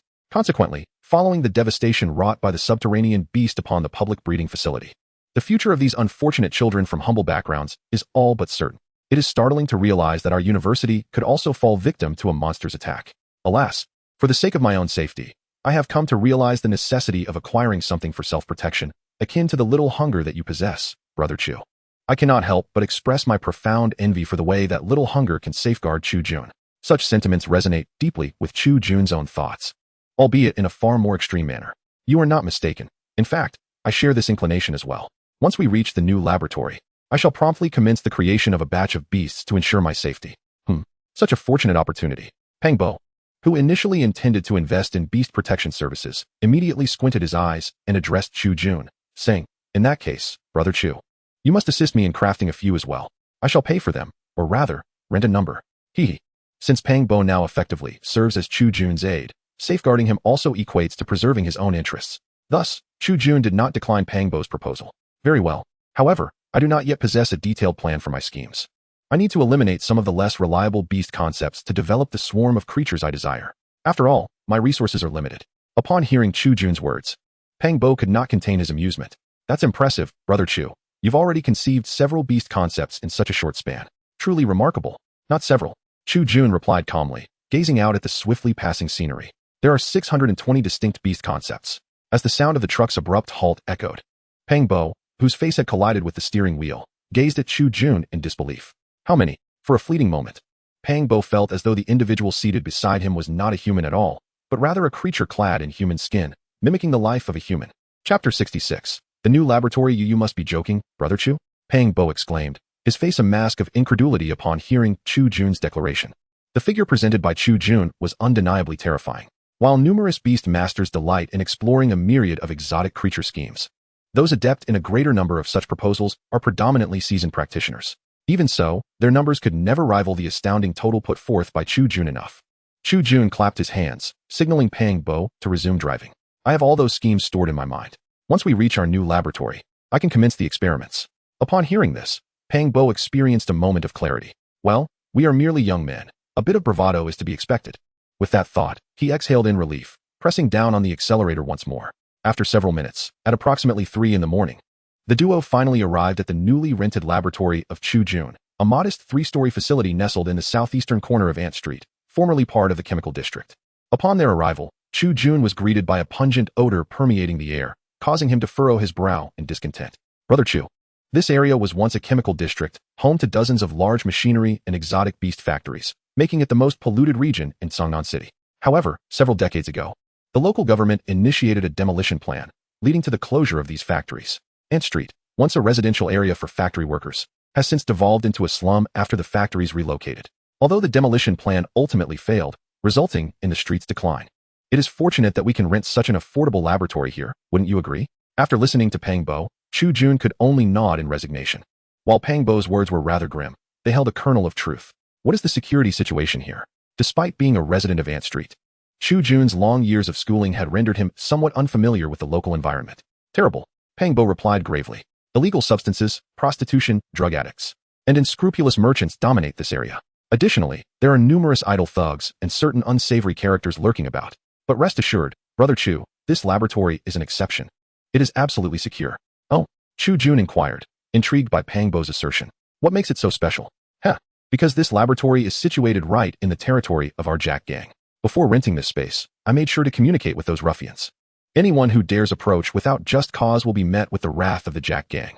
No wonder Pang Bo managed to secure the place so swiftly. It was, after all, part of the Jack gang's domain. As Chu Jun contemplated this revelation, he began to survey his surroundings. As anticipated, although this neighborhood was bustling with peculiar individuals constantly coming and going, it was just as Pang Bo had mentioned. No one dared to approach the vicinity of the laboratory. The intimidation exerted by the Jack gang cast a thin veil of protection over the facility. It was colorless and intangible, yet undeniably present. Upon entering the laboratory, Chu Jun was pleasantly surprised to discover that, despite the exterior's dilapidation, the interior facilities remained remarkably modern. The laboratory comprised 4 floors. The second and third levels were designated as the office and culture zones, respectively. The office area featured private washing and resting spaces, while the culture zone boasted a variety of petri dishes, ranging from small to large. Furthermore, the previous owner had left behind a complete set of cultivation equipment. The first floor and the basement served as the reception and experimental zones. After a brief tidying up, Chu Jun promptly activated the necessary equipment, placing the small hunger creature into the designated petri dish. Soon, the preparations for the first embryo were completed. As Chu Jun sensed the looming danger, it became imperative to commence the swarm plan swiftly. He required a means of self-preservation. However, just as he was about to initiate his swarm plan, he suddenly realized a pressing question. Aren't you leaving? Chu Jun turned his head to glance at the plump figure beside him, who was watching him with wide eyes, curious about the unfolding spectacle. Chapter 67. The first type of insectoid unit. Seeing Chu Jun's inquiry directed at him, Pang Bo sheepishly scratched his head and awkwardly replied, well, you know I live in the city center, right? Recently, due to that White Reaper incident, I've begun to feel that my home isn't as safe as it once was. So, I thought I might stay here for a few nights in your new laboratory. He cleared his throat before adding, of course. It's not that I'm afraid for my own safety. I mainly hope to assist you as much as I can. Chu Jun squinted at the timid figure beside him and, with a resigned sigh, said, all right then. I do need some help these days, so you can assist me. Upon hearing Chu Jun's consent, Pang Bo immediately beamed with excitement, confidently thumping his chest as he declared he would be an excellent assistant, being renowned in university for his diligence. However, to his dismay, get out. Chu Jun's expression darkened as he watched Pang Bo contaminate 2 embryo devices in less than 10 minutes.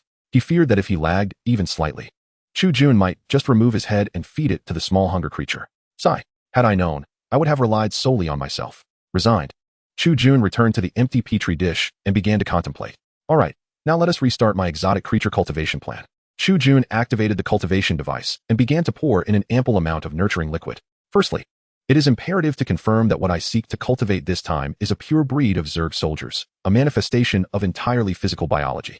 Moreover, they must embody the following characteristics: ease of cultivation, robust vitality, and formidable aggressive capabilities. Thus, during their cultivation, I can eliminate the majority of their psychic potential, redirecting my efforts toward enhancing their offensive prowess and survival instincts. Furthermore, they need not evolve into a matriarch like Little Hunger, nor do they require the versatility of such a being. However, it is essential for them to possess a degree of psionic receptivity, for only then can I integrate them into Little Hunger's swarm network, allowing the more intelligent variants of Little Hunger to command them in my absence. With this in mind, Chu Jun began to sift through the array of suitable beast designs in his mind. Soon enough, dozens of options aligning with his vision were selected. The next step involved further refinement. Each of these myriad designs met my general requirements. Thus, a more meticulous categorization was necessary, taking into account the size and life forms of these creatures. After careful consideration, Chu Jun ultimately opted for a design based on smaller beasts. Following this round of selection, only 7 or 8 designs remained before him. These options predominantly consisted of diminutive creatures endowed with substantial vitality and a modicum of psychic potential. However, their aggressive capabilities varied significantly. Faced with this scenario, Chu Jun undertook another round of elimination. He first discarded those designs featuring long-range attacks, such as acidic creatures. Clearly, such options would not aid in his survival. Subsequently, he eliminated 3 designs characterized by extreme vitality, but possessing relatively weak offensive capabilities. The rationale behind this exclusion was straightforward. The purpose of summoning them was to ensure his protection, and those with insufficient attack power would undoubtedly fail to satisfy Chu Jun's needs. Next came the consideration of speed, as the velocity of these creatures was a critical factor in the successful completion of his objectives. Thus, as Chu Jun continued to refine his selections, he ultimately found himself left with a singularly nearly perfect option, a design he labeled as the Blade Worm. Theoretically, it met all of Chu Jun's requirements. Consequently, with a spirit of experimentation, he extracted a drop of Little Hunger's blood and placed it into his cultivation dish. He intended to base this endeavor on the genetic sample of Little Hunger, utilizing his ultimate evolution system and his innate talent for genetic distortion to embark on a new round of testing. The creature selected by Chu Jun for this endeavor would henceforth be known as the Blade Worm. It shall become the first mass-producible unit of the Zerg in the Swarm Project. Chapter 68, Blade Worm. The following noon, Pang Bo, who had been sleeping in the laboratory room, groggily rose to his feet. Sigh. How I long for the comfort of my soft bed and the company of my little cats who are always at my beck and call. If it weren't for the dangers lurking in the city, I would truly prefer to rest in my own space. Complaining to himself, Pang Bo stepped into the elevator and pressed the button to descend. Damn, has it already reached noon? As the elevator descended, he arrived at the underground experimental area where Chu Jun was located. However, at this moment, the experimental zone was entirely devoid of presence. Has he truly left? Wasn't he just saying last night that he would conduct experiments? Could it be he has completed his plan and begun cultivation? That area is the breeding zone of this laboratory. Yet, as soon as Pang Bo opened the elevator doors, he was instantly taken aback. For, as the doors parted, a swarm of small creatures, no taller than his calf, eagerly dashed toward him. At that moment, stop. What? What are these things? These are my bodyguards, and they are called blade worms. I cultivated them last night, and they are currently in their growth phase. When fully grown, they will reach about 1.5 meters in length. Chu Jun, standing before the small hunger cultivation device, spoke indifferently. Noticing Pang Bo's apparent fear of the blade worms, Chu Jun calmly reassured him, "Do not worry. Although they are quite hungry, these little cuties will not harm you.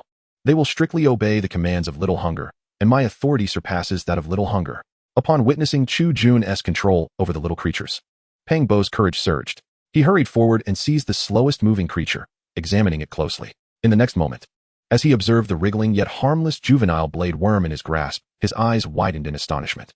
"This is your newly designed exotic beast? How extraordinarily unique." Pang Bo's surprise stemmed entirely from the fact that the blade worm he held bore no resemblance to any other exotic beasts. The creature in his hand was a remarkable amalgamation of beast and insect. Its body boasted a stable structure supported by 4 muscular legs, each developed and resilient. However, In addition to these four legs, the blade worm's sides were adorned with two appendages resembling arms, each equipped with a sharply pointed bone blade. Squeak. It seemed the blade worm was growing impatient with Pangbo, letting out a fierce cry.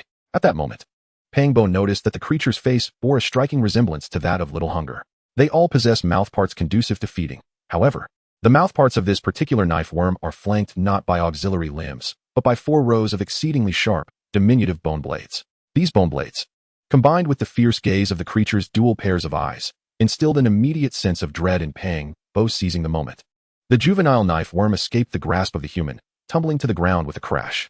With a thud, the adorable juvenile knife worm landed forcefully.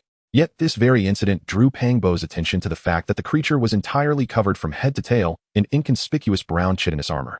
This protective exoskeleton rendered the juvenile knife worm unscathed despite its fall from a height several times greater than its own. On the contrary, it scampered energetically towards Chu Jun. However, its speed astonished Pangbo. Despite being merely in its juvenile state, its explosive velocity surpassed that of most exotic beasts, akin to a small sports car. Gurgling, the other juvenile knife worms similarly gathered affectionately around Chu Jun, seeking his touch. Yet, Chu Jun remained indifferent, directing his full attention to the Little Hunger. Witnessing the intimate rapport between Chu Jun and the juvenile knife worm elevated Pangbo's perception of his eccentricity to new heights. You spent an entire night designing this creature? Pangbo queried, a look of bewilderment on his face as he grappled with the complexity of the knife worm's design. He found it hard to believe that such efficiency could be achieved by a human. How is this possible? Chu Jun, head bowed, busied himself recording data at the control panel. Upon hearing this, Pangbo exhaled in relief. Indeed, creating such a sophisticated being in just one night seemed excessively extraordinary. Yet, in the next moment, Chu Jun remarked, I required merely half of that night to design and cultivate these little darlings. His expression remained impassive as he continued. With the remaining time, I bestowed a new ability upon Little Hunger, an ability I have dubbed the Gene Repository. Chapter 69, Gene Repository and Chimeras. Upon absorbing Chu Jun's explanation, Pangbo found himself momentarily frozen in astonishment. He was at a loss for words, unsure whether to lament the fact that this creature could be crafted in half a night or to be astounded that the same individual could endow his exotic beast with a new ability in the latter half of the night, plus an additional morning.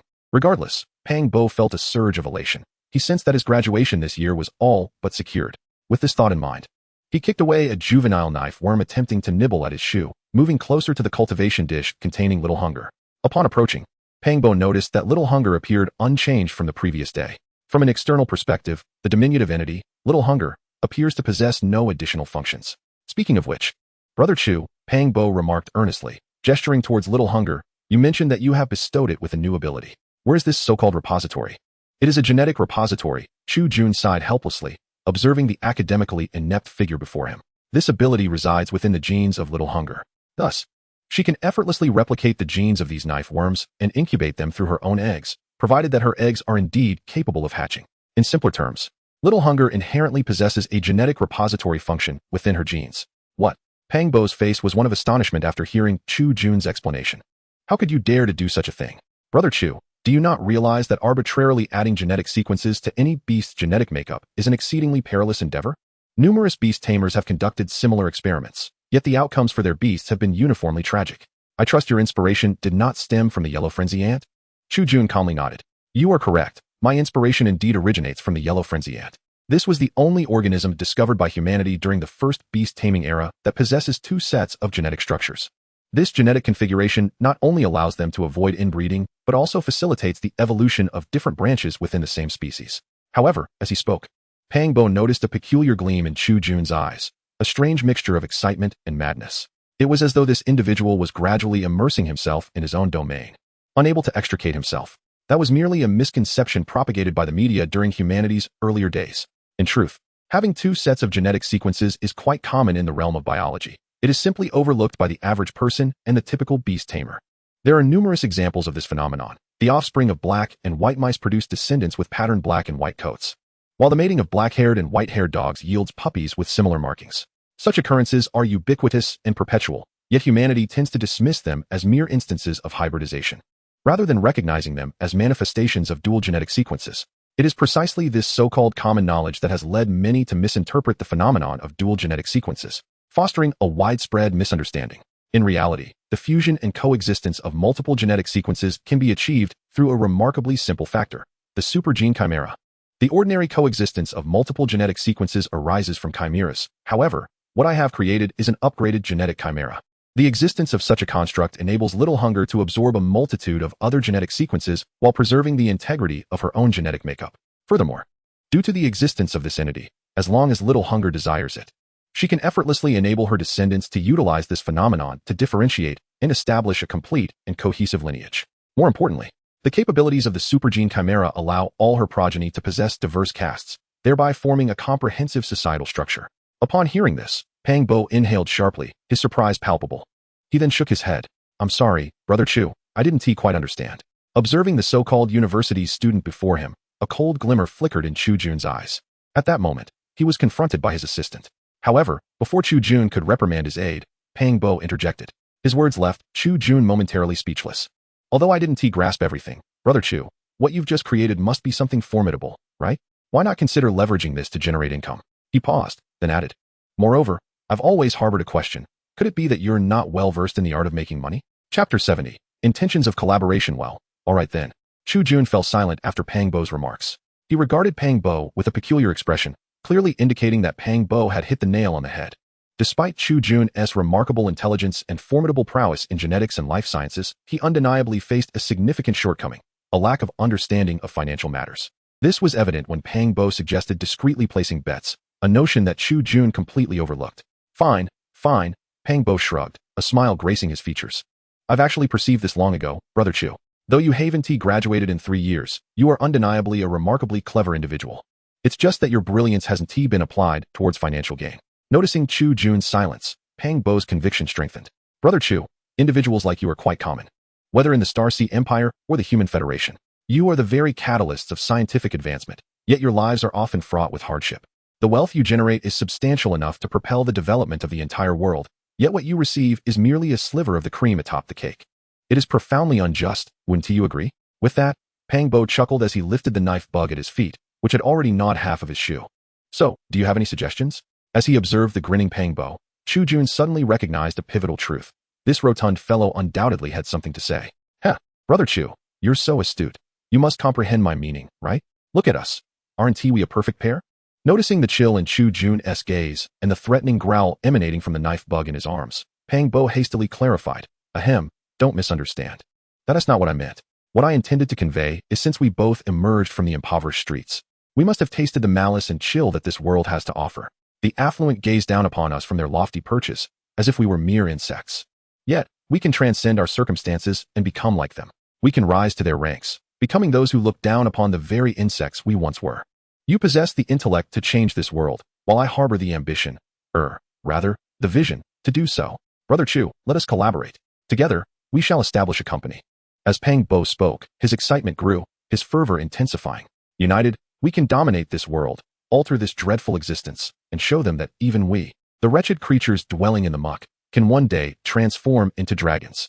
Alas, I find it uninteresting. Suddenly, Chu Jun shook his head, directing his gaze toward the petri dish. Setting aside whether I would sell my creations, I deemed the idea of forming a company to be perilously reckless. Have you forgotten that in our world, corporate wars erupt yearly? Furthermore, I do not wish to entangle myself in the realms of politics and finance. What I truly value is creating the perfect swarm of creatures. That is my lifelong ambition.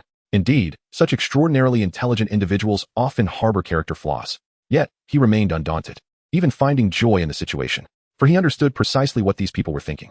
Alas, what a pity. Pity for what? A new idea sparked within him. What a pity for those precious and formidable beast samples. Click. Chu Jun's actions came to a halt. Brother Chu, do not misunderstand. I merely wish to convey that if we were to join forces, I believe we would not lack for funds. Moreover, more importantly, money is of little consequence to you. However, it can procure the latest and most powerful beast gene sequences. It could even allow us to acquire the beasts themselves. Oh, and I nearly forgot. Last month, it was reported that a 5th-level beast was discovered existing in the cosmos. Though its size may not rival that of the Star Eater, it is said to exceed that of a small asteroid. Rumor has it that this unique specimen is nearly extinct, with only a solitary individual remaining. A single sample commands a price exceeding 1 billion Starsea Empire points. Chu Jun slowly turned his head, his eyes reflecting a singular sentiment. Intrigue. You see. Brother Chu Pang Bo then posed a critical question. He squinted, extending his hand to gently stroke the head of the knife worm, only to be predictably bitten in return. If we were wealthy, Hypothetically speaking, if we were wealthy enough to acquire this extraordinary beast, would it bring you joy? Chapter 71, Preparation and Contact. You make a valid point. Upon noticing Chu Jun's interest, Pang Bo revealed a smile. For as long as Chu Jun is intrigued, the entire endeavor becomes significantly simpler. I can agree to collaborate with you. However, I must express my concern that our partnership should not impede my research. Absolutely no problem. Pang Bo replied earnestly. Brother Chu, your task is quite simple. If I come up with some brilliant ideas, you merely need to assist in bringing them to fruition. Hearing this, Chu Jun nodded. Now, regarding investment and profit sharing, I will take responsibility for the investment, Pang Bo declared, patting his chest and grinning. As for the profit sharing, how about a 50-50 split? I will manage the market sales, the company's operations, and all the assorted details, while you just need to spare an evening occasionally to create the extraordinary beast products I require. What do you think? No objections. I must say, Pang Bo is indeed a promising business talent. Born in Ant Street, he possesses not only a keen eye for opportunity, but also an exceptionally sharp intellect. More importantly, he is a person with considerable connections. Despite his submissive demeanor before Boss Jack, that is merely a facade for Jack's presence. Take, for instance, the small piece of Babel source crystal that Jack managed to obtain. Had he been an ordinary gangster, he would have never achieved such a feat. Furthermore, this fellow essentially acts as Chu Jun's subordinate, which is why Chu Jun chose to heed his advice and collaborate with him. Once it was confirmed that Chu Jun would partner with him, Pang Bo promptly showcased his emotional intelligence.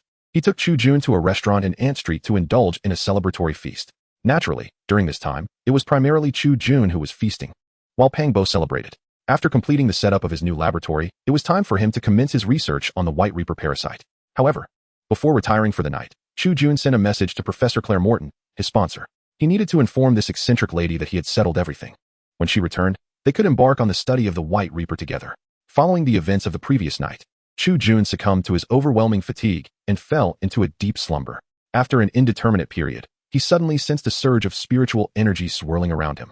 This sensation felt incredibly familiar, yet he could not recall whose energy it was, still groggy from sleep. Until, suddenly, he heard a voice exclaim, "Wake up, you foolish pig. Why are you still sleeping?" Chu Jun's eyes flew open, and to his astonishment, he found himself face to face with a gigantic humanoid moth.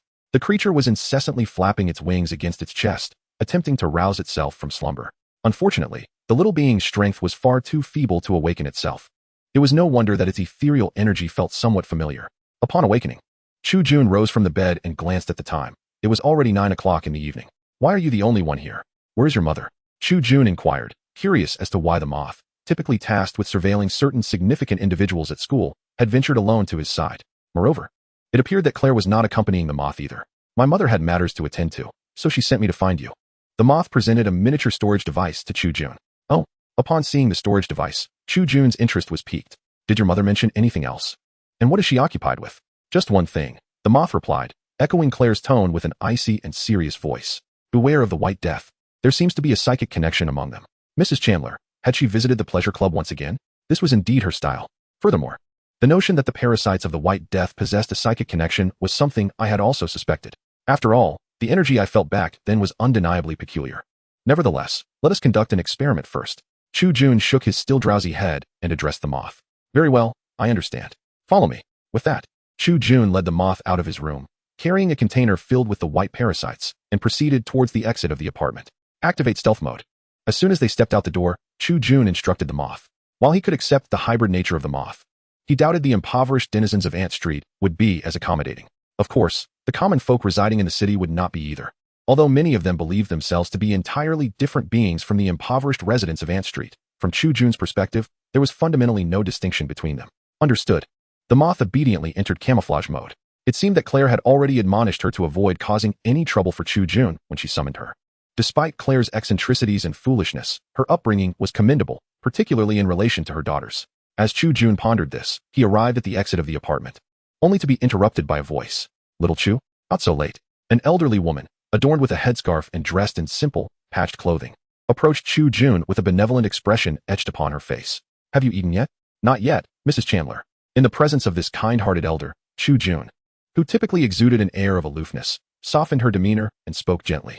The reason for Chu Jun's warmth towards the elderly woman stemmed from her memories of a time before her transmigration, wherein this very lady had been one of the few to care for her. As the landlady of the nameless inn, she not only frequently waived Chu Jun's rent, but also often provided her with food. It could be said that without her, Chu Jun would never have survived long enough to reach the Southern University of the Celestial Realm. "I'm just about to go out for a meal," Is that so? Observing the frail figure of Chu Jun, Mrs. Chandler's face broke into a gentle smile. She then retrieved a thickly ham-filled bread wrapped in oil paper from her basket and placed it into Chu Jun's hands. Here, little Chu. If you haven't had enough to eat on your way, you might as well take this. I just came from the orphanage and saved a piece just for you. You've always had a big appetite since childhood. It's best to eat more. Yes, thank you, Mrs. Chandler. You always take such good care of me. I can manage on my own, really. However, upon hearing these words from Chu Jun, Mrs. Chandler's expression shifted slightly. With a hint of displeasure, she replied, Little Chu, why have you become like those people from the main city, polite yet distant? How many times must I remind you that we are all ants on Ant Street? We are but frail creatures, and thus we must support one another, mustn't we? No matter how powerful you become, you will always be the pride of our Ant Street. One day, you shall be the mightiest ant queen among us. I understand. Chu Jun nodded, forcing a smile at the corners of her mouth. Next time, I won't say such things. Mrs. Chandler chuckled, patted Chu Jun on the shoulder, offered a few words of encouragement, and then entered her apartment. After she left, Chu Jun made her way towards her laboratory, accompanied by the moth with a human face. In the darkness, the moth, seemingly unaccustomed to being outside the school, flitted about excitedly in the sky, eagerly exploring her surroundings. She would relay any fascinating discoveries to Chu Jun through her psychic abilities. Chu Jun, unfazed by the moth's exuberance, simply echoed her excitement as they approached her laboratory. Upon entering the lab, Chu Jun instructed the moth to shed her disguise and led her towards the experimental area.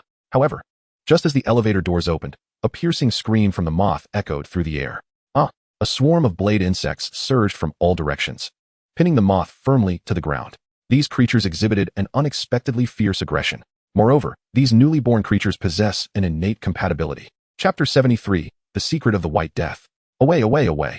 The instant the moth with a human face was ambushed, Chu Jun swiftly summoned his hounds to drive away the blade insects. As anticipated, given Chu Jun's superior status over the lesser hunger, the diminutive blade insects promptly abandoned the moth and turned their attention toward him.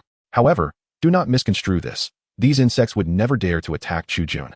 They merely obeyed the commands of the lesser hunger, prostrating themselves before him and demonstrating their welcoming demeanor.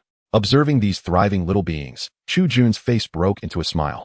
For he realized that although he had merely sketched a rudimentary design for these blade insects, they had autonomously developed an array of innate abilities. This transformation was nothing short of a delightful surprise for Chu Jun. Yet, on the other hand, the moth with a human face, now toppled to the ground, could not contain its sorrowful wails. Its cries echoed like those of a heartbroken little girl. Furthermore, I must tell my mother. I shall have my mother unleash the dogs upon me. Alas, it seemed the situation was growing dire. Witnessing the moth in distress, Chu Jun pondered whether imbuing these creatures with human genetics was truly wise, for they might well raise complaints. Considering Claire's capacity for mental chastisement, Chu Jun gently lifted the moth into his arms and offered soothing words. There, do not cry. How about this? As long as you refrain from telling your mother, I shall grant you one request of your choosing. A bribe, indeed. Really? The tear-streaked moth gazed at Chu Jun with hopeful eyes. Truly. Then I want 20 points from the Star Sea Empire. So simple. Chu Jun's eyes flickered, and he readily agreed. I shall give you 50. Well, in this regard, Chu Jun was certainly not cut out to be a merchant. I do not want 50. I will settle for 30. I saw something in the shop earlier, and I wish to purchase it. Very well, very well. Observing her stubbornness, Chu Jun nodded. The moth quickly ceased her tears, her countenance transforming into a smile as she fluttered beside him. It appeared she was not as frightened as she had seemed. Upon entering the laboratory area, Chu Jun addressed the moth. I am about to conduct an experiment. You may entertain yourself in this laboratory for now. Once I have results, I shall summon you. Initially, the moth firmly opposed, insisting on watching Chu Jun's experiment. Yet, 10 minutes later, feeling the pangs of boredom, she flitted out of the laboratory in search of the blade insects that could no longer harm her in any way. Meanwhile, Chu Jun devoted his entire focus to the experiment before him. Claire had mentioned that there existed a psychic connection among the individuals. The preliminary objective of my experiment is to ascertain whether the psychic connection among these entities is universally present or confined to certain unique individuals.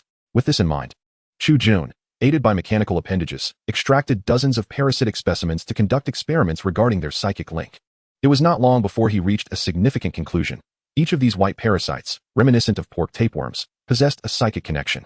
Moreover, during the testing process, Chu Jun observed that the psychic link among these parasites seemed to amplify as their numbers increased. In essence, it appeared that they could mutually enhance their psychic energy, allowing it to radiate further until their population reached a certain threshold. What an intriguing ability.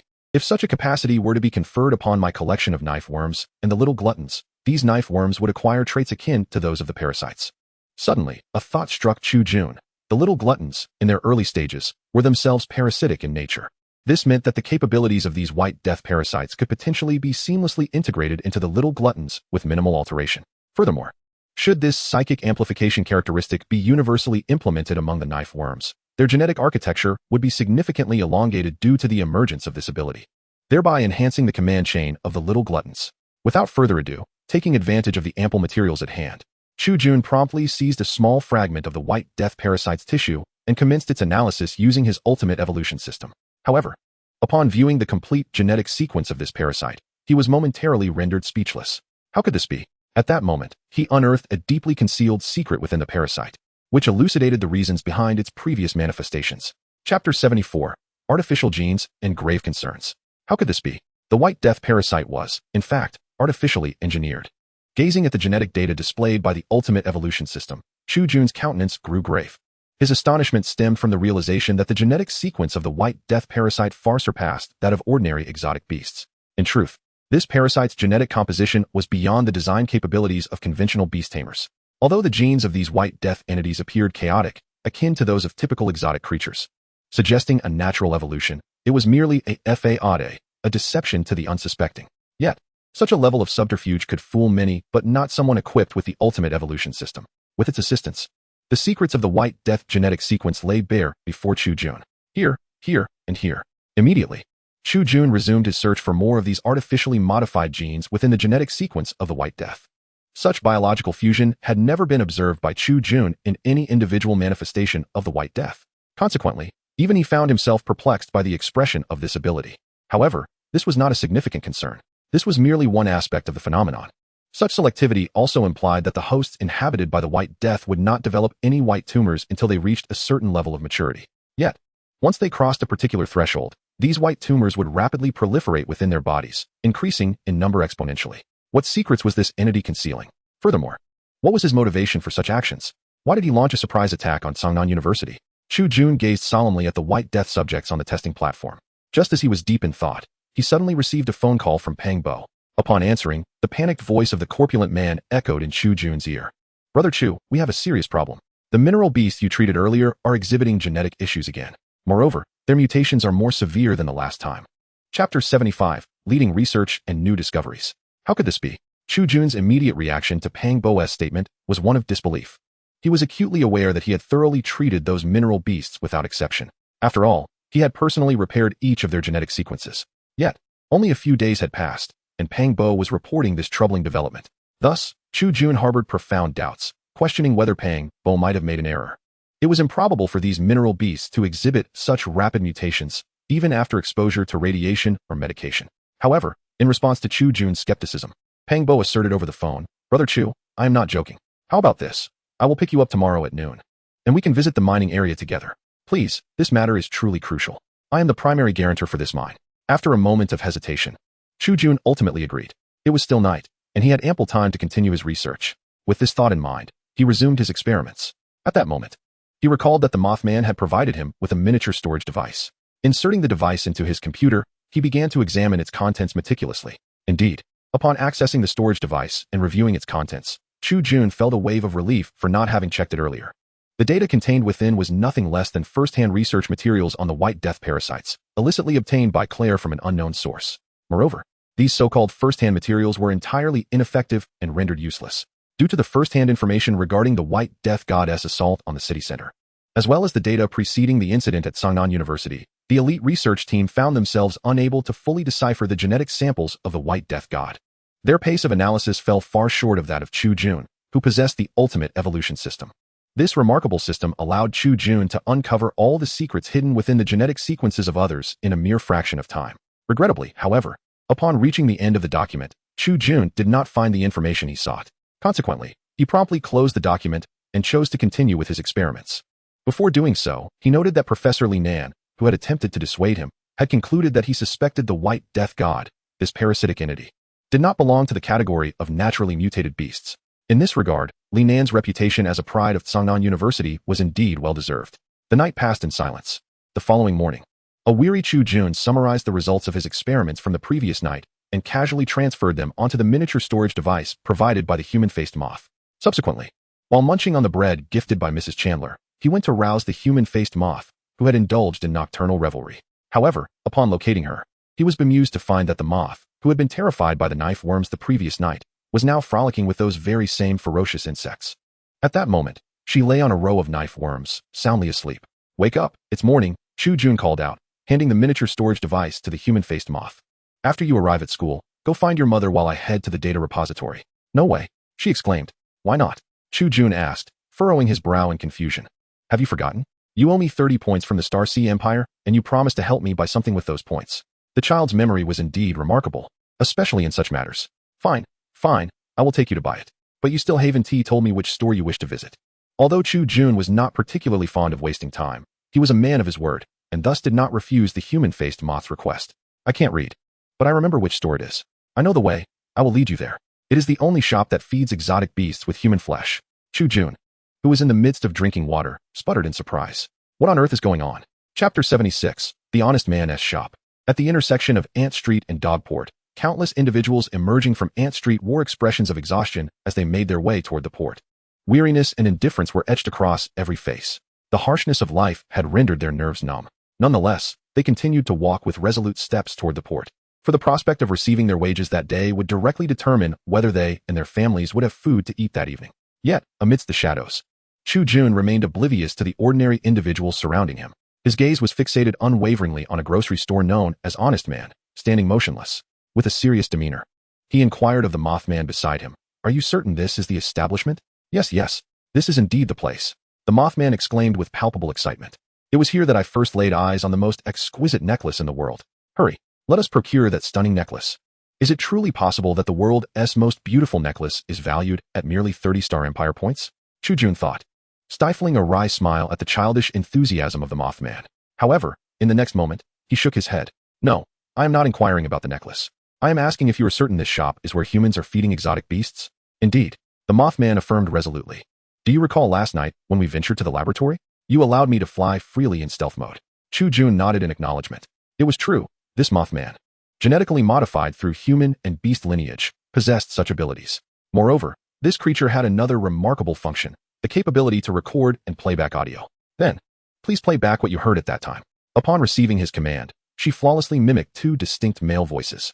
Unknown Male 1. "I beg you, spare me. I will do anything." Unknown Male 2. "Heh, spare you? How could that be?" Unknown Male 2. "My little darling has been starved for 3 whole days. He has long been driven to madness by hunger. Under these circumstances, how could I possibly let you go? Besides, if it weren't for your greed leading you to invade my warehouse, how could I have captured you?" The low growl of an unknown creature echoed. Unknown Male 2. "Oh, look, my little darling has emerged from the cage. Isn't she beautiful?" Unknown Male 1. "Ah." The sound of something being chewed resonated. After listening to the Mothman's recording, Chu Jun's expression sharpened. Concurrently, the 2 blade worms in his bag sensed the shift in his demeanor and grew uneasy.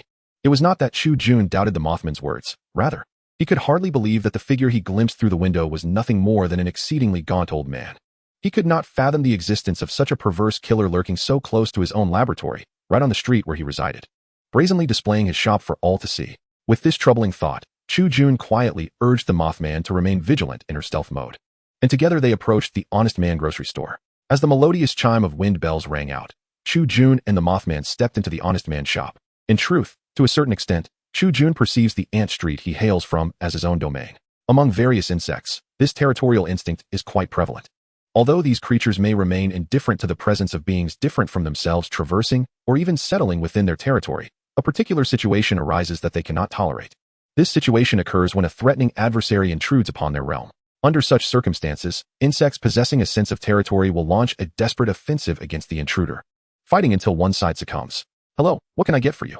A frail old man greeted Chu Jun with a smile, his voice eerily reminiscent of the unknown man from the recording played by the Mothman.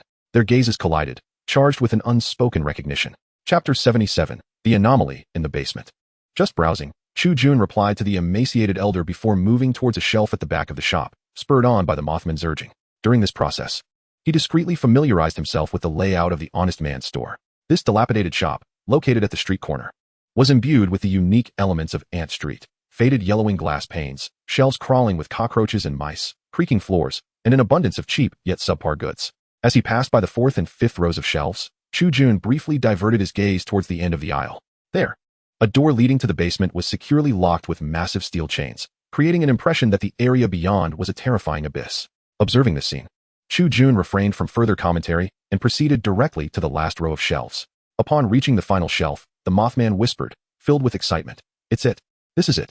The most beautiful necklace in the world." Following her indication, Chu Jun beheld the exquisite necklace. A smile crept across his face as he recognized that the Mothman's declaration of the most beautiful necklace referred simply to a necklace shaped like a golden butterfly. Gazing at the lifelike butterfly adorning the necklace, Chu Jun discerned the Mothman's sentiment. After silently taking the necklace, he casually grabbed a dozen bags of snacks, each priced at less than 1 star of the Empire's currency. Though these snacks were inexpensive and not particularly hygienic, they evoked delightful memories of taste in Chu Jun's mind.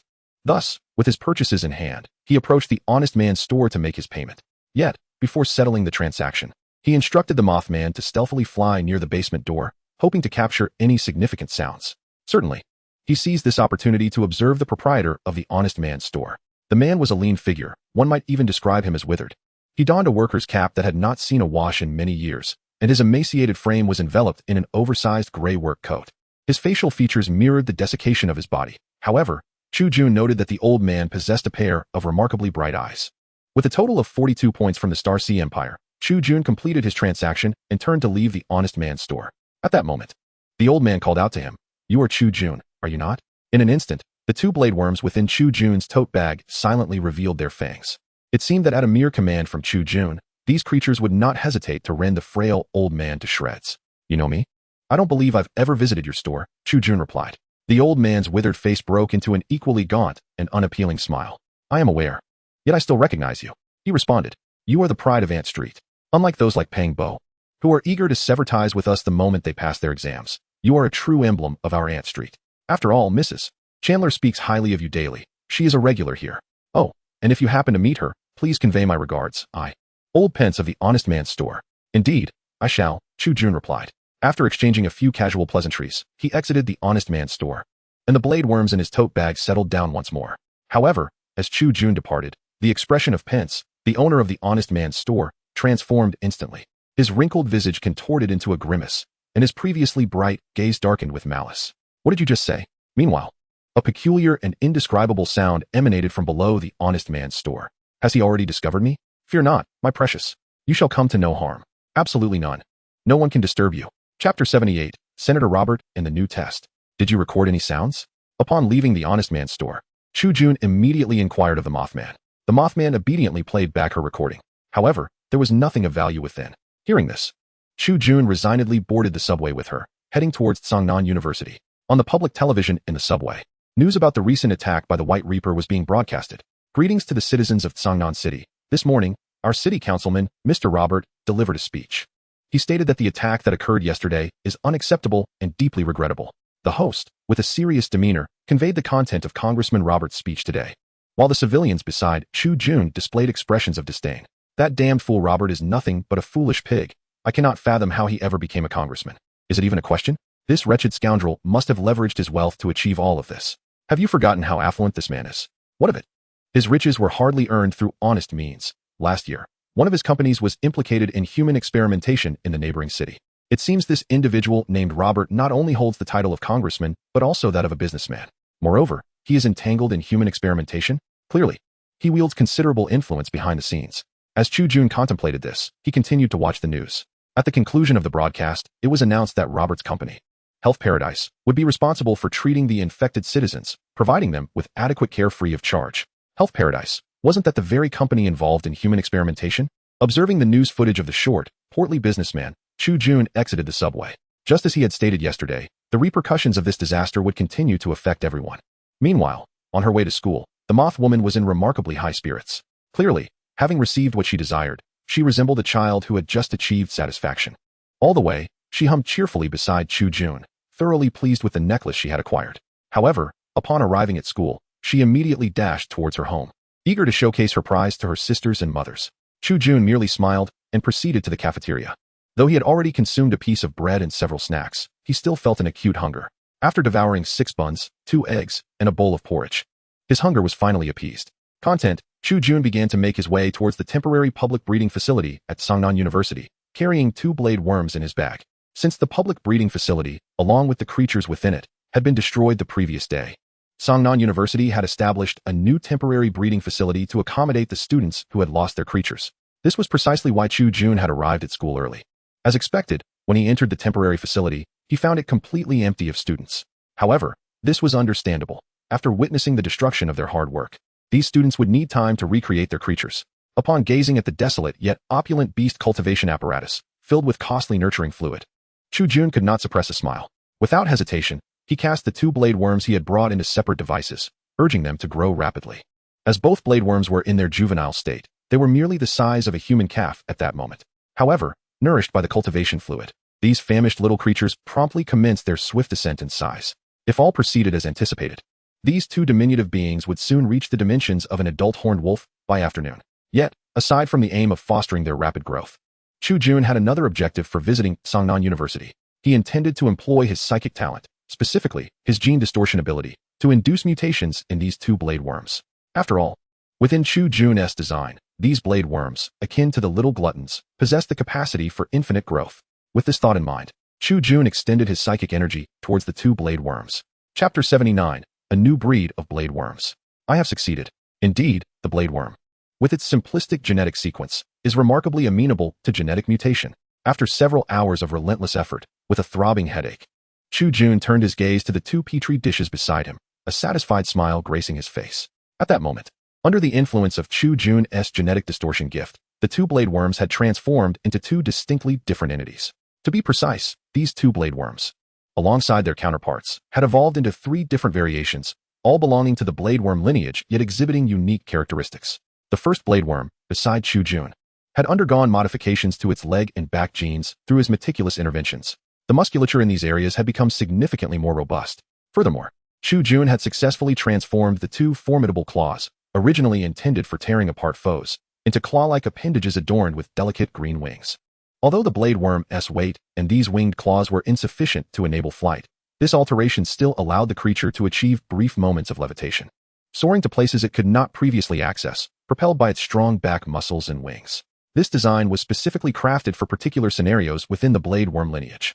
While such modifications might slightly diminish its offensive capabilities, the sacrifice was worthwhile.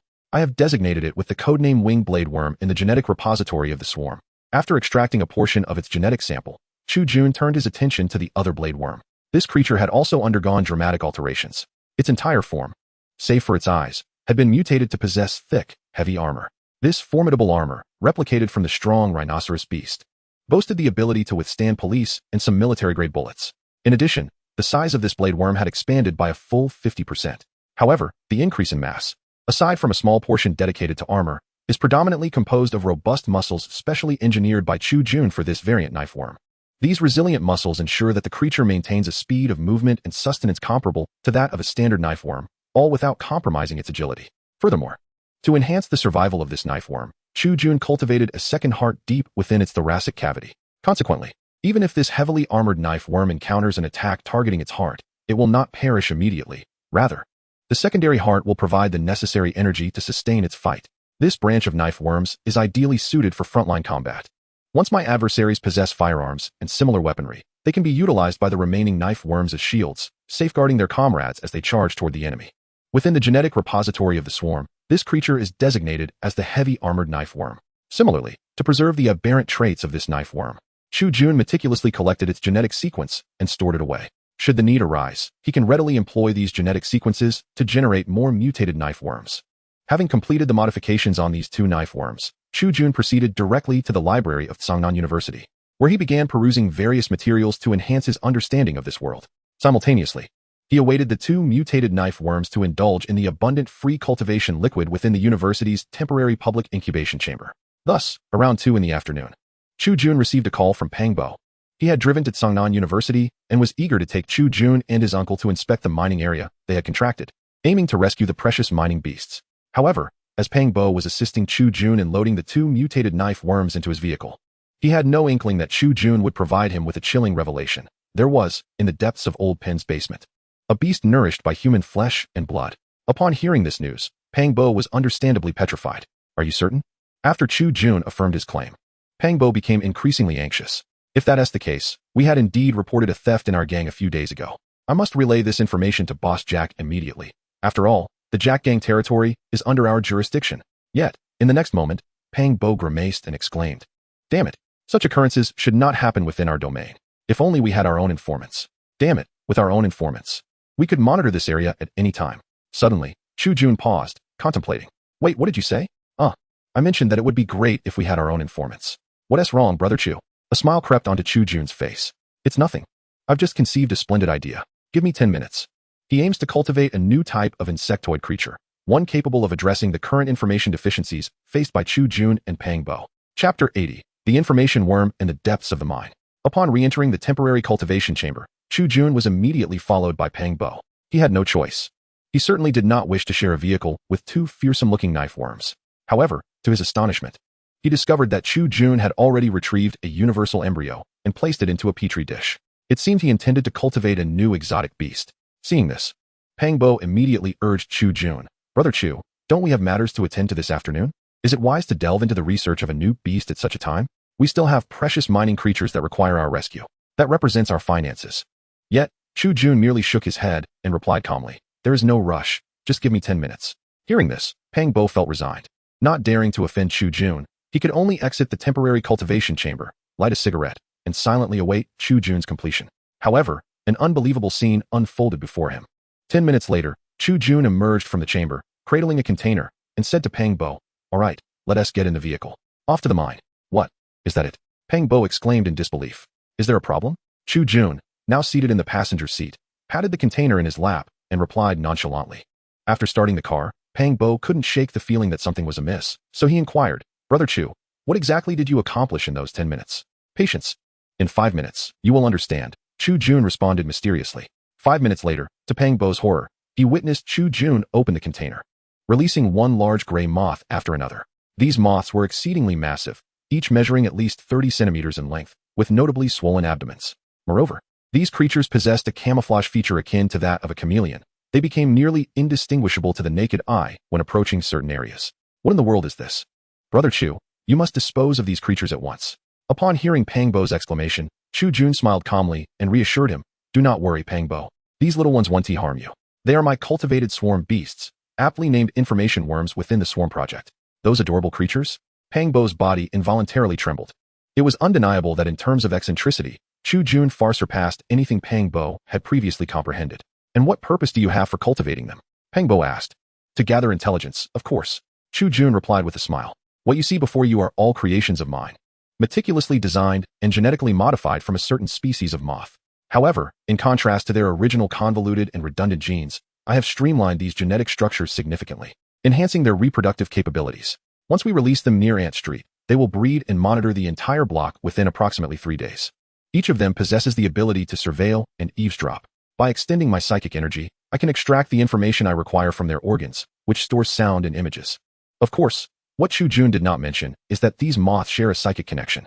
Thus, even if one moth perishes, it can still relay information in its own way before succumbing to danger." Just as Chu Jun was elaborating on his new creations, Pang Bo, who was driving beside him, gaped in disbelief at Chu Jun's explanations. Finally, unable to contain himself, Pang Bo cautiously inquired, "Chu Gu, are you certain that these are things you created in just 10 minutes? "Of course, why do you ask?" Chu Jun replied, puzzled by Pang Bo's question. "Oh, it's nothing," Pang Bo said, his eyes twitching. "I was just beginning to wonder if you truly still count as a human." Amidst the roar of the automobile, the two finally arrived at the long-awaited mine in the afternoon. However, upon their arrival, Chu Jun was immediately struck by a pungent odor. The two-blade insects in Pang Bo's vehicle suddenly opened their eyes wide, gazing into the depths of the mine, as if something was issuing a subtle but palpable threat in response to their presence. Chapter 81. The Untreatable Mind Beast. Silence. Sensing the unrest in the two-blade insects, Chu Jun furrowed his brow. Nevertheless, he quickly utilized his psychic energy to calm them, preventing any rash actions despite their genuine perception of danger. After successfully soothing the two insects, Chu Jun slowly opened the container that held these extraordinary beasts. Since he was not yet a registered Beastmaster, he could only release them in this private setting. As the two fully grown blade insects began to patrol around him, Pang Bo's eyes sparkled with excitement. "I see now. Chu Gu, you brought these two insects to serve as our bodyguards." Yet Chu Jun coldly replied, "Not for the both of us. They are here solely for my protection. These little creatures are already stretched to their limits in safeguarding me." With that, under the protection of the two blade insects, Chu Jun proceeded towards the area where the mind beasts resided. Upon witnessing Chu Jun's chilling indifference, compounded by the ominous darkness surrounding the mine, Pang Bo could not help but shudder slightly before hastily catching up to Chu Jun naturally, in pursuit of the protection offered by the two blade insects. Pang Bo unhesitatingly became Chu Jun's shadow, trailing closely behind him. "Uncle, we have arrived." As soon as he pushed open the doors to the resting area of the mining beasts, Pang Bo immediately raised his voice in a loud call. Soon after, a man, noticeably shorter and plumper than Pang Bo, approached with enthusiasm. "Dear nephew, you have finally come with your friend. Mr. Chu, please. Do take a look at these precious mining beasts." As the one who had successfully treated the mining beasts last time, Pang Bo's uncle held a particularly profound impression of Chu Jun. After all, within the vast Star Sea Empire, few could effortlessly rescue beasts from the brink of genetic collapse as Chu Jun could. Nodding in acknowledgement, Chu Jun uttered no further words and directly opened the containers housing the mining beasts, commencing his assessment of their genetic sequences using his ultimate evolution system. The inspection, though thorough, resulted in a grim revelation. "This mining beast is beyond salvation," Chu Jun stated matter-of-factly. "Its core genetic sequence has been utterly shattered. Unless something unforeseen occurs, it will perish within 3 days. Even if I were to intervene and restore its genetic sequence, its injuries are too severe for survival." At the utterance of this statement, Pang Bo's complexion turned a ghastly shade of green, mirroring the shock of his uncle beside him. Meanwhile, Chu Jun remained composed, gazing through the glass of the experimental container, contemplating certain matters. Next came the assessment of the second and third beasts. As anticipated, the pollution these mining beasts had encountered this time was significantly more severe than before. Indeed, even Chu Jun ultimately abandoned the effort to save them, deeming it unnecessary. After Chu Jun had pronounced a death sentence on all the mining beasts, Pang Bo, filled with anger, turned to his uncle and exclaimed, "Did I not instruct you to refrain from sending the mining beasts to pit 173? Why did you not heed my warning?" In response to Pang Bo's admonition, his uncle nervously explained to both Pang Bo and Chu Jun, "I truly did not. After your last departure, I refrained from sending the mining beasts to that contaminated area. Perhaps, as Mr. Chu suggested, the pollution from pit 173 has spread beyond its confines. My dear nephew, I sincerely apologize. Once this batch of mining beasts perishes, we must hastily sell this cursed mining area. Otherwise, we shall incur daily losses. The sooner we sell it, the lesser our losses will be." Upon hearing his uncle's lamentations, Pang Bo sank down in despair. "It's over. All is lost. As your loan guarantor, I dread to think of how much I will owe. My car, my house, my savings, none of it can be preserved." Observing the despondent expression of Pang Bo, who was on the verge of tears, Chu Jun gently cleared his throat. "Ahem. In truth, I believe that this mining area is not destined to be sold off at a loss." "What?" Upon hearing Chu Jun speak, Pang Bo sprang to his feet, startled. "Brother Chu, do you have a way to salvage this situation?" Chu Jun let out a cold laugh and then directed a chilling gaze towards Pang Bo's uncle. "Of course. There is a way. After all, the radiation contamination suffered by these mining beasts is entirely man-made." Chapter 82, The Betrayal of Kin. "What did you say?" Pang Bo was instantly bewildered upon hearing Chu Jun's words. His uncle was equally stunned, disregarding Chu Jun's icy stare as he nervously inquired, "Mr. Chu, what do you mean? What do you mean by saying that the death of these mining beasts is caused by human actions?" Noticing that the other party was still feigning ignorance, Chu Jun smirked. "Radiation does not adhere to any standard of overflow. To be more precise, the overflow of radiation is certainly not a uniform phenomenon. After all, radiation is influenced by environmental factors. However, your mining beasts are entirely different." Chu Jun pointed at the dying mining beasts and continued, "The radiation they have endured, in terms of both duration and severity, is alarmingly uniform. If you claim that the radiation overflow from pit 173 is responsible for these beast ailments, then that reasoning is evidently untenable." Upon hearing this, Pang Bo's uncle's expression changed dramatically, filled with sheer terror. Trembling, he pointed a shaking finger at the space behind Pang Bo and Chu Jun, as if a terrifying monster lurked there. Under the influence of his uncle's fear, Pang Bo instinctively turned to glance behind him. To his astonishment, he found nothing there. Seizing the moment, Pang Bo's uncle immediately bolted in an attempt to escape. Yet alas, with his short and stout legs, he could hardly outrun the blade insects that Chu Jun had meticulously cultivated. Unfazed by the other's deception, Chu Jun unhesitatingly commanded his psychic energy, directing the two mutated blade insects to pounce upon Pang Bo's uncle. Oh my! As the two blade insects tackled him, Pang Bo's uncle was utterly terrified, losing control of his bodily functions. There was no remedy. The blade insects created by Chu Jun, in both appearance and behavioral tendencies, approached the psychological limits of human fear. Hence, even a seasoned warrior would be overwhelmed with terror when confronted by these creatures, let alone Pang Bo's indolent uncle. Thus, after being knocked down by the insects, before Chu Jun could utter a word, the old man blurted out, "I'll talk. I'll tell you everything. Just please let these monsters off me."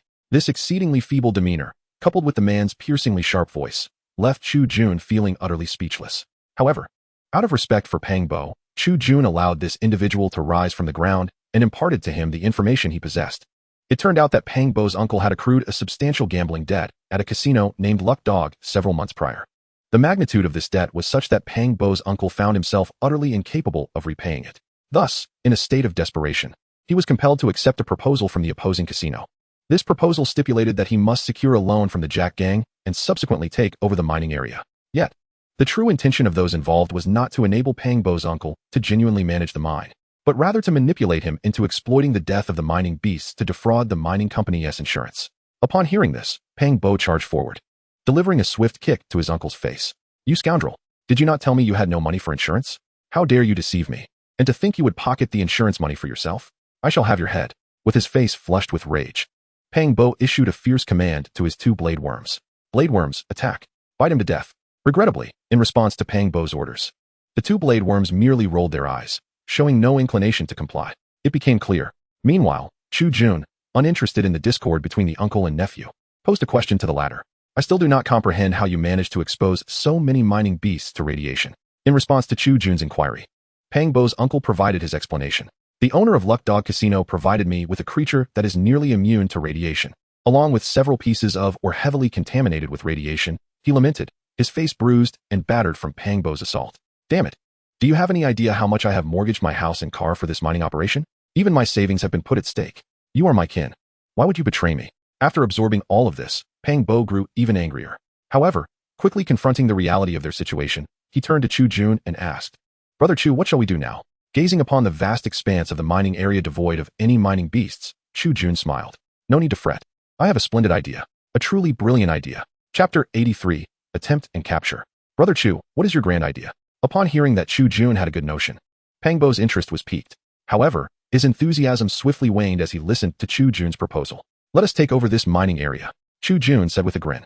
"Alas," Pang Bo sighed, exasperatedly addressing Chu Jun. "Brother Chu, given our current predicament, please do not jest. Our mining beasts have all perished. Do you have any idea how much it would cost to purchase a batch of new mining beasts?"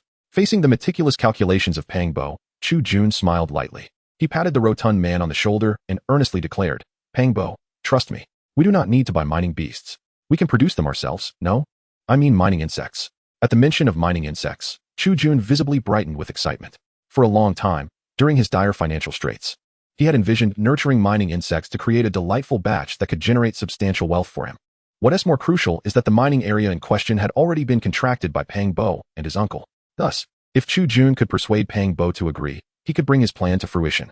However, faced with Chu Jun's unwavering confidence, Pang Bo wore an expression of caution. "Cultivating mining insects? Is that feasible?" "Brother Chu, I'm not doubting you or anything, but I believe it's better to purchase mining beasts produced by larger companies. Though they are pricier, the quality is assured. There's absolutely no problem." With a serious demeanor, Chu Jun replied, "By tomorrow morning, I can present finished samples of the mining insects. If you think it's unviable, you can handle the mining site then." Upon hearing this, Pang Bo, who had invested his entire fortune into this mining site, found himself hesitating. Even if he were to sell the contracting rights quickly, he would incur a significant loss, albeit without facing bankruptcy. However, if Chu Jun succeeded, there lay the potential for substantial profits. Conversely, should Chu Jun fail, Pang Bo's fate would undoubtedly be grim. He would transform from an energetic and lively man into a quiet and despondent figure. With this in mind, Pang Bo gritted his teeth. "All right, I agree. Let us proceed." He added, "Brother Chu, please bring a few samples of the mining insects tomorrow for a trial. If it truly doesn't work out, we can consider selling off this mining site." It must be said that under such pressure, Pang Bo chose to place his faith in Chu Jun, having witnessed his capabilities firsthand. "Excellent." Seeing Pang Bo acquiesce to his idea, Chu Jun beamed with satisfaction. After all, in his grand plan for the insect colony, mining insects and worker insects were indispensable. The current mining site was undoubtedly the optimal experimental ground. Once the decision to attempt this venture was solidified, Pang Bo, preparing to transfer ownership of the mining site, promptly provided his uncle with a considerable amount of Star Sea Empire points to finalize the acquisition. It could be stated that Pang Bo had done all he could at this point. What would happen to his uncle thereafter was beyond his concern. This man, who had calculated against his own kin, could only rely on himself moving forward. Subsequently, at Chu Jun's request, Pang Bo drove alongside him to the entrance of the mine, where he watched as Chu Jun placed two mutated knife worms into the pit. Their purpose in coming here was to capture a creature immune to radiation. "Brother Chu, is it feasible?" With just 2 blade worms, can we truly capture that radiation-immune beast? If it proves too challenging, we could always enlist the help of beast hunters to eliminate it, avoiding unnecessary risks. However, as he watched the 2 blade worms vanish into the darkness, Pang Bo could not suppress a frown. In contrast, Chu Jun exhibited no sign of anxiety. With a profound gaze fixed on the shadows, he confidently asserted, "Rest assured, my blade worms will undoubtedly succeed in apprehending it. Moreover, we must refrain from involving the beast hunters in this matter. If I am not mistaken, this so-called radiation-immune creature has likely been smuggled into our territory as a rare specimen.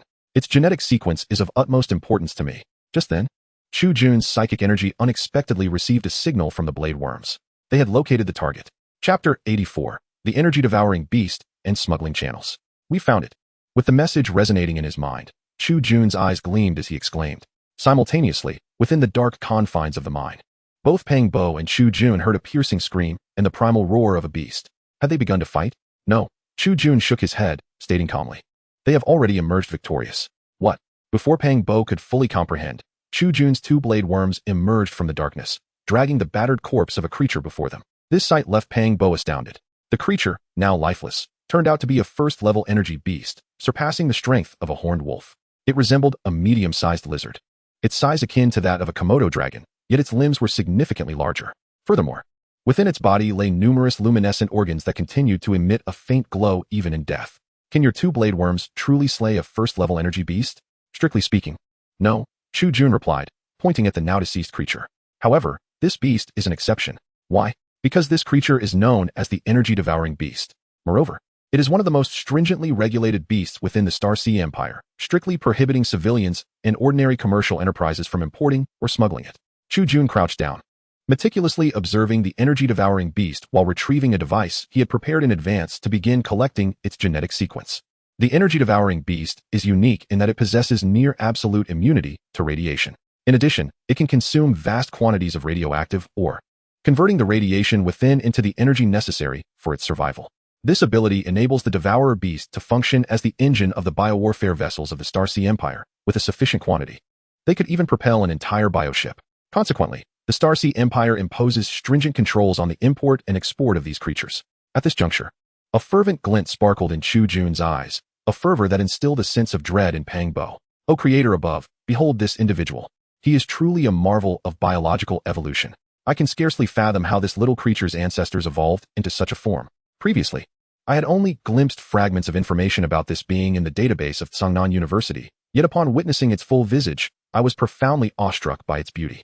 Wait a moment, if this entity is so perilous." Pang Bo, in contrast to the research-obsessed Chu Jun, remained the most composed. Filled with uncertainty, he inquired, "How did the owner of the Lucky Dog Casino acquire such a thing?" "I already mentioned it. I don't know," Chu Jun shrugged, then continued, "It must be smuggling. However, I am even more curious about the proprietor of the Lucky Dog Casino. The fact that he could smuggle this implies he possesses a secure channel for such operations, one that is likely grander than we can imagine." As Chu Jun began analyzing the intelligence while treating the 2 radiation-polluted blade worms, he turned to Pang Bo and declared, "Pang Bo, tomorrow I may need to focus entirely on researching the insect swarm and the Devourer Beast. Therefore, I have a task for you to accomplish." "What task?" Pang Bo suddenly felt a chill run down his spine at the thought of receiving an assignment from Chu Jun. "I need you to go to the Lucky Dog Casino, locate their owner, and engage in communication. Inform them that I am prepared to collaborate, seeking their assistance in smuggling in some special genetic samples of exotic beasts.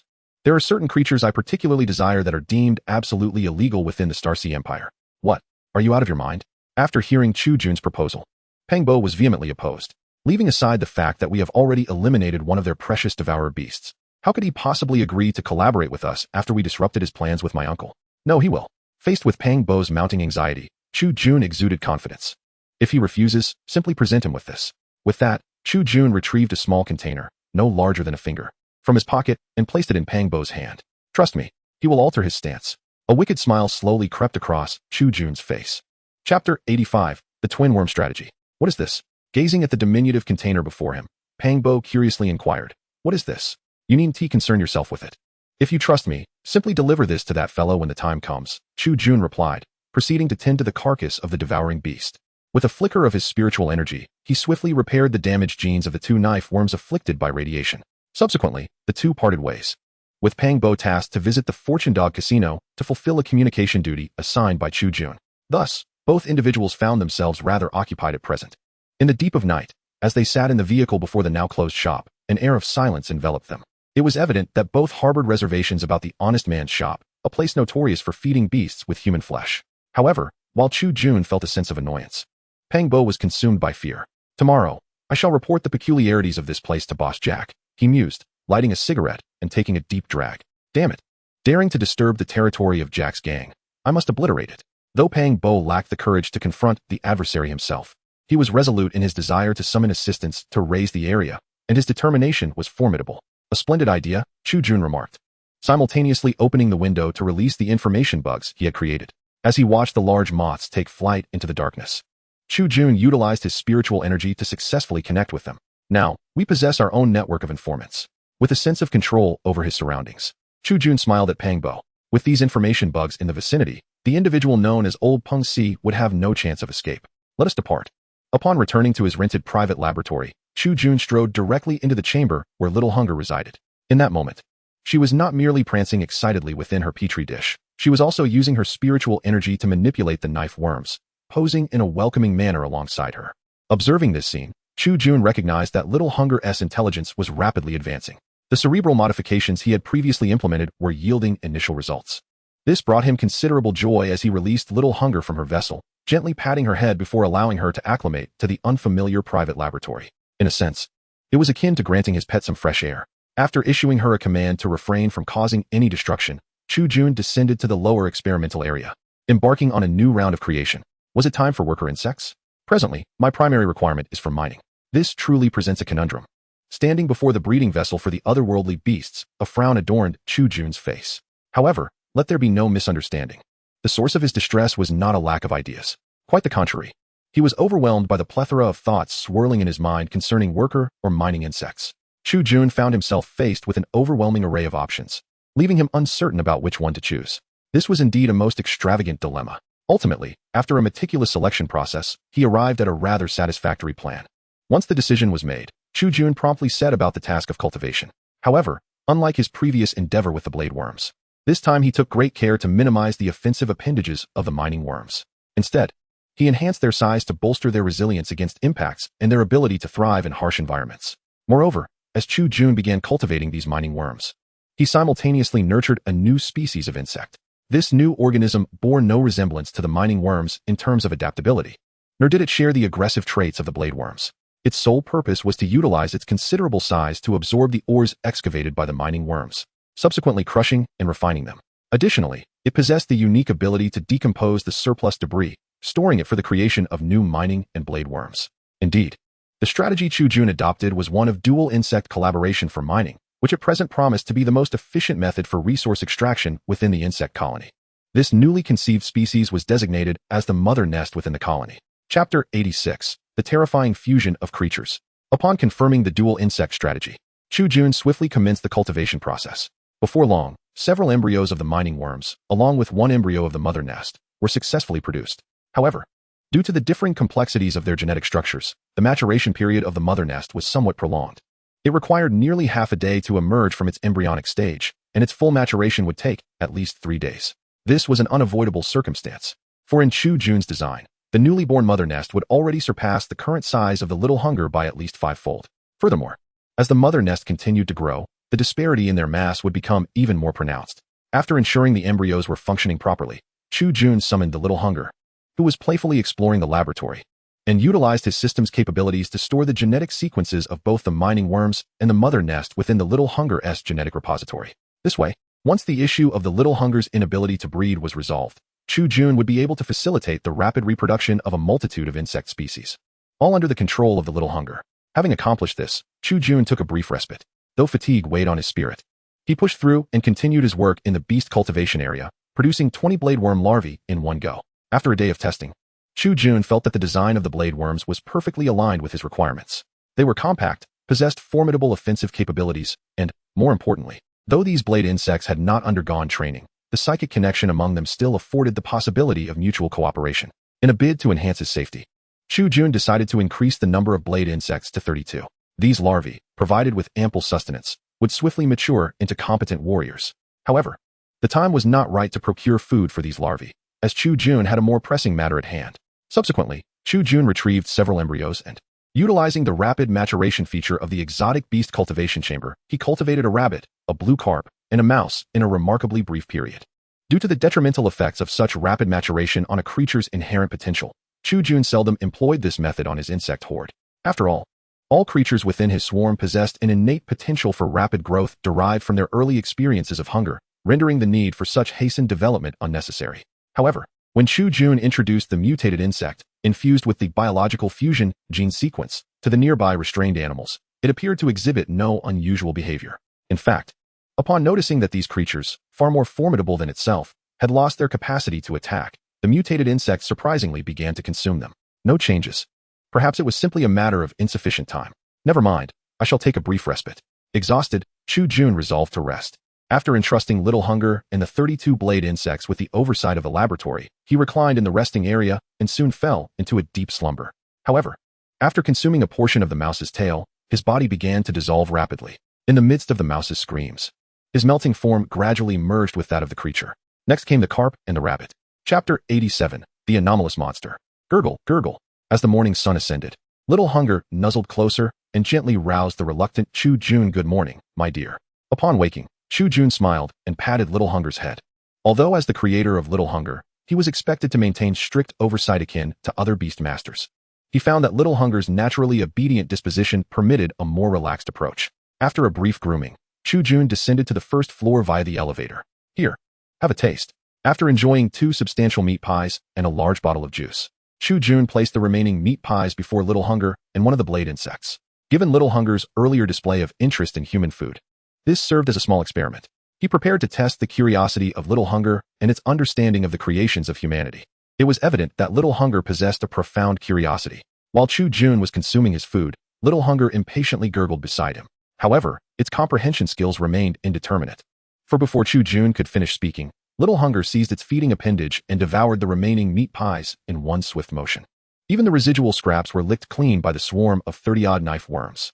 It appeared that Little Hunger's sole perspective on the creations of humanity, or rather, food, was simply that it was edible and delicious. With a sigh, Chu Jun wiped his hands and, accompanied by Little Hunger and the knife worms, entered the experimental area. Just as he was about to close the laboratory door, his eyes widened in alarm. What in the world was that?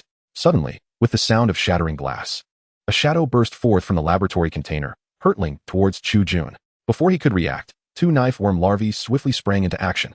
One of them unhesitatingly collided with Chu Jun's ankle, causing him to topple sideways. As he fell, the other knife worm leaped onto his chest, hastening his descent while boldly lunging at the shadow that was advancing upon him. This was the only choice, and undoubtedly the correct one. For before Chu Jun could completely collapse, the shadow surged past the spot where he had just stood and crashed into the wall. It was only then that he hit the ground, finally catching a glimpse of the true form of the shadow. It was a terrifying creature, a grotesque fusion of a rat, a mutated insect, a rabbit, and a carp. Each of these components exhibited horrifying signs of melting. Moreover, their liquefied bodies had fused together under some indescribable force, resulting in an exceedingly bizarre appearance. The creature's ability to leap with such speed was attributed to the combined legs of the rabbit and the rat, augmented by the robust muscles of the carp. However, this was not the most twisted characteristic of the monster. Its most grotesque feature was that it had forcibly merged the heads of these creatures into a colossal mouth at its abdomen. This gaping maw was filled with the teeth of the mutated insect, rat, and rabbit. With a squeak, as this abomination's initial attack failed, it swiftly turned its head, its various eyes fixating on Chu Jun. The next moment, accompanied by its shrieking roar, it lunged once more at Chu Jun. Yet, before it could even leap, the mutated abomination was abruptly shattered by a descending claw. The Little Hunger had struck. Possessing at least second-tier combat prowess, the Little Hunger's fighting capability far surpassed that of all present entities. Gazing at the remnants of the creature, now a mere amalgamation of flesh and bone on the ground, Chu Jun lay prostrate, gasping for breath. To be frank, as a scholar in both his past and present lives, he was momentarily unable to comprehend the recent battle. At that moment, however, an alarm suddenly blared from the first floor of the laboratory. Chapter 88, Claire's Arrival. The instant he heard the alarm, cold sweat trickled down Chu Jun's brow. What the hell? Are there more monsters? This was the thought coursing through his mind. He had just been in an absolutely secure area when he was unexpectedly ambushed, which left him feeling rather paranoid. But as he regained his composure, he quickly discerned the truth. The so-called alarm was not an alert signal, but rather the sound of someone knocking at the laboratory door. It bore a striking resemblance to an alarm. Damn it! Once I familiarize myself with this place, I shall indeed amend everything in this laboratory, especially this so-called doorbell. Gritting his teeth, Chu Jun kicked the electronic terminal beside him in frustration and chose to ignore the knocking. What he needed to do most urgently was to utilize the mechanical arms of the laboratory to begin meticulously collecting the fragments of flesh scattered across the floor, remnants of the creature obliterated by the Little Hunger's strike. These grotesque remains, which had inexplicably amalgamated into this form, held immense research value. After all, Chu Jun was quite curious about how that creature had transformed into such a state. Though they bore a striking resemblance to the mutated insects and weaker organisms he had placed in the laboratory the previous night, their current appearance was undeniably peculiar. Could it be? Observing the heap of shattered flesh within the container, Chu Jun diligently scrutinized it. However, for safety's sake, he refrained from immediately employing his system to analyze the genetic sequences of these beings, opting instead to observe the monstrous fragments with the naked eye. Wait a moment. This fusion does not seem as complete as I had anticipated. Under his keen observation, Chu Jun noted that the flesh within the creature had not entirely merged. Amidst the pool of blood, he could discern nearly intact biological tissues, and even a still-beating heart of a mouse. This condition left Chu Jun momentarily dazed. For such a physiological structure defied reason and even contravened certain biological principles. Something was amiss. With a stern expression, Chu Jun meticulously gathered the items before him and commenced a rudimentary genetic analysis of the heart, which was the most intact and still retained its vitality. With the aid of the ultimate evolution system, he effortlessly deciphered the genetic sequence of this heart. On a microscopic level, he observed the transformations of this rodent's heart. How could this be? There were no discernible changes. However, to his astonishment, he discovered that the genetic sequence of the rodent's heart exhibited absolutely no alterations. And at the organ and cellular levels, it remained entirely unchanged. To be precise, it was a perfectly standard rodent heart, devoid of any anomalies. Yet, this revelation presented Chu Jun with another conundrum. If there were no changes, how was it able to contribute to the vitality of this biological amalgamation alongside other hearts? How did it circumvent the rejection reactions caused by other cells? The rejection response. As Chu Jun pondered this, a sudden realization struck him. The rodent's heart, like the other organs, seemed to have exhibited no rejection response to foreign cells. With this thought in mind, he promptly extracted the blood from this biological fusion creature for analysis. What followed was a startling discovery. The heart and other organs of this creature had indeed undergone little alteration, yet its blood had completely mutated. This blood had transformed into a potent universal fluid, capable of disregarding all biological organs and usable by all living beings. Stunned by this revelation, Chu Jun took a deep breath, forcing himself to regain his composure. Meanwhile, the doorbell of the laboratory rang once more. Now calm, Chu Jun recalled the situation and directed his gaze towards the computer terminal to ascertain the identity of the visitor. To his curiosity, the figure standing outside his laboratory was a remarkably beautiful woman, elegantly dressed, with golden hair and green eyes. Who are you? Upon seeing this striking woman at his door, Chu Jun instinctively queried through the intercom, alertness evident in his voice. The woman paused momentarily upon hearing him. Then a smirk crossed her face, as if amused. She gestured to her golden locks and then to her green eyes, glaring at Chu Jun as she declared, "Chu Jun, can't you tell? It's me, Claire. Your lab is funded by me, you know. And even if you are quite the cad, you shouldn't turn your back so swiftly." The beautiful figure before him was none other than the disheveled Claire Morton. Chu Jun hesitated in the lab, and after a brief, awkward silence, the laboratory door swung open. Chapter 89, Perspectives and the Lucky Dog Casino. "Ah, my beloved little kitten, I am overjoyed to see you again. Hiss, you've become even more formidable. It seems your master has nurtured you splendidly. Come here to mother." The moment Claire Morton stepped into the laboratory, she was instantly captivated by the adorable little creature known as the Hungry One. However, before she could approach, the Hungry One immediately bared its teeth in a threatening manner. Coupled with its menacing claws, Claire reluctantly decided to retreat. Upon reflection, it wasn't that endearing after all. Yet soon, Claire's attention was diverted by Chu Jun's array of new creations. "Wow, what is this?" Claire seized a knife bug, enthusiastically rubbing its head, evidently enamored by it. The poor knife bug could only endure the affections of this beautiful, yet peculiar individual, who was relentlessly squeezing it in delight. Undoubtedly, had it not been for Chu Jun's orders prohibiting harm to Claire, the knife bug would have long since severed her neck. What adorable little dogs, such exquisite moths. And these worker insects along with this large bug. Entranced by the knife bugs, information bugs, minor bugs, and the mother nest, Claire excitedly exclaimed to Chu Jun, "Young man, judging by these new little creatures, it is clear you have not been idle these past few days." Indeed, acknowledging Claire's exuberance, Chu Jun nodded. "I have indeed been somewhat preoccupied. However, did you not mention wanting to join me in researching the White Reaper a few days back? Why have you not come over?" I was engrossed in academic research that day. I was far too busy to make it."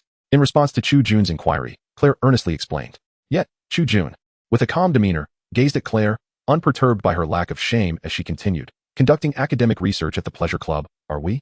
You certainly have been quite busy. As soon as those words left his lips, Claire found herself momentarily speechless. Ahem. However, I am curious if you have conducted further research on the genes of the White Reaper? Xiaoxi. Who is that? The name was somewhat familiar to Chu Jun. Yet he could not immediately recall. But soon, he noticed that Claire was adorned with a cheap golden necklace around her fair neck, shaped like a swiftly fluttering butterfly. At that moment, Chu Jun finally remembered. The name of that human-faced moth seemed to be Xiaoxi. Yes. Moreover, I have already utilized part of that gene. I have integrated the psychic connection genes from the information bugs and knife bugs. Although I have yet to employ the genes from the White Reaper that enable ordinary creatures to grow larger and stronger. Additionally, I have conducted tests on the biological fusion genes. Follow me. After leading Claire to his laboratory, Chu Jun presented her with the corpse of a biological fusion monster he had previously slain. Continuing on, Chu Jun meticulously elucidated his discoveries to Claire. Much like the initial reaction of Chu Jun himself, Claire was equally taken aback by the peculiarities exhibited by this creature-merging monstrosity. In disbelief, she addressed Chu Jun, asserting, "You are absolutely correct. The organs of these biological tissues have indeed undergone no mutations and remain fully functional. The characteristics you've identified are indeed congruent with the concept of universal blood." However, Claire produced a substantial pair of spectacles from her pocket, donning them with an air of seriousness. This is by no means what one would refer to as universal blood. In fact, it bears no relation whatsoever to it. Your observational methodology is far too microscopic. While I cannot fathom how you possess the ability to infinitely analyze genetic matters, your focus is misguided. Look, meanwhile, in another location, in the town of Gale in Songnan City, a modest yet pristine automobile was parked in the lot of the Lucky Dog Casino. After a prolonged internal struggle, its owner finally exited the vehicle, standing nervously before the entrance of the casino, clutching a container the size of a finger. This container held one of the most fearsome entities in all of Songnan City, the White Reaper. Under the watchful gaze of several bodyguards, Pang Bo stepped into the casino, enveloped by its darkness, as if he were a wild beast, quietly consumed by the shadows. Chapter 90, Pang Bo's Little Adventure. Creak, creak. With the sound of the wooden floorboards beneath him, Pang Bo entered the establishment known as the Lucky Dog Casino. Upon his arrival, he could not help but furrow his brow. The Lucky Dog Casino was a traditional gambling house that emerged during the second era of exotic beasts, also known as the era of Star Sea exploration. In that savage age, the casino possessed all the hallmarks of its contemporaries: bewitching ladies, dim lighting, a complex array of patrons, cacophonous noise, and the pungent aroma of cheap perfume mingling with sweat. It was a stench born of decadence and greed. Steady, steady. I am a member of the Jack gang. I must remember my identity. I need to deliver a stern warning to that scoundrel, so he does not covet my money. Despite the vigilant glares from nearby security personnel, Pang Bo gritted his teeth and approached the casino's front desk. After all, he was there on a mission from Chu Jun. Of course, even if Chu Jun had not sent him, he would have come eventually. His uncle had accrued a significant debt within this casino, and how to repay it was a crucial matter that required communication with the casino's proprietor. Otherwise, his mining operation would face considerable difficulties. Ahem. Upon reaching the front desk, Pang Bo lightly tapped the surface, summoning the bartender to his side. I need to speak with your boss. I have matters to discuss. Strangely, before Pang Bo could fully articulate his intentions, the bartender, while polishing a glass, addressed him directly. You are Pang Bo, aren't you? Head to room 209 at the end of the second floor. Our boss is waiting for you. Stunned by this revelation, Pang Bo stood frozen in place. Wait, how do you know who I am? The bartender chuckled at Pang Bo's bewilderment.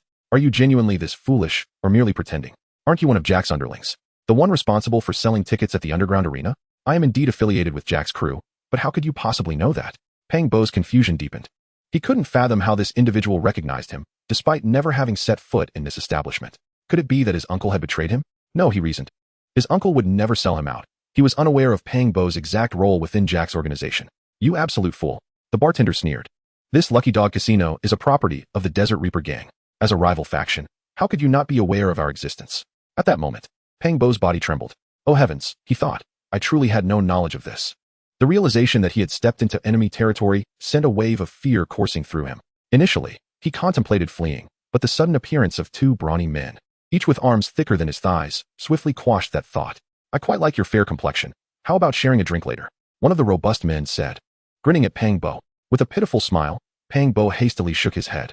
After being escorted upstairs by the imposing figures, he found himself standing before the leader of the Lucky Dog Casino. Tremors racked his body, exacerbated by overwhelming anxiety, and his shirt was thoroughly soaked with perspiration.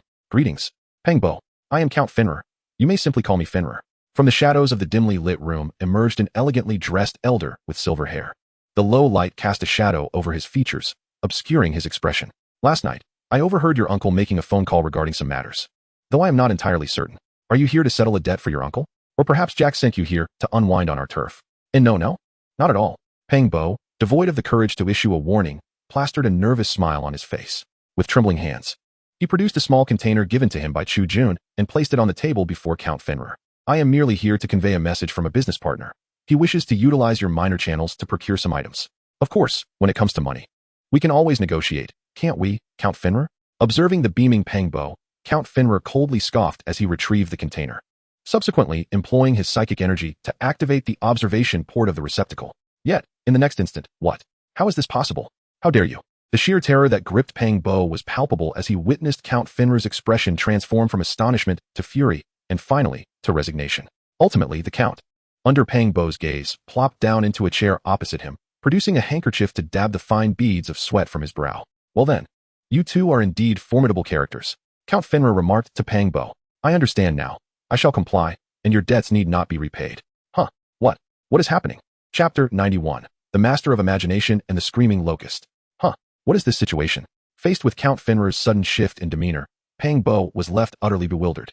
He could neither fathom why the Count's countenance had so drastically changed nor comprehend why Fenrir referred to himself and Chu Jun as formidable characters. More perplexing still was the question of what Chu Jun had concealed within that small container that could incite such a transformation in Count Fenrir. Yet, Peng Bo would soon grasp the answer to this enigma, for it was unexpected that you and your so-called friend were, in fact, linked to this affair. Waving his hand, Count Fenrir dismissed his subordinates from the private room. He then gently placed the container upon the table that lay between himself and Peng Bo. In the dim light of the room, Peng Bo was finally able to discern the contents of the container. Overwhelmed by shock, upon beholding the complete visage of the White Reaper, he stood frozen in place, even ceasing to think. However, this reaction rendered Peng Bo's state of shock an oasis of absolute calm in the eyes of Count Fenrir. You are indeed aware of the gravity of this situation. Ignoring Peng Bo's stunned condition, Count Fenrir continued speaking. Both of you, without exception, are undeniably formidable characters. Unlike you, I seek merely wealth, while you two appear intent on my life. Wait a moment, when did Chu Jun and I ever seek your life? You have quite the imagination. The muscles on Peng Bo's face twitched. Yet, this can be considered my own blunder.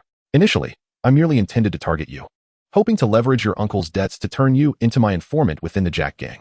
But now, I concede, I accept my defeat. Count Fenrir retrieved 2 bottles of wine from the cabinet, pouring a glass for both himself and Peng Bo. To put it simply, I too am merely a trifling character within the ranks of the Desert Reaper gang. Observing Peng Bo's expression over his drink, Count Fenrir spoke earnestly. Thus, Mr. Peng Bo, I propose that we set aside our past grievances and embark on a new collaboration. After all, the animosity between us hardly warrants your utilization of the White Reaper against us. Such a tactic is akin to wielding a double-edged sword. For once the White Reaper infects us ordinary individuals, we risk being swiftly taken away by the Health Paradise Corporation, transformed into mere subjects for their experiments.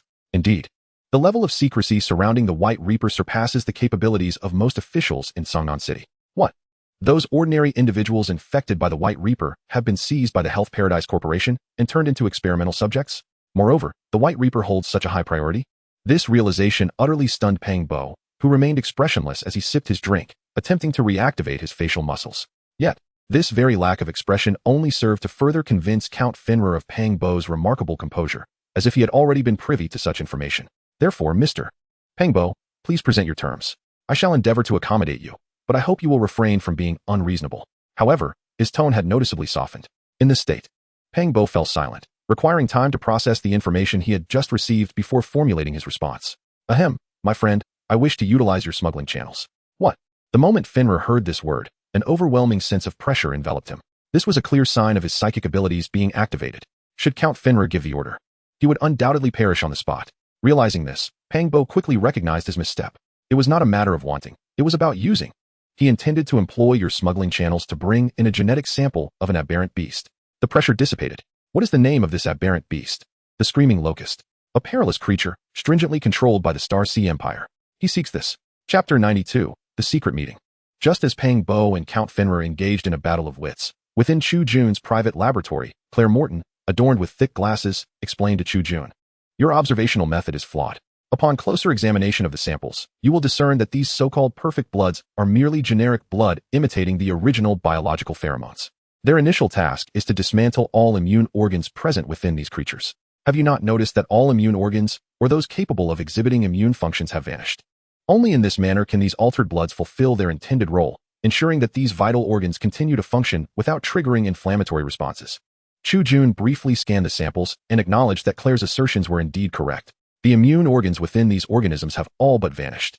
Furthermore, the blood is far from perfect, it merely endures, enabling these organs and tissues to function. Upon closer examination of these organs' operations, one would discern that, although they maintain a semblance of health at the cellular level, their rate of damage has significantly surpassed the norm. Should this condition persist, these organs will inevitably succumb to organic lesions. This deterioration is an unavoidable consequence. Simultaneously, this represents one of the most substantial drawbacks of the so-called universal blood. Upon concluding her exposition, Claire Morton deftly maneuvered a mechanical arm, placing a small slice of heart tissue atop the laboratory's observation apparatus. Chu Jun successfully utilized this device, revealing that the heart tissue indeed hovered on the brink of pathological change. Claire was not mistaken. This blood is by no means universal. It is merely that his discovery in this matter lagged behind Claire Morton's.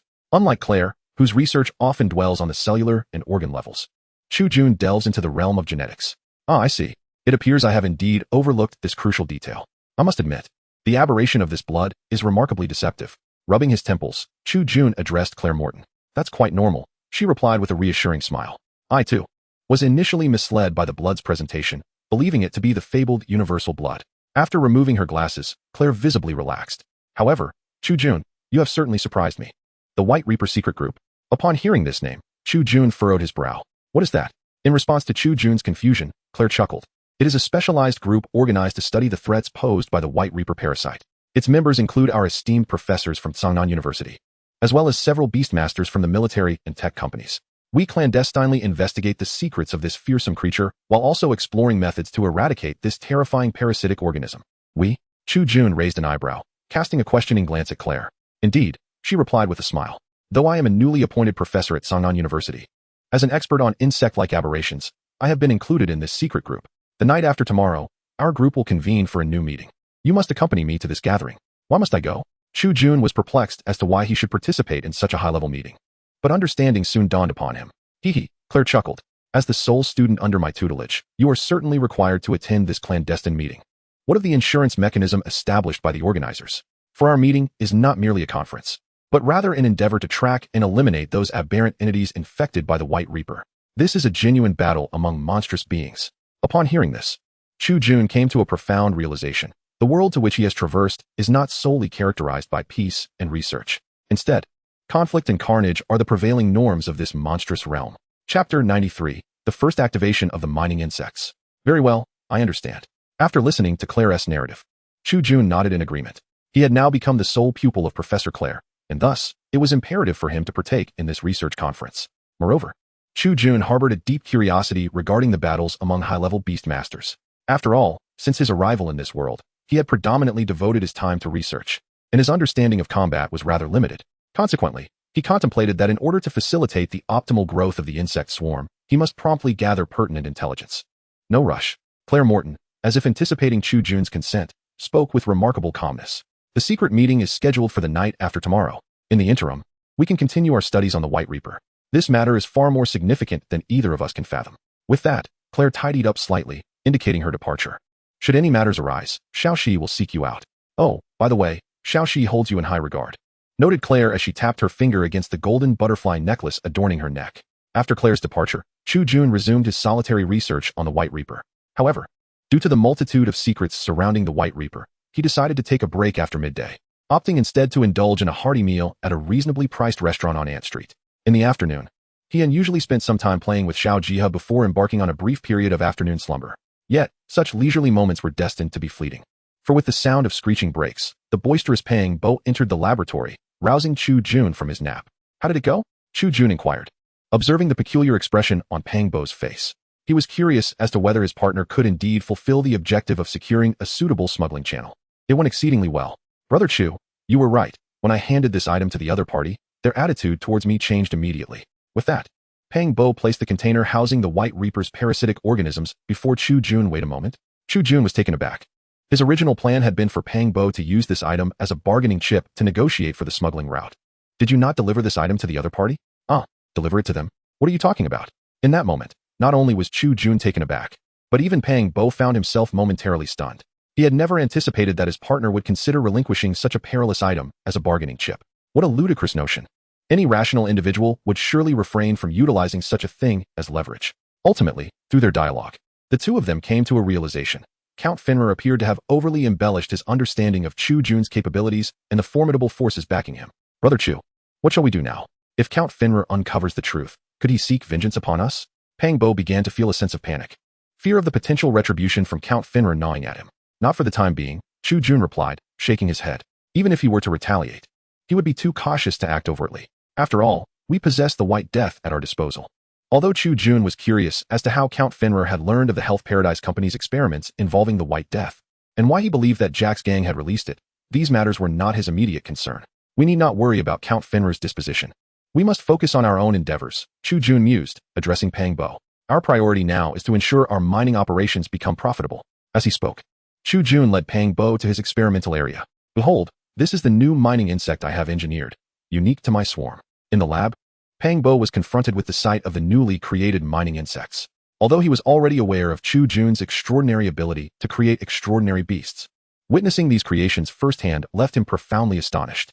Each insect he beheld was undeniably monstrous. Chapter 94, Astonishing Mining Efficiency with a Thunderous Rumble. The gigantic truck came to a halt, and the massive container housing several mining insects and an entire mother nest was successfully opened with the assistance of the truck's mechanical arm. Simultaneously, Little Hunger and 30-blade insects leaped from the opposite side of the truck, joining Chu Jun's side. By the Creator, Brother Chu, the beasts you've cultivated are increasingly terrifying. Pang Bo exclaimed, unable to contain his awe as he beheld the monstrous creatures before him. To be frank, while Chu Jun's ingenuity in designing these extraordinary beasts was indeed remarkable, Pang Bo found himself at odds with Chu Jun's aesthetic sensibilities. Surely, you must realize that more aesthetically pleasing beasts would likely fare better in the marketplace, should we wish to sell them. Meanwhile, as he munched on a hamburger, Chu Jun patted Little Hunger on the head, looking perplexed. What nonsense are you spouting? Which of my swarm creatures is not adorable? Wait, are you suggesting we sell my swarm? Upon concluding his words, Chu Jun, faced with the eager and yearning gaze of Xiao Ji, reluctantly placed the hamburger he held before her, allowing her to partake first. The use of the term adorable by Chu Jun to describe his exotic beasts elicited an involuntary twitch at the corner of Pang Bo's mouth. Ahem. Regarding the matter of sales, I shall elucidate that later. For now, let us set aside the question of why you designed the mining worm to appear as it does, and focus solely on this colossal creature. Pang Bo gestured towards the mother nest, which dwarfed even 5 Xiao Ji combined. Could you enlighten me on the design philosophy behind these mining worms? At that moment, the mother nest had begun to acclimate to the surroundings of the mining site, gradually advancing deeper into the pit.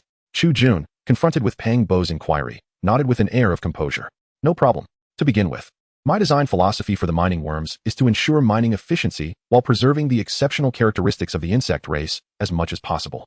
It is under this premise that I conceive the mining worms, resulting in their present form. As Chu Jun elaborated, one of the mining worms approached Pang Bo. This specimen, designed personally by Chu Jun, bore a resemblance to a centipede. It possessed a long, robust body, flanked by numerous appendages on either side.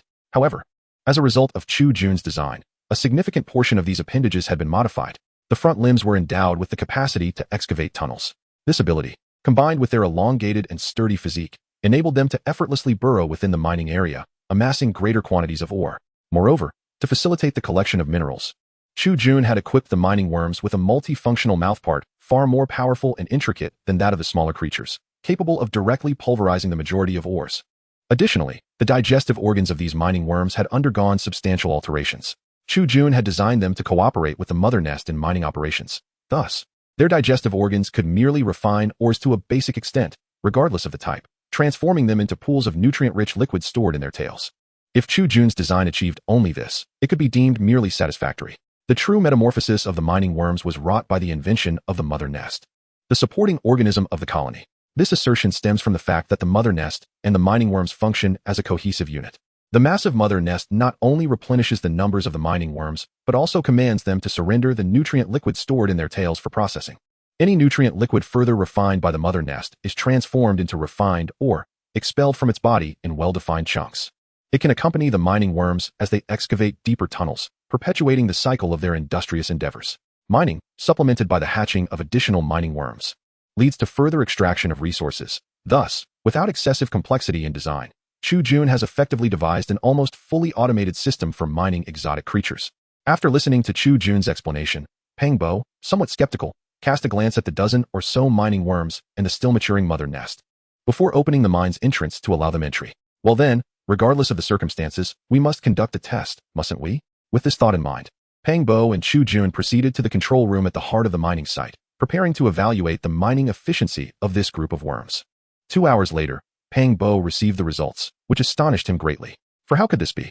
The mining efficiency of these worms was astonishingly more than double that of a single mining beast. Faced with Pang Bo's surprise, Chu Jun smiled and nodded, confident in his creation. However, Chu Jun now found himself confronting another matter. That is, what did you mean when you suggested I sell my swarm of exotic creatures? Chapter 95. Enormous commercial value. Indeed, Brother Chu, had you not considered that once you become a Beastmaster, you would need to sell the creatures you have nurtured? As a clearly non-combat Beastmaster, I believe this is undoubtedly your future path. In response to Pang Bo's assertions, Chu Jun shook his head decisively. In truth, he had never contemplated the prospect of selling his swarm of exotic creatures. After all, if his research continued, his creatures would become increasingly perilous, potentially to the point of engulfing the world. Yet, as Chu Jun shook his head, Pang Bo began to chuckle. I understand what you are thinking, Brother Chu. But rest assured, I will assuage your concerns. With that, Pang Bo fetched a chair for Chu Jun to sit upon, massaging his shoulders, which were not particularly sore, while explaining, Brother Chu, the reason I hold this perspective is that I see immense commercial potential in your design of exotic creatures. Setting aside your audacious, yet highly promising mining worms and mother nest, Brother Chu, let us focus on those blade worms you have created. Pang Bo casually picked up a blade worm larva that was wandering nearby and addressed Chu Jun. These delightful little creatures could easily serve as the finest exotic pets and part-time bodyguards for middle-class families in Artsangnan City, or even throughout the Star Sea Empire. Pets. At the mention of this term, a displeased expression crossed Chu Jun's face. He greatly resented the idea of his treasured swarm being regarded as mere pets. Nevertheless, Pang Bo continued his impassioned discourse. Brother Chu, after observing for this length of time, I have discerned that the blade worms you nurture are truly perfect beings. They are loyal and obedient, capable of enduring harsh environments, and even exhibit several distinct variations. For instance, one might ponder the implications if the Star Sea Empire's government were to procure your formidable armored blade insects as a supplementary creature for vigilance. Here, Pang Bo refers to the heavily armored blade insects. Additionally, consider the scenario where explorers extensively utilize your winged blade insects to venture into perilous territories for reconnaissance. Indeed, Pang Bo's assertions hold merit. Although there are currently but 2 variants of blade insects, both have been endowed with remarkably potent functionalities following Chu Jun's design. Nevertheless, this does not furnish Chu Jun with a valid justification to market his unique insect species. Noticing that Chu Jun remained unyielding, Pang Bo cleverly shifted his approach. Most importantly, the cultivation cost of your blade insects is less than a mere 100 points of the Star Sea Empire. Such an economical price allows us to dominate the entire low-end exotic creature market. Whether they are cleansing beasts or those with auxiliary and healing properties, they would inevitably be supplanted by your insect species. Therefore, Chu Gu, I have tentatively devised a plan. Should you be amenable to collaborating with me, we could potentially earn a substantial profit. With that, Pang Bo extended a single finger. 100 million points of the Star Sea Empire? Chu Jun inquired with surprise. No, it is 1 billion points. Chu Gu, we can undoubtedly amass such wealth. Sensing Chu Jun's intrigue, Pang Bo seized the moment. Moreover, Chu Gu, have you forgotten? Although you have sold your insect species, you can still accomplish a remarkable feat. You can embed a unique genetic backdoor within your product designs. Consequently, those who purchase your creations would essentially be investing their resources to cultivate your delightful creatures. Whenever you require them, your little darlings would be at your beck and call. Upon hearing this, a spark ignited in Chu Jun's mind. A stroke of genius. This rotund fellow beside him, though somewhat unattractive and lacking in academic prowess, possesses an extraordinary talent for recognizing commercial potential. With this newfound perspective, Chu Jun resolved to set aside his prejudices and engage in a meaningful dialogue with Pang Bo. Thus, they conversed, exchanging words until dawn broke. During this exchange, Chu Jun began to perceive that Pang Bo's plan seemed remarkably flawless, aligning perfectly with his aspirations for the evolution of his insect swarm. At that moment, a notification chimed. Ding! Dear esteemed customer, your commission with the Exotic Beast Hunters Guild in Sangnan City has reached preliminary completion. The guild's hunters have located and submitted the coordinates of the wild mineral worms. Oh, is there finally a lead? Gazing at the message on his information terminal, Chu Jun felt a surge of excitement as his eyes sparkled with anticipation. For days, he had been eagerly awaiting news from the Exotic Beast Hunters Guild, hoping they would relay information regarding the wild mineral worm nests to him. Today, he finally awaited the moment. Observing Chu Jun's palpable excitement, Pang Bo could not help but feel a tinge of curiosity regarding the nature of the news that had so invigorated him. However, Upon hearing that it pertained to the location of a wild mineral worm nest, Pang Bo could only disdainfully curl his lips. Clearly, this piece of information held no allure for him. His sole interest lay in monetary gain. After all, what was merely a coordinate for a creature? Was such fervor truly warranted? If you wish to embark on a hunt, please do not involve me, Pang Bo remarked with a hint of derision. No. This information is indeed crucial, Chu Jun countered, shaking his head. You may not realize that although my little hunger and my swarm are remarkably synchronized, they still harbor significant issues. The most pressing of which is that my little hunger, due to genetic defects or other factors, cannot produce viable offspring. None of her eggs can hatch. Thus, I am in desperate need of the genetic sequence from the wild mineral worms to rectify this predicament. Upon hearing this, Pang Bo sprang to his feet. What? Little hunger is infertile? Damn it, if this is true, it could severely disrupt my future financial plans. Brother Chu, I suddenly perceive the gravity of this situation. It is time for us to hunt those wretched wild mineral worms. Although Chu Jun was aware of Pang Bo's avaricious nature, he was nonetheless taken aback by the man's sudden enthusiasm. Yet, regardless of the motivations, Pang Bo's involvement was undoubtedly advantageous. After all, Chu Jun, lacking a driver's license, truly needed Pang Bo to operate the vehicle. Thus, the two, driven by their disparate objectives, navigated the rented colossal truck towards the coordinates of the wild mineral worms. Accompanying them were Little Hunger and her more than 30 larval knife worms. Several hours later, Chu Jun and Pang Bo successfully penetrated the outskirts of Seongnan City, arriving at a vast expanse known as the Brown Desert.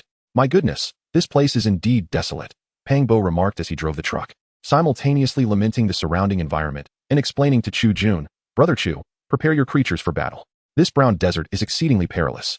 It is inhabited not only by numerous wild beasts, but also by certain fearsome human bandits. Do not worry, Chu Jun replied, shaking his head as he patted the truck's rear. All of my swarm beasts, including Little Hunger, are already primed for combat.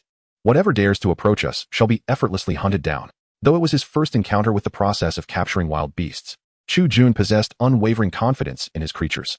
After all, even without considering Little Hunger, the swarm's harbinger of death, he felt assured that his 30 knife worm larvae could traverse many areas of this desert with relative ease. Certainly, in the deeper recesses of the desert, Chu Jun would not dare to utter such bold claims. For within the depths of the brown wasteland, there exist some exceedingly perilous entities. These formidable beasts are certainly beyond the capacity of Chu Jun and the swarm he commands to confront. Among the most menacing of these is a terrifying creature known as the Sandstorm Dragon. Fortunately, this time, Chu Jun did not encounter such a being. He and Pang Bo drove for half an hour, arriving near the coordinates provided by the Beast Guild, and successfully located their target. However, as soon as they disembarked and Pang Bo assessed the situation, a look of sheer terror crossed his face.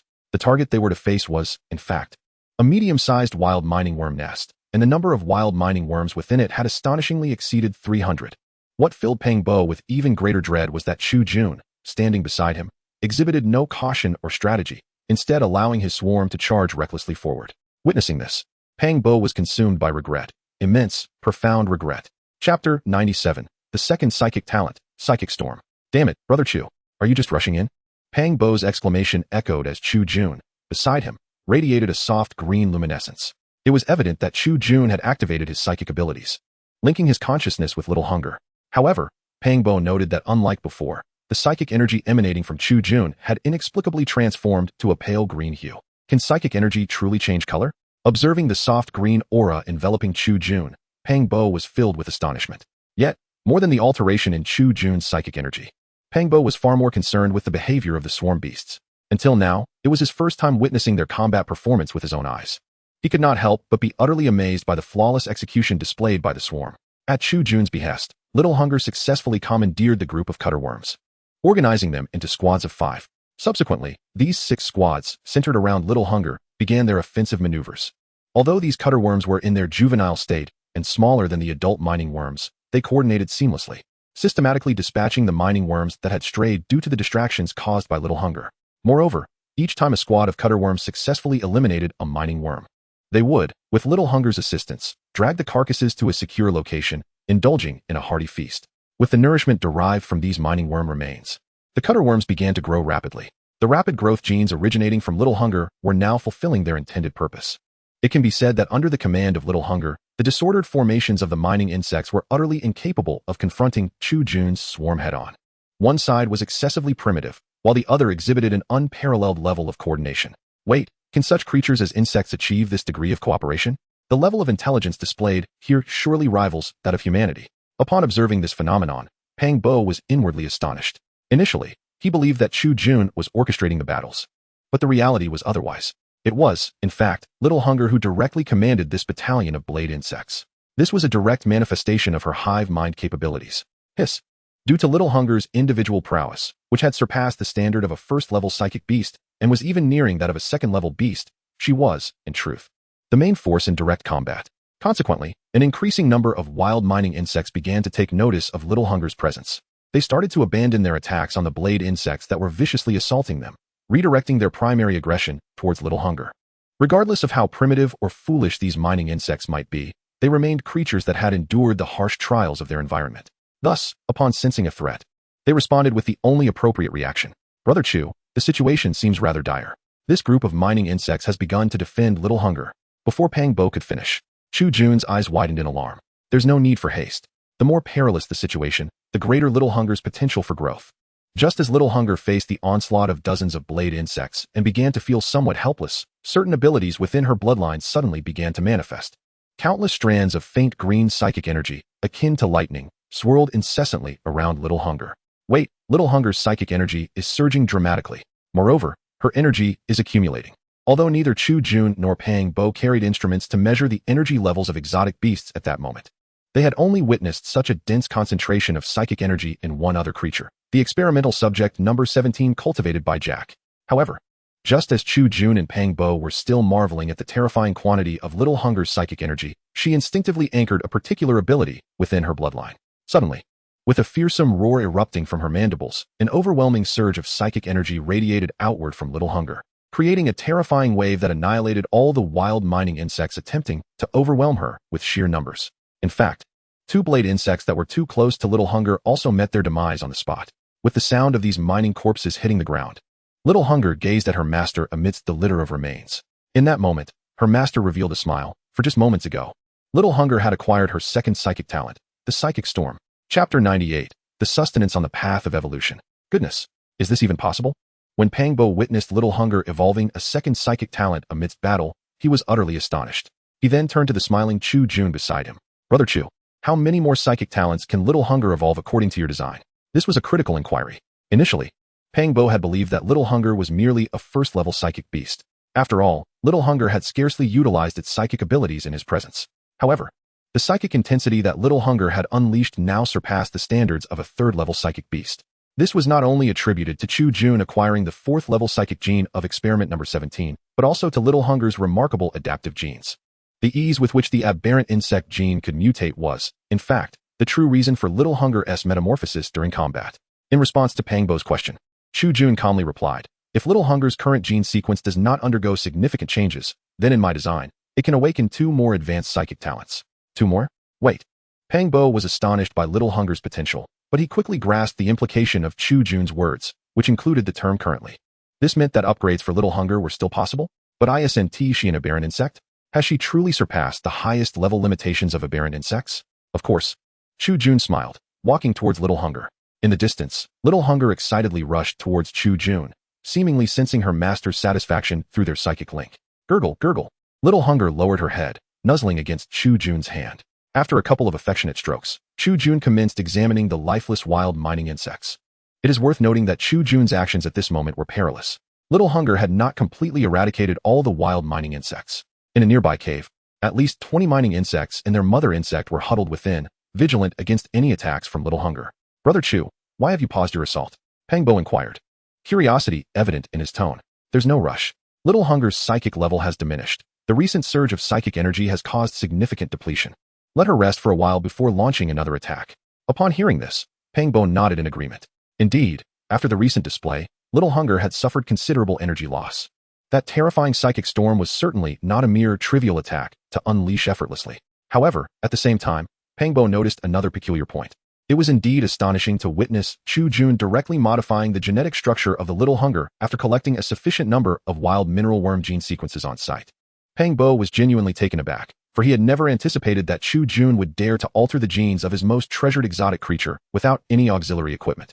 Did he not fear the potential for irreversible mishaps during the modification process? As for Chu Jun himself, he harbored no such fears. After all, he possessed the ultimate evolution system. With the power of this formidable system behind him, He had no concerns regarding the possibility of making such errors. Following a series of abdominal contractions, the genetic sequence of the little hunger stabilized. However, Chu Jun did not rush to conduct tests.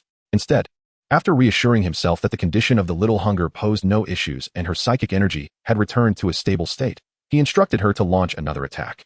Within the dark and profound cave, the pitiful wild mineral worm mother and her protective kin trembled in fear. Awaiting them was the terrifying slaughter brought forth by the little hunger. They would serve as the most exquisite and vital sustenance on her path to evolution. Chapter 99, Corpses and Eggs. Minutes later, Pangbo stepped over a ground strewn with the carcasses of wild mineral worms as he entered their nest alongside Chu Jun. Wow. I never knew the wild mineral worm nest would be so foul.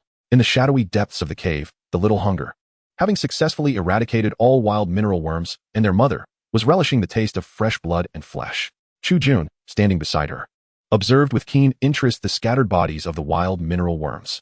The stench was indeed overwhelming, yet Pangbo need not worry, for it was not the odor of excrement. The mineral worms were a remarkably clean species, discarding their waste far from their nest every night. Thus, the foulness he detected was merely the ammonia-like scent produced from the decomposition of minerals within the worms' bodies. Chu Jun lifted his head and casually tossed the dismembered remains of a mineral worm into the midst of several knife worms. In the next moment, accompanied by the excited gurgling sounds of the knife worms, the mineral worm's carcass was torn into fragments in mere seconds. I don't particularly mind knowing the source of this odor, Brother Chu, Pangbo remarked, a mixture of delight and resignation on his face as he spoke to Chu Jun. How much longer must we linger here? Nightfall approaches swiftly. If we do not depart from the brown desert soon, this land will become exceedingly perilous. Though Pangbo was not particularly well-versed in knowledge, he had nonetheless gleaned a wealth of information regarding the brown desert during their journey. Thus, when Pangbo noticed that Chu Jun was still lingering here, he hurriedly began to explain himself, attempting to persuade this madman, who was infatuated with the swarm of bizarre creatures, to depart from this place without delay. However, he felt a sense of reassurance knowing that, despite Chu Jun's apparent eccentricity, he possessed a remarkable instinct for self-preservation. At least until the swarm was fully realized, he was indeed cautious about his own life. Therefore, upon hearing Pangbo's words, Chu Jun did not hesitate and promptly issued his command, "Go. Collect all the corpses of those mining insects and bring them into this cave." Upon receiving this order, Pangbo's expression initially brightened with joy, but was quickly replaced by confusion. He was pleased that Chu Jun was finally preparing to leave, yet bewildered by the command to move all those insect corpses inside. Gazing at the dozens of mining insect bodies outside the cave, Pangbo's face contorted in disbelief. However, Chu Jun merely rolled his eyes in exasperation. "How could I expect you to carry anything? You, with your lazy demeanor, clearly wouldn't manage to lift even one. The ones I just commanded are my knife insects." As expected, once Chu Jun issued his command, the swarm of knife insects comprehended his directive under his psychic influence and began transporting the precious meat into the cave. During the process, Pangbo felt somewhat disgruntled. After being chided by Chu Jun, he surreptitiously attempted to lift one of the wild mining insect corpses. Unsurprisingly, his effort lasted less than a second before he surrendered. Indeed, he conceded that he was a slothful individual. With this realization, Pangbo turned his attention to actively supervising the knife insects to ensure they did not slack off. Finally finished. I'm utterly exhausted. Under the collective disdain of Chu Jun and the knife insects, Pangbo wiped the sweat from his brow with a look of weary effort. By the way, Chu Gu, what are you bringing these corpses in for? It was only after all the wild mining insect bodies had been brought into the cave that Pangbo began to feel that Chu Jun's order was somewhat peculiar. After all, in the Star Sea Empire, there had never been any laws for the protection of wild aberrant beasts. As for those beast hunters, they would never behave like Chu Jun, bringing the bodies of these creatures into a cave. It was evident that after spending so much time with Chu Jun, the poor Pangbo had, to some extent, lost his capacity for rational thought. "I am merely preparing sustenance for the little hungry offspring," Chu Jun replied. "Little hungry offspring?" At the moment he heard this phrase, Pangbo's eyes widened in astonishment as he looked towards the direction of the little hungry creature. Sure enough, the little hungry had indeed feasted to its heart's content. Moreover, after gorging itself, its size had expanded yet again, making the already sizable little hungry even more imposing. What truly astonished Pangbo, however, was the pronounced bulge in the little hungry's abdomen. As time passed, an unremarkable pattern emerged within the structure of little hunger's abdomen, a twisted double helix design. In the midst of Pangbo's astonished gaze, little hunger raised its abdomen and began to deposit one egg after another into the carcass of a wild mineral worm mother, which had already been mostly consumed but still retained a half-truck's worth of mass. The moment the eggs were revealed, both Pangbo and Chu Jun were struck with awe, as Chu Jun could sense the remarkable vitality contained within these eggs. He had succeeded. He had effectively resolved the progeny issue of little hunger. Overcome with excitement, Chu Jun couldn't help but reach out and affectionately pat Little Hunger's head. In response, Little Hunger emitted a series of affectionate gurgles, relishing the caress from its master. However, Pangbo abruptly interrupted their interaction, rather rudely inquiring, "Brother Chu, how many eggs did Little Hunger just produce? Isn't that a bit excessive?"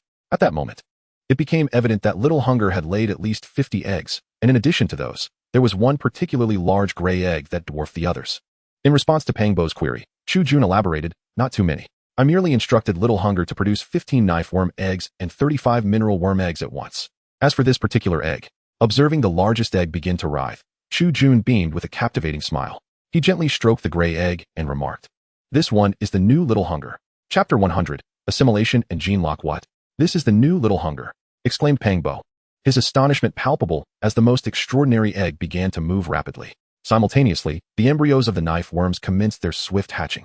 Unlike the knife worm larvae cultivated in laboratory dishes, these larvae, having been hatched by Little Hunger, would experience a shorter incubation period. Consequently, the newly hatched knife worm larvae were notably smaller than their laboratory-reared counterparts. Upon emerging, these diminutive knife worm larvae, each roughly the size of an adult's palm, immediately darted towards the prepared chunks of wild mineral worm flesh beside Chu Jun. The moment had arrived for a hearty feast. These newly born larvae were insatiably hungry, voraciously devouring every morsel of flesh and bone in their vicinity. As the sound of their chewing resonated, the rapid growth genes embedded within their genetic sequences began to take effect.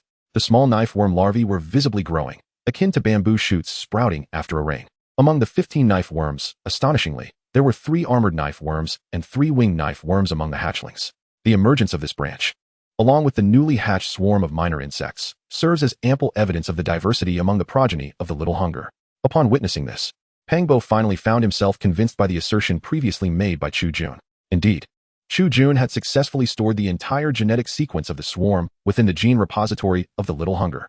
As long as the Little Hunger exists, she can utilize her abilities to propagate an entire, cohesive tribe of insects. Simultaneously, the second Little Hunger finally hatched. This state mirrored the moment when Pangbo first encountered the Little Hunger within the arena. However, unlike the blade worm, this second Little Hunger, upon hatching, did not rush towards food. Instead, it approached Chu Jun, nuzzling against his shoes with its mouthparts while emitting anxious gurgling sounds. This display of extreme affection confirmed one undeniable fact. She was indeed the Little Hunger. Chu Jun smiled, gently patting the second Little Hunger, before placing her atop the corpse of a minor queen that had been prepared in advance. Compared to ordinary wild minor insects, this queen's carcass was notably more nutritious. Soon, the second Little Hunger, disregarding her affection for Chu Jun, turned and burrowed into the minor queen's body, indulging ravenously. The Little Hunger exhibited a certain characteristic of psychic connection with this new larva, enabling a degree of psychic synchronization between them. Witnessing this miraculous scene, Pangbo could no longer contain his curiosity and hurriedly inquired of Chu Jun, "Did you clone her? How could it possibly be a clone?" Chu Jun shrugged nonchalantly. "This is genuinely a new Little Hunger. Although she is a distinct individual from the first, her thoughts are linked to the Little Hunger through psychic connection. Remember, the first psychic talent of the Little Hunger is the hive mind. While this hive mind grants her the potential to lead a swarm, it does not allow for thought assimilation. However, in practical application, I managed to address the reproductive issue of the Little Hunger by employing a novel concept. I artificially established a genetic lock within the genetic sequence of the Little Hunger." Looking at the voraciously consuming second Little Hunger, Chu Jun smiled. The existence of this genetic lock ensures that all new Little Hungers possess a complete brain structure, yet they lack their own consciousness, devoid even of the will to survive. Therefore, only after undergoing the hive mind assimilation of the Little Hunger can these newly hatched beings be considered true organisms. Allow me to simplify this for you. This model essentially transforms the thoughts of the Little Hunger into a genuine hive mind. As long as my subordinates retain one Little Hunger, as long as this hive mind persists, then all my Little Hungers are but one and the same. Chu Jun pointed to the second small, ravenous creature, indicating the twisted double helix mark on its plump abdomen, identical to that of the first. Genius. The hive mind. This psychic talent can be utilized in such a manner? Pangbo's jaw dropped in surprise. To be candid, the hive mind ability was not particularly rare. However, he had never heard of anyone utilizing it quite like Chu Jun. Suddenly, a significant realization struck Pangbo. The genius beside him had mentioned that he conceived this idea while augmenting the wild mineral worm genes in the small creature. This implied that, in mere minutes, and without the aid of any instruments, this individual had accomplished what sounded like an extraordinary transformation process. Unbeknownst to him that Chu Jun possessed an ultimate evolution system, Pangbo's astonishment morphed into sheer terror. Was he truly still human? Trembling, he observed the figure beside him, whose smile seemed to him a grotesque semblance of joy. Very well. if all goes according to plan. These little ones will soon establish themselves in this area and continuously expand their numbers, Chu Jun remarked, giving Pang Bo's shoulder a reassuring pat. To be honest, I am quite anxious. Just moments ago, I conceived yet another brilliant idea. With that, Chu Jun led the way out. Upon hearing this, Pang Bo felt a twitch at the corner of his eye. What? He had more ideas? Left alone in the cave, listening to the incessant sound of insects devouring their food, Pang Bo suddenly experienced an unsettling premonition that this world might well be doomed due to the madness of Chu Jun. Chapter 101, Military Beastmasters and Imminent Trouble. With a rumble, as the truck traversed the road, Chu Jun unusually turned on the television inside, softly humming an off-key and unpleasant tune. It seemed he was in remarkably good spirits. By the way, Chu, I must admit I'm somewhat perplexed. Is it not perilous to release your cultivated insect beasts into the brown desert? After all, if we intend to market the knife worms in the future, we might need to maintain a degree of confidentiality regarding our product. Such a release could easily compromise its commercial value. Moreover, why the haste to cultivate your swarm in the wild? In response to Pang Bo's inquiries, Chu Jun pondered briefly. Truth be told, I have contemplated these questions myself. My understanding of business operations is limited, and I too find this approach somewhat reckless. However, beyond commercial considerations, I have been engulfed by a sense of urgency, particularly after the White Death's attack on Sangnan University. Consequently, in the face of impending crises, I choose to bolster my strength as much as possible. After all, money is something one can only earn while alive, isn't it? To put it plainly, Chu Jun's intentions are quite evident. He has no intention of selling his insect blades. Observing Pang Bo's pained expression over money, Chu Jun couldn't help but smirk disdainfully. Almost forgot to mention, if my plan succeeds, we could secretly cultivate a substantial number of mining insects using the ordinary creatures and minerals found in the brown desert. This way, not only could we obtain a large quantity of mining insects for free to extract our own minerals, but those barren resources in the brown desert would essentially become our industry. The corners of Chu Jun's mouth lifted in a grin. Although the value of these impoverished mines is not high, their sheer quantity is significant. Upon hearing this, Pang Bo promptly slapped his thigh. Damn, Brother Chu, I misjudged you. You truly are a commercial genius. You actually have such a brilliant idea. Is that even possible? Indeed. As the brown desert remains an unoccupied area devoid of any influence, Chu Jun's operation is entirely lawful. Regardless of whether Chu Jun's insect blades can be sold, his current strategy could swiftly alleviate the initial lack of funds for both Pang Bo and himself. Amid their banter, Pang Bo quickly transformed his demeanor, lavishly praising Chu Jun and showering him with compliments. By the way, Brother Chu, you just mentioned you have a new idea. What are your new thoughts? Yes, Chu Jun nodded. After successfully applying my concept of swarm intelligence on the minor hunger insects, I have decided to cultivate 2 new types of swarm organisms. 2 types of swarm organisms? Having spent too much time with Chu Jun, Pang Bo had grown accustomed to his bizarrely rapid design process for exotic beasts. What roles do they play within the swarm? Noticing Pang Bo's effort to feign interest despite his lack of genuine curiosity, Chu Jun waved his hand nonchalantly and replied, "It's nothing. These 2 new swarm organisms are merely auxiliary types. Moreover, what I refer to as an idea is still just a notion. Once I actualize it, you will understand. At present, I am more concerned with another significant matter than conceptualizing new swarm organisms." Chu Jun glanced at Pang Bo, who was staring blankly at the beautiful host on television, and with a serious expression inquired, "Ah, a significant matter. What is it?" Pang Bo, having just caught on, was startled by Chu Jun's solemnity. "Where do you plan to take me for dinner tonight? I haven't eaten anything all day." Observing the slight yellowing of Chu Jun's eyes due to hunger, Pang Bo couldn't help but shiver. 2 hours later, near the intersection of the city center and Ant Street, inside a barbecue restaurant. Damn, the way this guy eats makes him seem even worse than those insects. As Pang Bo sipped his tea, a frown creased his brow while his thoughts meandered within. Opposite him, Chu Jun was in the midst of stuffing a hefty stack of succulent grilled meat into a pitiful leaf of lettuce. Remember, it was a stack. With a satisfied hum, Chu Jun watched the entire pile of meat and the single lettuce leaf vanish into his mouth. Yet, this was insufficient to satiate his hunger. After merely taking a sip of water, he repeated the operation once more. Meanwhile, at the dining table, the spirited conversations of several young men indulging in drinks caught the attention of both Chu Jun and Pang Bo. "Hey, have you heard? Something's gone awry at the Health Paradise Company." "I heard too. Apparently, the local military even dispatched their Beastmasters to apprehend him. Unfortunately, before the Beastmasters could arrive, that fellow was already shot dead." "What? They need Beastmasters to catch an ordinary person?" Those military scoundrels, seemingly aware that their topic was perilous, the group instinctively lowered their voices. However, Chu Jun and Pang Bo exchanged a glance, both lapsing into silence. Clearly, having gleaned some insider information, they were left to ponder the implications. Pang Bo's thoughts revolved around a prior comment from the wealthy dog boss, suggesting a connection between the White Death parasite and the Jack gang, yet he remained oblivious to the specifics of this relationship. Conversely, Chu Jun contemplated the potential effects on a human host should the White Death indeed infect one. Moreover, why would the military's Beastmasters pursue an ordinary person infected by the White Death? Thus, in the midst of their silence, both began their reflections. Just as Chu Jun was about to indulge in another bite, Pang Bo received a phone call, and upon answering, his complexion turned ashen. This is bad, Brother Chu. Something terrible has happened. Chapter 102, The Mysterious Disappearance of Pence. Something terrible has happened. Brother Chu, there's been an incident. In the face of Pang Bo's panic, Chu Jun calmly finished the last piece of grilled meat and wiped his mouth. What is the fuss about? It seemed that Chu Jun's indifference had restored enough courage to Pang Bo. He finally calmed down and spoke in a hushed tone. Do you remember when I mentioned I was going to report the situation at the intersection of Dog Harbor and Ant Street to our Jack gang? There were issues with that honest man's shop? I remember. Chu Jun recalled this matter distinctly, given the unique circumstances of Ant Street. Neither he nor Pang Bo had any intentions of reporting it to the police. Instead, they intended to inform the Jack gang, as they were the true power brokers of Ant Street. In all of Ant Street, only they could unconditionally trust Pang Bo's words and investigate the honest man's shop and its owner, Pence. During the noon and afternoon hours, we hunted within the brown desert for those. The members of our Jack gang went to collect protection fees, or rather, to investigate the disappearance of those few young men. That old scoundrel, Pence, managed to escape through the tunnel beneath the honest man's shop.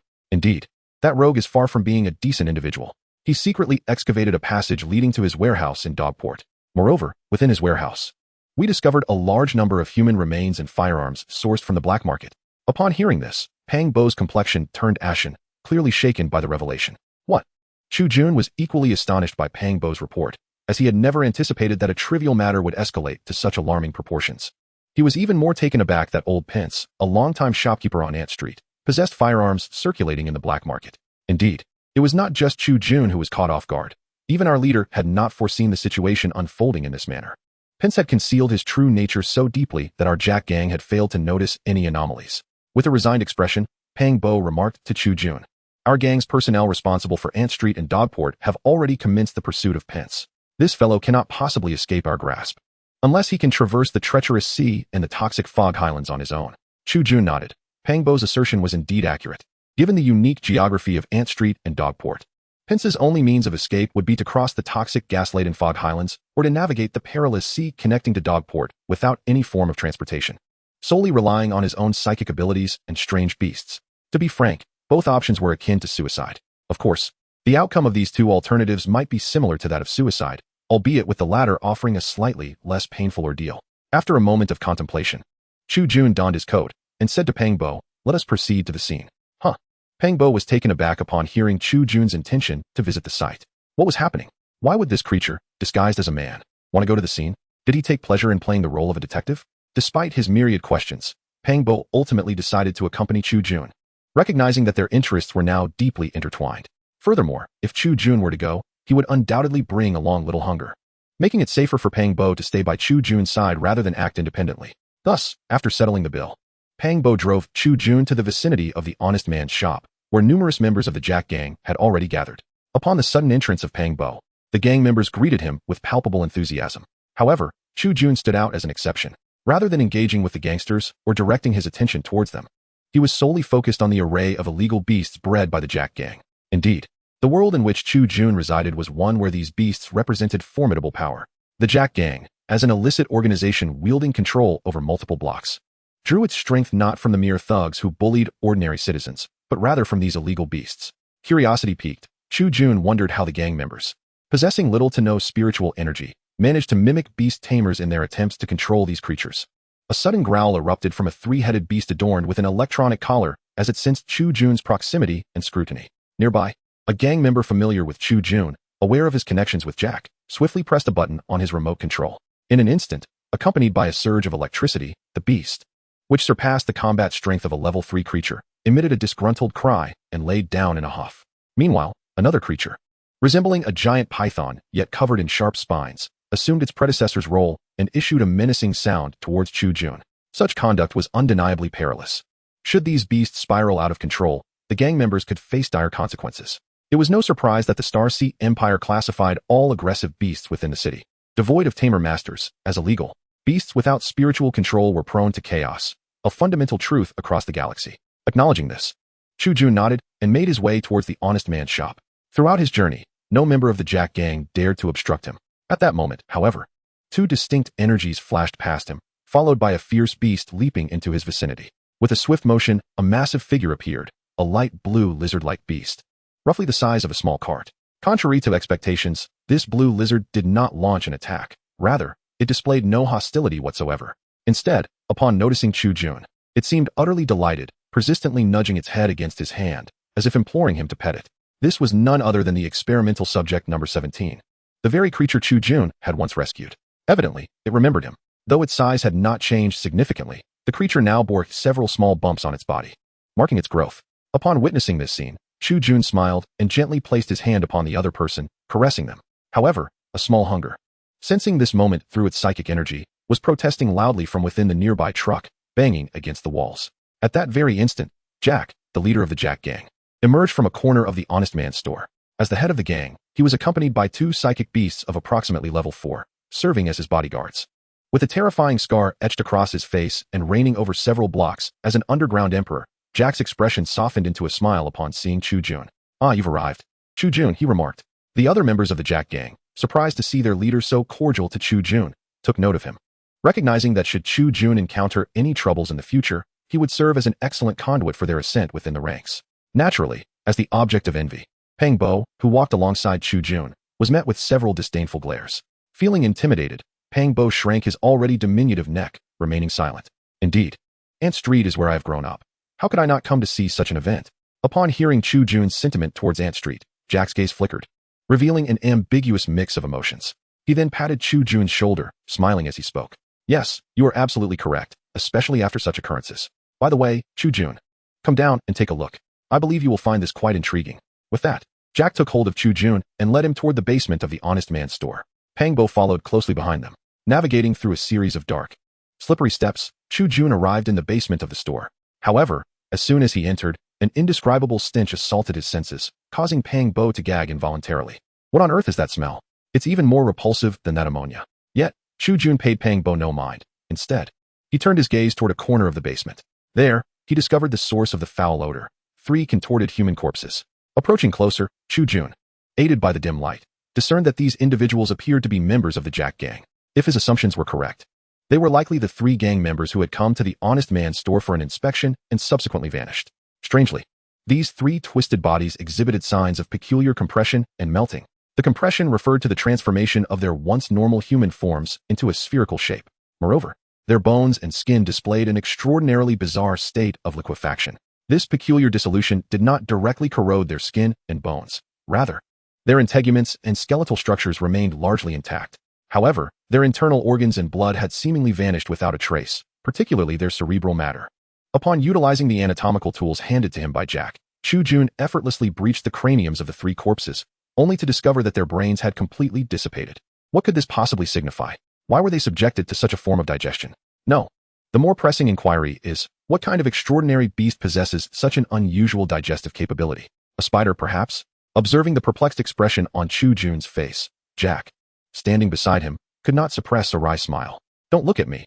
I am equally bewildered. The sheer strangeness of these corpses compelled me to seek your insight. From my recollections, I cannot identify any creature that exhibits such a method of digestion." Regarding the suggestion of spiders, Jack ruffled his disheveled hair and offered a negation. "I find that highly improbable. If they were consumed by arachnid beasts, their condition would differ significantly. The external appearances of these individuals resemble more those who have undergone the digestive processes of serpentine creatures. After all, serpents digest their prey by constricting their bodies, crushing, and subsequently assimilating them." After considering Jack's description, Chu Jun nodded in agreement. Indeed, whether spiders or serpents, neither singular species method of digestion could account for the current state of these 3 bodies. The entities responsible for their demise and the absorption of their organs must be an altogether more bizarre beast, one that is yet to manifest within the purview of the Starsea Empire. It may even be a novel, artificially created creature. "That makes sense," Chu Jun concluded, prompting Jack to suddenly express a thought. "By the way, according to what Pang Bo previously mentioned, you were the one who discovered the anomalies at this establishment, right, Chu Jun?" "Yes, what of it?" "It's nothing much," Jack replied, furrowing his brow. After a moment's hesitation, he continued, "Though I am reluctant to say this, I feel compelled to issue a warning. Based on my prior assessments, the creature cultivated by Old Pawns is likely a genuine 4th-tier beast." With that, Jack produced a device for detecting psychic energy, whose origins were unknown, and placed it before Chu Jun with a grave demeanor. The readings recorded on this device indicated residual psychic energy fluctuations at the 4th tier. If you choose to reside alone in Ant Street, you may find yourself in grave peril. Old pawns will likely seek retribution against you. Judging by the weaponry and equipment left in his warehouse, he appears to be a killer or mercenary of sorts. Moreover, he is an authentic Dark Beastmaster. Chapter 104. An invitation once more. A Dark Beastmaster? What is that? Is it a professional designation? Upon hearing the term from Jack's lips, Chu Jun was momentarily taken aback. He had never encountered such a concept before. More precisely, as a law-abiding citizen, he had never been exposed to the peculiar existence of dark beast tamers. Noticing the bewildered expression on Chu Jun's face, Jack displayed an expression of knowing amusement. Ah, it seems you are unaware of their existence. Allow me to elucidate. The term dark beast tamer is known primarily within the underworld. Furthermore, it does not refer to a singular profession, but rather encompasses a multitude of vocations. Among them, there are mercenaries who kill for money, illegal beast tamers who modify creatures, and even those who engage in small-scale extermination wars.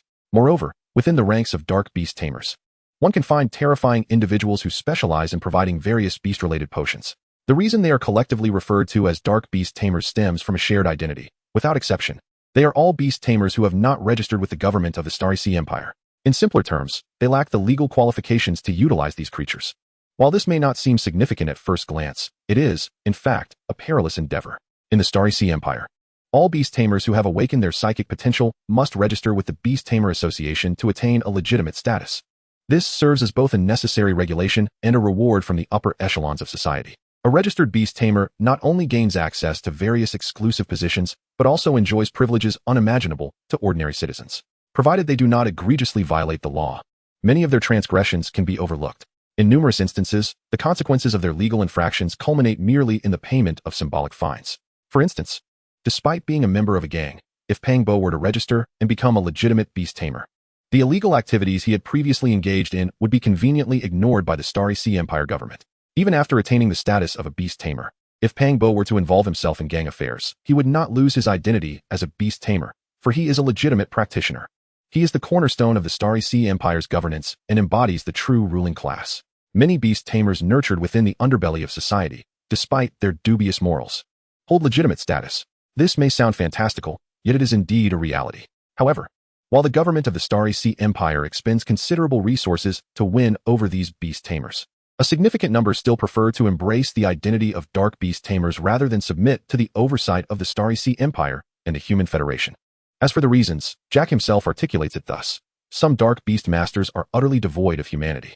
They deliberately choose to become dark beast masters to evade governmental scrutiny and conceal their identities. Only in this manner can they carry out their experiments without any psychological burden or oversight. Others among them pursue greater profits, such as mercenaries and assassins, who reap rewards far exceeding those of their ordinary beastmaster counterparts. For, in terms of human capability, even the most formidable assassin pales in comparison to beasts, regardless of their psychic abilities. Thus, beastmaster assassins have ascended to the highest echelons of the assassination world. There are also those beastmasters who are entirely unconventional. They refuse to abide by the constraints of the Starry Sea Empire and grow weary of rigid regulations. They conceal their identities as beastmasters purely out of disdain for such limitations. Of course, some individuals hide their beast mastery for personal reasons, becoming dark beast masters without legal status. After listening to Jack's account, Chu Jun nodded in understanding. So what about you? Why have you become a dark beast master? Chu Jun inquired curiously, turning his gaze towards Jack. As it turns out, based on the characteristics of dark beast masters, Jack himself could indeed be classified as one. He too lacked the legal status of a beastmaster within the Starry Sea Empire, and his strength was formidable. The presence of 3 powerful beasts beside him, each around level 4, indicated that if Jack wished to align himself with the Starry Sea Empire, they would swiftly assist him in establishing a legitimate identity, providing him with treatment commensurate with his strength. Even if Jack were wanted within the Human Federation, it would make no difference. Your transgressions within the Human Federation hold no relevance to the Starry Sea Empire. Conversely, fugitives from the Starry Sea Empire face similar treatment within the Human Federation. Essentially, there is little distinction between the two. Well, can you guess my situation? Jack chuckled in response to Chu Jun's inquiry. However, the formidable scar marring his face rendered his smile anything but amiable. It was rather fearsome. I do not know, nor do I wish to, Chu Jun shrugged, addressing Jack. I have no overwhelming curiosity about the affairs of others. That's good. It's a commendable habit. Jack praised Chu Jun's mindset before adding, in light of this, young one, may I offer you a suggestion? What suggestion? In the event that Old Pins decides to retaliate against you, I advise you to accept the protection of our Jack gang. The proprietor of Honest Man's shop, old pins, possesses strength that you are ill-equipped to handle at present. You are not yet a qualified Beastmaster. Even if you were to report to the police, they would be incapable of ensuring your safety. With that, Jack cast a glance at Pang Bo before addressing Chu Jun once more. Consider this. Would you like to join our gang? As a reward for your allegiance, I am prepared to grant you the management rights of Ant Street upon your graduation as a Beastmaster. Upon hearing this, Pang Bo, who stood beside Chu Jun, could not help but widen his mouth in astonishment. His leader was offering such generous terms merely to entice Chu Jun. Chapter 105. Well done and counterintelligence. In the face of Jack's earnest invitation, Chu Jun resolutely shook his head, declining the offer. Of course, Chu Jun's refusal did not stem from a lack of allure in Jack's proposal. On the contrary, the protection from Jack's gang and the ownership of the entire Ant Street were undeniably tempting prospects. However, the crux of the matter was that Chu Jun still opted to reject Jack's invitation. His reasoning was uncomplicated. He found it difficult to accept the notion of aligning himself, a scholar, with a gang. This was not due to any moral high ground he claimed as a law-abiding citizen, but rather a simple belief that if he wished to pursue his research on insect colonies, he could not become entangled with the underworld. Naturally, Chu Jun could not articulate these thoughts to Jack in such a straightforward manner, as the channels of Jack's gang were also something he coveted. Thus, to provide a valid rationale for rejecting Jack's invitation, Chu Jun pointed at Pang Bo beside him and said, "I apologize, Mr. Jack, but I must decline your offer. I would prefer to showcase my value in the marketplace rather than join a gang." As he spoke, Chu Jun patted Pang Bo on the shoulder. "Mr. Pang has provided me with a plethora of innovative ideas. He believes my insect-like beasts hold significant commercial potential. Therefore, I have agreed to his partnership proposal. After my graduation, I anticipate establishing a company with him. However, Mr. Jack, although I have not joined your gang, I believe we can still engage in various business dealings, cannot we?" With that, Chu Jun smiled and departed from the basement of the honest man's store. As he left, Pang Bo trembled from head to toe, his very flesh quivering with anxiety. It was evident that Pang Bo, having been thrown under the bus by Chu Jun, was on the verge of losing control. After all, in Jack's unaware eyes, his suggestion for Chu Jun to start a company was akin to undermining Jack himself. Pang Bo understood his leader's temperament. Such actions could lead to dire consequences. However, to Pang Bo's utter astonishment, instead of a scowl or a reprimand, an unexpected reaction unfolded. However, Jack did not express any anger. Instead, he joyfully patted his shoulder and affectionately addressed himself. "I never imagined that making you the liaison for Chu Jun would indeed prove to be a wise decision." "Oh, not at all." Wait a moment. What do you mean by never imagined?" Before Pang Bo could fully comprehend, Jack continued. "In truth, I initially did not believe I could persuade that fellow Chu Jun to join our gang. After all, he harbors grand ambitions and, unlike me, is not yet disillusioned with reality. Thus, what you are doing now is precisely the correct course of action." Upon hearing this, Pang Bo was utterly bewildered, for he could not fathom what he had done that was so right. Yet, he soon grasped Jack's meaning. Your partnership with Chu Jun to establish a business venture is simply a perfect solution. On one hand, I can leverage my financial resources to invest in your company under the gang's banner, allowing us to reap the rewards of Chu Jun's future successes. Together, these two aspects epitomize the standard approach for our gang to attract all potential beast tamers in the future. Indeed, splendid. Jack praised while patting Pang Bo on the shoulder, resembling a superior commending a capable subordinate. "Pang Bo, you truly are an elite, much like Chu Jun, hailing from the Ant Street. Though you have faced some challenges in academic research, you are a unique genius when it comes to handling affairs and possess remarkable business acumen." Although somewhat dazed, Pang Bo humbly nodded. No. It's all thanks to your guidance, Boss Jack." Hearing Pang Bo's acknowledgement, Jack, with a beaming smile, retrieved a thick stack of checks from his pocket, tearing off a blank one to hand to Pang Bo. "By the way, regarding the distribution of shares between you and Chu Jun in the business, how should it be divided?" "Half each." No. Pang Bo, as if awakening from a dream, shook his head. "Chu Jun should hold half, while I and you each take a quarter." You're quite the opportunist." Jack couldn't help but chuckle at Pang Bo, who, despite his fear, did not forget to secure his own interests. "Fine, a quarter it is. Just make sure to handle everything properly." With that, Jack dismissed Pang Bo. He then prepared to follow the rest of his subordinates through the passage in the basement to inspect old Peng Si's warehouse. Phew. Leaving the honest man's shop, Pang Bo could hardly contain his excitement as he rushed to Chu Jun's side to share what had just transpired.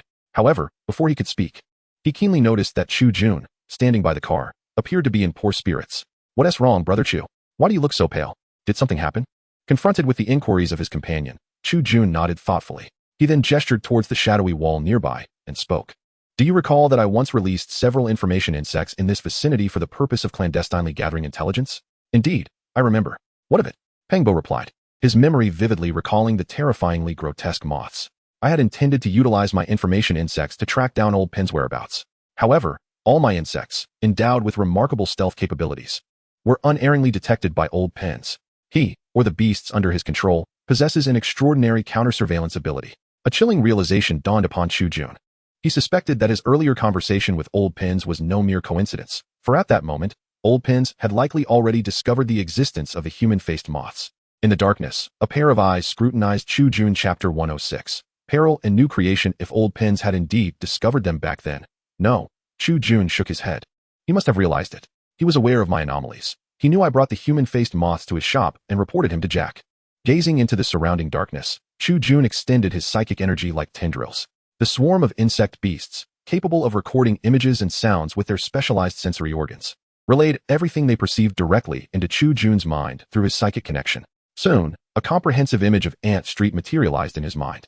While a single information insect's brain could not retain such an immense quantity of data at once, the interconnected processing of numerous insect brains allowed for the vast and intricate information to coalesce into a singular, manipulable superimage in Chu Jun's consciousness.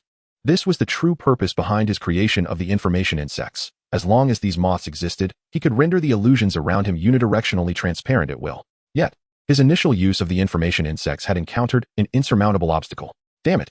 How did this fellow manage to detect and eliminate all the information insects surrounding the honest man's shop? Although the majority of the sights and sounds from Ant Street had been recorded, Chu Jun was taken aback to discover that all the information insects around the honest man's shop were in a state of demise. Moreover, the death of these insects resulted in a further consequence. In Chu Jun's vision, the honest man's shop appeared to be an information black hole, completely obstructing all surrounding data. This outcome made Chu Jun acutely aware that his creation of the information insects was not entirely flawless. They exhibited significant deficiencies in self-concealment and information transmission. Contemplating this, Chu Jun opened his eyes, resigned. It seems my previous assessment was entirely erroneous. I once believed that the message worm possessed formidable cloaking abilities. However, in the presence of Pence, who possesses counter-surveillance skills, such abilities pale in comparison. A sigh escaped Chu Jun's lips, a rare display of emotion. As he contemplated the flaws that had emerged in his beast, this world is far more perilous than he had previously imagined. He had not forgotten that. At the moment he stepped into the honest man's shop, two distinct energies had swept over him, one belonging to Jack, and the other an enigma. Let us proceed. Having grasped the gravity of the situation, Chu Jun unhesitatingly roused the slumbering Pang Bo beside him. The greedy fellow, upon noticing Chu Jun's pallor, refrained from interrupting his thoughts and instead retrieved the check, gazing at it with rapture. Oh, very well. Upon hearing Chu Jun's words, Pang Bo snapped back to reality and hastily matched Chu Jun's pace. Where are we headed, Brother Chu? Chu Jun replied coldly. I have matters to attend to. Observing the seriousness etched on Chu Jun's face, Pang Bo dared not speak further, merely pressing the accelerator to the floor, propelling them towards the laboratory at the utmost speed. The distance from Chu Jun's private laboratory to the honest man's shop was relatively short. I might need to rest for a moment. After operating the mechanical apparatus to place the small, famished creatures and the half-grown blade worm larvae into the lab, Pang Bo addressed Chu Jun. In truth, this foolish individual had no intention of resting. Despite the lingering threat of the White Reaper in the city, Pang Bo remained indifferent to such risks, even willing to perish alongside the little kittens. In a sense, he embodied the principle of unity between knowledge and action. However, just as Pang Bo prepared to escape and indulge in earthly pleasures, Chu Jun's icy demeanor halted him. You will stay here tonight. But why? Pang Bo exclaimed, bewildered by Chu Jun's sudden mood. Yet, Chu Jun was not in the mood to entertain questions. He merely turned away, his expression one of cold resolve. Because there is danger. Chu Jun sensed a vague yet palpable threat, realizing that Old Pence might soon seek retribution. In such circumstances, he felt truly secure only in the company of the small famished creatures and the blade worms. The same applied to Pang Bo.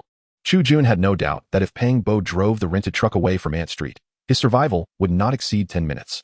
Danger. Upon hearing those words, Pang Bo's hormones evaporated, replaced by a rush of adrenaline in response to the impending peril. All right, the embodiment of knowledge and action. Pang Bo unhesitatingly cast aside all principles and swiftly followed Chu Jun into the laboratory. Rather than resigning himself to a life of gluttony, he would much prefer to be a wealthy, yet living individual. Brother Chu, about those dangers you mentioned, you need not concern yourself with such risks. Chu Jun interjected forcefully, cutting off Pang Bo before he could finish. Tonight, you have but one task to attend to. What task? Assist me in overseeing the newly developed swarm embryos.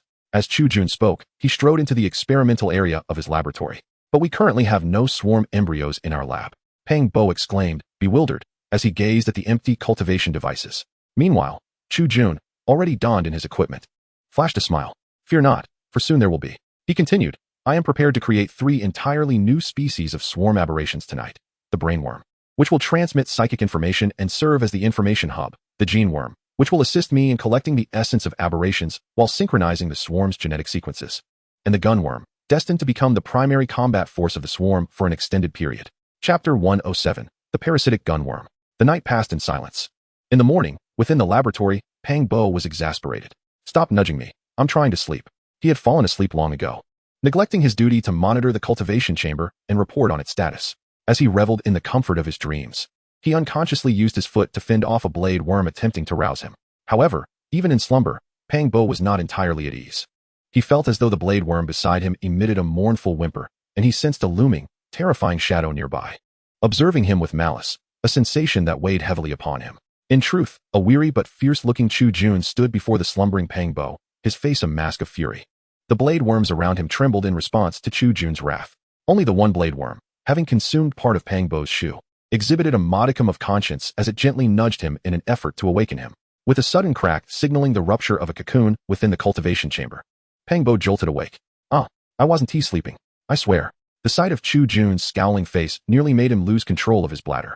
Still half asleep, he hastily rose to his feet, failing to notice the blade worm at his feet, and promptly stumbled, crashing heavily onto 2 of the blade worms, who let out startled cries. Sighing at the ensuing chaos in the cultivation room, Chu Jun placed a hand to his forehead, regretting his decision to leave Pang Bo behind. After the initial turmoil subsided, Chu Jun chose to ignore Pang Bo and approach the cultivation chamber, opening its hatch. At that moment, Pang Bo took notice. Chu Jun was unaware of when he had completed the cultivation of the swarm's aberrant creatures. The gunworm he mentioned had officially made its debut within this vast family of insects.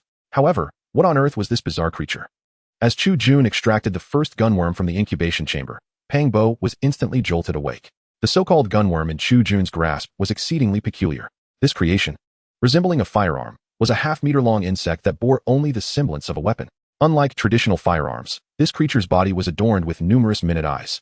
Moreover, its lower half comprised a biological tissue reminiscent of a suction cup, teeming with countless slender, graspable tentacles. At the rear of the weapon-like form were large cysts filled with a crimson substance.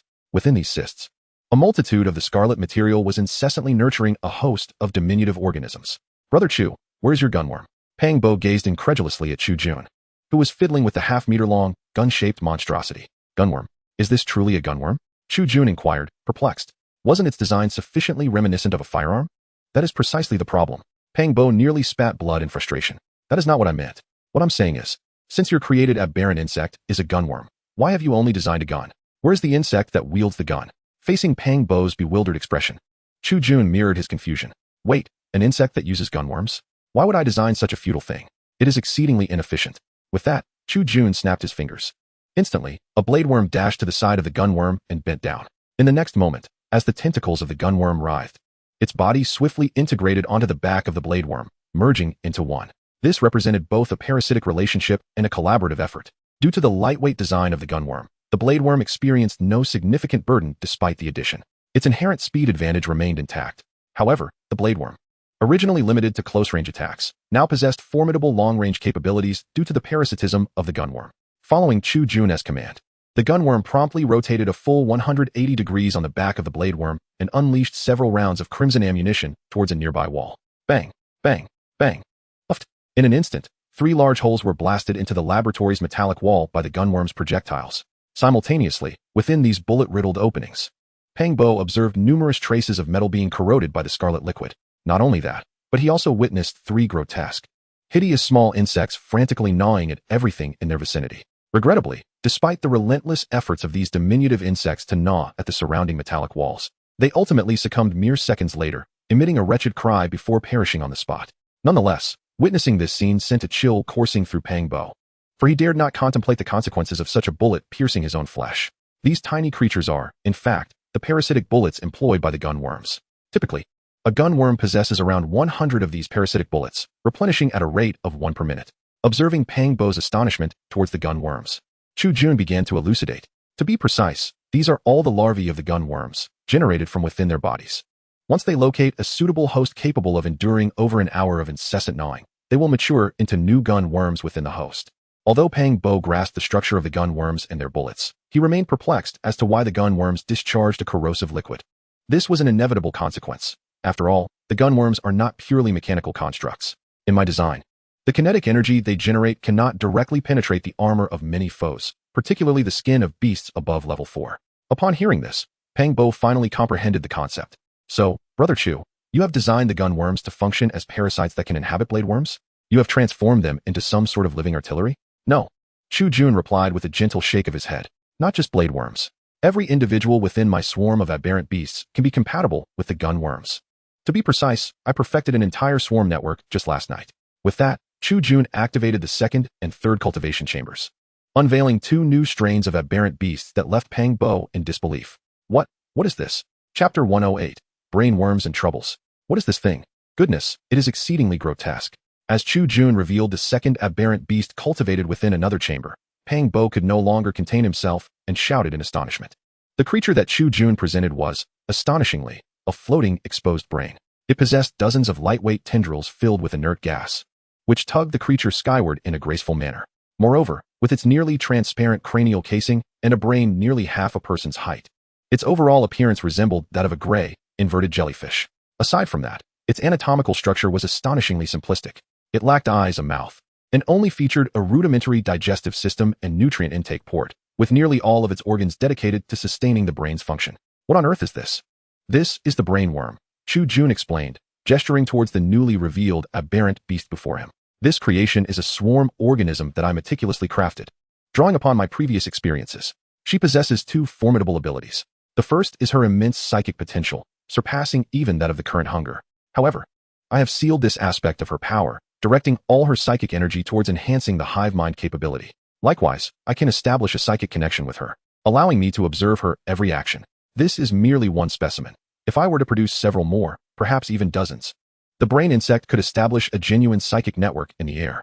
This network would interlink all my swarm creatures, uniting them with me to form a unique psychic web solely belonging to me. At this revelation, Pang Bo finally grasped the magnitude of this creation. Yet what truly astonished him was the realization that, in just a few days, Chu Jun seemed to have constructed a veritable network of insectoids by resolving one incident after another. The core of this insectoid network was none other than himself. Moreover, Chu Jun's true innovation was akin to creating an ecological system reminiscent of a computer system. Pang Bo exclaimed, "Are you emulating a computer system to construct a similar ecological framework? You have created brain insects that extend psychic energy, mining insects and a mother nest as energy sources, execution-oriented blade and gun insects, and information insects that serve as data sources. Everything is progressing towards a singular direction. By the creator above, you are fashioning an entire, complete race capable of independent existence." Indeed, Chu Jun replied with a smile. "I never expected you to notice. I thought someone of your intellect might overlook it." Pang Bo, feeling slighted by Chu Jun's self-deprecation, scoffed, "Humph. Though I may be a bit slow, I am no fool. After all, I am an elite who emerged from Ant Street. I merely appear dull in comparison to a genius like you." He initially intended to use the term freak, but reconsidered and refrained. "You mentioned that your brain insect has 2 significant abilities. What, then, is the second function?" In response to Pang Bo's curiosity, Chu Jun paused for a moment, yet ultimately revealed the capacity for cognition. In my design, she possesses the ability to think. This capability will serve as an auxiliary function alongside the hunger. Once activated, both the hunger and I shall experience a tremendous enhancement in computational power. We will leverage speeds that exceed ordinary computers to swiftly process a multitude of data, using this information to command my swarm creatures. Even if one were to exaggerate slightly, as long as this group of blade worms and gun worms are in proximity to the information worms, these gun worms could even achieve flawless accuracy while anticipating their targets. Goodness, it is truly remarkable. Upon hearing this, Pang Bo's mouth fell agape, his expression one of disbelief. "Wait a moment. Why did you say once activated? Have you not yet enabled this capability in the brainworm?" "Indeed." Chu Jun nodded, unreservedly acknowledging the truth of the matter. Why? Pang Bo could not fathom why Chu Jun, having designed such a formidable ability, would refrain from utilizing it. If it were him, he would never squander the immense potential of the brainworm. But soon, he grasped the reason why. The brainworm currently possesses 2 significant deficiencies. Firstly, the energy consumption of its neural tissue is excessively high. I must optimize its brain, enhancing its computational capacity while diminishing its other functions. To address this predicament, I may need to acquire a psychobiological auxiliary brain for research purposes. Upon hearing about this device, Pang Bo was taken aback. Good heavens. The cost of such an apparatus is exceedingly exorbitant. The second reason is equally pressing. The brain utilized by this brainworm is derived from my own neural cells. If I were to activate it now, the situation would become exceedingly complicated. Just like Claire, throughout the prolonged experimental process, Chu Jun ultimately chose the most forbidden path. Chapter 109, Secrecy and Flies. What? Are you out of your mind? Do you even realize what you are contemplating? Observing Pang Bo, who was beside himself with disbelief. Chu Jun replied calmly, of course I understand. The price of a psychobiological auxiliary brain is indeed exorbitant, but if I were to disassemble it and complete the process, I could potentially mass-produce some of its components. Here, Chu Jun spoke rather conservatively. He did not claim he could entirely replicate a psychobiological auxiliary brain, nor did he assert he could forge an imitation. What he stated was merely that he could manufacture parts of the psychobiological auxiliary brain. Chu Jun had already encountered introductions to psychobiological auxiliary brains online. He was acutely aware that replicating a complete unit was beyond his reach. It is important to note that this advanced product is the flagship offering of the Angel Gene Corporation. This device, equipped with formidable cognitive capabilities, boasts not only high-level genetic technology, but also numerous enhancements from biotechnological advancements. Although Chu Jun could easily replicate the genetic sequence of the psychobiological auxiliary brain, he lacked the requisite biotechnological expertise necessary for its construction. Wait a moment. That is not the issue I am raising. Before Chu Jun could finish, Pang Bo interrupted him, visibly exasperated. What I truly wish to convey is why you would inject human genes into the bodies of exotic beasts. Brother Chu, you surely cannot be unaware that merging human genes with those of other beasts is the gravest taboo of our Star Sea Empire. Any citizen of the Empire who violates this law is subject to the death penalty. I am well aware. Chu Jun nodded, a smile gracing his lips. But you won't disclose this, will you? At the mere utterance of those words, Pang Bo felt an icy chill envelop him, involuntarily trembling. Although Chu Jun's tone was exceedingly calm, within that tranquility, Pang Bo discerned a latent malice. No, not malice. It was scarcely even a warning. For Pang Bo realized that in Chu Jun's eyes, he would never dare to betray him. With this thought in mind, Pang Bo turned his gaze towards the small, ravenous creature behind him, as well as the knife worms that had begun to arm themselves with gun worms. Of course not. My dear brother Chu. What are we to each other? It's just a death sentence. Even if we were to face execution in a minute, I would never utter a word. Chu Jun shrugged, a grin on his face. That's unnecessary. In fact, if it comes to execution, a minute is hardly required. Moreover, after creating the brainworm, I actually incorporated self-destruct mechanisms within it. To be precise, I infused the brainworm's blood with explosive components through genetic means. These explosive elements, when mixed with the gases within the brainworm's tentacles, will unleash tremendous power. Thus, whether anyone discovers the brainworm, senses danger, or if I simply lose control over it, the brainworm will instantly transform into a terrifying bomb before the enemy. Chu Jun patted the adorable brainworm beside him and continued his explanation to Pang Bo. With just one brainworm, we could obliterate the very room we occupy. Thud. Observing the brainworm undulate under Chu Jun's hand, Pang Bo lost his balance and fell to his knees. Brother Chu, that is entirely unnecessary. After the prior commotion, Pang Bo suddenly recalled something and immediately inquired of Chu Jun. By the way, you mentioned earlier that if you were to activate the brainworm, things would become exceedingly troublesome. What did you mean by that? Quite literally, Chu Jun pointed at the brainworm's massive brain. Since the brain structure of the brainworm is derived from my own brain cells, its essence is not much different from my own. This means that once the brain of the brainworm is fully activated, the swarm will manifest both me and it, two commanders. This is an exceedingly perilous situation. Pang Bo, bewildered, shook his head and replied earnestly, really? But I don't perceive any danger. Doesn't having two commanders in the swarm align perfectly with your aspirations? Certainly not. Chu Jun sighed at the sight of the hopelessly oblivious Pang Bo. What I desire is for this brainworm to assist me in commanding. Remember, assist. He serves as my auxiliary. The meaning of having two directives is that sometimes my command may be directed east, while his response veers westward. These are two distinctly different modes of command. If not handled properly, once the brain parasite awakens its consciousness, it could lead my swarm to break free from my control. At this point, Chu Jun sighed. This is precisely why I must delve into the research of biochemical subbrains. Only by understanding how biochemical subbrains resolve this issue can I comprehend how such a subbrain can assist the user in thought without developing consciousness. I see. Finally grasping the concept, Pang Bo nodded. Therefore, Pang Bo, the blank check you obtained from Boss Jack. Chu Jun smirked with ulterior motives, and this time, greed glimmered in his eyes. It is time to redeem a portion of it. Let us discuss how this check, belonging to us, should be utilized. Pang Bo felt despair. Minutes later, having agreed on the purpose of the check, Pang Bo stood before the third petri dish and curiously addressed Chu Jun. By the way, Brother Chu, you mentioned you designed 3 different mutated insect swarms last night. What about this third one? Clearly, Pang Bo, with his wallet already drained, sought to discover some lucrative creature from Chu Jun's inventions. Observing Pang Bo's curiosity, Chu Jun willingly opened the petri dish containing the third creature. In the next moment, Accompanied by Pang Bo's scream, countless flies erupted from the dish. Chapter 110, Gene Insects.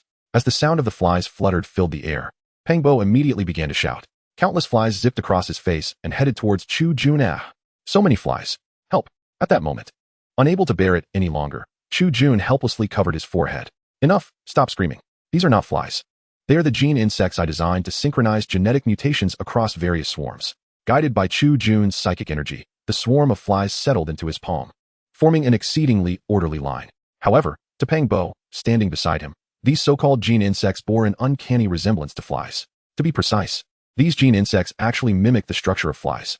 They possess a spherical head, a pair of transparent wings, and 3 pairs of foot pads. Alright. Chu Jun could no longer contain himself and chuckled at Pang Bo's pale expression. In truth, these insects are indeed flies. I merely optimized their genes and endowed them with several new abilities. Witnessing his partner's creation of actual flies, Pang Bo painfully covered his forehead and, with a sense of resignation, inquired, Brother Chu, what exactly is the purpose of designing such a thing? Do you disdain our ant street? Believing the environment is not sufficiently chaotic and filthy? Of course not.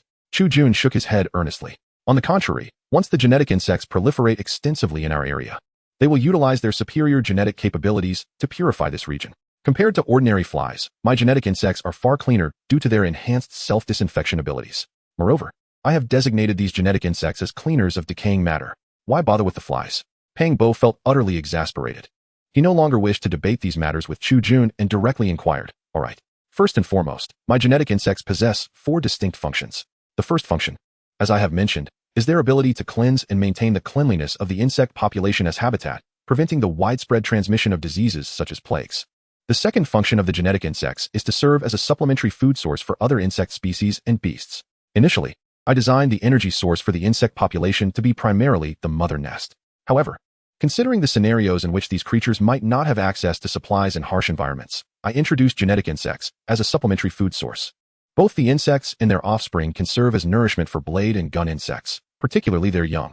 These offspring not only consume rotting refuse directly, but also possess the capability to grow indefinitely due to the mutated genetic sequences of the aberrant insects. Although they may become too large to revert to their original form as genetic insects, they are filled with abundant proteins and nutrients. Thus, even on the battlefield, they can rapidly develop, providing sufficient sustenance for insect beasts that have lost their mother nests or cannot access them. Next, we have the third ability of the genetic insects, genetic synchronization. In my design, different hunger types inhabit various regions, resulting in random mutations as they adapt to their environments. The genetic insects are tasked with collecting these mutation factors from the mutated insect species and storing them in their genetic repositories. It is worth noting that, apart from the minor hunger types, genetic insects are among the few insect species that possess genetic repositories. Furthermore, I have specially equipped the genetic insects with dual safety organs to prevent genetic contamination, ensuring these genes can be stored long-term within their bodies. Is it akin to system backups? Pang Bo's eyes lit up upon hearing this. For a fleeting moment, he envisioned boundless wealth beckoning him from these insects. He understood how to leverage these insect beasts to amass fortune. As for the fourth ability of the genetic insects, it is rather unique. They possess the capability of gene theft. Gene theft? Pang Bo furrowed his brow, an ominous feeling creeping into his heart. What exactly does that entail? Chu Jun smiled slightly and replied, Certainly, I shall unleash my genetic insects throughout the entirety of Tsangnan City to discreetly harvest the genetic sequences of all the exotic beasts. Indeed, a chilling yet decidedly impractical notion slipped from Chu Jun's lips. As long as my genetic insects come into contact with the cultivation liquid of these exotic creatures, their skin flakes, hair, or even their excrement, even the slightest touch, my swarm would then possess the genetic sequences of these beasts. This way, we could obtain nearly all the exotic beast genes without any cost. Upon hearing this, Pang Bo could not help but interject. Faced with Pang Bo's skepticism, Chu Jun merely smiled. That is true for others. I have no need for it. Despite the deep ties of mutual benefit between them, Pang Bo remained oblivious to Chu Jun's greatest secret, the ultimate evolution system. The existence of this power endowed Chu Jun with the innate ability of a creator. Unlike others who require complete genetic samples or corresponding exotic embryos to replicate these beasts, he could perfectly replicate any organism as long as its genetic sequence was within his grasp. As Pang Bo regarded him with doubt, Chu Jun smiled and cast the genetic insects into the sewer. Chapter 111. Intelligence and Negotiation. Well then, this encapsulates all the design plans I concocted last night. After discarding the genetic insects into the sewer and tending to other matters, Chu Jun collapsed onto the worn couch in the laboratory. To be frank, he was utterly exhausted. A full day of toil, compounded by a night of sleeplessness, left him yearning for rest. However, before succumbing to slumber, there remained one crucial task. You've slept all night. Go buy me breakfast. Since Chu Jun needed to attend a clandestine meeting in Sangnan City with Claire later that night, he resolved to refrain from any activities during the day. Overcome by fatigue, he longed to indulge in a hearty breakfast before sinking into a deep, restorative sleep. Hence, the formidable task of procuring breakfast naturally fell to Pang Bo, who had spent the previous night idling away. Faced with Chu Jun's demand, Pang Bo had no valid reason to refuse. Eager to escape the suffocating confines of the laboratory, he found himself somewhat eager to step outside. Yet, just before his departure, a thought crossed his mind, and he slyly inquired, "But, Brother Chu, will it be safe for me to go out now?" "Rest assured, it is entirely safe," Chu Jun replied, gesturing toward the outside. "After last night's efforts, I have replenished the number of information insects as much as possible. Now, in Ant Street, no whisper of movement escapes my surveillance. Should Old Ping seek to eliminate you, I will undoubtedly intercept him in advance." With a cold smirk, Chu Jun added, "I cannot believe he would dare to eliminate you, a formal member of the Jack Gang, in broad daylight on their territory. If he possessed even a modicum of intelligence, he would refrain from such an act." Hearing Chu Jun's assurances, Pang Bo excitedly rushed out. However, he failed to notice that shortly after he departed the laboratory, two blade worms equipped with gun parasite organisms stealthily followed him along the shadows of the wall. Though these blade worms were indeed exotic beasts, with the assistance of the information bug, they skillfully evaded detection and successfully tracked Pang Bo. The targeting system formed by the multitude of eyes on the gun parasite ensured that once the information bug spotted Old Peng Si, it could instantly lock onto his position. The reason Chu Jun orchestrated this was because, in the matter of Old Peng Si, he was not lying. If Old Peng Si were mentally sound, he would certainly not retaliate against Chu Jun and those around him in broad daylight. But that was contingent upon his mental stability. Is there no sign of abnormality? It appears this fellow's mental state is far more stable than I had presumed. Yet, this raises a question. If that is the case, why would he act in such a manner? What purpose does he have in choosing to cultivate his exotic beasts using humans? It must be said that in terms of culinary preferences, Pang Bo and Chu Jun shared an unexpectedly harmonious taste. Pang Bo was well aware of Chu Jun's appetite. Not only did he procure a dozen substantial meat pies filled with minced meat and onions, but he also bought 2 large bottles of freshly squeezed apple juice produced by Ant Street. Additionally, Pang Bo purchased several small vegetable salads to help cleanse Chu Jun's palate. After managing to consume 3 meat pies, a bottle of juice, and an entire portion of salad, Chu Jun gazed at the remaining meat pies on the table and curiously inquired, "Did you perhaps buy too much this morning?" No. I intentionally bought this much," Pang Bo quickly explained upon noticing Chu Jun's impression of wastefulness. "In fact, I intended to use this food to foster a good relationship with these adorable little creatures." With that, Pang Bo placed one of the meat pies in front of the eagerly jumping Little Hunger and the blade worms. These insectoid beasts had long been salivating over the fragrant human food. Thus, as soon as the meat pie was set before Little Hunger, it unhesitatingly kicked aside the nearby blade worm and devoured the pie in one greedy gulp. Don't rush. I have plenty more," Pang Bo exclaimed. "Hey, in the future, if you see me in danger, feel free to lend a hand." He divided the meat pies into 2 portions, giving the larger share to Little Hunger and the smaller portion to the blade worms. "If you save me, I'll treat you to steak every meal, I assure you. I am quite affluent." Observing Pang Bo's attempts to bribe the insect swarm with food, Chu Jun could not help but smile wryly. "What you are doing is futile. At least feeding the blade worms is of no use." "Why?" "Due to the influence of Little Hunger, the leader of the blade and gun insects. Seeking their protection necessitates appeasing this entity." Upon hearing this, Pang Bo promptly placed the meat pie intended for the blade insects before Little Hunger. However, since Little Hunger's intellect had not been enhanced, she was incapable of comprehending the words spoken. "When do you plan to elevate Little Hunger's intellect?" Pang Bo's eyes sparkled as he inquired. "It is not intellect, but intelligence. The cerebral modification of Little Hunger is a monumental undertaking, even more complex than creating her in the first place." Upon hearing Chu Jun's words, Pang Bo nodded in resignation. "You should have mentioned that earlier." Had he known that bribery was futile, he would have saved some money. However, the mention of the White Death suddenly reminded Pang Bo of something significant, and he hurriedly spoke to Chu Jun. "By the way, Brother Chu, while having breakfast, I received a message. It was from Count Fenrir. The message stated that there have been developments regarding your desire to smuggle the screaming locusts. However, what?" Pang Bo shrugged. "He needs to meet with you in person before deciding whether to open his smuggling channels to you." Chapter 112, Chu Jun's second psychic talent. A meeting? Upon hearing this term, Chu Jun could not help but furrow his brow. Has this fellow changed his mind? Chu Jun distinctly remembered that Pang Bo had previously mentioned that Count Fenrir had agreed to let him utilize his smuggling routes for the screaming locusts. Yet now, it seemed that Count Fenrir had altered his stance, insisting on a face-to-face meeting before granting his approval. Thus, Chu Jun naturally concluded that Count Fenrir had reversed his decision. Perhaps, Pang Bo nodded, calmly analyzing the situation. However, I feel that rather than a change of heart, Count Finrod simply desires to meet you in person. Otherwise, if he truly had reversed his decision, he would have outright rejected your request. Unlike the somewhat naive Chu Jun, Pang Bo, who had ascended from the muck of Ant Street to the lofty branches of the Jack Gang, provided a more nuanced analysis in such matters. What could his motives be? Perhaps it is for the sake of alliance. Pang Bo continued his analysis. Though both of us reside in Ant Street, which is under the control of the Jack Gang, Brother Chu, your intelligence is impossible to conceal. For instance, the idea of him wanting to recruit you is not only known to us low-level gang members, but also to those affiliated with the forces behind Count Finrod. Therefore, I believe the likelihood of them attempting to win you over is quite high. Of course, I think there is another possibility as well. He may require your assistance with something. While Pang Bo was indeed curious about why Chu Jun was so intent on smuggling the screaming locusts, a perilous species that the Starsea Empire has strictly forbidden from importation, he ultimately refrained from voicing his thoughts, given Chu Jun's peculiar behavior and research. Very well. In a few days, should time permit, I shall meet with him. However, the rendezvous should ideally take place in a neutral zone, devoid of any gang affiliations. Upon hearing Chu Jun's words, Pang Bo immediately exhaled in relief. He had no desire to encounter that peculiar individual again, especially not the ominous figure who accompanied Count Finrod. The mere recollection of that harrowing experience made Pang Bo shudder with disgust. Is there anything else? If not, I shall retire for the night. At this juncture, Chu Jun himself felt utterly fatigued. After confirming that no further matters required his attention, he stumbled to the office on the 4th floor and collapsed onto the bed, succumbing to slumber. After a grueling day and night, even he could not withstand such exhaustion.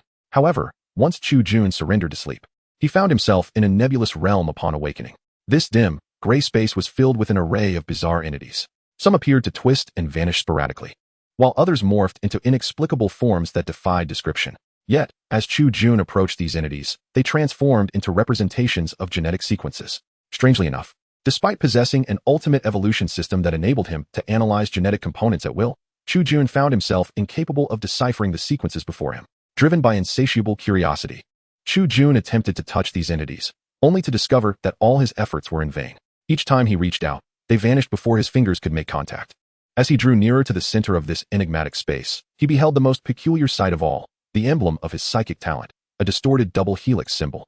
Where on earth am I? Astonished, Chu Jun moved closer to his emblem. However, before he could fully approach it, a thunderous crack reverberated through the gray expanse. A dense mass surged toward him at an astonishing speed. Fortunately, this entity posed no threat. Instead, it drew near and commenced an inexplicable transformation. Yet, this very change sent excruciating pain tearing through Chu Jun's mind. The agonizing sensation compelled him to utter a sound of distress. Suddenly, he was jolted awake. Gurgle, gurgle. Upon his awakening, he was met by the delightful presence of the little glutton, who had somehow made its way to the 4th floor. It joyfully nestled its head against Chu Jun's neck, emitting contented purring sounds. It was only then, amidst the throbbing pain in his head, that Chu Jun realized he had just traversed into some sort of dreamscape. Yet, with this realization came a new set of questions. Is it truly possible to experience such vivid dreams? Moreover, why does my headache seem to have transcended the realm of dreams into reality? Frantically rubbing his temples, Chu Jun struggled to rise from his bed. At that moment, however, a steady drip echoed in the room. Blood, crimson as the dawn, fell upon his sheets. Observing this scene, Little Hunger ceased its excited gurgles, replacing them with a visage of concern directed at Chu Jun. He hastily attempted to wipe away the blood, seeking the source of his injury and its cause. Has my psychic ability ascended? What is happening? Yet before Chu Jun could reach the mirror, a sudden, searing pain immobilized him. Following this, a sensation, born from his psychic energy, began to alert him to his transformation. His psychic prowess had indeed bestowed upon him a new ability, a gift named psychic perception. Just then, his phone by the bedside chimed, and Claire's magnetic voice pierced through the silence.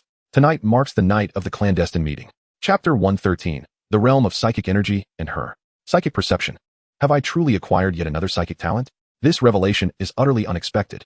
To be frank, Chu Jun's awakening of psychic abilities represents an extraordinarily unique circumstance, as he never anticipated unlocking a second psychic talent while immersed in slumber. Furthermore, the dream he experienced was undeniably peculiar. But that is of little consequence now. First, I shall test my newfound capability. Shaking his head to clear his thoughts, Chu Jun proceeded to experiment with his psychic power. In the next moment, his psychic perception activated, unveiling the threshold to an entirely new world. What is this? In an instant, his perspective shifted to one of psychic insight, gaining an enhanced ability to perceive beyond the ordinary. The mundane hues of the world around him vanished, replaced by a realm that was both intricate and resplendent. In this universe, countless beings existed in the form of psychic energy. Indeed, every creature, no matter how minuscule, possessed its own essence of psychic energy, humans, mice, and even insects. Yet, within this realm, disparities in psychic strength were evident. In this very room, the most potent psychic energy belonged to none other than Chu Jun himself. His essence radiating like a blazing torch.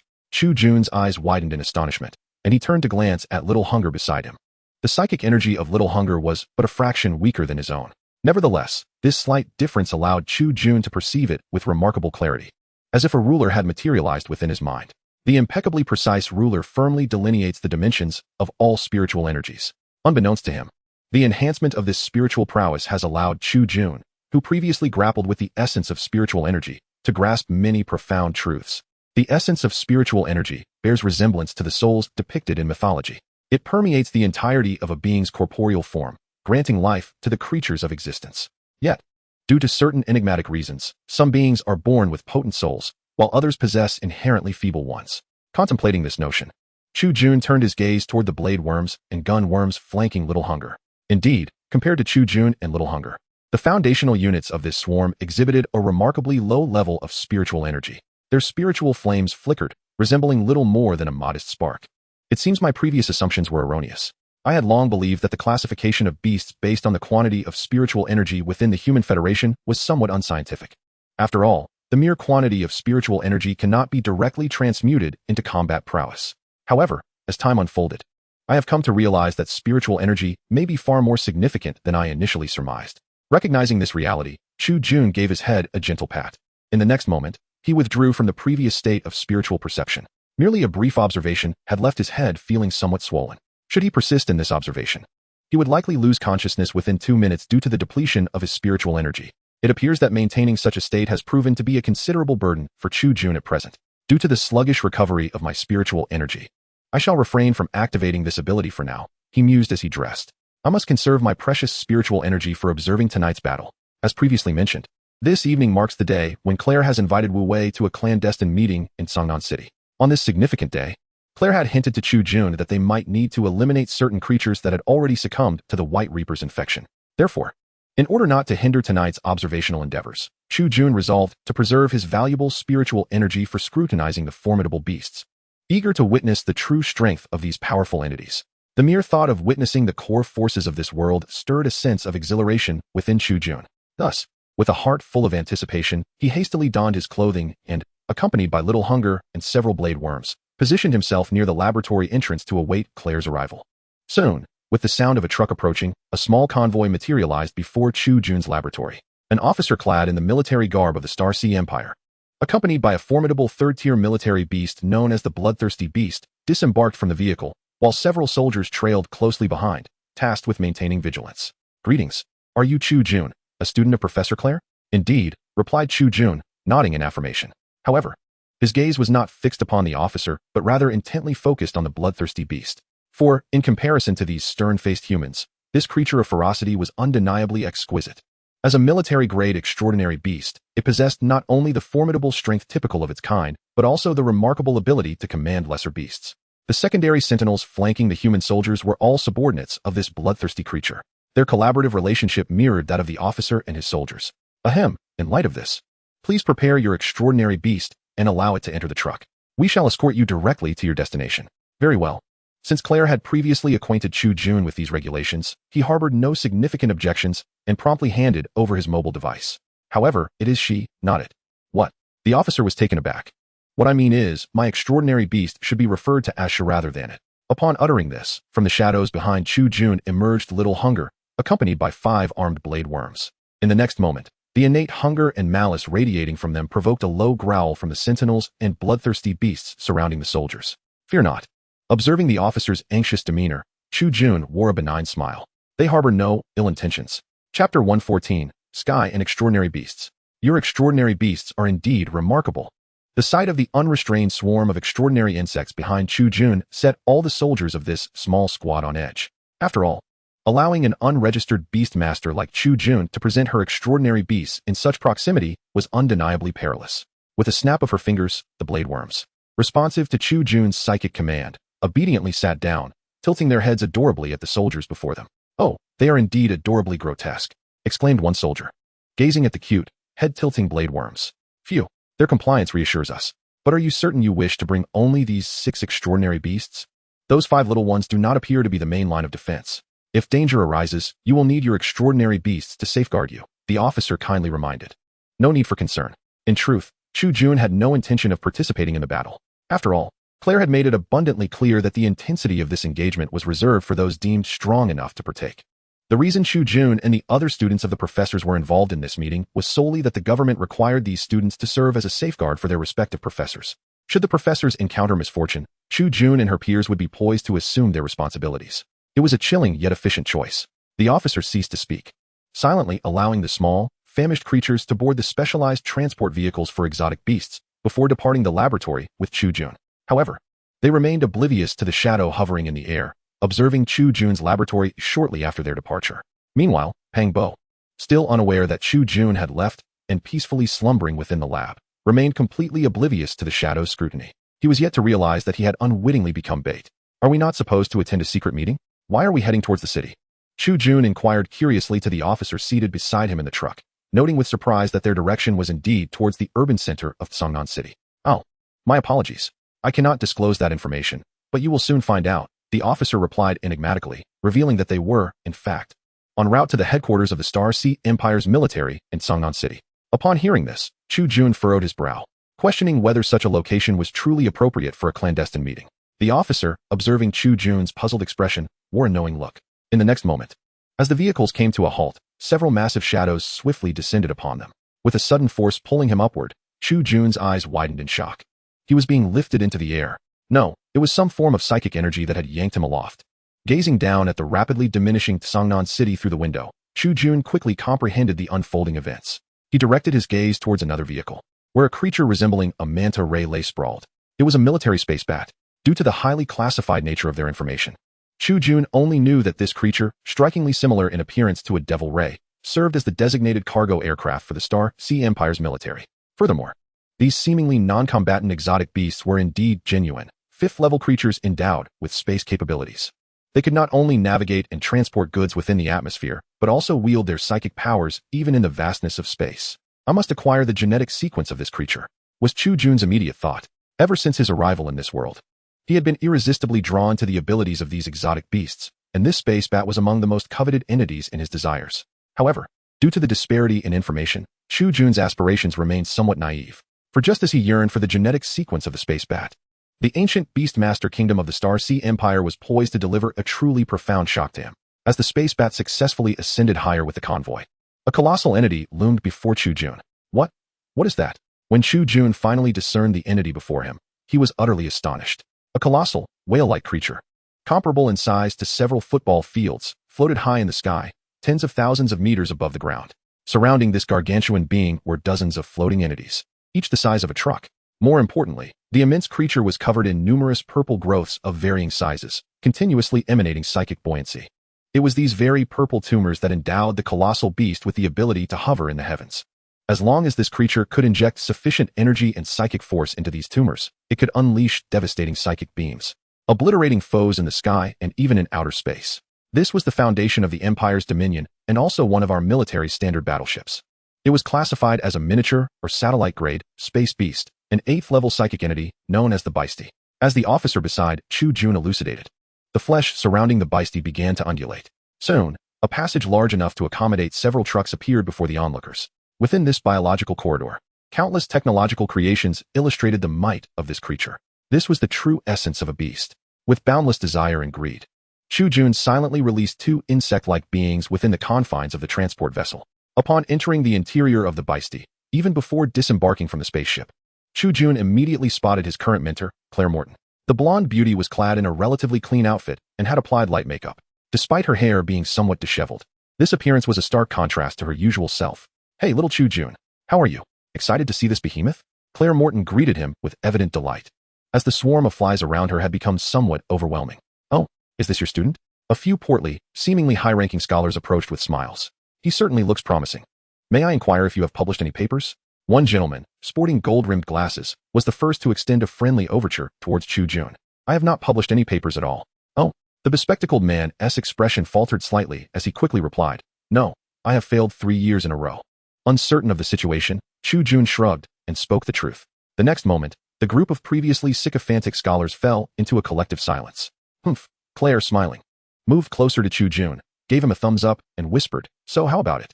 I still possess quite the charm, don't I? In the eyes of these pompous fellows, I am a beautiful flower, and they, mere bees drawn to my allure." Hearing this fellow continue to boast, Chu Jun could only roll his eyes in exasperation. "Claire, are you aware that in the realm of biology, it is not solely bees that are attracted to certain organisms? Excrement and flies belong to the same category. Ahem. What I mean to say is, this colossal beast truly is immense." Ha ha. As Claire's expression gradually dimmed and the faint flickers of her psychic energy became apparent, Chu Jun promptly altered his statement. However, before he could articulate anything further, a middle-aged man clad in military attire approached, accompanied by several soldiers. He sported a mane of silver hair, tan skin, and a youthful visage marked by a pronounced nose and deep green eyes. Additionally, his dark military uniform bore the insignia of a colonel. Is everyone gathered? If so, let us commence the strategy meeting without delay. A strategy meeting, you say? Such terminology indeed carries a distinctly military tone. Observing the authoritative demeanor of this man, Chu Jun felt a surge of curiosity regarding the formidable psychic prowess possessed by this colonel of the Star Sea Empire. With this thought in mind, Chu Jun discreetly activated his psychic perception. In the next moment, a vibrant yet peculiar world materialized in his mind's eye through the lens of psychic energy, providing him with the answers he sought. So powerful. Gazing upon the immense psychic signature before him, reminiscent of a volcano, Chu Jun's eyelids twitched slightly. Concurrently, he quickly assessed the psychic intensities of the surrounding scholars, including Claire. Claire is that weak? Although her psychic energy far surpassed Chu Jun's, from his perspective, her strength was merely about 1/4 that of the colonel. The psychic energy of the bees, the scholars, surrounding her, was considerably stronger than Claire's. At this moment, a more precise scale finally formed in Chu Jun's mind. If Claire Morton is a level 4 psychic, then those individuals beside her likely possess energies around level 5 and 6. The colonel's psychic strength, on the other hand, appeared to be at level 8 or even higher. "My apologies, Colonel Norton, our personnel have yet to arrive." In response to the colonel's inquiry, the officer who brought Chu Jun here quickly offered his apologies. Noticing the officer's perspiration, Chu Jun silently shook his head. "There are still some who have not arrived. The third squad seems to have encountered some issues and will be delayed." Colonel Norton's brow furrowed deeply. The third squad? Which personnel are they responsible for? The sweating officer pondered for a moment before providing an answer. "They are likely handling Professor Li Nan from Tsangnan University, Professor Dar, and the Vice President of Tsangnan University." And the reason for their tardiness? The colonel extended his wristwatch, glancing at the time. 2 minutes have elapsed since the designated assembly time. Yet Team 3 has yet to arrive at the Beistie. This delay has left Colonel Norton exceedingly displeased. According to the captain of Team 3, their tardiness stemmed from Professor Li Nan's involvement. Before this unfortunate officer could finish his explanation, several military space bats, accompanied by trucks designed specifically for transporting exotic beasts, arrived at the Beistie. As the trucks gradually opened their doors, an old acquaintance of Chu Jun leaped down, sporting a smile devoid of any remorse, and addressed the gathering with an insincere apology. "Apologies for my tardiness. I truly regret the delay." Despite his words, neither Chu Jun nor the others could discern a hint of contrition on his face. "I just invented a new genetic extract an hour ago," Li Nan remarked with a smile, elucidating the reason for his lateness. "This extract is capable of perfectly resisting the infection of the White Death parasite and can even eradicate it. We spent a considerable amount of time transporting these materials." "What?" The surrounding scholars were momentarily taken aback. This individual managed to create such a thing in such a short span, and at such a critical juncture? It was then that many scholars recalled Li Nan's esteemed status. He is, after all, the most distinguished and youthful professor at Tsangnan University, boasting impeccable grades, an exemplary resume, and remarkable students. At that moment, a young man behind Li Nan exclaimed, "Chu Jun, how did you end up here? Colonel Norton, have you mistaken me for someone else?" Unaware of the relationship between Chu Jun and the others, the crowd's attention swiftly shifted toward her. Chapter 116, Strife and Progress. With her hands on her hips, she glared fiercely at Li Nan and the young man beside him, declaring, Hey, do you lot truly look down upon me? Chu Jun is my cherished disciple." Upon hearing Claire Morton's words, Li Nan's face twitched involuntarily, as if he were suppressing laughter. The young man behind him bore a similar expression. The reason was simple. This young man was one of Li Nan's students and served as a safeguard for him. He also held another identity. He was Lu Zihao, the rising star whom Li Nan was fervently nurturing at Tsangnan University. In stark contrast to Chu Jun, who hailed from humble beginnings and had failed 3 times in 3 years, Lu Zihao excelled in all subjects. Moreover, his family background was notably affluent. Although his parents were merely first-generation wealthy individuals, new money, so to speak, this couple was rapidly leveraging their financial clout to influence the commercial landscape of Tsangnan City. If all goes as anticipated, As long as Lu Zihao successfully becomes a Beastmaster and secures the status of a researcher within the Empire, the Lu family will undoubtedly establish a firm foothold in Songnan City. No. That is not what I meant, Professor Claire. I apologize. I only just realized that my senior, Chu Jun, is your student as well. It is somewhat different from what certain individuals might presume. Lu Zihao regarded Chu Jun, the impoverished student he had always looked down upon, with a sense of absurdity rather than shame, for he found the situation merely laughable. Similarly, Lin Yin shared this sentiment of ridicule, for in his eyes, Claire was just as comical as Chu Jun. It is worth noting that within Songnan University, much like the competition that exists among students, there was a rivalry between Lin Nan and Claire. Claire, too, was remarkably young and immensely talented. Both were fourth-level spiritual energy users and researchers of the Starsea Empire. Thus, in pursuit of greater academic resources, they were naturally inclined to compare themselves in various aspects. Much like the insects within a jar, only the victor possesses the right to survive. Observing the smiles on the faces of these two, Claire felt a weight in his chest. Ahem. At this moment, Chu Jun gently cleared his throat, interrupting Claire's impending outburst.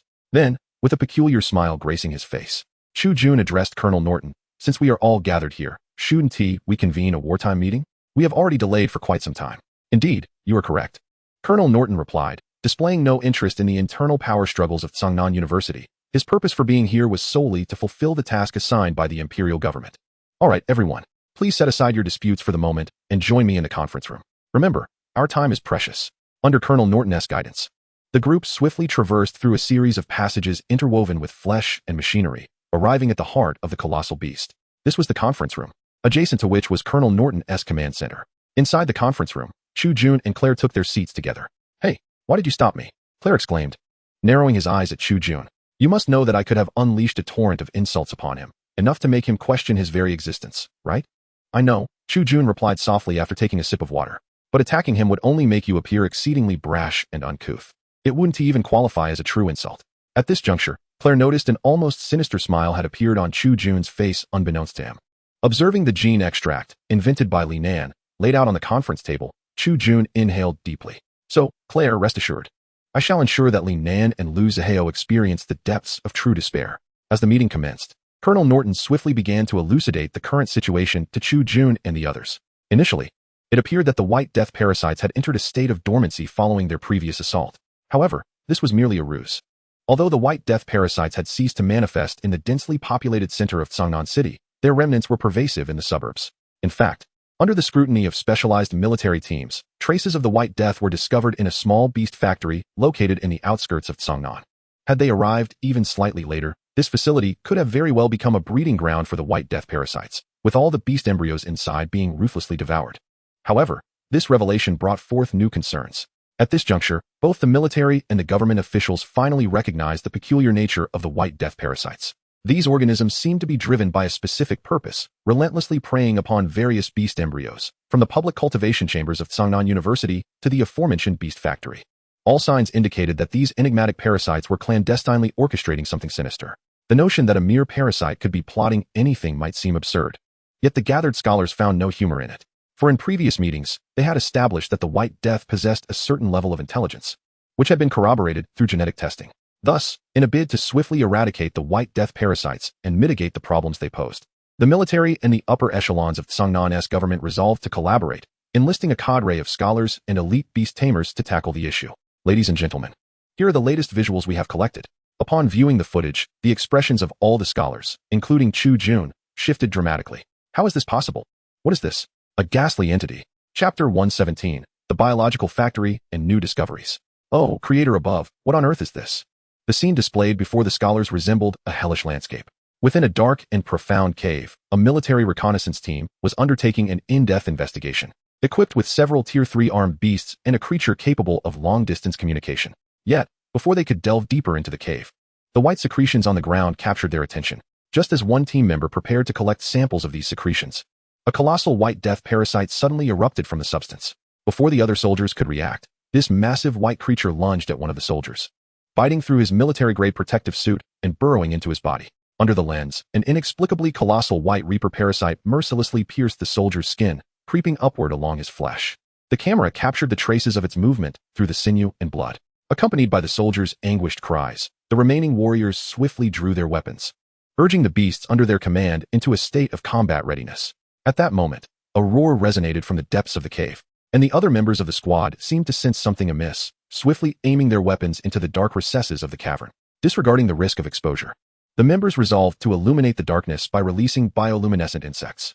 As the container opened, countless tiny creatures resembling miniature suns rapidly illuminated the entire cave. However, they were unprepared for the sight that awaited them in the shadows. A multitude of the hybrid entities once simulated by Chu Jun.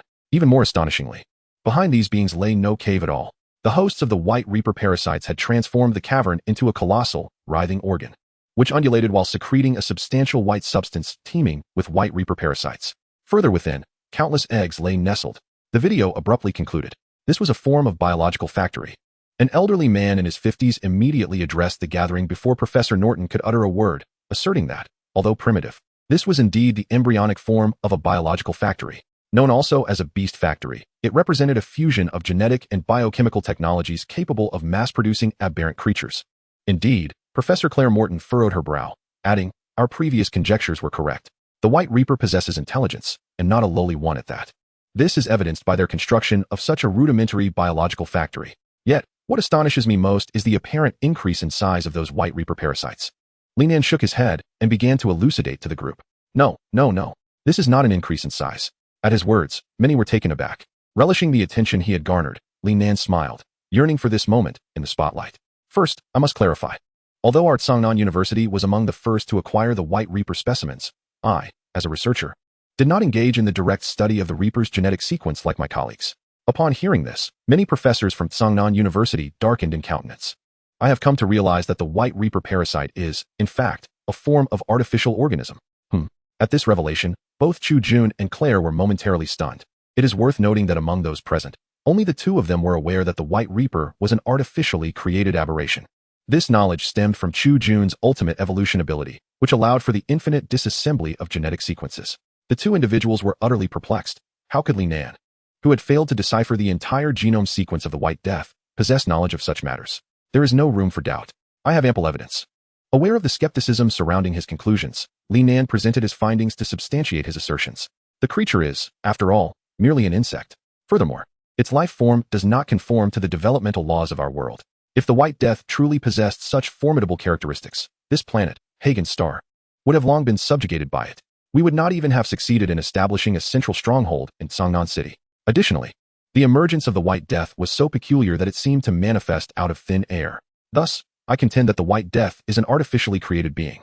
Upon hearing this, Colonel Norton finally spoke. Professor Li Nan, everything you have stated is merely your personal conjecture. I summoned you, the brightest scholars of Tsangnan City, not to engage in speculation, but to witness logic and evidence. Evidence is indeed available. Seeing the colonel dismiss his hypothesis, Li Nan smiled as he unveiled two containers before the assembly. Within these vessels lay a giant rat infested with the White Death and a genetic extract of his own creation. Under the anxious gaze of the audience, Li Nan successfully vaporized the genetic extract and introduced it into the container housing the giant rat. The individual responsible for creating the White Death must be an exceedingly old-fashioned Beastmaster. Typically, such a person would opt for biological catalysts rather than pheromones when breeding and cultivating extraordinary beasts.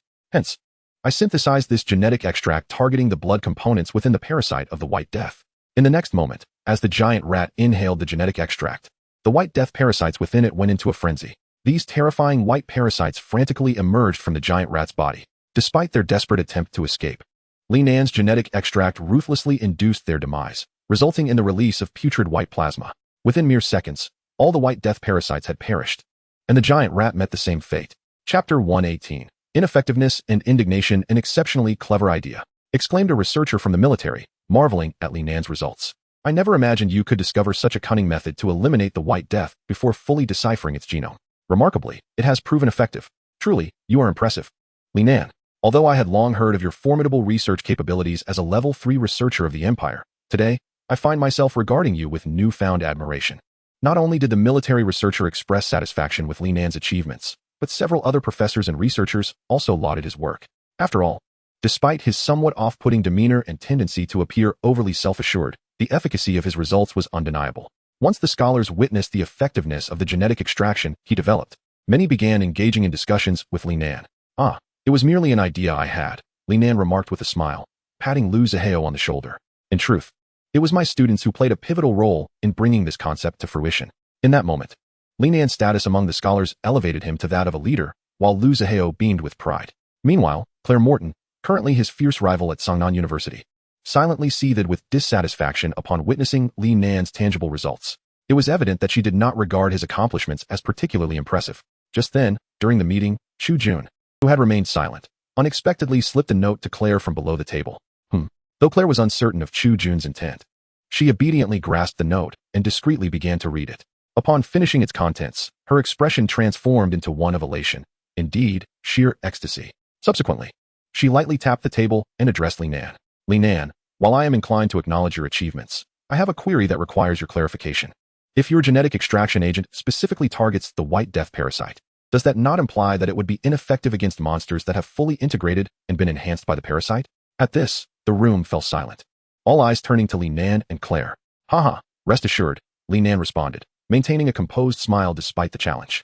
My genetic extraction agent not only acts on the parasite itself, but can also eradicate its host. This mouse serves as the finest example, does it not? Li Nan asserted confidently. In my estimation, the white death parasite is not merely a complete parasite. Once its host stabilizes, it will grow in size to match that of its host. Claire shook her head. Perhaps, but under such circumstances, can you guarantee that your genetic extraction will indeed perform as expected in practical combat?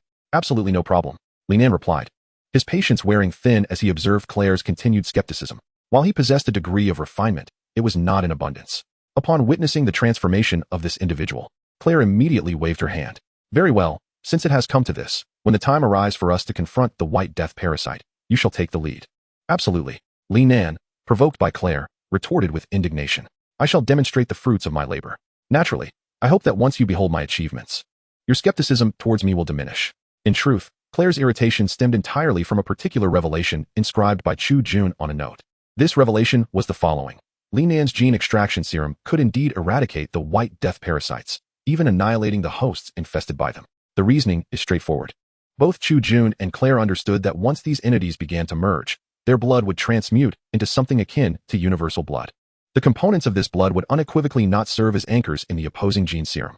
In simpler terms, if these fused monstrosities encountered the gene extraction serum, they would not only retain their combat capabilities, rather, they would plunge into a frenzied state due to the demise of the white death parasites within them. Contemplating this, Claire broke into a smile, while beside her, Chu Jun bore a sinister grin.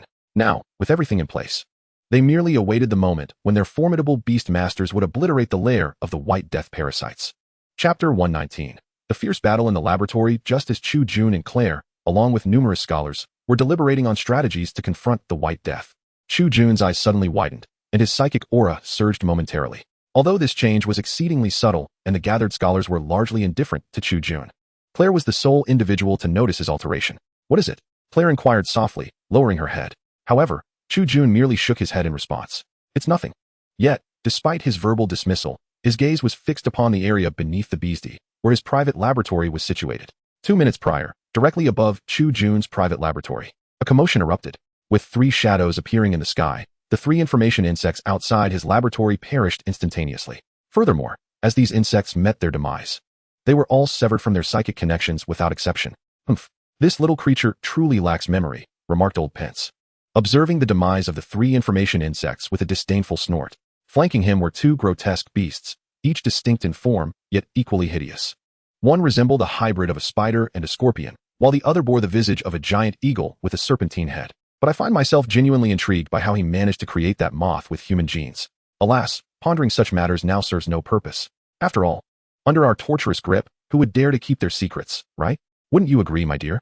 With that, Old Pence patted the 2 exotic beasts beside him, which nodded in docile agreement. Then, at Old Pence's command, the creature resembling a giant eagle began to retch from the rooftop of the laboratory. In the next instant, a mass of green slime was expelled from its mouth, swiftly and silently corroding the laboratory's ceiling. Meanwhile, Old Pence was carried by the scorpion spider creature, leaping down through the newly created hole. With a thud, as Old Pence and the scorpion spider landed, Pang Bo jolted awake from his bed. What noise is that? In the darkness, bewildered by the commotion, Pang Bo switched on the light. The next moment, he beheld the scorpion spider and Old Pence, leading him to emit a horrified scream. What the hell? How did you get in here? Upon seeing Pang Bo, Old Pence narrowed his eyes, grinning wickedly. Oh, an unexpected bonus. Little fatty, with your delicate skin and tender flesh, it would indeed be quite a delightful prospect to make you a meal for my precious. With that, at Old Pence's behest, The scorpion spider swiftly advanced on Pang Bo. As it lunged towards him, a malevolent smile spread across Old Pence's face. He could hardly contain his eagerness to witness Pang Bo being torn apart by his prized creature. But at that moment, bang, bang, bang, bang, bang, accompanied by the sound of dozens of gunshots, the scorpion spider abruptly halted mid-leap, crouching defensively.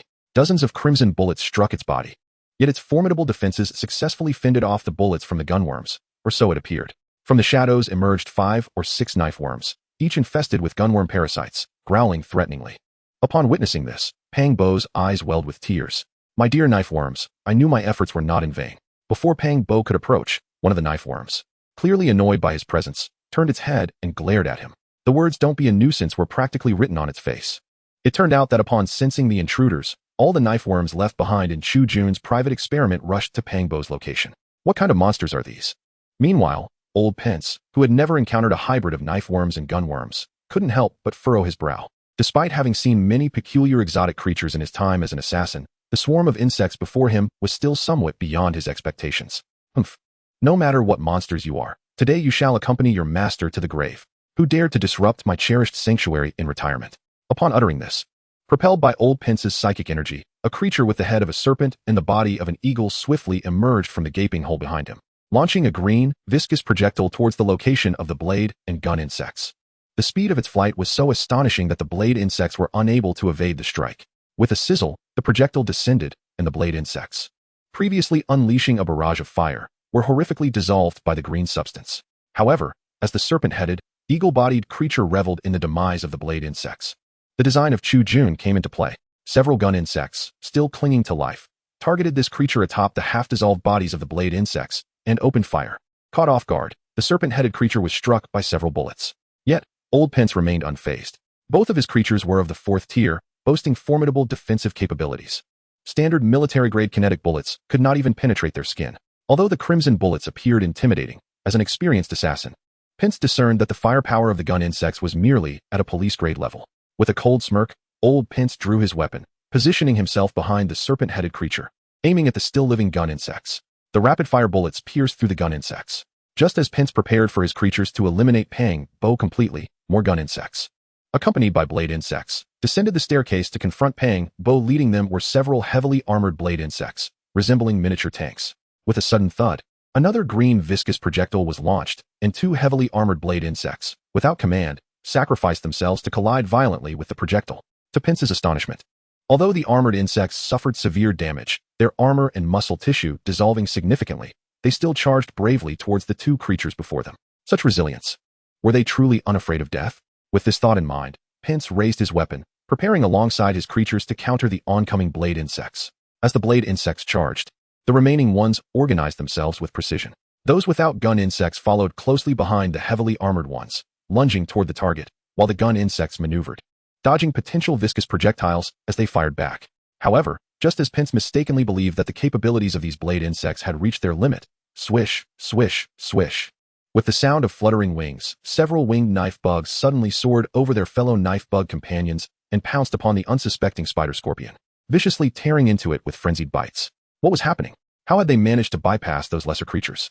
Witnessing this unforeseen turn of events, Old Pence gritted his teeth, raising his weapon and preparing to channel his psychic energy. However, at that very moment, the once lively serpent-headed giant eagle beside him emitted a pitiful cry, flapping about in distress. A pair of eyes, shrouded in darkness, bore witness to this scene. Chapter 120, The Living System. What? The anguished scream of the serpent-headed giant eagle immediately drew Old Pen's attention. It was well known that he held great affection for his extraordinary beast. Rather than perceiving it merely as a tool, he regarded his beast as family. Thus, upon hearing the eagle's lament, he unhesitatingly abandoned his original target for psychic attack and shifted his focus to the serpent-headed giant eagle. Yet, an astonishing sight unfolded before him. What was this creature? A parasite? It appeared that the serpent-headed giant eagle had developed several gaping wounds, corroded by the venom of the gun bugs. Within these wounds, bullet-shaped parasites were voraciously gnawing at the flesh of the giant eagle, relentlessly burrowing deeper into its body.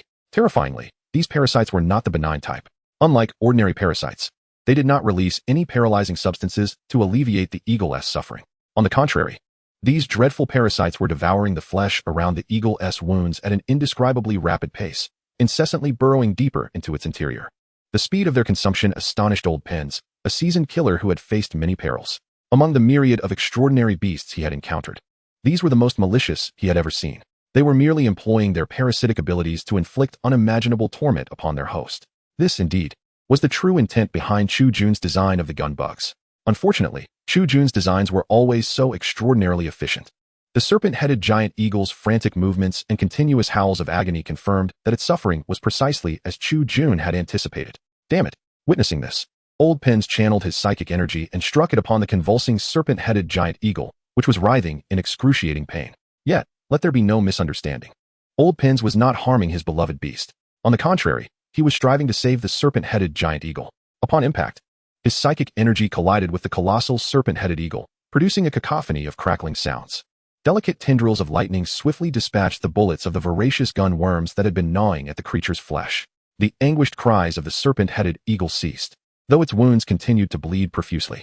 Remarkably, it managed to survive, rapidly regaining its vitality through the interplay of its psychic energy and genetic abilities. Such mastery. Are you a level 3 psychic? Observing Old Pince's remarkable display, the well-informed Pang Bo could not suppress his astonishment. Yet, this unfortunate rotund figure overlooked a crucial detail. The timing of his remarks was far from opportune. As Old Pince turned to face him, his eyes ablaze with fury, he exclaimed, "You filthy bastard! I shall flay you alive and feed your flesh piece by piece to my beloved. Your blood and meat shall serve as his sustenance." With that, Old Pince raised his handgun, taking aim at Pang Bo and pulling the trigger. "Damn it! I did not command those insects. Do not take your rage out on me," Pang Bo shouted, realizing the imminent danger, and leaped away. A heavily armored blade bug leapt into position, bravely intercepting the shot meant for him. What a folly! He regretted his earlier impulsiveness. He should have simply hidden. With this thought, Pang Bo dashed through the back door of the room, seeking an escape from the laboratory's lounge via the staircase. Humph! What nonsense are you spouting? Just as he mistakenly believed his explanation could mitigate Old Pince's hostility, the latter snarled, "Look at these little creatures, so devoted to your protection. Do you dare deny it?" Bang! Bang! Bang! Old Pince fired at Pang Bo once more, but the armored blade bug inexplicably managed to block each shot. This coordination, this reaction speed, struck Old Pince as suspicious. As an assassin, he was acutely aware of the limitations of low-tier aberrations. In the confined space they occupied, it was improbable for them to shield this hefty individual from bullets. After all, the reflexes of low-tier creatures were insufficient for such feats unless they possessed both dynamic vision and depth perception from the 8 major motor senses. Yet, having these capabilities was merely the foundation for bullet dodging. Ordinary beings required exceptional judgment and coordination to respond to the rapidity of bullets, akin to having an aerial perspective of the unfolding situation. Suddenly, Old Pince grasped the crux of the matter. He finally understood why that armored blade bug had been able to assist Pang Bo in deflecting the bullets. Because something was indeed observing him from the heights. Old Pince raised his head and was astonished to find the very information worms he had once slain, now motionless upon the ceiling above him. It was they who provided the complete battlefield intelligence to the blade and gun worms. Their existence enabled this group of creatures to exhibit an aggression far exceeding their current combat capabilities. These worms were working in unison. They had never fought individually, but had formed a living system. Realizing this, Old Pince immediately channeled his psychic energy to its maximum and struck fiercely at the ceiling. In the next moment, accompanied by a silent demise, the information worms began to fall. However, to Old Pince's astonishment, believing he had eradicated these information worms, he was met with an even greater swarm. Countless information worms, on standby in Ant Street, surged toward the laboratory. Their numbers were infinite. Just as Old Pince was reassessing the situation, his spider-scorpion beast encountered significant issues. Although the spider-scorpion could easily vanquish the weaker worms, their sheer numbers were overwhelming. More critically, while the spider-scorpion's formidable armor could repel the gun worm's bullets and corrosive substances, thus preventing parasitism, as the battle raged on, a section of its protective plating was utterly shattered. At that moment, the entity commanding this swarm of worms truly made its move. A small, ravenous creature, one that had been left by Chu Jun and had recently hatched, emitted a sharp shriek as it darted towards the spider-scorpion beast under the cover of the blade worms, targeting the unarmored parts of its body to unleash its parasitic abilities. The parasitic capacity of this small creature was not something the gun worms could compare to. Within mere seconds of infiltration, the spider-scorpion's vitality began to plummet. Its cries were far more anguished than those of the giant snake-headed eagle from before. "This is bad. We must retreat." Sensing that the small, ravenous creature posed a challenge that could not be resolved with psychic energy, Old Pince prepared to withdraw. However, he found that escape was no longer an option. For unbeknownst to him, several blade worms bearing gun worms had already approached from behind. Dozens of slightly larger information worms had successfully become hosts to the gun worms, aiming their firearms at Old Pince and his 2 damaged beasts. Each one watched him with predatory intent. Just as he had suspected, these worms formed a complete and living system. They were a primal swarm. Chapter 121, Victory and Shock. This is bad. When Pince saw the information worms equipped with gun worms emerging incessantly from the hole behind him, his scalp tightened in alarm. The situation was perilously dire. Before the gun worms could open fire, old Pince could no longer afford to conceal his position. He swiftly retrieved a grenade from his bosom and hurled it violently towards the encroaching information worms. Alas, despite the fact that these insectoid beasts could not comprehend human technological marvels, their innate instincts as a formidable race enabled them to respond with remarkable precision. One of the unarmed information worms seized the still unexploded grenade in its mandibles and propelled it back towards Pince. With a resounding explosion, flames engulfed old Pince and his beast. Miraculously, he emerged nearly unscathed, yet his beloved creature lay before him, writhing in agony, teetering on the brink of death. Had it not been for his serpent-headed eagle, which valiantly shielded him, that blow would have surely claimed his life. In that moment, witnessing the creature that had accompanied him for what felt like an eternity fall at his feet ignited a fierce rage within old Pince. He resolved to gamble everything, preparing to channel his psychic energy to its utmost limits, transforming himself into a living bomb. However, his efforts proved futile. As the gun worms unleashed their onslaught, waves of excruciating pain pierced through his limbs, their bullets tearing him apart. The corrosive liquid combined with the gnawing of the gunworm larvae rendered him incapable of gathering his psychic energy. The agony was unbearable. Even a battle-hardened assassin like old Pince found himself overwhelmed. Eventually, after enduring immense suffering, he succumbed to unconsciousness. The last scene that flashed before his eyes was that of a creature named Little Hunger, half the size of a human, screeching as it emerged from the body of a spider scorpion, glaring at him with a predatory gaze that only true hunters possess. With this thought, Pince slipped into oblivion. It must be said, this encounter left the swarm left behind by Pang Bo and Chu Jun as a fierce battle indeed. A psychic assassin, alongside two beasts endowed with level 4 psychic abilities, was theoretically capable of decimating the entire laboratory. In fact, had the creatures left by Chu Jun not been the insectoid beasts, but rather a cadre of ordinary level 1 beasts, old Pince could have breached the laboratory in under 2 minutes. However, the crux of the matter lay in the impeccable coordination of the swarm. They executed their respective roles flawlessly, uniting in solidarity against a formidable foe. Notably, it was the newly designed gunworms by Chu Jun that played a pivotal role in this battle, emerging as the undeniable protagonists.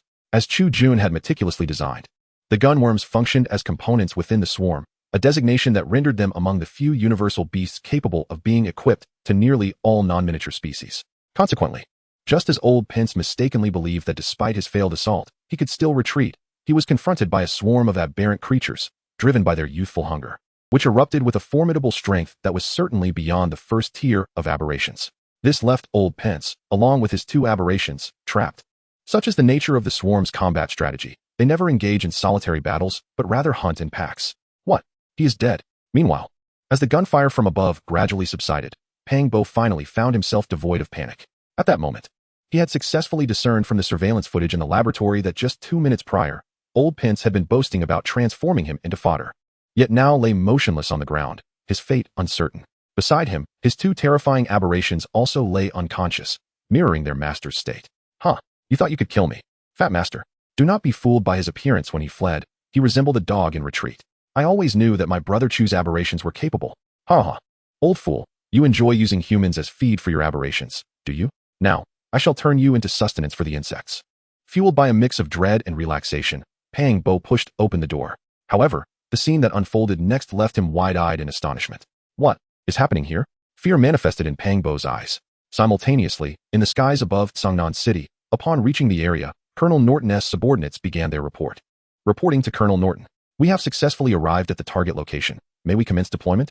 Upon hearing this, Colonel Norton furrowed his brow and inquired. What is the security situation nearby? We have not detected any signs of the White Reaper or its parasitic entities at the prearranged drop zone. Then let us commence the deployment. In that instant, Chu Jun, who had long been seated in the vehicle, along with Claire's convoy, was swiftly carried by the military bat, utilizing its abilities to descend rapidly towards the ground. This speed of flight surpassed that of an ordinary military transport aircraft from my previous life. Furthermore, owing to its psychic capabilities, the safety and stability of the military bat far exceeded that of mechanical devices. As Chu Jun observed the ethereal aberrations soaring overhead, he began to calculate various matters. Yet, before he could finish his thoughts, the military bat had already reached its destination. As soon as Chu Jun and the others were set down, the military bats took off, heading towards the vessel named Bestie. There was no time to ponder further, as we were perilously close to the enemy. Moreover, today presented an exceptional opportunity. renewing his focus. Chu Jun patted his cheeks and cast his fervent gaze upon the aberrations beside Claire. Activate the storage device. Claire, unaware of being watched, addressed the soldiers in the truck. The next moment, a sharp sound echoed. As the sound of the container being opened resonated, Chu Jun's eyes widened in astonishment. Behind the colossal truck, a gigantic creature resembling a centipede let out a deafening roar, swiftly crawling outwards. This enormous centipede-like beast was exponentially larger than the hybrid centipede with human genes that Chu Jun had previously encountered within Claire's laboratory. Its length alone surpassed that of the military truck by several folds. It was evident that if it were not coiled, this military vehicle would be utterly incapable of containing it. Although Chu Jun had always considered the dimensions of the trucks designed for transporting such beasts to be rather excessive, that notion swiftly evaporated in the face of this colossal creature. Upon its emergence from the military truck, the first action of this giant centipede was not to approach its master. Quite the opposite. After leaving the confines of the truck, the beast began to expand rapidly. Its previously smooth exoskeleton sprouted thousands of concealed spines in an instant. Additionally, its exoskeleton emitted a series of resounding thuds, as if it were loosening its sinews. More importantly, this was merely the first of Claire's beasts. The second creature was just now beginning to emerge from the truck's exit, and it truly delivered the awe-inspiring presence that a formidable beast ought to possess. Chapter 122, Monopolization and Brawls. With the groans of another military truck echoing, the second beast brought by Claire emerged. The moment Chu Jun laid eyes upon this creature, his excitement was palpable, and he couldn't help but express his admiration. This beast was truly magnificent. Claire's second creature belonged to a species known as the Desert Devourer. It possessed a massive and robust upper body, adorned with dozens of pairs of claws capable of shredding nearly any material, while its lower half resembled the serpentine form of a giant python. Although this species was significantly smaller than the preceding centipede beast, it immediately commenced burrowing into the ground upon disembarking from the military truck. With a subtle sound, the enormous Desert Devourer smoothly burrowed beneath the feet of the onlookers. It is worth noting that Chu Jun and the others stood at the edge of a mountainous area. Although close to the desert, the underground here was still filled with various hard stones. Nevertheless, the Desert Devourer effortlessly breached the barricade of these solid rocks, successfully penetrating the earth. What do you think of my beasts? Observing Chu Jun's evident fascination, Claire turned to him with a smile. Are they not incredibly powerful and captivating? Indeed. Chu Jun nodded in agreement, not denying her assertion. At that moment, he once again grasped a profound realization. In stark contrast to the world he once inhabited, this realm is populated by scholars who are anything but weak. Even those who spend their days ensconced in laboratories are among the most formidable individuals on this planet. Indeed, even the military forces, when confronted with the lethal threat of the White Death parasite, turn to them for assistance, for they are Beastmasters. Remarkably, even the upper echelons of the military, such as the colonel and the young officer who escorts Chu Jun, are also Beastmasters. The power structure of this world is monopolized, yet this very monopoly has become humanity's most potent force. Without exception, all the monopolizers are capable of effortlessly amassing armies on their own. Ordinary humans, in the presence of these Beastmasters, are akin to mere ants. They lack even the qualifications to resist. In this world, the source of electricity is not a generator, but rather the electromagnetic beasts meticulously cultivated by the Beastmasters. The providers of medical services are not doctors, but the extraordinary beasts under the control of these masters, endowed with healing abilities. Indeed, if the Beastmasters were to disapprove, the common populace of the vast Star Sea Empire would be utterly powerless to resist. This is simply because the alliances formed across numerous planets are also orchestrated by the Beastmasters and their extraordinary creatures. These ordinary people are nothing more than vessels for the cultivation of Beastmasters. What a grotesque, cruel, yet vibrant world this is. Reflecting on this, Chu Jun remarked. However, his attention was soon diverted once more.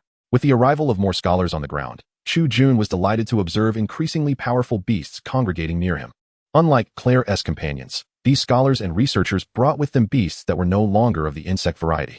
Among them were common combat beasts, avian creatures, and even 3 rare healing beasts. Although each beast varied in species and capability, they were all, without exception, of level 5 or higher, with some reaching level 6. Beasts of this caliber represent the absolute backbone of the beast wars. Thus, upon witnessing this, Chu Jun paid no heed to the fearful glances directed his way, continuously observing the array of extraordinary beasts. Wow, Claire, that student beside you has such a terrifying gaze, remarked a female scholar, apprehensively whispering to Claire after noticing Chu Jun's intense stare. He wouldn't be one of those perverts particularly fascinated by humanoid beasts, would he? As Chu Jun's mentor, Claire naturally held his reputation in high regard. Without hesitation, she gave a thumbs up, her smile radiant as she explained. Oh, he is indeed that kind of pervert. Moreover, there are times when, even if it is not a humanoid beast, he remains capable. Very well. Judging from Claire's demeanor, it is evident that abnormalities attract one another. Of course, despite the overwhelming excitement coursing through Chu Jun at this moment, he has not forgotten his primary objective. He was observed casting a terrifying gaze around at the surrounding beasts while gently patting his pant leg. Instantly, several flies materialized at his feet, scuttling down into the earth to conceal themselves. However, just as Chu Jun was reveling in the anticipation of his burgeoning swarm, an irksome voice broke through the air beside him. "Hey, Chu Jun, where are your beasts?" Li Nan's most proud disciple, the young man named Lu Zihao, approached Chu Jun with a mischievous grin. Beside him stood a gorilla beast, evidently augmented with enhanced psychic and genetic abilities. "Oh right, I almost forgot. You don't have any beasts, do you? After all, you haven't managed to cultivate a single competent psychic beast in 3 consecutive years." Yet, unbeknownst to Lu Zihao, as he prepared to continue mocking Chu Jun, a colossal shadow swiftly emerged at his flank and seized him. The speed of this shadow was so astonishing that even the gorilla beast at his side failed to react in time. This shadow, of course, was none other than Little Hunger. In that very moment, it seemed to sense Lu Zihao's malice toward Chu Jun, unceremoniously lifting him up and advancing toward its maw with an expression of near eagerness. Upon witnessing such a horrifying sight, Lu Zihao was nearly paralyzed with fear. However, before completely losing his wits, he quickly called upon his gorilla beast to protect him. What he did not anticipate was that despite initially being obedient, the beast he had painstakingly nurtured approached him and attempted to shield him from Little Hunger's assault. Yet, when this monstrous entity revealed its jaws and exuded an aura of intimidation, the gorilla beast, which had not yet formed a substantial psychic bond with Lu Zihao, immediately succumbed in a state of paralysis. Observing this pitiful display from both Lu Zihao and his beast, Chu Jun could not suppress a cold chuckle. "Put him down." With a disdainful glance, Little Hunger unceremoniously dropped Lu Zihao to the ground. Subsequently, it fixed its unwavering gaze upon the hapless figure while dutifully remaining by Chu Jun's side. Meanwhile, several nearby scholars had taken notice of this minor skirmish. It was abundantly clear that, following this exchange, the disparity in strength between Chu Jun and Lu Zihao had been entirely reversed. In terms of combat prowess and obedience, Chu Jun's insect-type beast far surpassed Lu Zihao's. Nevertheless, the events did not conclude there. Upon witnessing Lu Zihao's defeat, Li Nan's expression transformed instantaneously. He strode purposefully towards Chu Jun. Meanwhile, Claire approached Chu Jun with a sardonic smile, casting a glance at the evidently hostile newcomer.